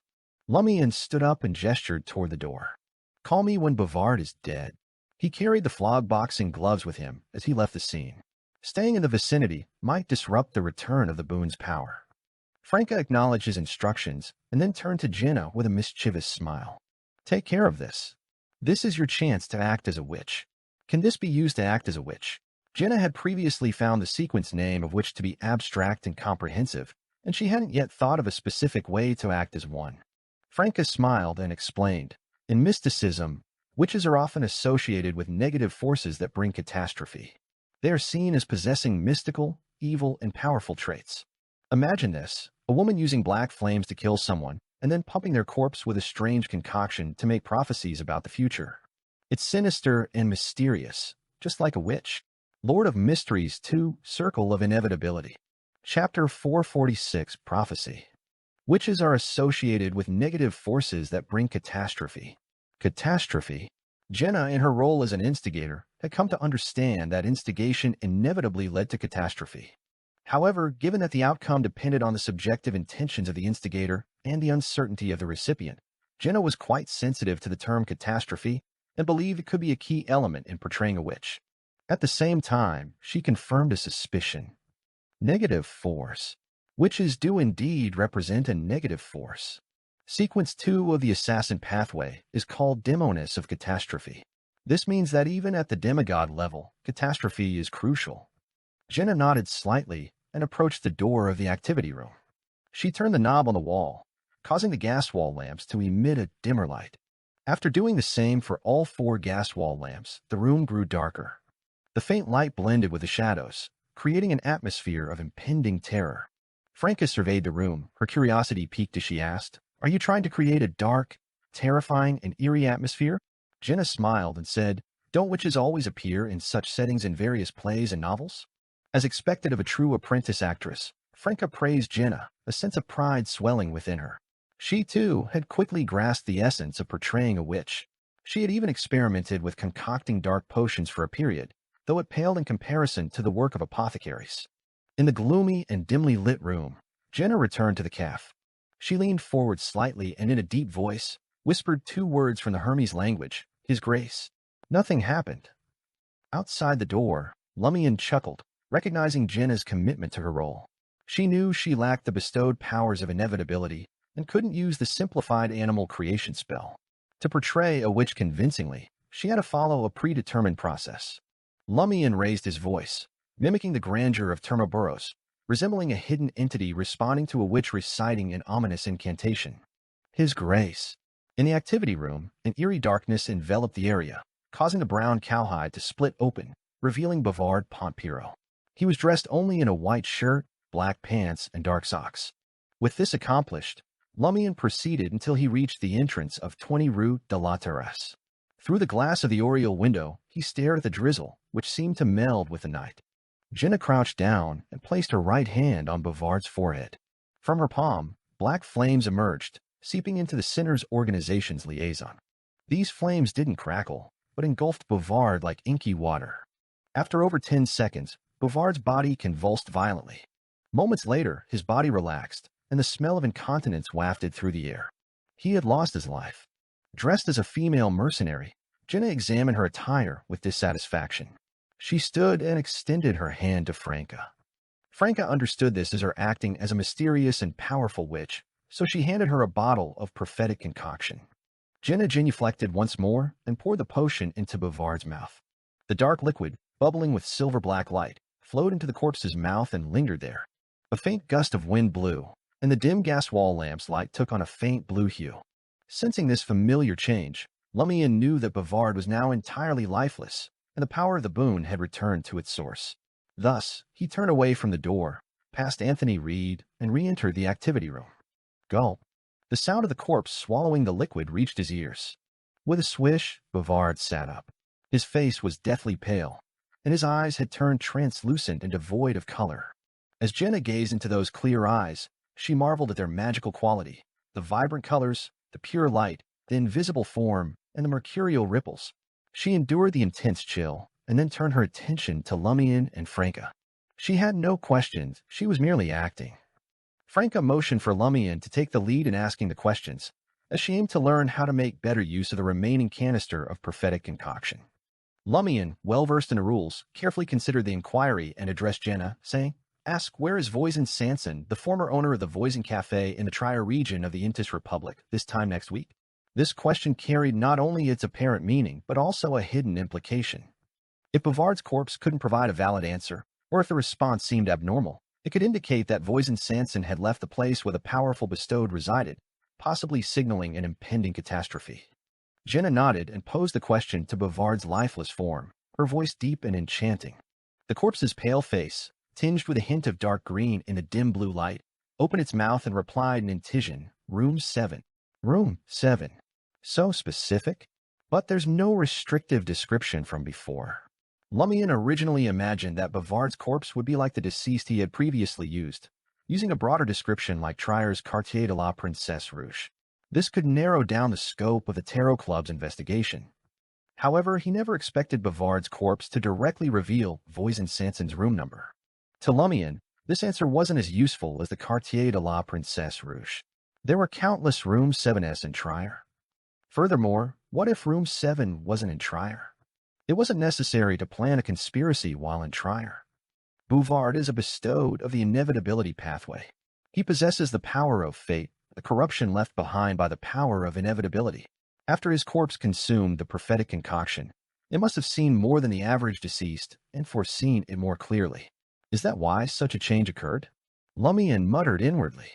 He then asked for confirmation. Ask him where Pualis de Roquefort from the Darige region of the Riston province in the Intis Republic is this time next week. After hearing the witches relating it, Bavard's corpse responded with an illusory and ethereal voice. Room 12. Room 12. Room 7. Madame Pualis and Voisin-Sanson are indeed in the same place. The powerful bestowed of these cults in Trier are gathered together. They definitely aren't here for food and drink. Lumian nodded slightly and quickly thought of what to ask next. From the two responses, he vaguely guessed that it had something to do with where the evil god bestowed were. The prophecy spell appeared significantly interfered with and was unable to provide precise information. He could only ask in another manner. A few seconds later, Lumian looked at Jenna and said, "When will Voisin-Sanson leave his current building?" This question aimed to determine the timing of potential catastrophe or the significant operation. The strange scenes in Bavard's eyes quickly dissipated. After hearing Jenna's question, he opened his mouth and replied faintly, "Rainwater." Suddenly, Bavard's eyes burst open and blood sprayed from them, leaving behind two contaminated black and red cavities. His body started to swell, becoming pale, dim, and moist, as if he had been submerged in water for an extended period. In the blink of an eye, the corpse vanished from the sight of Lumian and the others, as if it had never existed. Franca, clutching the mirror and preparing to cast a curse on the mutated corpse, lost her target. She frantically scanned the area but found only remnants of the exploded eyeballs. Drawing from her limited experience, Franca speculated, could it be that an extraordinary event or entity was prophesied, leading to a horrifying backlash that dragged him away into the unknown? She sighed and added, "See, divination and prophecies are treacherous undertakings." Lumian nodded in agreement and suggested, "Let's leave now and head to Bavard's residence to secure the remaining spoils of our mission." "Yes, we must be cautious," Jenna said, gazing up at the ceiling. "What shall we do with Paulina and the other heretics? Should we eliminate them all? I'll take care of it. I'll handle this." Franca eagerly raised her hand. "I want to find some enjoyment, no pleasure for myself." She wanted to simply act. Observing the perplexed expressions on Jenna and Lumian's faces, Franca retorted, "What's on your minds? I'm not talking about that. That's not the only way to have pleasure. Doing something to entertain herself." Lumian scoffed and walked out of the activity room, leaving a parting remark. "You have 5 minutes." 5 minutes? Franca muttered as she settled in front of the brass mechanical typewriter. Donning gloves, she swiftly typed on the keyboard. Before long, Paulina, the butler, and the others who were securely bound had notes attached to them. The notes read, "We're heretics. Our faith is in an entity known as Inevitability. Arrest us. Our leader is Voisin-Sanson. Voisin-Sanson and his core subordinates have gone somewhere. It said that they'll stay for 3 months. They went there over 2 months ago. I have regeneration, danger premonition, and electric arc. Please be careful." After pasting the papers, Franca scanned the notes with a sense of delight. She then turned her attention to the unconscious Paulina and remarked, "A dancer's flexibility might help you escape the ropes. I can only add 2 more layers of unconsciousness to you." With that, she ignited Paulina's spirit body with black flames, significantly weakening her.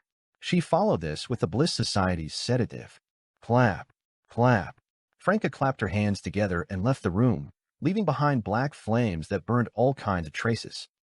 After ensuring the success of their police report, Lumian and his companions retrieved assets that could be quickly converted into cash from Bavard's residence in the library district. Reverting to his original appearance and taking a carriage back to the market district, Lumian was on the verge of inquiring Franca about something when he noticed a figure darting through the darkness outside the window. The figure was dressed in a white shirt, black pants, and dark socks. Its eye sockets were hollow and empty, and its skin appeared swollen and pale, as if it had been soaked in water. Bouvard Pompero. Bouvard Pompero's previously vanished corpse. Lord of Mysteries 2, Circle of Inevitability. Chapter 447, Association and Speculation. Lumian's body tensed, then he quickly relaxed. He calmly shifted his gaze away from the carriage window, as if he hadn't noticed anything. "What's the matter?" Anthony Reed inquired of Lumian.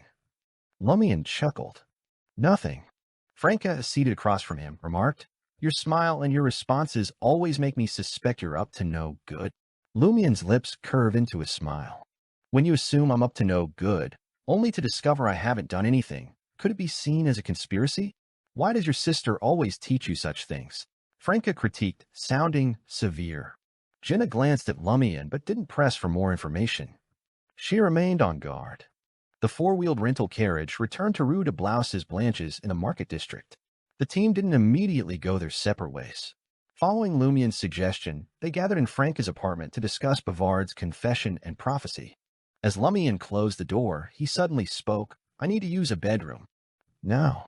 Franca's smile faded.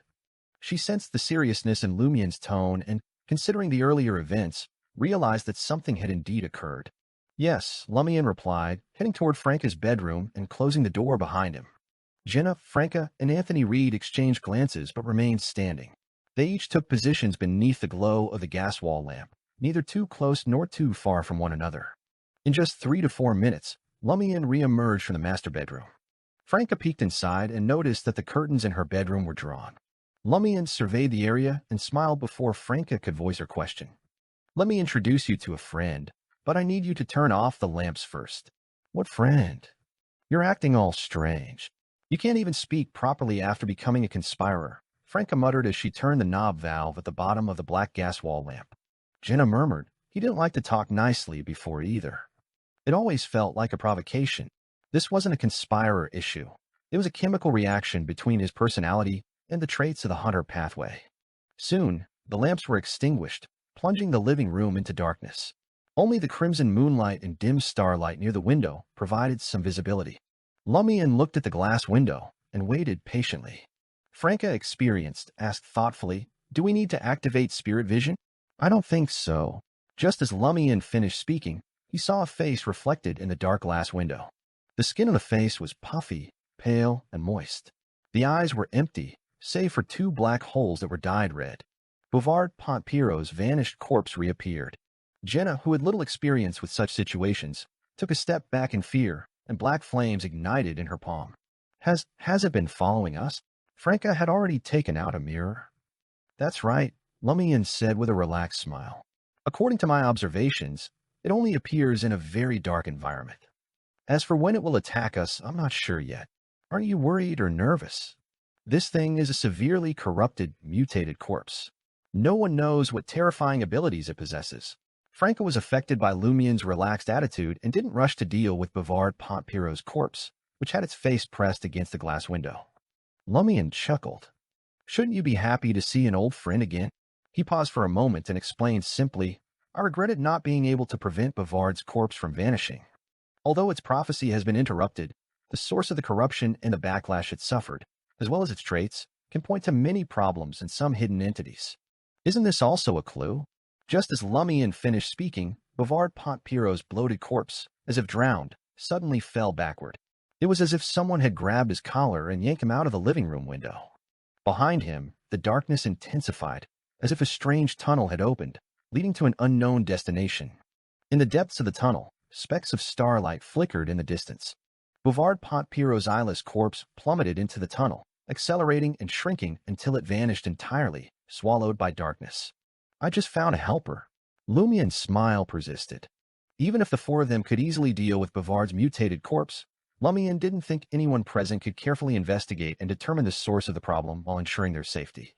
They had to seek help. In that case, it was better to seek help from someone capable from the beginning. Entering the room to write to Madame Magician, Franca came to a realization and didn't probe further. Jenna also guessed that the secret organization that used tarot cards as their code name had taken action. Their members were connected by messengers. Anthony Reed pondered for a moment and asked, "So the next step is to await the autopsy report?" Not necessarily. Perhaps the autopsy report isn't something we can read. Lumian smiled and settled into an armchair. He looked at Anthony Reed and gestured towards the divan, signaling him to take a seat. Did you find anything in your investigation of the Dream Seekers charity organization? It was a private charitable organization that had received a substantial donation from General Philip's widow. Anthony Reed shook his head. No. In the past 2 months, they've been operating very regularly. There were no abnormalities. Perhaps, as you said, the key members of the heretics have gone somewhere. The rest have been instructed to behave themselves for the time being. Lumian nodded slightly and turned to Franca, who had settled into the recliner. Do you know what happened to the Bliss Society? It's similar to the Sinners. They've eliminated several key members, but the 2 most important ones seem to have vanished. They must have gone to that place too. Franca recounted the information she had obtained from Brown Sauron. They referred to the Demonist sect. That place. Lumian leaned back on the sofa, his mind racing as he searched for any possible clues. Ultimately, his thoughts settled on the prophecy made by Bavard Pontpiro's corpse. Room 7, Room 12. Where could it be?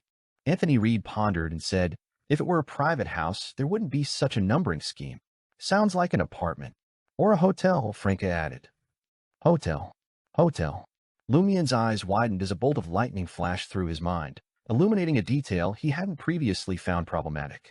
After he and Franca killed Beatrice in court, a key member of the Bliss Society, they found a note on her body. It read, go to the hostel and retrieve the painting within 3 days. Isn't a hostel a lower-class hotel? Isn't it normal to have room 7 and room 12? Lumian's thoughts instantly became clear. At the time, he had thought that the note belonged to Beatrice, disguised as Teresa, who had purchased the receipt for a painting. Now, it seemed that the note belonged to Beatrice, a key member of the Bliss Society. It was very likely sent by the Bliss Society's high priestess, Sibber, who resided in the hostel, for Beatrice to retrieve a painting. Hostel. Lumian uttered the term. Is that where Tryer's numerous evil god bestowed go? Franca, who had overheard Lumian's question about Teresa, remembered the note's contents. Her excitement was palpable as she turned to Lumian and asked, did Voisin Sanson, Pualis, and the others go to that place with the codename Hostel? Lumian replied slowly, we still need to confirm it, before swiftly inquiring, has Teresa the art dealer returned? He had questioned Brown Sauron about Teresa's whereabouts upon discovering the note. According to the member of the Demonist sect, the art dealer had been sent to St. Milam, the capital of the Faesac Empire, for a business deal, allowing Beatrice to impersonate her without raising suspicion. Franca responded uncertainly. She should be back. It's been quite some time. She hadn't paid much attention to the ordinary art dealer's activities. Jenna, perplexed, interjected, what's this about a hostel and an art dealer? Franca briefly explained, omitting Brown Sauron's involvement, attributing it to an operation against the Bliss Society. Anthony Reed, after careful consideration, voiced his thoughts. The problem now is that even if the hostel is indeed where the heretics gather, we still don't know what it refers to or where it is. Lumian sighed softly and flashed a smile. It's better than having no direction. He then turned to Franca and said, ask about the real art dealer Teresa's residence tomorrow. I want to visit and confirm if the note belongs to her or Beatrice. Understood, Franca replied enthusiastically. She had 2 motives, pressing Brown Sauron to determine when the assessment period would end and contributing to averting the impending catastrophe. Back in her gaming days, she often chose storylines that involved saving humanity. Only when she grew bored of that did she experiment with something different. Sigh, the phrase demonist doesn't quite align with preventing catastrophe. Franca sighed inwardly. Lumian shifted his attention to Anthony Reed, pondering for a moment before revealing his plan. Since they've all been behaving themselves, it's our turn to misbehave. Anthony Reed, catching Lumian's drift, asked in confirmation, what do you mean? Lumian's smile broadened. We'll abduct General Philip's widow and the true controller of the Dream Seekers charity organization and interrogate them. Lord of Mysteries 2, Circle of Inevitability. Chapter 448, The Power of Painting. The next morning, Lumian changed into fresh attire. As he prepared to depart, a surprise greeted him when the doll messenger materialized from the wall, delivering a meticulously folded letter. Madam Magician has unearthed clues from Bavard's tainted remains? Lumian's spirit soared with anticipation. He expressed his gratitude to the messenger and proceeded to unravel the letter's contents. We possess limited knowledge regarding the evil gods beyond the barrier. The hostel and its location still eludes us, but we have formulated some conjectures. Examining Bavard Pont Piro's corrupted remains, I discern a corruption bearing a resemblance to the apprentice pathway, a contamination from alternate dimensions in space-time. Had I not intervened, unless it had manifested and attacked, you would not have been able to make direct contact with it. In the past, we've encountered similar instances, primarily involving artists, writers, and avid readers. We've observed that painters often descend into madness, but due to their artistic disposition, their ramblings and abstract fantasies often go unnoticed. Some of these musings unveil profound truths about our world, while others exert an uncanny influence on their surroundings, turning the fictional into reality. They emerge from canvases or pages, though their presence typically has a time limit. An example involved an artist who, under the influence of a psychotropic substance, painted an indescribable creature. This entity materialized from the canvas, murdering its creator and any other living beings in the apartment. I once encountered a perilous artwork, a sealed artifact that resembled a painting. The deity portrayed within it came to life and vanished, thankfully without triggering a catastrophe. Similarly, while confronting a deranged heretic, we encountered Gehrman Sparrow, the Queen of Ailment, and various characters and scenes that were originally confined to novels within the structure he inhabited. Fortunately, these manifestations lacked the full potency of their original counterparts. They possessed only a rudimentary semblance of their appearance, personalities, and abilities. It was confirmed that these creations were the handiwork of a deranged bestowed of an evil god. He had been a fervent reader of novels and, upon losing his sanity, instinctively recreated a fantastical realm within his abode, mirroring the content of the novels. From this standpoint, it also bears some resemblance to the spectator pathway, but it is fundamentally distinct. One derives its power primarily from the mind, while the other seems to harness the qualities and might of alternate dimensions or alternate spaces to manifest entities. Initially, it might function as a gateway or perilous portal, but in time, it could evolve into a near-real alternate space or even an entirely separate world. As Lumian absorbed the contents of the letter, his eyelids twitched with a whirlwind of thoughts. His initial reaction, "Is this something I can read?" While some portions seemed manageable, others, particularly the elaborate examples and analysis, left Lumian's mind in turmoil. His heart raced, and he felt a peculiar tightness in his skin. A deity from a painting, coming to life and stepping into reality? Is it that terrifying? If the painting hadn't been sealed, wouldn't it be able to destroy the entirety of Trier? Given more time, the entire world might have been finished. Amidst this mental storm, Lumian's mind struck upon an idea. What if I captured a skilled painter with similar powers and got them to create a flawless replica of Aurora's oil painting? Could this act bring Aurora back into reality? It was akin to a resurrection. After a tense pause lasting over 10 seconds, Lumian released a long, contemplative sigh. While his heart pulsated with a desire to attempt such a feat, rationality won the battle within his mind. The Aurora resurrected through this method would likely be a perilous entity, masquerading as Aurora, rather than a genuine person. If it was merely her appearance he sought, he could achieve it at any time with Lie's abilities. In the wake of this realization, Lumian's thoughts turned to a mystical item he hadn't employed in quite some time, the mystery prying glasses. The brown gold-rimmed mystery prying glasses, originating from a deceased beyonder, held a mysterious and intriguing history. Its previous owner had crafted an oil painting infused with madness, vibrant colors, and a mesmerizing psychedelic pattern before their untimely demise.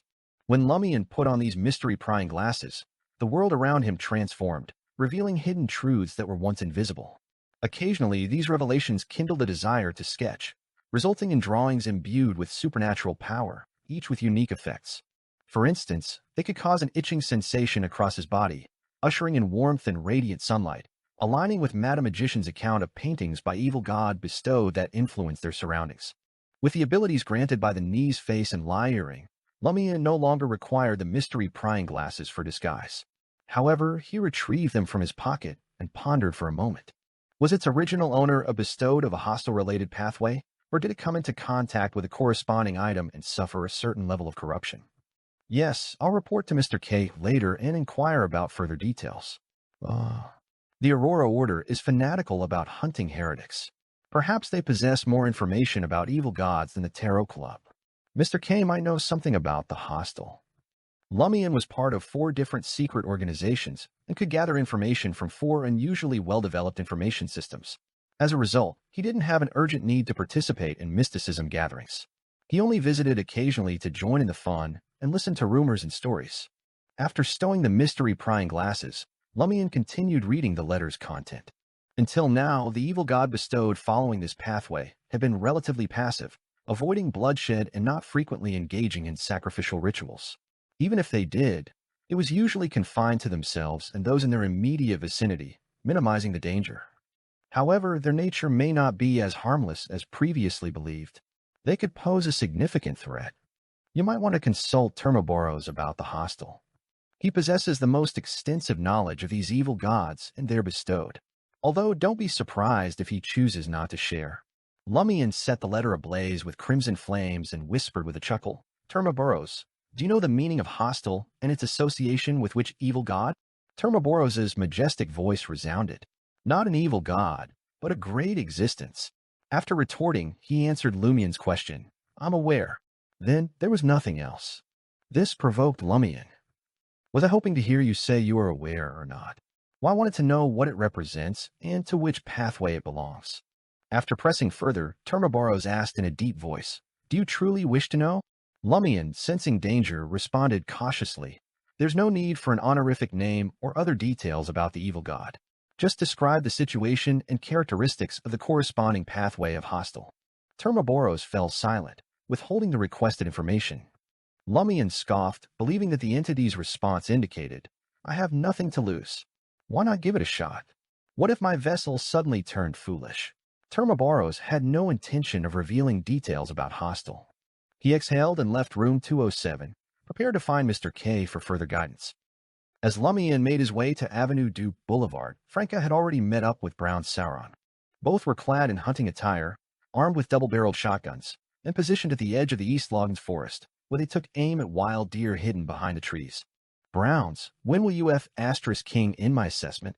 Franca stressed her original gender with a touch of stereotypical vulgarity. Browns, her orange-red hair mostly concealed beneath a deerstalker hat, peered forward and responded, soon. Franca, her frustration palpable, retorted, does the high-ranking demoness in charge of Trier want to keep testing me indefinitely, or are you playing tricks? Browns, her trigger finger poised, stopped abruptly, a subtle change in her expression evident. Could it really be you? Franca exclaimed in surprise. Browns replied solemnly, I merely suggested it. The higher-ups agreed. Why on earth would she agree to such an absurd proposal? Is she your mother? Franca cursed. Bang. Browns squeezed the trigger, and the bullet pierced through the forest, narrowly missing the wild deer. Watching this, Franca mused, could they really be related, or perhaps they're intimate lovers?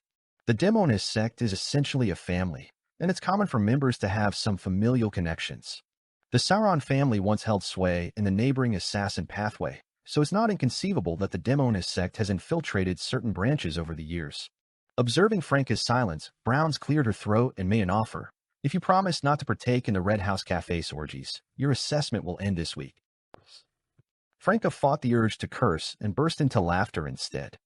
I'd call you pure, but you're quite the expert in female orgies.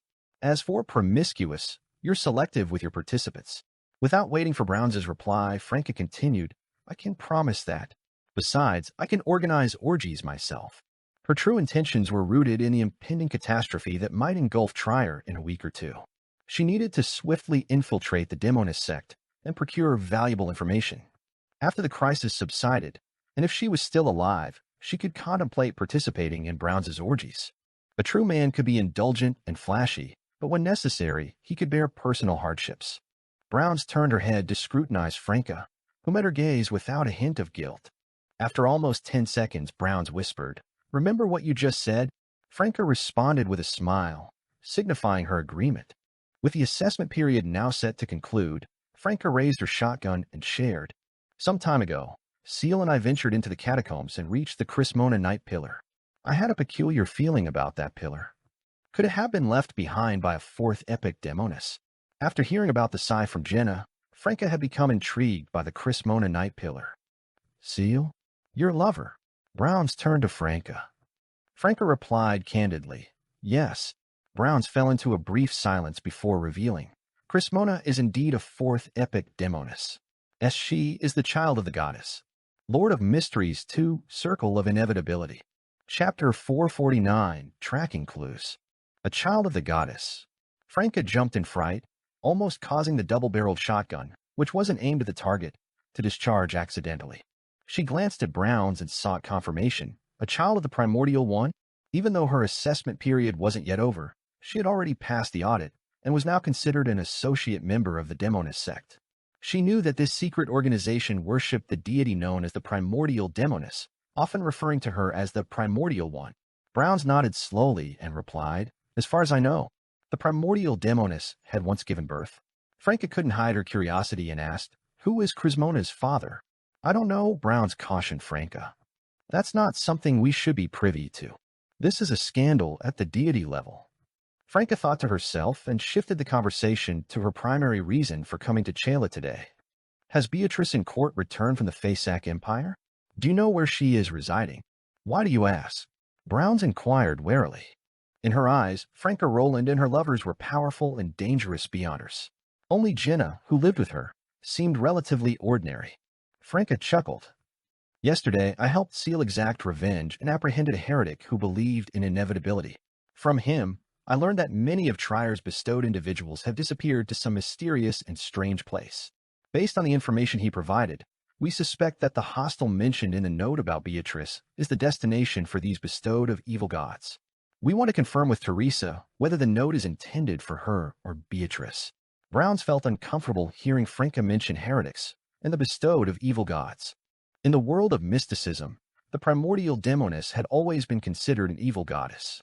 Of course, their sect, followers of the primordial one, believed they were devoted to an ostracized true god, an existence shrouded in secrecy. After Franca finished speaking, Browns replied, "There's no need for you to seek out the art dealer. When we discovered that the Bliss Society's high priest and another key member had vanished, we patiently waited for Teresa's return based on the contents of the note.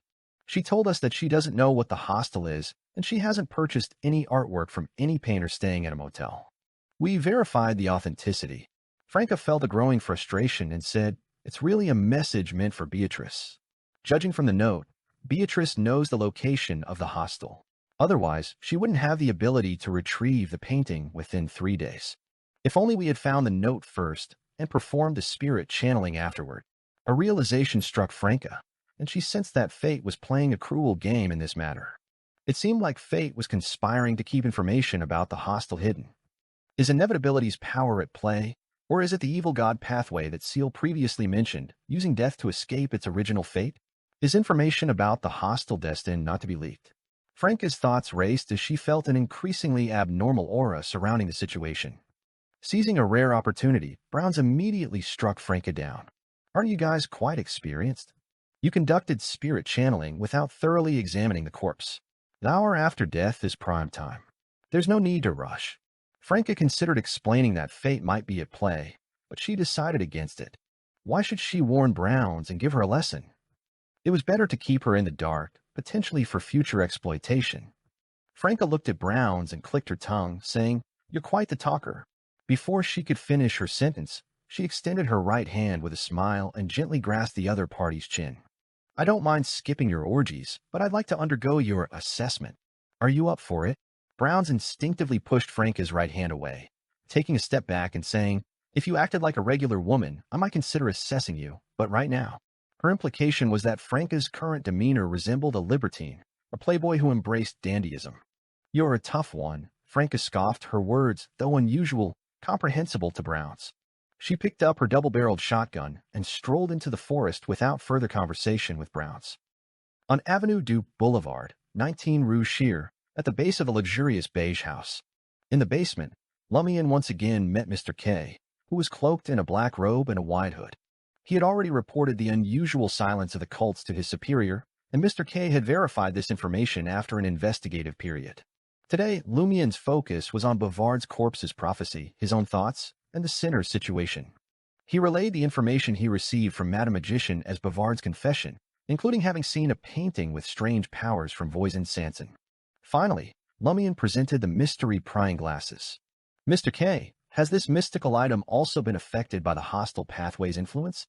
Mr. K stood before a red armchair and spoke in a low, raspy voice. "Wait a moment." With a soft clap of his hands, he summoned an attendant into the room and whispered something to him. As Mr. K waited for the attendant to return, the entire basement fell into an eerie silence due to Mr. K's silence. Lumian felt somewhat awkward in this silence and thought to himself, say something. Even sharing your faith would suffice. You can't just leave me standing here like a fool. Of course, Lumian was well aware that Mr. K's silence was intentional, and he was likely communing with a deity or uncovering hidden information. Before long, the attendant returned, holding an oil painting about half a meter in height and nearly 70 centimeters in width.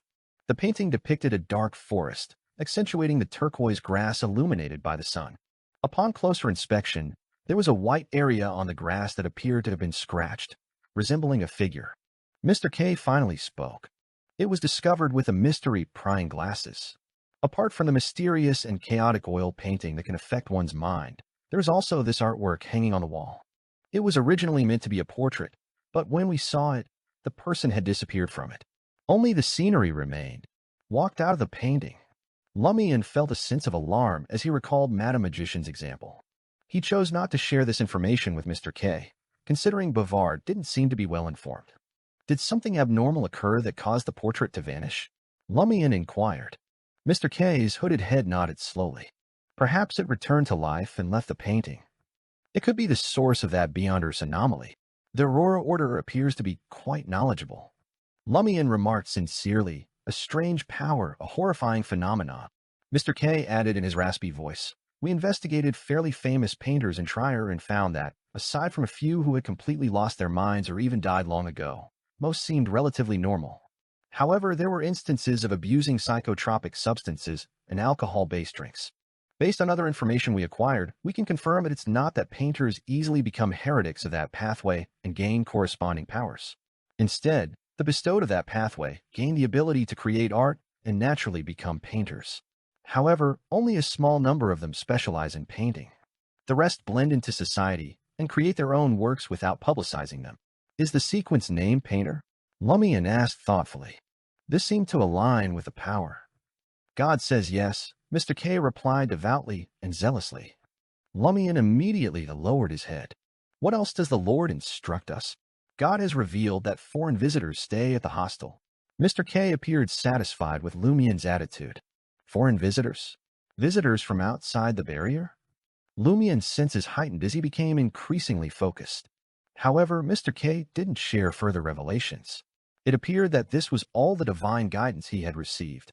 Mr. K's raspy voice carried a hint of seriousness. Our most crucial task now is to locate the hostel. Without waiting for Lumian's response, he took 2 steps forward and continued.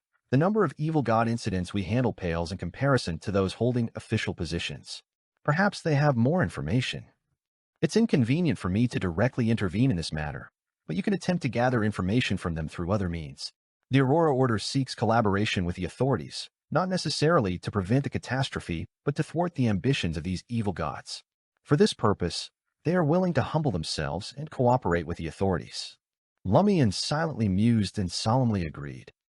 On the roof of apartment 17 on Rue Doyle in the Market District, Jenna, disguised to conceal her allure, met with Imra and Valentine. She cast a glance at the verdant trees lining the street below and began, I've got important information. Valentine's expression turned serious. What information? He had been worried that the assassin might inquire about the primary ingredient in a witch potion, but now his attention was fully on work. Jenna spoke truthfully. I've received news that some individuals suspected of being followers of evil gods have gone to a place known as the hostel. She didn't mention the eerie silence of the evil gods' followers. With the help of 007, this had become a consensus among Trier's official Beyonders. Jenna had already been given hints regarding what to focus on. Hostel. Imra, who hailed from the southern continent, furrowed his brow slightly. Such a reaction.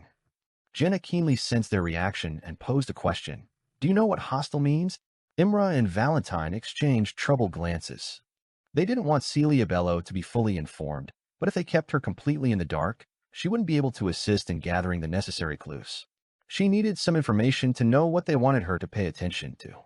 After a brief pause, Imra carefully composed his words and said, one of our colleagues once heard the term hostile from a peculiar creature. Lord of Mysteries 2, Circle of Inevitability. Chapter 450, Infiltrating Openly. They really know about the hostel.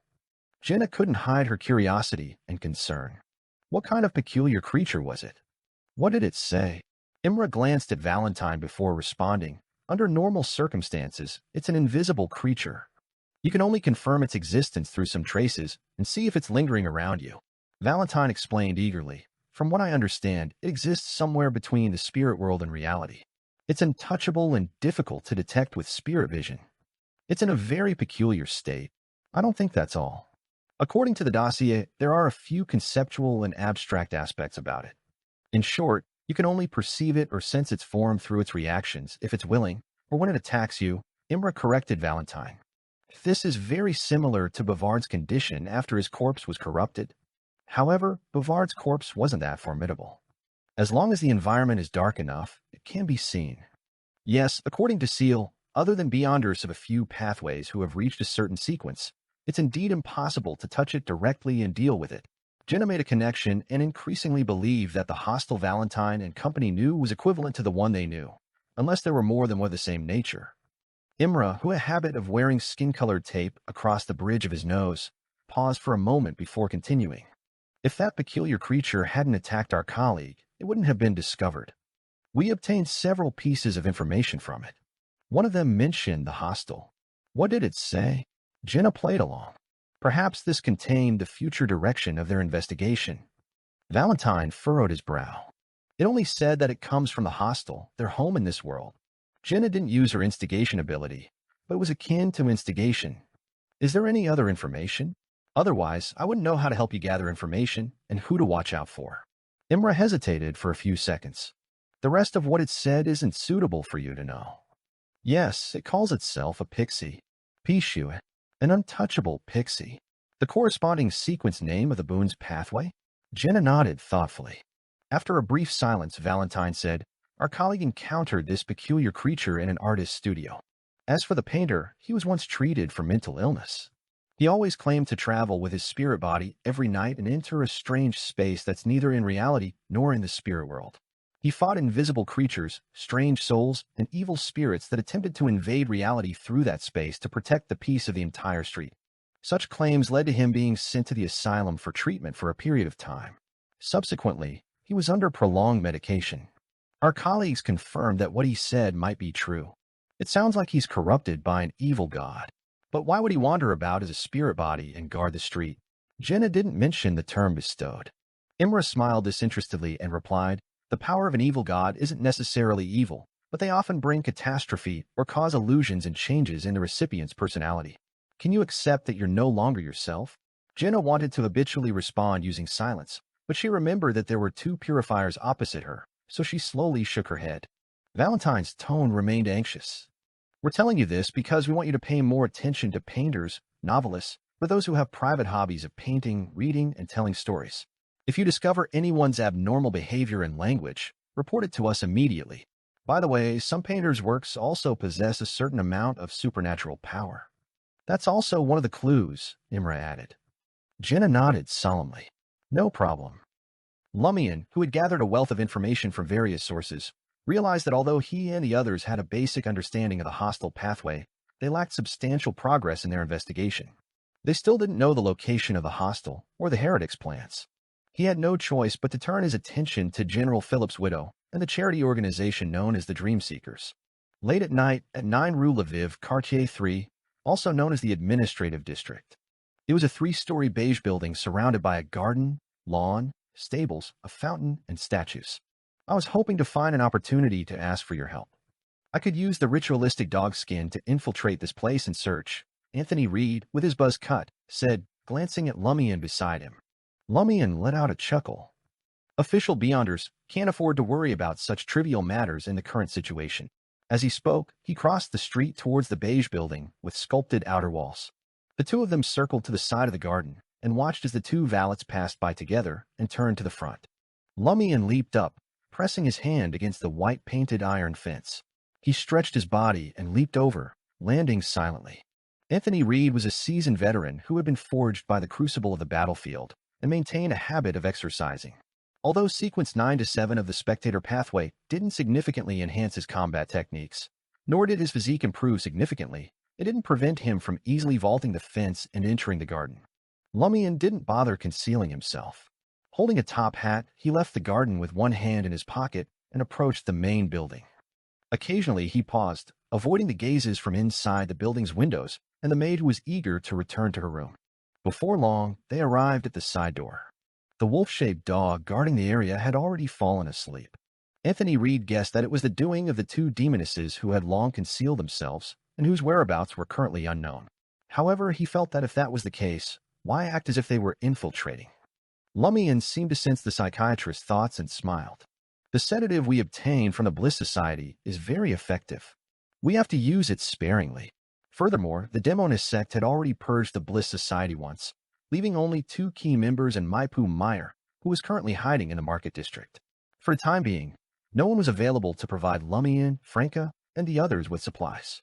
Of course, the demonist sect had definitely gained a lot.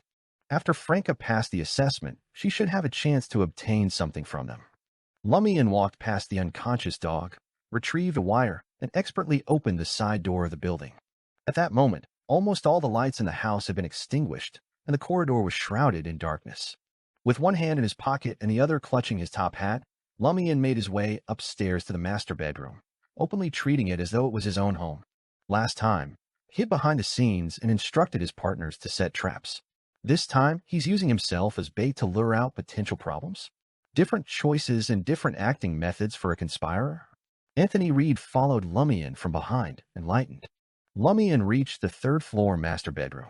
Along the way, he took a detour and climbed up from the 2nd-floor balcony, avoiding the bodyguard at the staircase. Gazing at the vermilion door, he chuckled and said, "After General Philip passed away, didn't his widow receive the protection of Beyonders? The bodyguards they hire with their own money can only scare off ordinary thieves and bandits. There are Beyonders, but Beyonders working as bodyguards not only charge a high price, but they also have an attitude. They typically don't do night duty." Anthony Reed recounted his observations during this period. Let's pay attention to our volume later. At a time like this, the benefits of being a sleepless will be revealed. Lumian responded in a deep voice as he used the wire to open the master bedroom's door. Sleepless was a sequence 9 of the Evernight pathway, renowned for not needing much sleep while staying vigorous. Anthony Reed followed Lumian into the room and closed the wooden door behind him. Then, Lumian donned a black top hat and lit the gas wall lamp on the wall. In the yellowish light, they saw a woman wrapped in a silk blanket lying on the bed.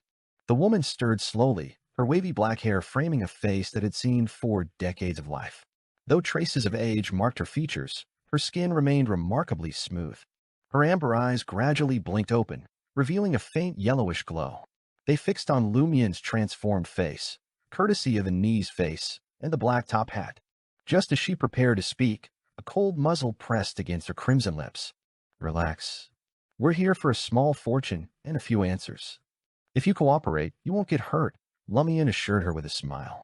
Despite having her house broken into in the dead of night and held at gunpoint, General Philip's widow, Annis, didn't dare to resist. She nodded quickly, signifying her willingness to comply. "Look me in the eye.